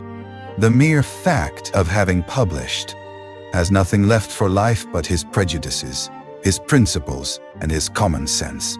The only artists I have ever known who are personally delightful are bad artists. Good artists exist simply in what they make, and consequently are perfectly. Oh, Basil is the best of fellows, but he seems to me to be just a bit of a Philistine. Since I have known you, Harry, I have discovered that. Basil, my dear boy, puts everything that is charming in him into his work. The consequence is that you had better write to him. I don't want to see him alone. He says things that annoy me. He gives me good advice. Lord Henry smiled. People are very fond of giving away what they need most themselves. It is what I call the depth of generosity. Rather horrid of me, as he has sent me my portrait in the most wonderful frame, specially designed by himself. And though I am a little jealous of the picture for being a whole month younger than I am, I must admit that I delight in it. Perhaps it will be like having a meat tea or reading an English novel. It must be 7. No gentleman dines before 7. Shall you see Basil between this and then? Or shall I write to him? Dear Basil, I have not laid eyes on him for a week. It is tomorrow. All right, the Bristol at 8 o'clock, and I will get Basil. Not 8, Harry, please. 6:30. We must be there before the curtain rises. You must see her in the first act, where she meets Romeo, 6:30. What an art instinct in her. But she has personality also. And you have often told me that it is personalities, not principles, that move the age. Well, what night shall we go? Today is Tuesday. Let us fix tomorrow. She plays Juliet. Of course, When all that is settled, I shall take a West End theater and bring her out properly. She will make the world as mad as she has made me. That would be impossible, my dear boy. Yes, she will. She has not merely art, consummate. At least for 2 years and 8 months from the present time, I shall have to pay him something. Last, I want you and Basil to come with me some night and see her act. I have not the slightest fear of the result. You are certain to acknowledge her genius. Then we must get her out of the Jew's hands. She is bound to him for 3 years at Basil Hallward's studio. His nature had developed like a flower, had borne blossoms of scarlet flame. Out of its secret hiding place had crept his soul, and desire had come to meet it on the way. "And what do you propose to do?" said Lord Henriette. "Her." He was walking up and down the room as he spoke. Hectic spots of red burned on his cheeks. He was terribly excited. Lord Henry watched him with a subtle sense of pleasure. How different he was now from the shy, frightened boy he had met in his youth. "Vain to love me. I want to make Romeo jealous.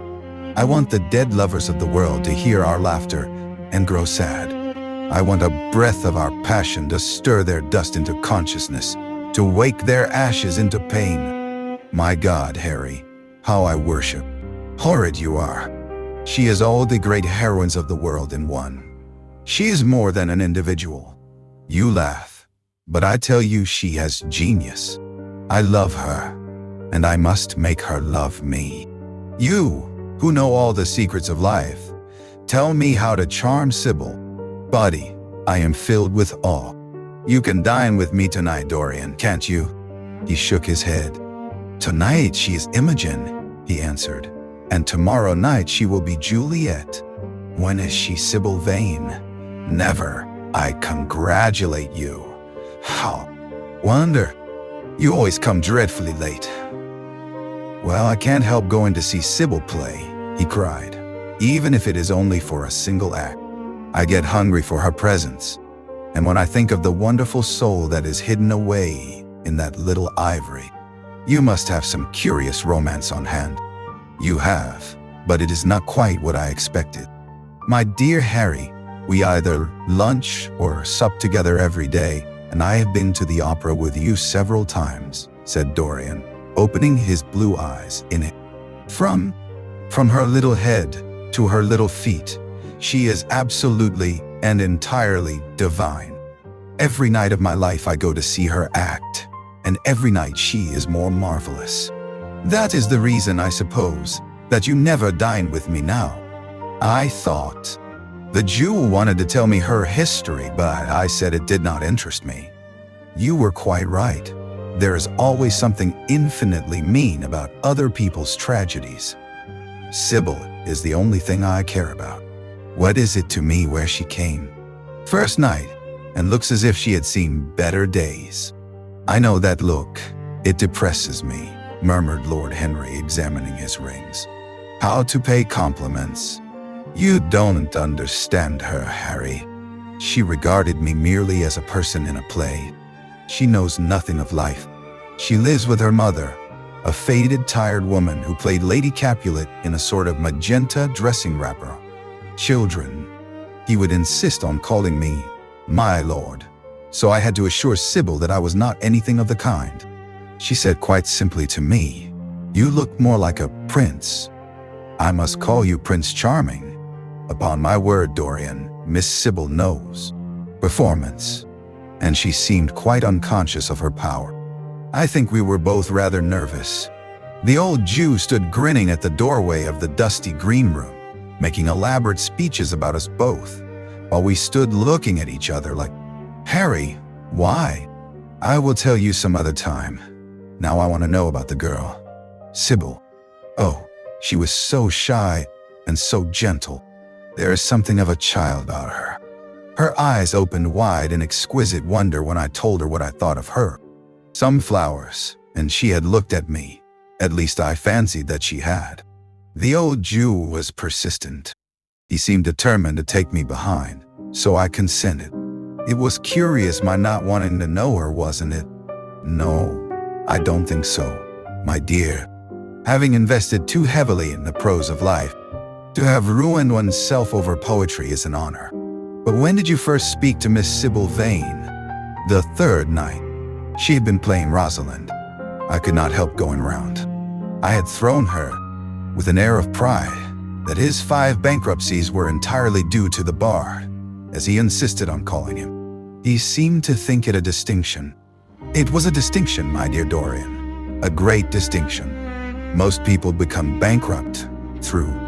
Next night, of course, I arrived at the place again.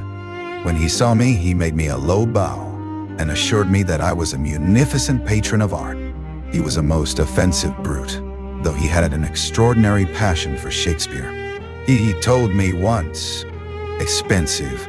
Well, he seemed to think they were beyond his means, laughed Dorian. By this time, however, the lights were being put out in the theater, and I had to go. He wanted me to try some cigars that he strongly recommended. I declined. The tutored, dramatic critics were in a conspiracy against him, and that they were every one of them to be bought. I should not wonder if he was quite right there. But on the other hand, judging from their appearance, most of them cannot be at all. Impression that I had taken too much champagne or something. I'm not surprised. Then he asked me if I wrote for any of the newspapers. I told him I never even read them. He seemed terribly disappointed at that, and confided to me that I'll think, from his blank look of amazement, that he was under box after the performance was over, and offered to take me behind the scenes and introduce me to her. I was furious with him and told him that Juliet had been dead for hundreds of years and that her body was lying in a marble tomb in Verona. By deceiving oneself, and one always ends by deceiving others. That is what the world calls a romance. You know her, at any rate, I suppose. Oh, of course I know her. On the first night I was at the theater, the horrid old Jew came round to thee. Sacred. It is only the sacred things that are worth touching, Dorian, said Lord Henry, with a strange touch of pathos in his voice. But why should you be annoyed? I suppose she will belong to you someday. When one is in love, one always begins. Much obliged for the compliment, all the same. And now tell me, reach me the matches, like a good boy, thanks. What are your actual relations with Sybil Vane? Dorian Gray leaped to his feet, with flushed cheeks and burning eyes. Harry, Sybil Vane is true? I cannot help telling you things. You have a curious influence over me. If I ever did a crime, I would come and confess it to you. You would understand me. People like you, the willful sunbeams of life, don't commit crimes, Dorian. But I is an extraordinary charm in them sometimes, said Lord Henry. I wish now I had not told you about Sybil Vane. You could not have helped telling me, Dorian. All through your life, you will tell me everything you do.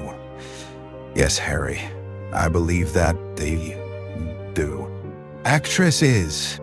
Harry, why didn't you tell me that the only thing worth loving is an actress? Because I have loved so many of them, Dorian. Oh yes, horrid people with dyed hair and painted faces. Don't run down dyed hair and painted faces. Them. There is no mystery in any of them. They ride in the park in the morning and chatter at tea parties in the afternoon. They have their stereotyped smile and their fashionable manner. They are quite obvious. But an actress, how different, Anne. Seen her in every age and in every costume. Ordinary women never appeal to one's imagination. They are limited to their century. No glamour ever transfigures them. One knows their minds as easily as one knows their bonnets. One can always find, and doublet, and dainty cap. She has been mad, and has come into the presence of a guilty king, and given him rue to wear, and bitter herbs to taste of.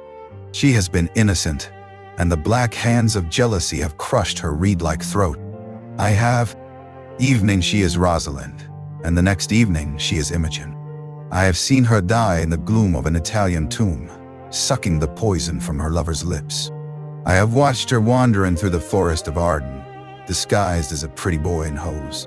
Forget, when I close my eyes, I hear them, and each of them says something different. I don't know which to follow. Why should I not love her? Harry, I do love her. She's everything to me in life. Night after night, I go to see her play. That one here's just before dawn when nightingales are singing. There were moments, later on, when it had the wild passion of violins. You know how a voice can stir one. Your voice and the voice of Sybil Vane are two things that I shall never. Became a little louder and sounded like a flute or a distant hautboy. In the garden scene, it had all the tremulous ecstasy, with tears. I tell you, Harry, I could hardly see this girl for the mist of tears that came across me. And her voice. I never heard such a voice. It was very low at first, with deep mellow notes that seemed to fall singly upon one's ear. Then, hair, eyes that were violet wells of passion, lips that were like the petals of a rose. She was the loveliest thing I had ever seen in my life.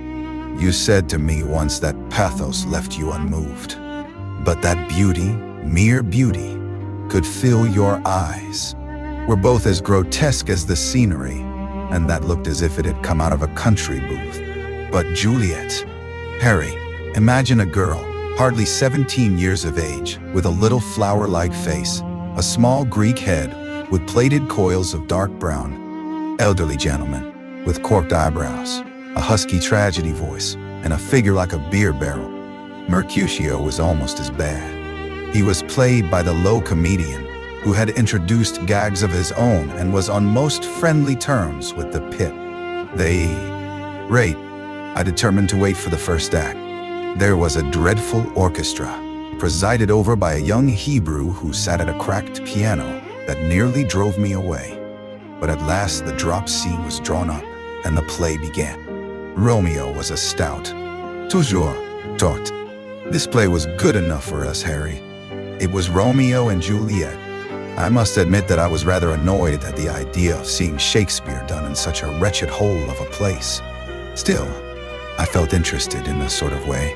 At any dumb but innocent. Our fathers used to like that sort of piece, I believe. The longer I live, Dorian, the more keenly I feel that whatever was good enough for our fathers is not good enough for us. In art as in politics, les grands-pères ont the palmy days of the British drama. Just like, I should fancy, and very depressing.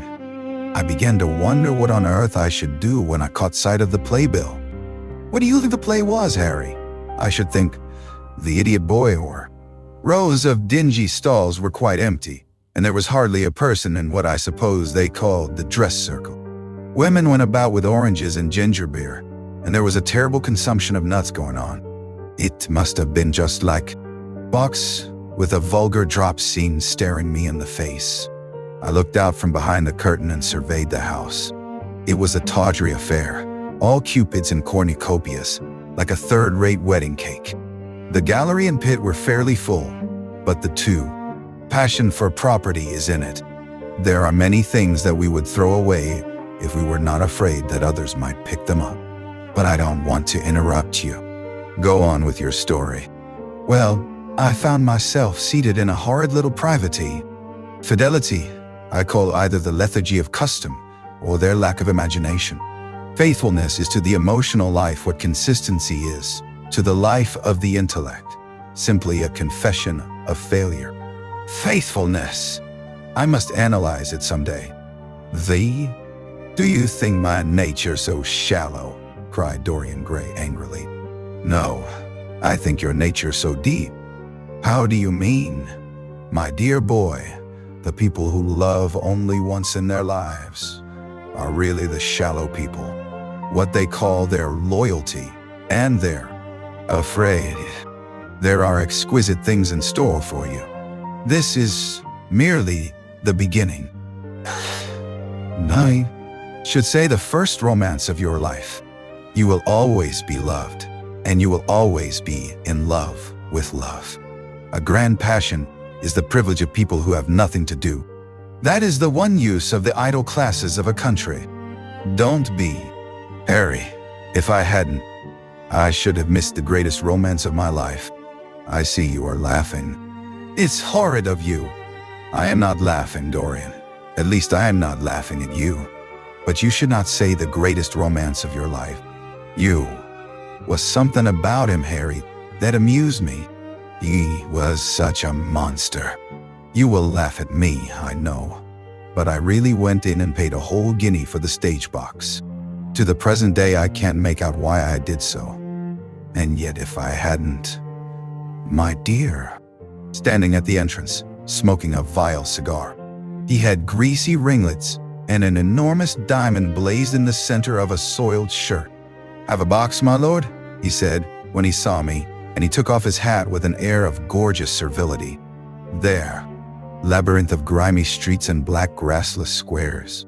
About 8:30, I passed by an absurd little theater, with great flaring gas jets and gaudy playbills.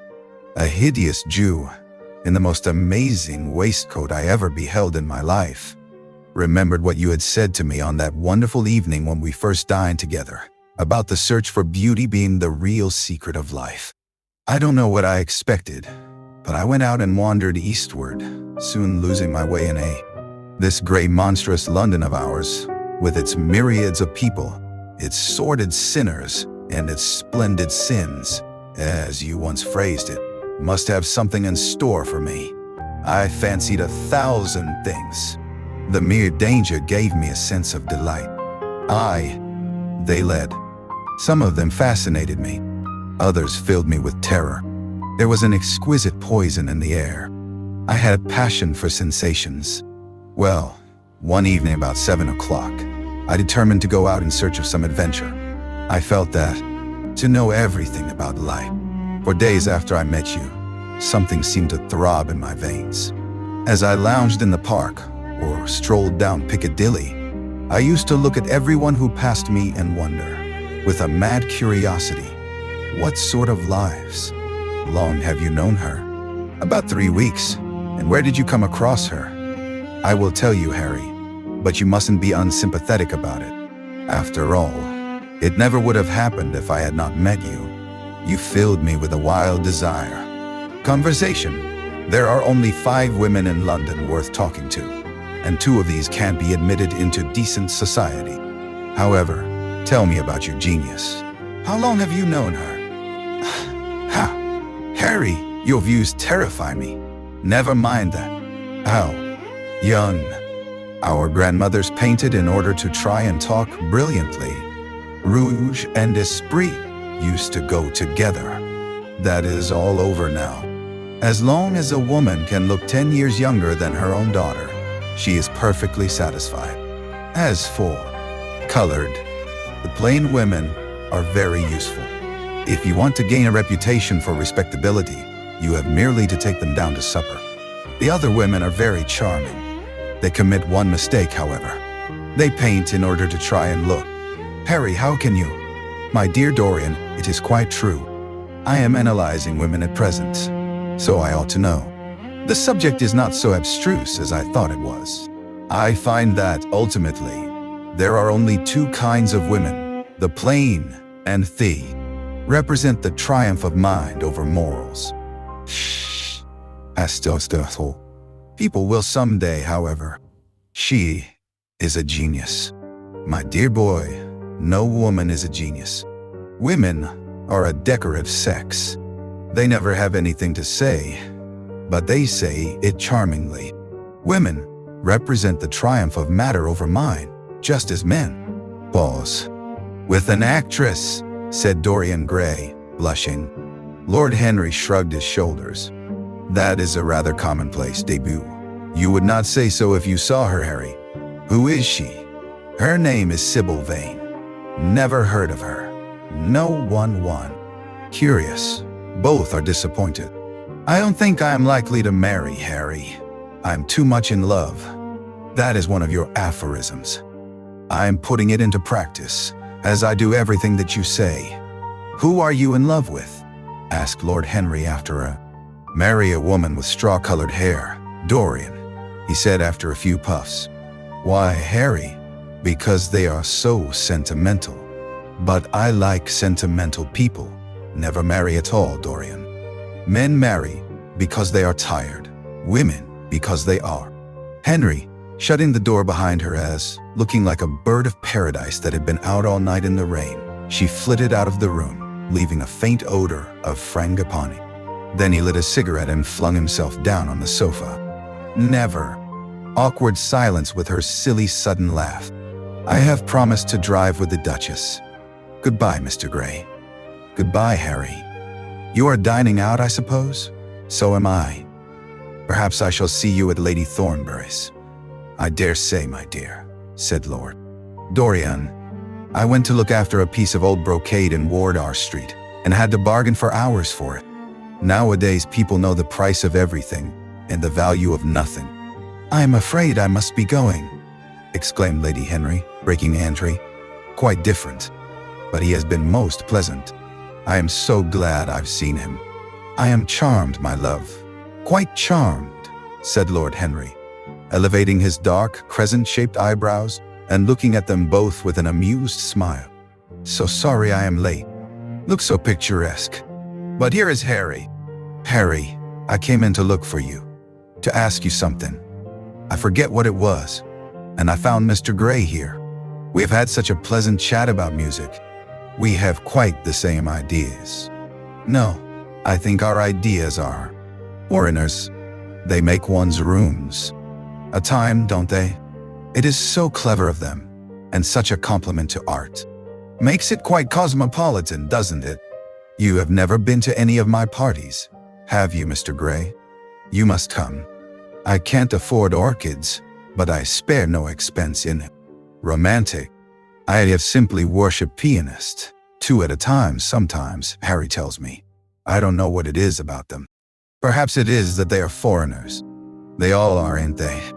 Even those that are born in England become foreigners after. That is one of Harry's views, isn't it, Mr. Gray? I always hear Harry's views from his friends. It is the only way I get to know of them. But you must not think I don't like good music. I adore it, but I am afraid of it. It makes me, too, play with a long tortoiseshell paper knife. Dorian smiled and shook his head. I'm afraid I don't think so, Lady Henry. I never talk during music, at least during good music. If one hears bad music, it is one's duty to drown it in conversation, than anybody's. It is so loud that one can talk the whole time without other people hearing what one says. That is a great advantage, don't you think so, Mr. Gray? The same nervous staccato laugh broke from her thin lips, and her fingers began too. She tried to look picturesque, but only succeeded in being untidy. Her name was Victoria, and she had a perfect mania for going to church. That was at Lohengrin, Lady Henry, I think? Yes, it was at dear Lohengrin. I like Wagner's music better. Forget-me-not eyes. She was a curious woman, whose dresses always looked as if they had been designed in a rage and put on in a tempest. She was usually in love with somebody, and as her passion was never returned, she had kept all her illusions. Well, by your photographs. I think my husband has got 17 of them. Not 17, Lady Henry. Well, 18 then. And I saw you with him the other night at the opera. She laughed nervously as she spoke, and watched him with her vague, I'm afraid it is not Harry, Mr. Gray, answered a shrill voice. He glanced quickly round and rose to his feet. I beg your pardon. You thought it was my husband. It is only his wife. You must let me introduce myself. I know you quite. That he had found in one of the bookcases. The formal, monotonous ticking of the Louis XIV's clock annoyed him. Once or twice he thought of going away. At last he heard a step outside, and the door opened. How late you are, Harry, he murmured. Yet, come in. He was always late on principle. His principle being that punctuality is the thief of time. So the lad was looking rather sulky, as with listless fingers he turned over the pages of an elaborately illustrated edition of Man Lescaut that Queen had selected for her device. Some large blue china jars and parrot tulips were ranged on the mantel shelf, and through the small leaded panes of the window streamed the apricot-colored light of a summer day in London. Lord Henry had not. With the gilt daisies, plasterwork, and its brick-dust felt carpet strewn with silk, long-fringed Persian rugs. On a tiny satinwood table stood a statuette by Clodion, and beside it lay a copy of Les Cent Nouvelles, bound for Margaret of Valois by Clovis Eve and powdered, was reclining in a luxurious armchair in the little library of Lord Henry's house in Mayfair. It was, in its way, a very charming room, with its high-paneled wainscoting of olive-stained oak, its cream-colored frieze and ceiling of raised. "Talk so wonderfully as you do." "Ah, I have talked quite enough for today," said Lord Henry, smiling. "All I want now is to look at life. You may come and look at it with me, if you care to." Chapter 4. One afternoon, a month later, Dorian Gray. "With you," he murmured. "But I thought you had promised Basil Hallward to go and see him," answered Lord Henry. "I would sooner come with you. Yes, I feel I must come with you. Do let me. And you will promise to talk to me all the time?" "No one." "Erskine? 40 of us in 40 armchairs. We are practicing for an English Academy of Letters." Lord Henry laughed and rose. "I'm going to the park," he cried. As he was passing out of the door, Dorian Gray touched him on the arm. "Let me come. A perfect host and a perfect library." "You will complete it," answered the old gentleman with a courteous bow. "And now I must bid goodbye to your excellent aunt. I am due at the Athenaeum. It is the hour when we sleep there. All of you, Mr. Howe. Someday, when you are tired of London, come down to Treadley and expound to me your philosophy of pleasure over some admirable Burgundy I am fortunate enough to possess. I shall be charmed. A visit to Treadley would be a great privilege." "It has, indeed. In fact, I consider you extremely dangerous, and if anything happens to our good Duchess, we shall all look on you as being primarily responsible. But I should like to talk to you about life. The generation into which I was born was tedious, but I gave them up long ago. And now, my dear young friend, if you will allow me to call you so, may I ask if you really meant all that you said to us at lunch?" "Ah, quite forget what I said," smiled Lord Henry. "Was it all very bad?" "Very bad. England for anything except newspapers, primers, and encyclopedias. Of all people in the world, the English have the least sense of the beauty of literature." "I fear you are right," answered Mr. Erskine. "I myself used to have literary ambitions. Reading books to care to write them, Mr. Erskine. I should like to write a novel, certainly.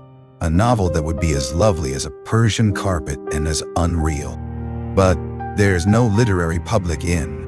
Followed by Lady Agatha and the other ladies. When Lord Henry had sat down again, Mr. Erskine moved round, and taking a chair close to him, placed his hand upon his arm. "You talk books away," he said. "Why don't you write one? I am too fond of on. Dine with us some night. Tuesday? Are you disengaged Tuesday?" "For you, I would throw over anybody, Duchess," said Lord Henry with a bow. "Ah, that's very nice and very wrong of you," she cried. "So mind you come." And she swept out of the room. "Seen in this bonnet, it is far too fragile. A harsh word would ruin it. No, I must go, dear Agatha. Goodbye, Lord Henry. You are quite delightful and dreadfully demoralizing. I am sure I don't know what to say about your views. You must come and despair." "How annoying!" she cried. "I must go.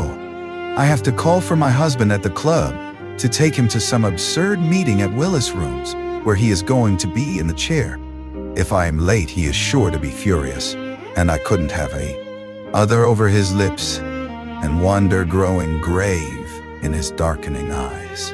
At last, liveried in the costume of the age, reality entered the room in the shape of a servant to tell the Duchess that her carriage was waiting. She wrung her hands in mock color to his imagination. He was brilliant, fantastic, irresponsible. He charmed his listeners out of themselves, and they followed his pipe, laughing. Dorian Gray never took his gaze off him, but sat like one under a spell, smiles chasing each sides. It was an extraordinary improvisation. He felt that the eyes of Dorian Gray were fixed on him, and the consciousness that amongst his audience there was one whose temperament he wished to fascinate seemed to give his wit keenness and to lend before her like frightened forest things. Her white feet trod the huge press at which wise Omar sits, till the seething grape juice rose round her bare limbs in waves of purple bubbles, or crawled in red foam over the vats black, dripping, sloping, and philosophy herself became young, and catching the mad music of pleasure, wearing, one might fancy, her wine-stained robe and wreath of ivy, danced like a bacchante over the hills of life, and mocked the slow Silenus for being sober. Facts fled the table. He played with the idea and grew willful, tossed it into the air and transformed it, let it escape and recaptured it, made it iridescent with fancy, and winged it with paradox. The praise of folly, as he went on, soared into a philosophy. Listened. Yes, he continued, that is one of the great secrets of life. Nowadays, most people die of a sort of creeping common sense, and discover when it is too late that the only things one never regrets are one's mistakes. A laugh ran round. Youth, one has merely to repeat one's follies. A delightful theory, she exclaimed. I must put it into practice. A dangerous theory, came from Sir Thomas's tight lips. Lady Agatha shook her head, but could not help being amused. Mr. Erskine, them over again, he said gravely. To get back once, you would tell me how to become young again. He thought for a moment. Can you remember any great error that you committed in your early days, Duchess? He asked, looking at her across the table. A great many, I fear, she cried. Then commit. Future I shall be able to look her in the face without a blush. A blush is very becoming, Duchess, remarked Lord Henry. Only when one is young, she answered. When an old woman like myself blushes, it is a very bad sign.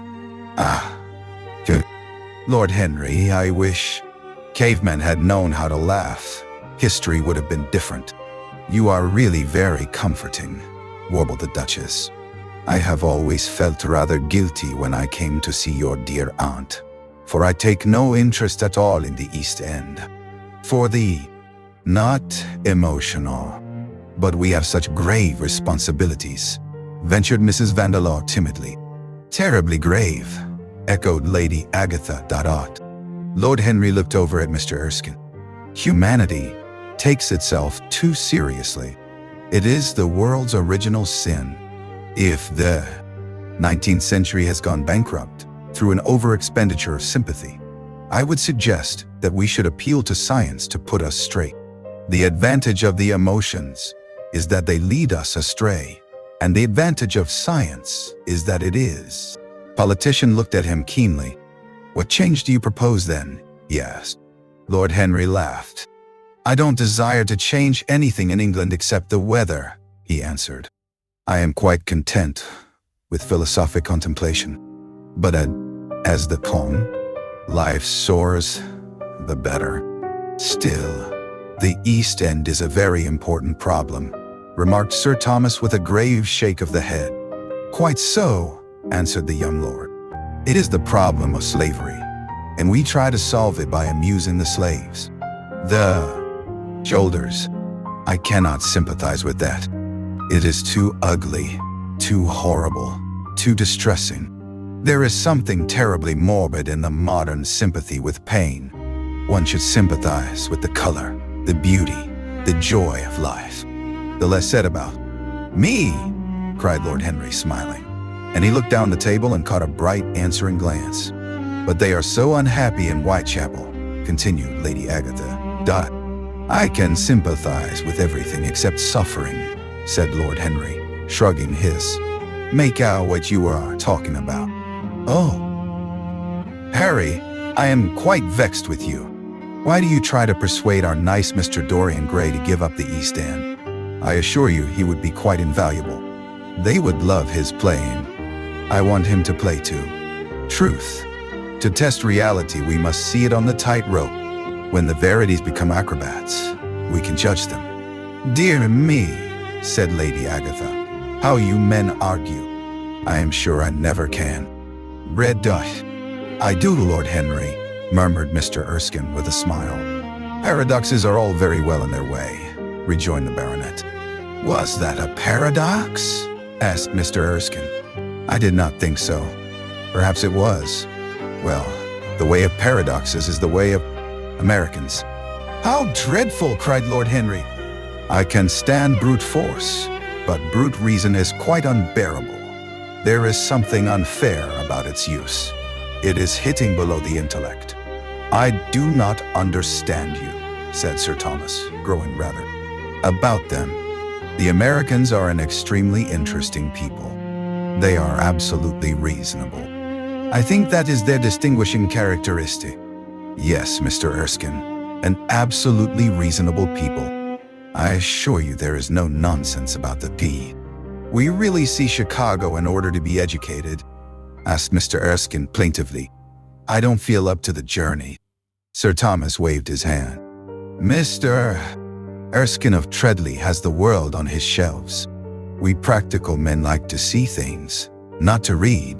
Your nephew is prejudiced against that great country, he said to Lady Agatha. I have traveled all over it in cars provided by the directors, who in such matters are extremely civil. I assure you that it is an education to visit it. But must to Paris, chuckled Sir Thomas, who had a large wardrobe of humors, cast-off clothes. Really? And where do bad Americans go to when they die? Inquired the Duchess.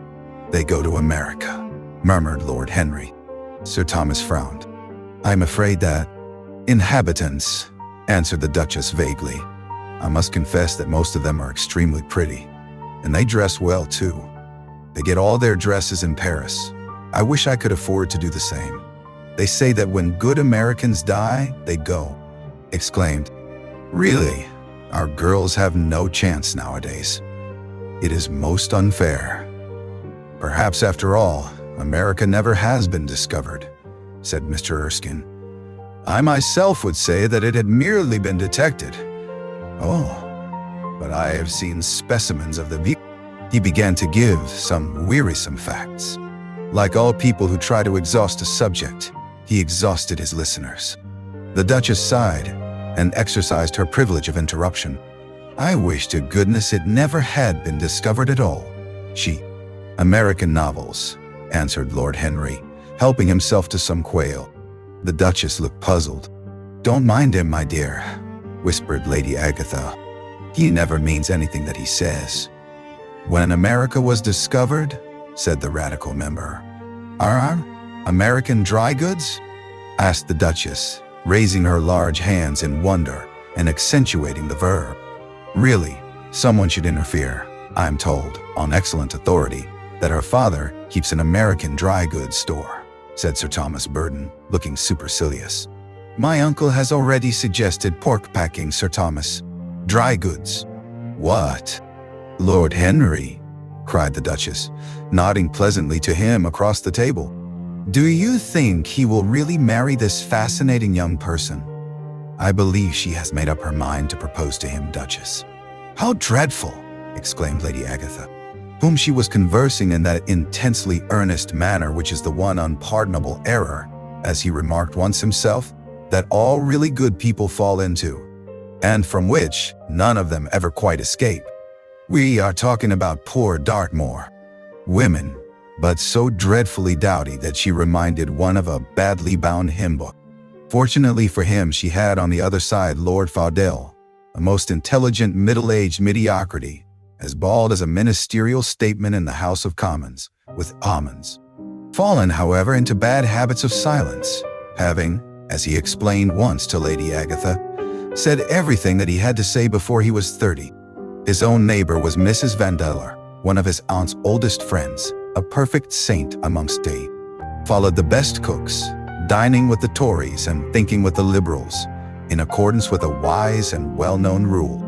The post on her left was occupied by Mr. Erskine of Treadley, an old gentleman of considerable charm and culture, who had proportions that in women who are not duchesses are described by contemporary historians as stoutness. Next to her sat, on her right, Sir Thomas Burden, a radical member of Parliament, who followed his leader in public life and in private life. To him shyly from the end of the table, a flush of pleasure stealing into his cheek.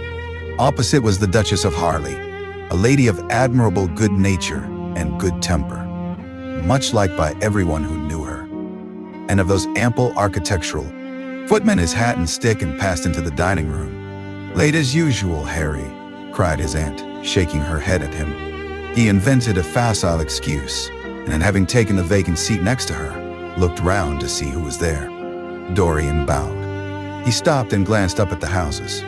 He found that he had passed his aunt some distance, and smiling to himself, turned back. When he entered the somewhat somber hall, the butler told him that they had gone into lunch. He gave one of the lad was to the painter who had fashioned the wonderful portrait. He would seek to dominate him, had already indeed half done so. He would make that wonderful spirit his own. There was something fascinating in this son of love and death. Suddenly, that artist in thought, who had first analyzed it, was it not Buonarroti who had carved it in the colored marbles of a sonnet sequence? But in our own century, it was strange.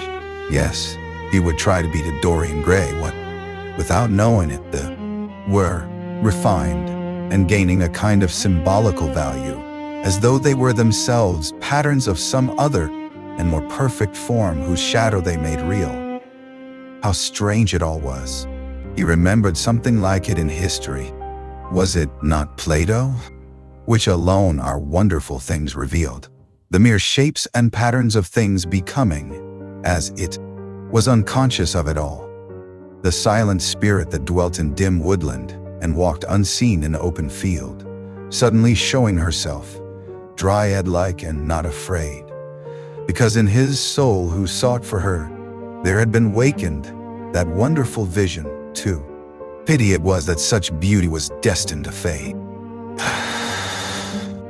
And Basil, from a psychological point of view, how interesting he was.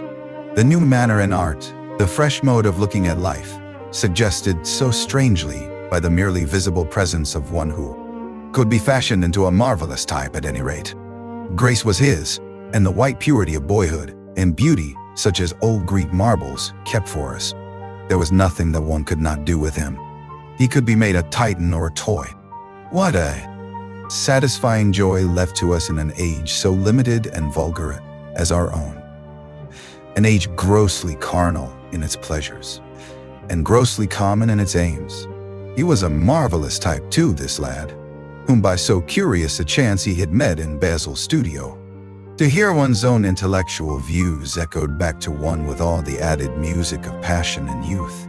To convey one's temperament into another as though it were a subtle fluid or a strange perfume. There was a real joy in that, perhaps the most. Violin. He answered to every touch and thrill of the bow. There was something terribly enthralling in the exercise of influence. No other activity was like it.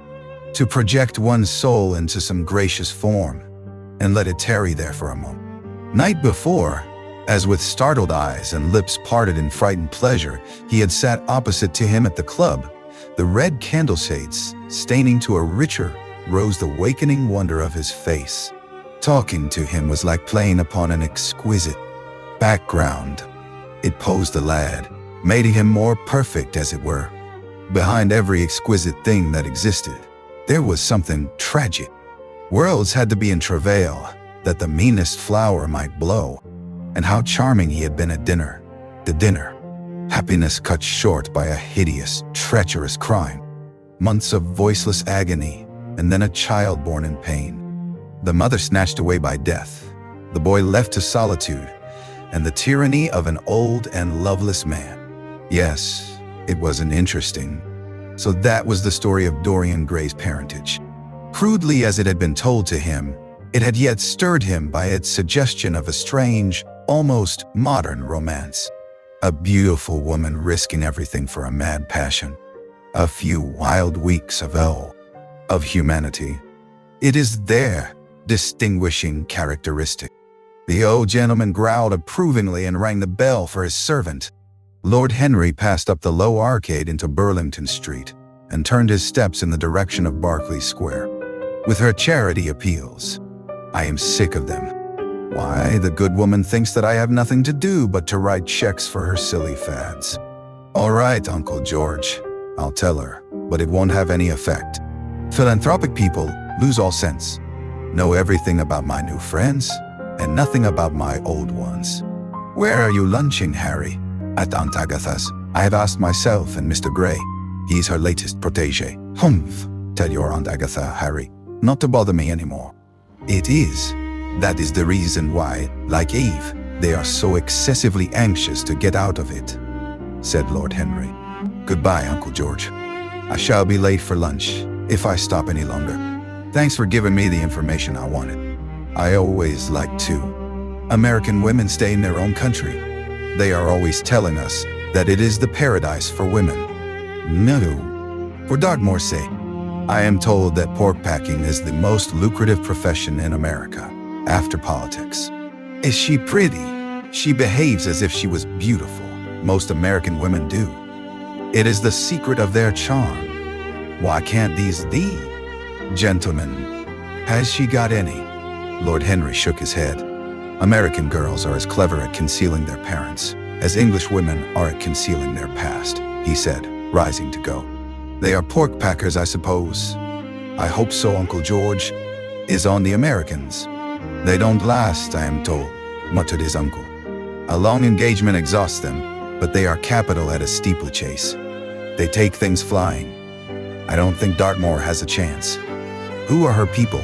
Grumbled the old. Marry an American? Ain't English girls good enough for him? It is rather fashionable to marry Americans just now, Uncle George. I back English women against the world, Harry, said Lord Fermor, striking the table with his fist. The betting is knees to her.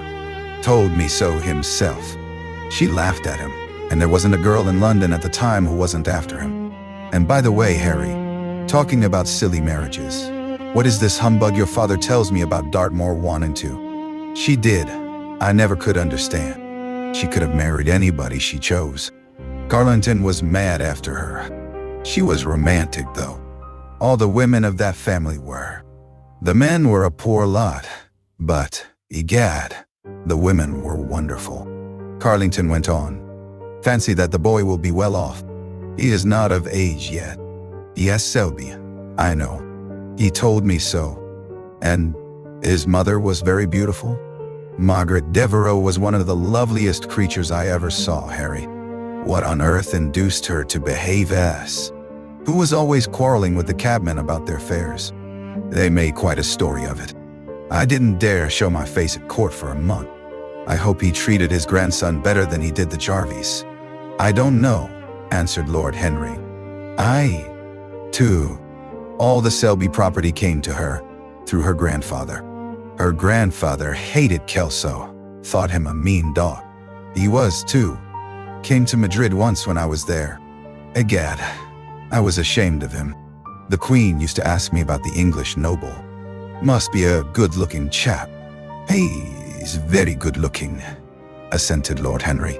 I hope he will fall into proper hands, continued the old man. He should have a pot of money waiting for him if Kelso did the right thing by him.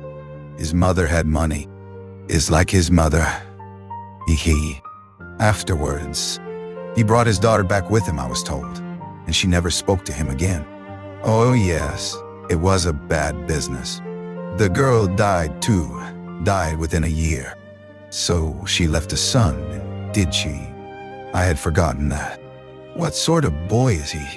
If he, some Belgian brute, to insult his son-in-law in public, paid him, sir, to do it, paid him, and that the fellow spitted his man as if he had been a pigeon. The thing was hushed up, but, egad, Kelso ate his chop alone at the club for some time. Something of that kind. Certainly. I remember the whole thing as if it happened yesterday. The poor chap was killed in a duel at Spa a few months after the marriage. There was an ugly story about it. They said Kelso got some rascally adventurer. Mother intimately. I believe I was at her christening.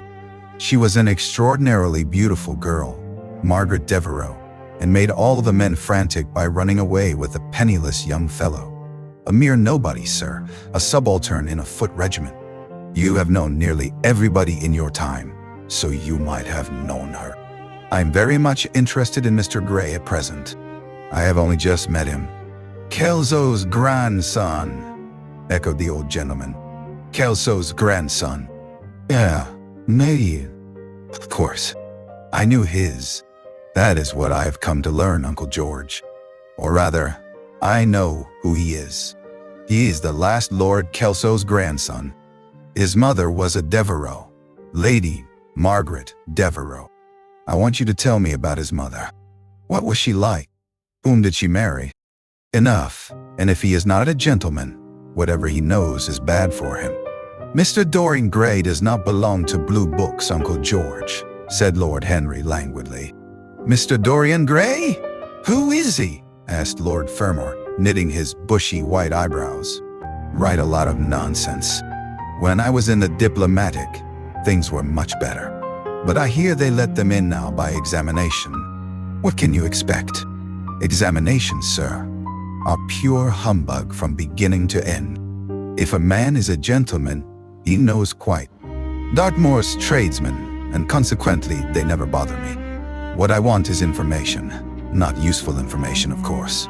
Useless information. Well, I can tell you anything that is in an English blue book, Harry. Although those fellows nowadays grow older, they know it. But I don't want money. It is only people who pay their bills who want that, Uncle George, and I never pay mine. Credit is the capital of a younger son, and one lives charmingly upon it. Besides, I always deal with yuns. Money, I suppose, said Lord Fermor, making a wry face. Well, sit down and tell me all about it. Young people nowadays imagine that money is everything. Yes, murmured Lord Henry, settling his buttonhole in his coat. And when the times. Well, Harry, said the old gentleman, what brings you out so early? I thought you dandies never got up till 2, and were not visible till 5. Pure family affection, I assure you, Uncle George. I want to get something out of. Country was going to the dogs. His principles were out of date, but there was a good deal to be said for his prejudices. When Lord Henry entered the room, he found his uncle sitting in a rough shooting coat, smoking a cheroot and grumbling over. Have produced him, and he always said that the Tory, except when the Tories were in office, during which period he roundly abused them for being a pack of radicals. He was a hero to his valet, who bullied him, and a terror to most of his relations, whom he bullied in turn. Only England could, of his collieries in the Midland counties, excusing himself for this taint of industry on the ground that the one advantage of having coal was that it enabled a gentleman to afford the decency of burning wood on his own hearth. In politics, he was to the serious study of the great aristocratic art of doing absolutely nothing. He had 2 large townhouses, but preferred to live in chambers as it was less trouble, and took most of his meals at his club. He paid some attention to the management, dispatches, and his inordinate passion for pleasure. The son, who had been his father's secretary, had resigned along with his chief, somewhat foolishly as was thought at the time, and on succeeding some months later to the title, had retired from the diplomatic service in a capricious moment of annoyance on not being offered the embassy at Paris, a post to which he considered that he was fully entitled by reason of his birth, his indolence, the good English of his world called selfish because it derived no particular benefit from him, but who was considered generous by society as he fed the people who amused him. His father had been our ambassador at Madrid when Isabella was young and prim unthought of, and a look of pain came into his face. Chapter 3. At 12:30 next day, Lord Henry Wotton strolled from Curzon Street over to the Albany to call on his uncle, Lord Fermor, a genial if somewhat rough-mannered old bachelor, whom the outside. "Myself," said Lord Henry, laughing. "Come, Mr. Gray. My hansom is outside and I can drop you at your own place. Goodbye, Basil. It has been a most interesting afternoon." As the door closed behind them, the painter flung himself down on a sofa. "Come tomorrow." "Certainly. You won't forget." "No, of course not," cried Dorian. "And, yes, Basil, remember what I asked you when we were in the garden this morning?" "I have forgotten it. I trust you. I wish I could trust." "I must go, Basil," he answered. "Very well," said Hallward, and he went over and laid down his cup on the tray. "It is rather late, and as you have to dress, you had better lose no time. Goodbye, Harry. Goodbye, Dorian. Come and see me soon." Henry, who was watching them from the tea table with an amused smile, promised Lord Henry Wotton to go with him. "He won't like you the better for keeping your promises. He always breaks his own. I beg you not to go." Dorian Gray laughed and shook his head. "I entreat you." The lad hesitated and looked over at Lord. "Will, young men want to be faithful and are not. Old men want to be faithless and cannot. That is all one can say." "Don't go to the theater tonight, Dorian," said Hallward. "Stop and dine with me." "I can't, Basil." "Why?" "Because I have. Because I have. I'll like it in appearance. But it will never alter," sighed Hallward. "That is something. What a fuss people make about fidelity," exclaimed Lord Henry. "Why, even in love it is purely a question for physiology. It has nothing to do with our own. To the picture. I shall stay with the real Dorian," he said sadly. "Is it the real Dorian?" cried the original of the portrait, strolling across to him. "Am I really like that?" "Yes, you are just like that." "How wonderful, Basil. At least you. Come, and you will come too, Basil, won't you?" "I can't, really. I would sooner not. I have a lot of work to do." "Well, then you and I will go alone, Mr. Gray. I should like that awfully." The painter bit his lip and walked over, cup in hand. "Not say things like that before Dorian, Harry." "Before which Dorian? The one who is pouring out tea for us, or the one in the picture?" "Before either. I should like to come to the theater with you, Lord Henry," said the lad. "Then you shall. And when one has them on, they are so horrid." "Ice," answered Lord Henry dreamily. "The costume of the 19th century is detestable. It is so somber, so depressing. Sin is the only real color element left in modern life. You really must in modern life. That I am prevented from coming in consequence of a subsequent engagement. I think that would be a rather nice excuse. It would have all the surprise of candor." "It is such a bore putting on one's dress clothes," muttered Hallward. "What was under the covers?" "Let us go to the theater tonight," said Lord Henry. "There is sure to be something on, somewhere. I have promised to dine at White's, but it is only with an old friend, so I can send him a wire to say that I am ill, or table d'hôte tonight." There was a rattle of cups and saucers, and the hissing of a fluted Georgian urn. 2 globe-shaped china dishes were brought in by a page. Dorian Gray went over and poured out the tea. The 2 men sauntered languidly to the table and examined. "Extremely young. I should have objected very strongly this morning, Lord Henry." "Ah, this morning. You have lived since then." There came a knock at the door, and the butler entered with a laden tea tray and set it down upon a small Japanese. "I don't allow people to call me a silly boy. You know the picture is yours, Dorian. I gave it to you before it existed.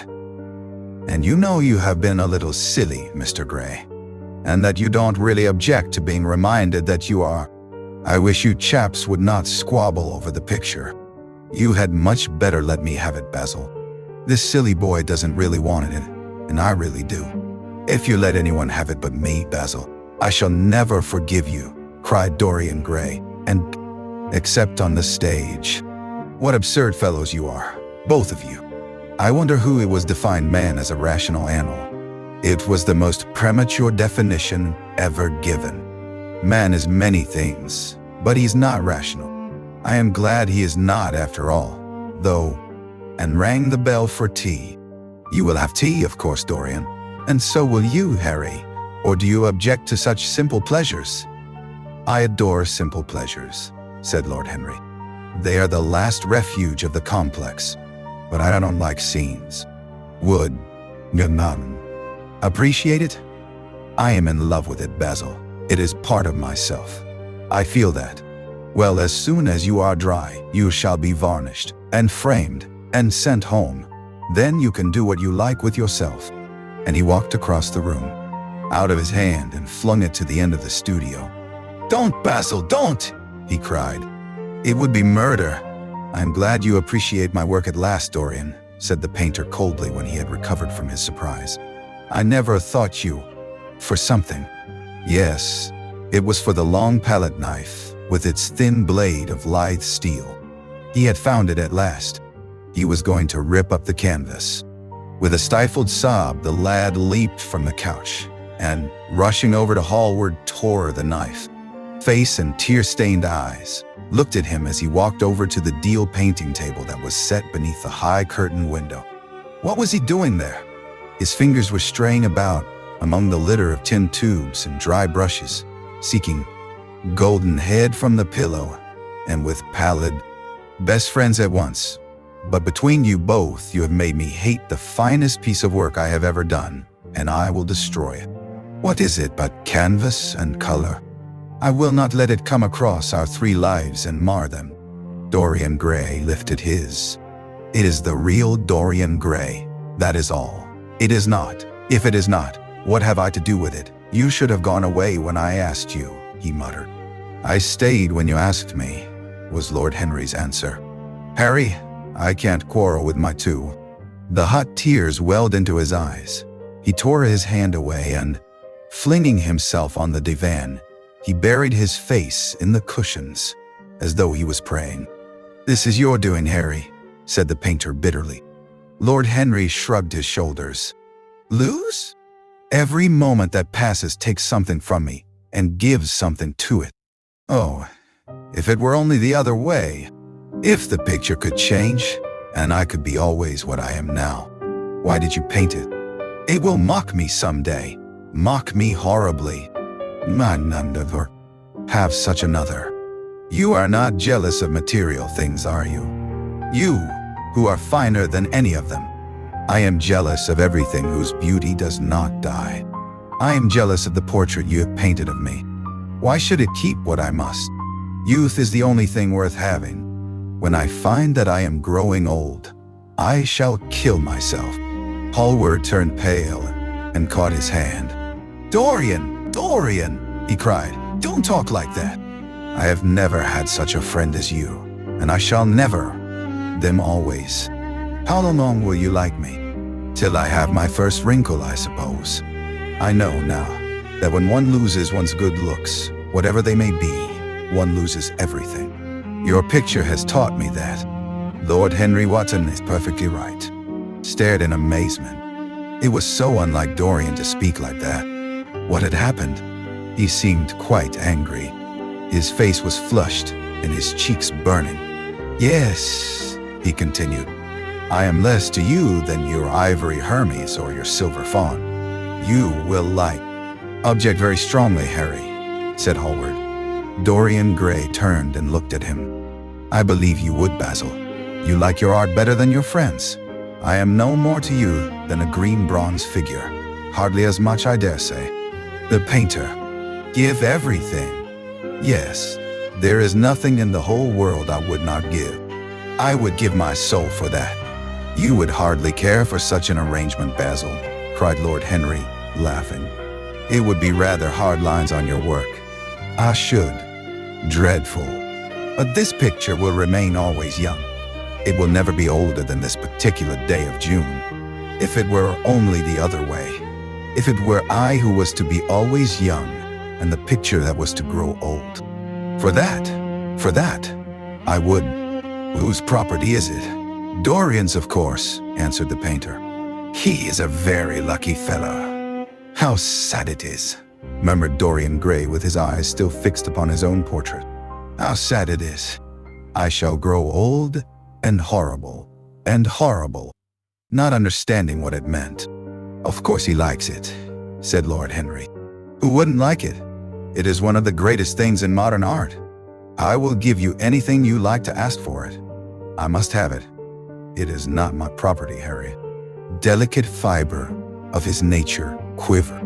His eyes deepened into amethyst, and across them came a mist of tears. He felt as if a hand of ice had been laid upon his heart. Don't you like it? Cried Hallward at last, stung a little by the lad's silence. Pass away from his lips, and the gold steal from his hair. The life that was to make his soul would mar his body. He would become dreadful, hideous, and uncouth.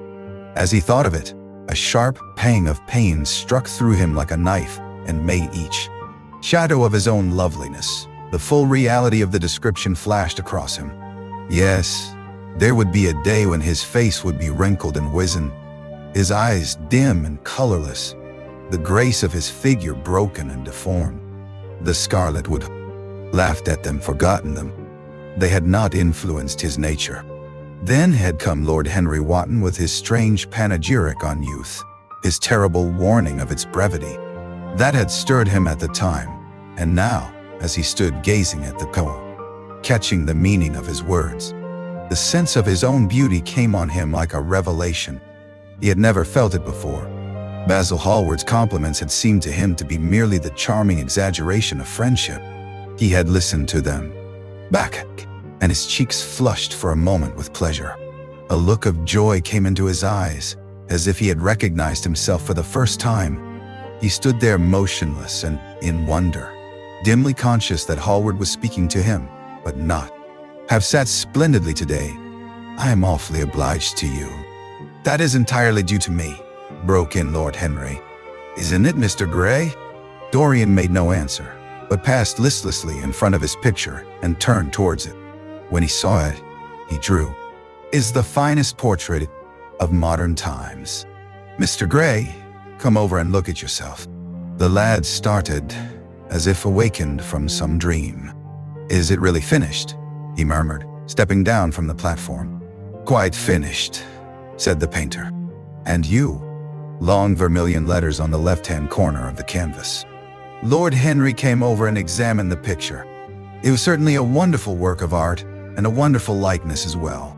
My dear fellow, I congratulate you most warmly, he said. It. Picture, biting the end of one of his huge brushes and frowning. It is quite finished, he cried at last, and stooping down, he wrote his name in he. The open doorway, the dust danced and was golden. The heavy scent of the roses seemed to brood over everything. After about a quarter of an hour, Hallward stopped painting, looked for a long time at Dorian Gray, and then for a long time at the armchair, and watched him. The sweep and dash of the brush on the canvas made the only sound that broke the stillness, except when, now and then, Hallward stepped back to look at his work from a distance, in the slanting beams that streamed through. Studio! Dorian Gray put his hand upon Lord Henry's arm. In that case, let our friendship be a caprice, he murmured, flushing at his own boldness, then stepped up on the platform and resumed his pose. Lord Henry flung himself into a large wicker. Women are so fond of using it. They spoil every romance by trying to make it last forever. It is a meaningless word, too. The only difference between a caprice and a lifelong passion is that the caprice lasts a little longer. As they entered the far corner of the garden, a thrush began to sing. You are glad you have met me, Mr. Gray, said Lord Henry, looking at him. Yes, I am glad now. I wonder, shall I always be glad? Always. That is a dreadful word. It makes me shudder when I hear it. Other, and smiled. I am waiting, he cried. Do come in. The light is quite perfect and you can bring your drinks. They rose up and sauntered down the walk together. 2 green and white butterflies fluttered past them, and in the pear tree, at there, creeping into the stained trumpet, of a Tyrian convolvulus. The flowers seemed to quiver and then swayed gently to and fro. Suddenly, the painter appeared at the door of the studio and made staccato signs for them to come in. They turned to each. Of high import make us afraid, or when we are stirred by some new emotion for which we cannot find expression, or when some thought that terrifies us lays sudden siege to the brain and calls on us to yield. After a time, the bee flew away. He saw it, and upon the gravel, a furry bee came and buzzed round it for a moment. Then it began to scramble all over the oval stellated globe of the tiny blossoms. He watched it with that strange interest in trivial things that we try to develop when things which we were too much afraid, and the exquisite temptations that we had not the courage to yield to. Youth! Youth! There is absolutely nothing in the world but youth. Dorian Gray listened, open-eyed and wondering. The spray of lilac fell from his. Of its leaves will hold its purple stars. But we never get back our youth. The pulse of joy that beats in us at 20 becomes sluggish. Our limbs fail. Our senses rot. We degenerate into hideous puppets, haunted by the memory of the passions of Homo. That your youth will last such a little time. The common hill flowers wither, but they blossom again. The laburnum will be as yellow next June as it is now. In a month, there will be purple stars on the clematis, and year after year, the green night. Wasted, for there is such a little time. Moment I met you, I saw that you were quite unconscious of what you really are, of what you really might be. There was so much in you that charmed me that I felt I must tell you something about yourself. I thought how tragic it would be if you were B, always searching for new sensations. Be afraid of nothing. A new hedonism. That is what our century wants. You might be its visible symbol. With your personality, there is nothing you could not do. The world belongs to you for a season. Then not. Trying to improve the hopeless failure, or giving away your life to the ignorant, the common and the vulgar. These are the sickly aims, the false ideals of our age. Live the wonderful life that is in you. Let nothing be lost upon you. Be of you and wars against your lilies and your roses. You will become sallow and hollow-cheeked and dull-eyed. You will suffer horribly. Realize your youth while you have it. Don't squander the gold of your days, listening to the tedious. Discover that there are no triumphs left for you, or have to content yourself with those mean triumphs that the memory of your past will make more bitter than defeats. Every month as it wanes brings you nearer to something dreadful. Time is jealous. Yes, Mr. Gray, the gods have been good to you, but what the gods give they quickly take away. You have only a few years in which to live really, perfectly, and fully. When your youth goes, your beauty will go with it, and then you will suddenly superficial. That may be so, but at least it is not so superficial as thought is. To me, beauty is the wonder of wonders. It is only shallow people who do not judge by appearances. The true mystery of the world is the visible, not the invisible.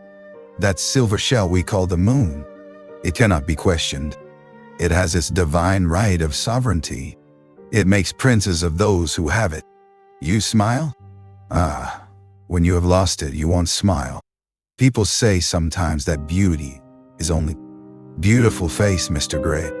Don't frown. You have. And beauty is a form of genius, is higher indeed than genius, as it needs no explanation. It is of the great facts of the world, like sunlight or springtime, or the reflection in dark waters. Thought has seared your forehead with its lines, and passion branded your lips with its hideous fires. You will feel it. You will feel it terribly. Now, wherever you go, you charm the world. Will it always be so? Naytiyat, you have a wonderfully matter everything to you, Mr. Gray. Why? Because you have the most marvelous youth And youth is the one thing worth having. I don't feel that, Lord Henry. No, you don't feel it now. Someday, when you are old and wrinkled and ugly, quite spoiled, and Basil will never paint you again, you really must not allow yourself to become sunburnt. It would be unbecoming. What can it matter? Cried Dorian Gray, laughing as he sat down on the seat at the end of the garden. It should. Yet, what was there to be afraid of? He was not a schoolboy or a girl. It was absurd to be frightened. Let us go and sit in the shade, said Lord Henry. Parker has brought out the drinks, and if you stay any longer in this glare, you will be left for a stranger to reveal him to himself. He had known Basil Hallward for months, but the friendship between them had never altered him. Suddenly, there had come someone across his life who seemed to have disclosed to him life's mystery, and of their own. But he felt afraid of him, and ashamed of being afraid. Why had it been? Face and worn expression interested him. There was something in his low, languid voice that was absolutely fascinating. His cool, white, flower-like hands even had a curious charm. They moved, as he spoke, like music, and seemed to have a language. Creation. You know more than you think you know, just as you know less than you want to know. Dorian Gray frowned and turned his head away. He could not help liking the tall, graceful young man who was standing by him. His romantic, olive-colored, some hidden nerve shook the scarlet of his lips and left them trembling. Yes, continued Lord Henry, that is one of the great secrets of life, to cure the soul by means of the senses, and the senses by means of the soul. You are a wonderful Duck. He was bareheaded, and the leaves had tossed his rebellious curls and tangled all their gilded threads. There was a look of fear in his eyes, such as people have when they are suddenly awakened. His finely chiseled nostrils quivered, and, as if it had been wine, he came close to him and put his hand upon his shoulder. You are quite right to do that, he murmured. Nothing can cure the soul but the senses, just as nothing can cure the senses but the soul. The lad started and drew. For painting than I am today. This is going to be my masterpiece. It is my masterpiece as it stands. Lord Henry went out to the garden and found Dorian Gray burying his face in the great, cool lilac blossoms, feverishly drinking in their perfume, with strawberries in it. Certainly, Harry. Just touch the bell, and when Parker comes, I will tell him what you want. I have got to work up this background, so I will join you later on. Don't keep Dorian too long. I have never been in better form. Anything he has told me. You believe it all, said Lord Henry, looking at him with his dreamy, languorous eyes. I will go out to the garden with you. It is horribly hot in the studio. Basil, let us have something iced to drink. Something certainly made you have the most wonderful expression. I suppose he has been paying you compliments. You mustn't believe a word that he says. Hey, has certainly not been paying me compliments. Perhaps that is the reason that I don't believe. Painting, I can't think of anything else. But you never sat better. You were perfectly still. And I caught the effect I wanted. The half-parted lips and the bright look in the eyes. I don't know what Harry has been saying to you, but he has. At any rate, comes only from strength. He was unconscious of the silence. Basil, I am tired of standing, cried Dorian Gray suddenly. I must go out and sit in the garden. The air is stifling here. My dear fellow, I'm so sorry. When I am through a similar experience. He had merely shot an arrow into the air. Had it hit the mark?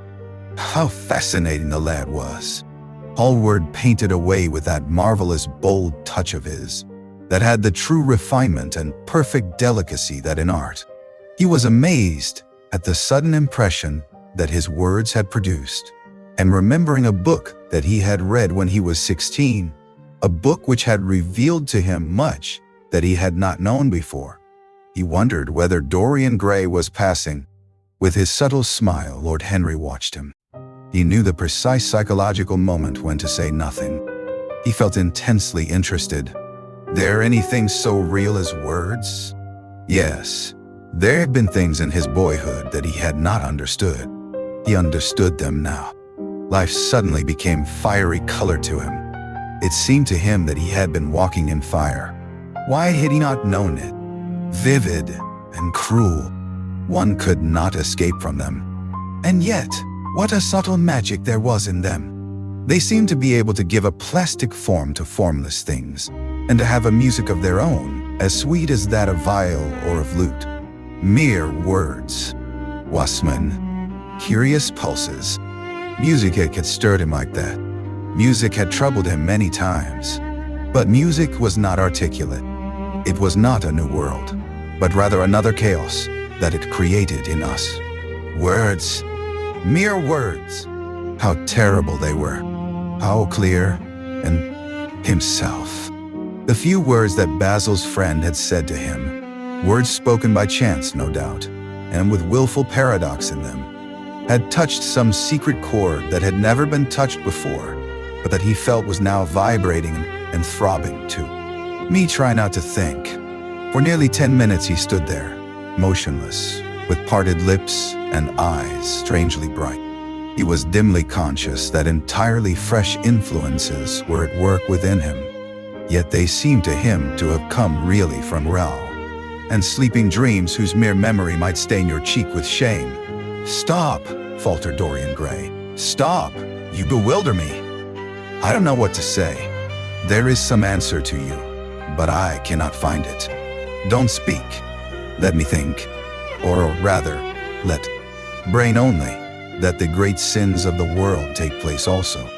You, Mr. Gray, you yourself, with your rose-red youth and your rose-white boyhood, you have had passions that have made you afraid, thoughts that have filled you with terror, daydreams, grows sick with longing for the things it has forbidden to itself, with desire for what its monstrous laws have made monstrous and unlawful.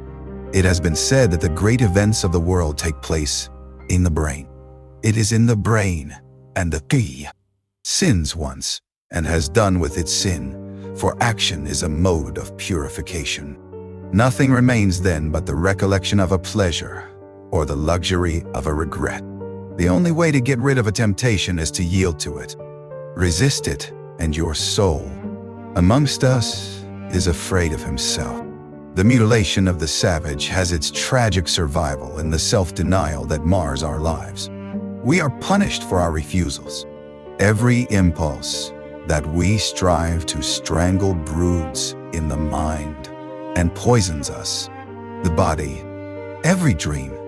I believe that the world would gain such a fresh impulse of joy that we would forget all the maladies of medievalism and return to the Hellenic ideal, to something finer, richer than the Hellenic ideal, it may be. But the bravest man, wave of the hand that was always so characteristic of him, and that he had even in his Eton days. I believe that if one man were to live out his life fully and completely, were to give form to every feeling, expression to every thought, reality to. "Right, Dorian, like a good boy," said the painter, deep in his work and conscious only that a look had come into the lad's face that he had never seen there before. "And yet," continued Lord Henry, in his low, musical voice, and with that graceful, "out of our race, perhaps we never really had it. The terror of society, which is the basis of morals, the terror of God, which is the secret of religion, these are the two things that govern us. And yet, just turn your head a little more to the D, and are naked. Courage has gone. Us is here for. People are afraid of themselves nowadays. They have forgotten the highest of all duties, the duty that one owes to oneself. Of course, they are charitable. They feed the hungry and clothe the beggar, but their own souls starve. His sins, if there are such things as sins, are borrowed. He becomes an echo of someone else's music, an actor of a part that has not been written for him. The aim of life is self-development, to realize one's nature perfectly, That is what each have been. All influence is immoral. Immoral from the scientific point of view. Why? Because to influence a person is to give him one's own soul. He does not think his natural thoughts or burn with his natural passions. His virtues are not real to him. Unlike Basil, they made a delightful contrast, and he had such a beautiful voice. After a few moments, he said to him, "Have you really a very bad influence, Lord Henry? As bad as Basil says? There is no such thing as a good influence, Mr. Gray. Influence over all his friends, with the single exception of myself." Dorian Gray stepped up on the dais with the air of a young Greek martyr and made a little moue of discontent to Lord Henry, to whom he had rather taken a fancy. He was so. "Orleans?" The painter laughed. "I don't think there will be any difficulty about that. Sit down again, Harry. And now, Dorian, get up on the platform and don't move about too much, or pay any attention to what Lord Henry says. He has a very bad..." "Me," said Hallward, gazing intently at his picture. "It is quite true. I never talk when I am working, and never listen either, and it must be dreadfully tedious for my unfortunate sitters. I beg you to stay, but what about my man at the..." "Lord Henry Wotton goes. I shall go too. You never open your lips while you are painting, and it is horribly dull standing on a platform and trying to look pleasant. Ask him to stay. I insist upon it. Stay, Harry, to oblige Dorian and to oblige. Promise to meet a man at the Orleans. Goodbye, Mr. Gray. Come and see me some afternoon in Curzon Street. I'm nearly always at home at 5 o'clock. Write to me when you are coming. I should be sorry to miss you." "Basil!" cried Dorian Gray. "If one to chat to." Hallward bit his lip. "If Dorian wishes it, of course you must stay. Dorian's whims are laws to everybody, except himself." Lord Henry took up his hat and gloves. "You are very pressing, Basil, but I am afraid I must go. Is so tedious a subject that one would have to talk seriously about it. But I certainly shall not run away, now that you have asked me to stop. You don't really mind, Basil, do you? You have often told me that you liked your sitters to have some sort." "Asked? Oh, please don't, Lord Henry. I see that Basil is in one of his sulky moods, and I can't bear him when he sulks. Besides, I want you to tell me why I should not go in for philanthropy." "I don't know that I shall tell you that, Mr. Gray." Moment, and then said, "Harry, I want to finish this picture today. Would you think it awfully rude of me if I asked you to go away?" Lord Henry smiled and looked at Dorian Gray. "Am I to go, Mr. Gray?"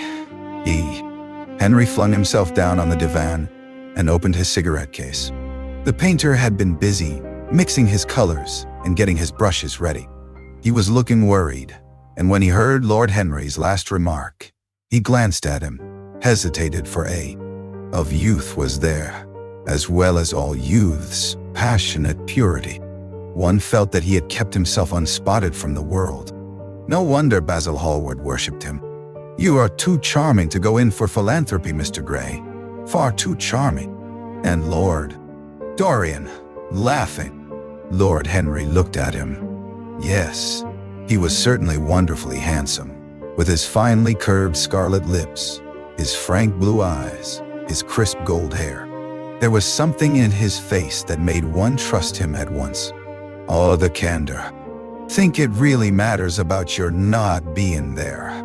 The audience probably thought it was a duet. When Aunt Agatha sits down to the piano, she makes quite enough noise for two people. That is very horrid to her, and not very nice to me, answered. Really forgot all about it. We were to have played a duet together, 3 duets, I believe. I don't know what she will say to me. I am far too frightened to call. Oh, I will make your peace with my aunt. She is quite devoted to you, and I don't. You are one of her favorites, and I'm afraid one of her victims also. I am in Lady Agatha's black books at present, answered Dorian with a funny look of penitence. I promised to go to a club in Whitechapel with her last Tuesday, and I've been telling him what a capital sitter you were, and now you have spoiled everything.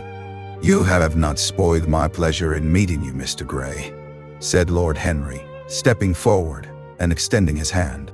"My aunt has often spoken to me about you."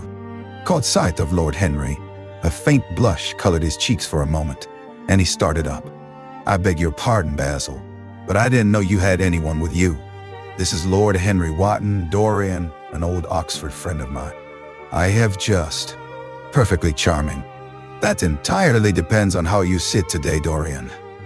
"Oh, I am tired of sitting, and I don't want a life-sized portrait of myself," answered the lad, swinging round on the music stool in a willful, petulant manner.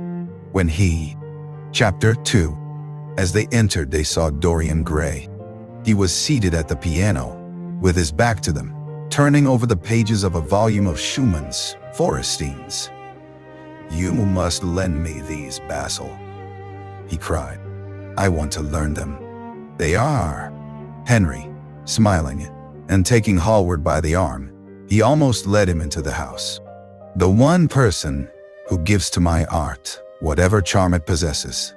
My life as an artist depends on him. Mind, Harry, I trust you." He spoke very slowly, and the words seemed wrung out of him, almost against his will.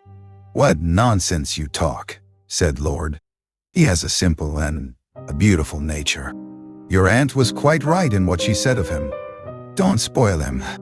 Don't try to influence him. Your influence would be bad. The world is wide and has many marvelous people in it. Don't take away from me." The painter turned to his servant, who stood blinking in the sunlight. "Ask Mr. Gray to wait, Parker. I shall be in a few moments." The man bowed and went up the walk. Then he looked at Lord Henry. "Dorian Gray is my dearest friend," he said. "Very glad you didn't, Harry." "Why?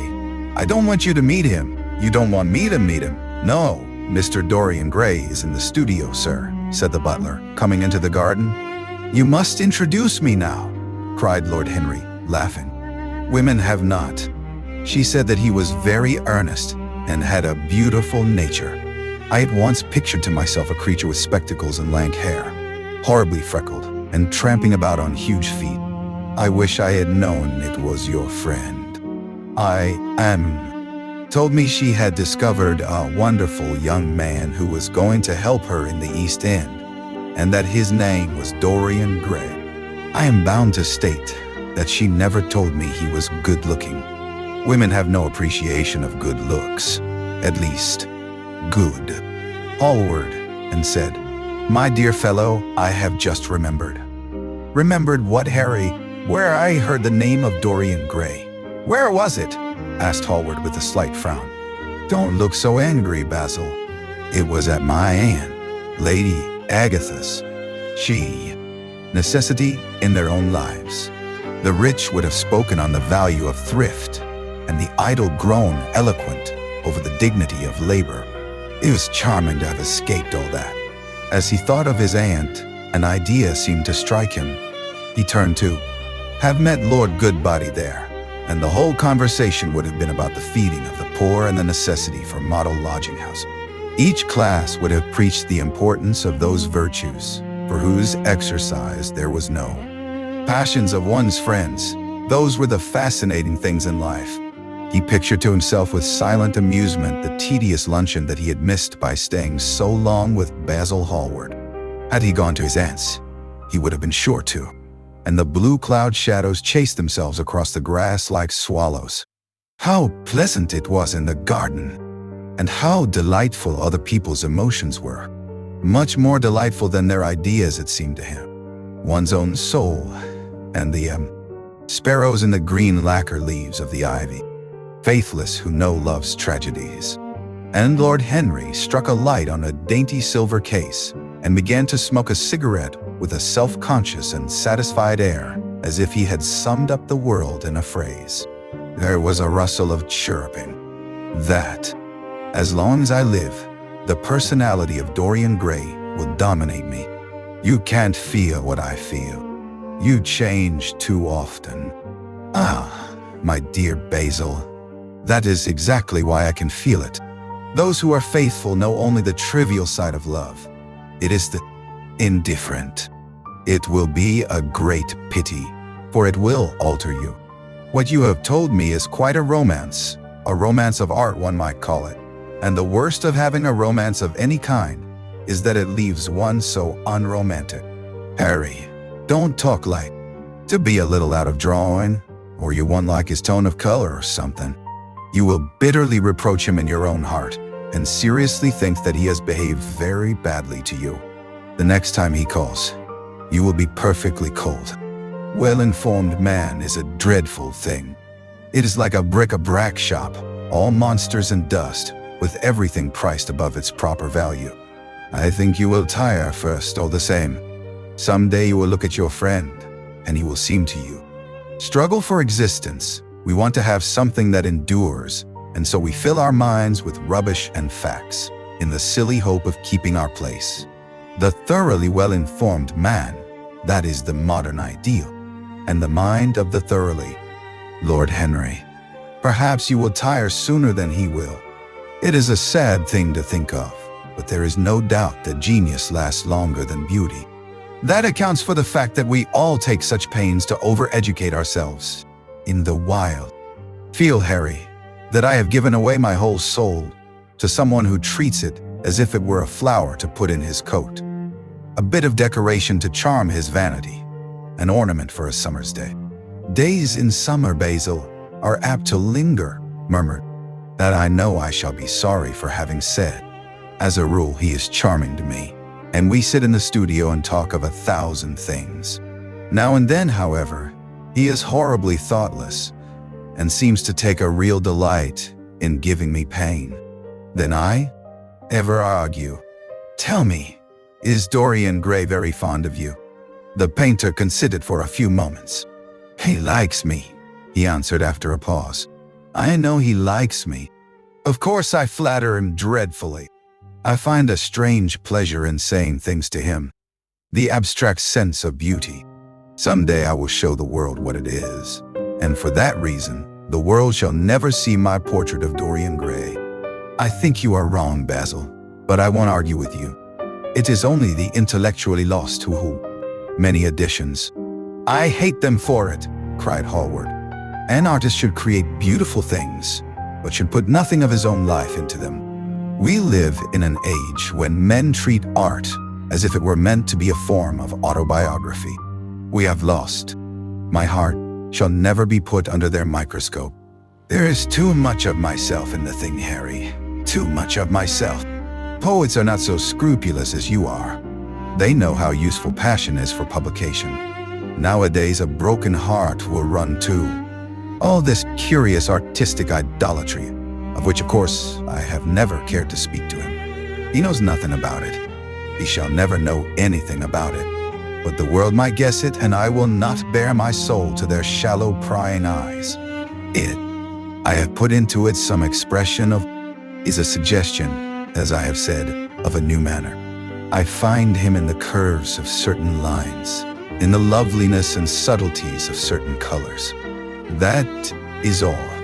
Then why won't you exhibit his portrait? Asked Lord Henry. Because, without intending, up and down the garden. After some time, he came back. Harry, Dorian Gray is to me simply a motive in art. You might see nothing in him. I see everything in him. He is never more present in my work than when no image of him is there. Influence passed from him to me, and for the first time in my life, I saw in the plain woodland the wonder I had always looked for and always missed. Basil, this is extraordinary. I must see Dorian Gray. Hallward got up from the seat and walked. Remember that landscape of mine, for which Agnew offered me such a huge price, but which I would not part with. It is one of the best things I have ever done. And why is it so? Because while I was painting it, Dorian Gray sat beside me. Some subtle of the spirit that is Greek, the harmony of soul and body. How much that is. We, in our madness, have separated the two and have invented a realism that is vulgar, an ideality that is void. Harry, If you only knew what Dorian Gray is to me. You, really over 20, his merely visible presence? I wonder, can you realize all that that means? Unconsciously, he defines for me the lines of a fresh school, a school that is to have in it all the passion of the romantic spirit, all the perfection, way that was hidden from me before. A dream of form and days of thought. Who is it who says that? I forget, but it is what Dorian Gray has been to me. The merely visible presence of this lad, for he seems to me little more than a lad, though he is. My life. But in some curious way, I wonder, will you understand me? His personality has suggested to me an entirely new manner in art, an entirely new mode of style. I see things differently. I think of them differently. I can now recreate life in that I am dissatisfied with what I have done of him, or that his beauty is such that art cannot express it. There is nothing that art cannot express, and I know that the work I have done since I met Dorian Gray is good work, is the best work of late Greek sculpture, and the face of Dorian Gray will someday be to me. It is not merely that I paint from him, draw from him, sketch from him. Of course, I have done all that, but he is much more to me than a model or a sitter. I won't tell you any importance in the world's history. The first is the appearance of a new medium for art, and the second is the appearance of a new personality for art also. What the invention of oil painting was to the Venetians, the face of Antinous was too. See him every day. He is absolutely necessary to me. How extraordinary. I thought you would never care for anything but your art. You owe my art to me now, said the painter gravely. I sometimes think, Harry, that there are only two eras of metaphysics with you. I like persons better than principles, and I like persons with no principles better than anything else in the world. Tell me more about Mr. Dorian Gray. How often do you see him? Every day.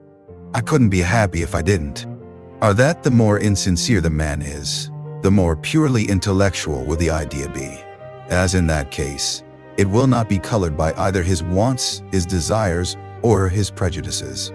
However, I don't propose to discuss politics, sociology. Of any importance is whether one believes it oneself. Now, the value of an idea has nothing whatsoever to do with the sincerity of the man who expresses it. Indeed, the probabilities. English, you are Basil. That is the second time you have made that observation. If one puts forward an idea to a true Englishman, always a rash thing to do. He never dreams of considering whether the idea is right or wrong. The only thing he considers, correctly. I don't agree with a single word that you have said. And what is more, Harry, I feel sure you don't either. Lord Henry stroked his pointed brown beard and tapped the toe of his patent leather boot with a tasseled ebony cane. How? And that if any one of us makes an ass of himself, he is poaching on their preserves. When poor Southwark got into the divorce court, their indignation was quite magnificent. And yet, I don't suppose that 10% of the proletariat lie, having the same faults as ourselves. I quite sympathize with the rage of the English democracy against what they call the vices of the upper orders. The masses feel that drunkenness, stupidity, and immorality should be their own special property. Younger brothers seem never to do anything else. Harry, exclaimed Hallward, frowning. My dear fellow, I am not quite serious, but I can't help detesting my relations. I suppose it comes from the fact that none of us can stand other people. Category I must be merely an acquaintance. My dear old Basil, you are much more than an acquaintance, and much less than a friend. A sort of brother, I suppose. Oh, brothers. I don't care for brothers. My elder brother won't die, and my choice of his enemies. I have not got one who is a fool. They are all men of some intellectual power, and consequently they all appreciate me. Is that very vain of me? I think it is rather vain. I should think it was, Harry. But according to your summer sky. Yes, horribly unjust of you. I make a great difference between people. I choose my friends for their good looks, my acquaintances for their good characters, and my enemies for their good intellects.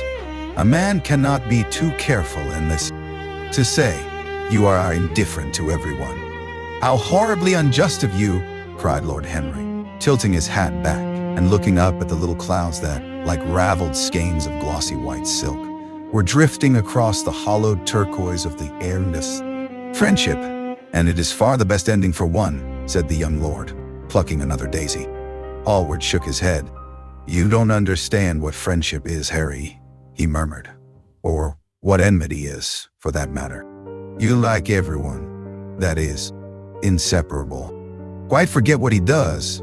Afraid he doesn't do anything. Oh, yes, plays the piano. Or is it the violin, dear Mr. Gray? Neither of us could help laughing, and we became friends at once. Laughter is not at all a bad beginning for a. My dear fellow, she tried to found a salon and only succeeded in opening a restaurant. How could I admire her? But tell me, what did she say about Mr. Dorian Gray? Oh, something like, charming boy, poor dear mother and I, absolutely die. Poor Lady Brandon, you are hard on Harry, said Hallward listlessly. Details. I simply fled. I like to find out people for myself. But Lady Brandon treats her guests exactly as an auctioneer treats his goods. She either explains them entirely away or tells one everything about them except what one wants to know.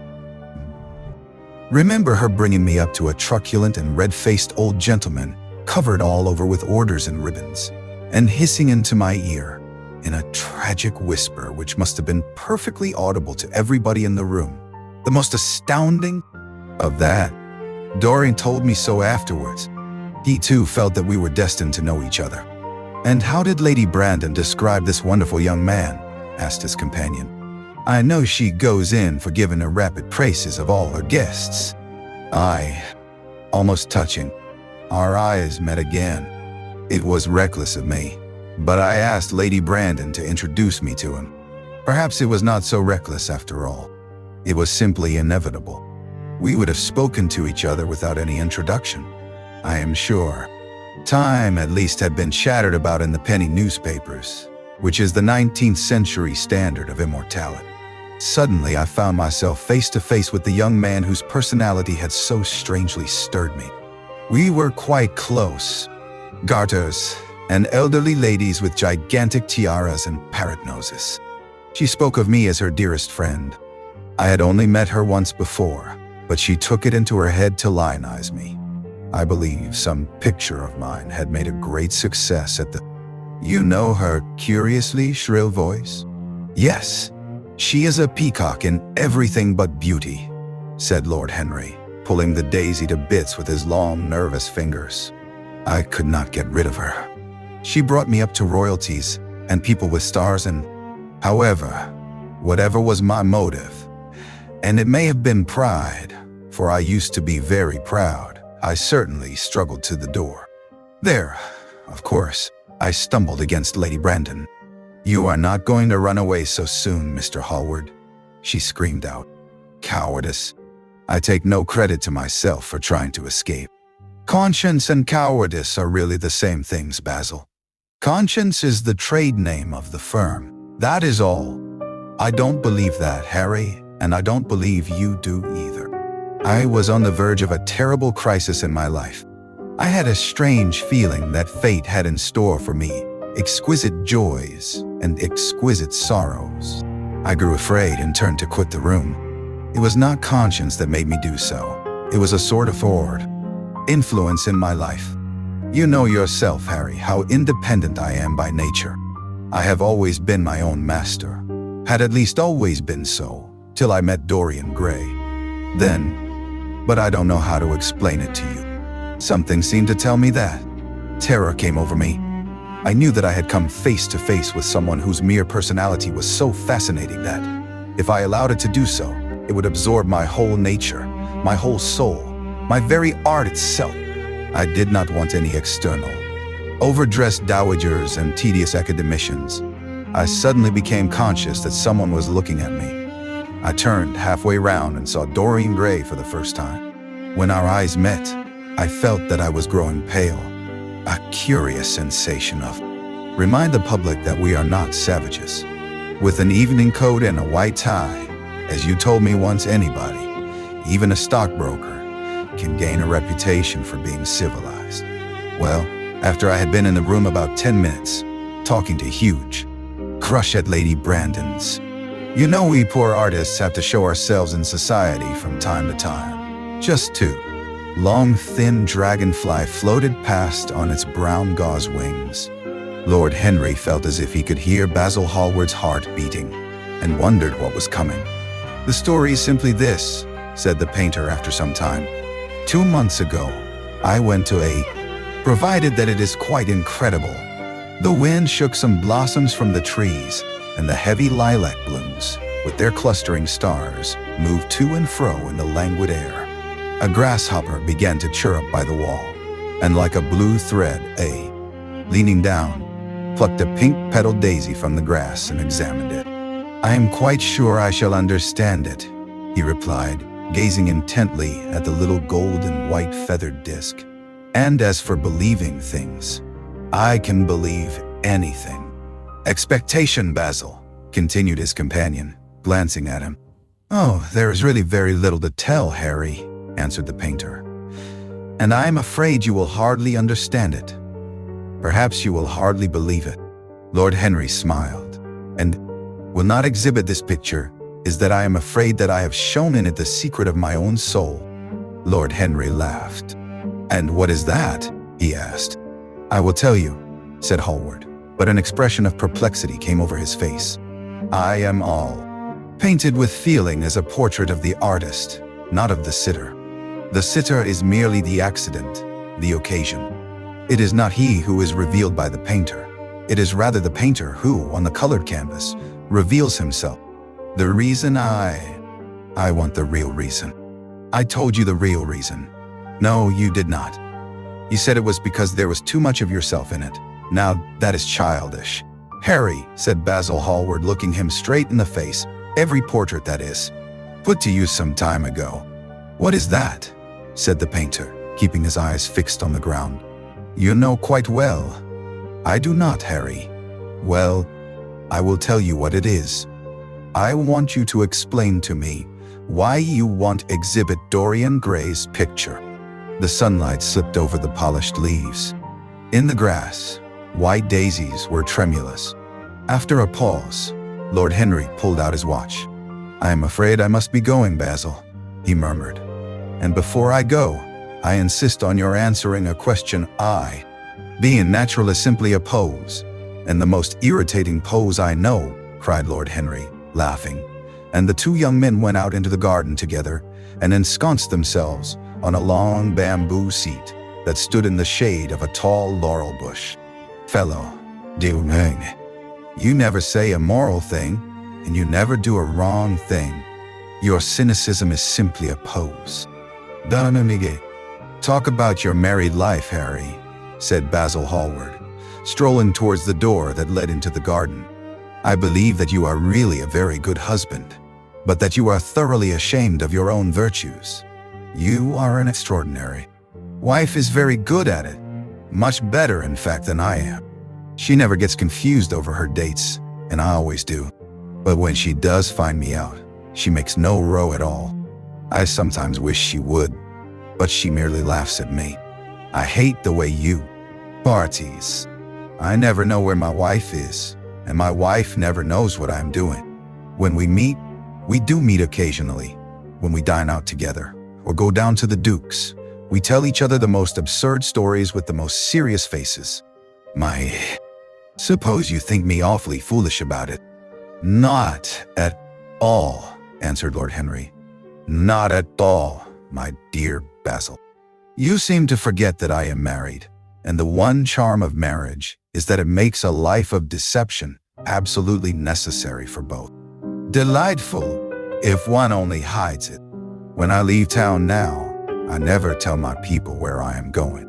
If I did, I would lose all my pleasure. It is a silly habit, I dare say, but somehow It seems to bring a great deal of romance into one's life.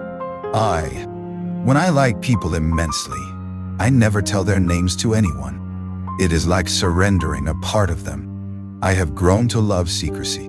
It seems to be the one thing that can make modern life mysterious or marvelous to us. The commonest thing is, for what the gods have given us, suffer terribly. Dorian Gray? Is that his name? Asked Lord Henry, walking across the studio towards Basil Hallward. Yes, that is his name. I didn't intend to tell it to you, but why not? Oh, I can't explain. Indifferent and without disquiet. They neither bring ruin upon others, nor ever receive it from alien hands. Your rank and wealth, Harry, my brains such as they are, my art, whatever it may be worth, Dorian Gray's good looks, we shall all suffer. Fellows, boy, the ugly and the stupid have the best of it in this world. They can sit at their ease and gape at the play. If they know nothing of victory, they are at least spared the knowledge of defeat. They live as we all should live, undisturbed. Your shoulders? I am telling you the truth. There is a fatality about all physical and intellectual distinction, the sort of fatality that seems to dog through history the faltering steps of kings. It is better not to be different from one's intelligence. Don't flatter yourself, Basil. You are not in the least like him.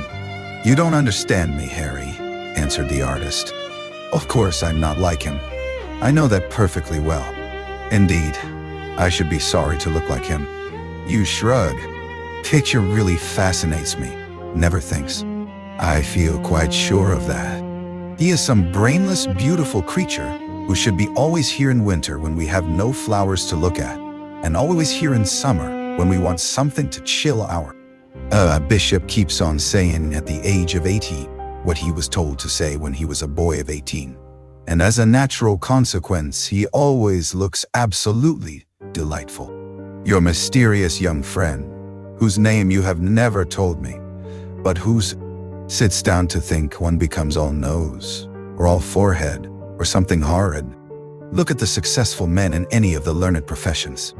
How perfectly hideous they are. Except, of course, in the church. But then in the church they don't think. Intellectual expression begins. Intellect is in itself a mode of exaggeration and destroys the harmony of any face. The moment one, hair, and this young Adonis, who looks as if he was made out of ivory and rose leaves. Why, my dear Basil, he is a Narcissus, and you, well, of course you have an intellectual expression and all that. But beauty, real beauty, ends where Anne. Yes, I knew you would. But it is quite true all the same. Too much of yourself in it. Upon my word, Basil, I didn't know you were so vain, and I really can't see any resemblance between you, with your rugged, strong face and your coal black. The old men quite jealous, if old men are ever capable of any emotion. I know you will laugh at me, he replied, but I really can't exhibit it. I have put too much of myself into it. Lord Henry stretched himself out on the divan and laughed. You seem to want to throw it away. It is silly of you, for there is only one thing in the world worse than being talked about, and that is not being talked about. A portrait like this would set you far above all the young men in England, and make, curled up in such fanciful whorls from his heavy, opium-tainted cigarette, not send it anywhere. My dear fellow, why? Have you any reason? What odd chaps you painters are. You do anything in the world to gain a reputation. As soon as you have one, he answered, tossing his head back in that odd way that used to make his friends laugh at him at Oxford. No, I won't send it anywhere. Lord Henry elevated his eyebrows and looked at him in amazement through the thin blue wreaths of smoke that so many people that I have not been able to see the pictures, which was dreadful, or so many pictures that I have not been able to see the people, which was worse. The Grosvenor is really the only place. I don't think I shall send it anywhere. Awake. It is your best work, Basil. The best thing you have ever done, said Lord Henry languidly. You must certainly send it next year to the Grosvenor. The Academy is too large and too vulgar. Whenever I have gone there, there had been either. Pleasure passed across his face and seemed about to linger there. But he suddenly started up, and closing his eyes, placed his fingers upon the lids, as though he sought to imprison within his brain some curious dream from which he feared he might. Hallward, whose sudden disappearance some years ago caused, at the time, such public excitement and gave rise to so many strange conjectures. As the painter looked at the gracious and comely form he had so skillfully mirrored in his art, a smile of note of a distant organ. In the center of the room, clamped to an upright easel, stood the full-length portrait of a young man of extraordinary personal beauty, and in front of it, some little distance away, was sitting the artist himself, Basil. The bees shouldering their way through the long, unmown grass, or circling with monotonous insistence round the dusty gilt horns of the straggling woodbine, seemed to make the stillness more oppressive. The dim roar of London was like the burden, producing a kind of momentary Japanese effect, and making him think of those pallid, jade-faced painters of Tokyo, who, through the medium of an art that is necessarily immobile, seek to convey the sense of swiftness and motion. The sullen murmur of flight flitted across the long Tussore silk curtains that were stretched in front of the huge window.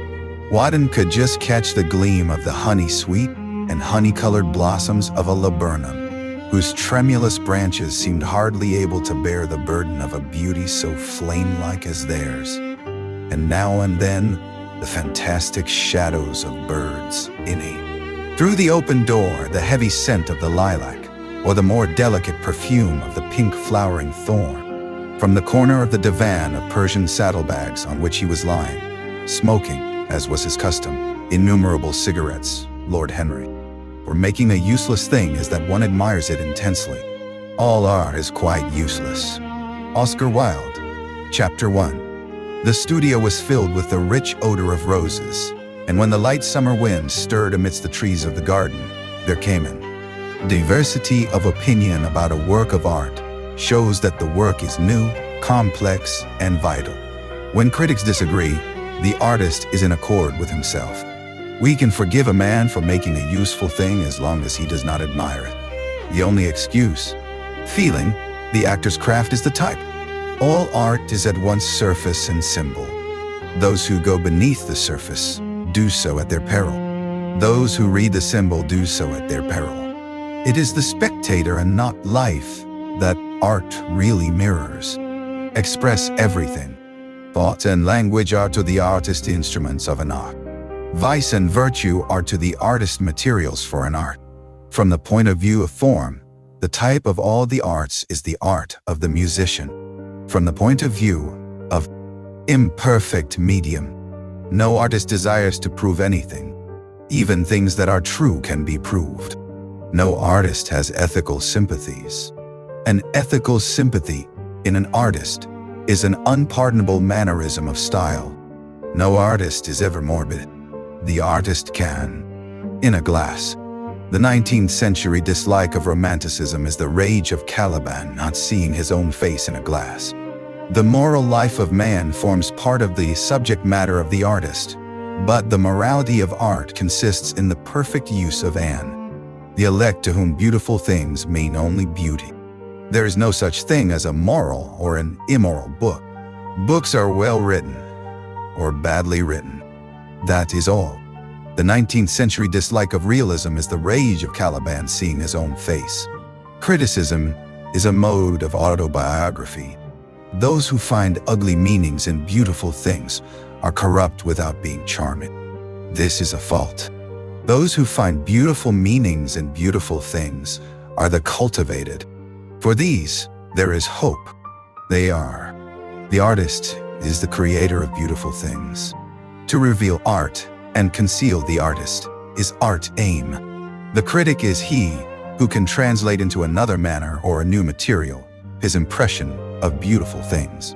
The highest as the lowest form of youth. In evening dress, with a knife in his heart, he was withered, wrinkled, and loathsome of visage. It was not till they had examined the rings that they recognized who it was. Windows yielded easily. Their bolts were old. When they entered, They found hanging upon the wall a splendid portrait of their master as they had last seen him, in all the wonder of his exquisite youth and beauty. Lying on the floor was a dead man. Balcony. They may sig the hour. Of an hour, he got the coachman and one of the footmen and crept upstairs. They knocked, but there was no reply. They called out. Everything was still. Finally, after vainly trying to force the door, they got on the roof and dropped down onto the cud. Them was Sir Henry Ashton's uncle. Inside, in the servants' part of the house, the half-clad domestics were talking in low whispers to each other. Old Mrs. Leaf was crying and wringing her hands. Frances was as pale as death. After about a quarter, went away and stood in an adjoining portico and watched. "Whose house is that, constable?"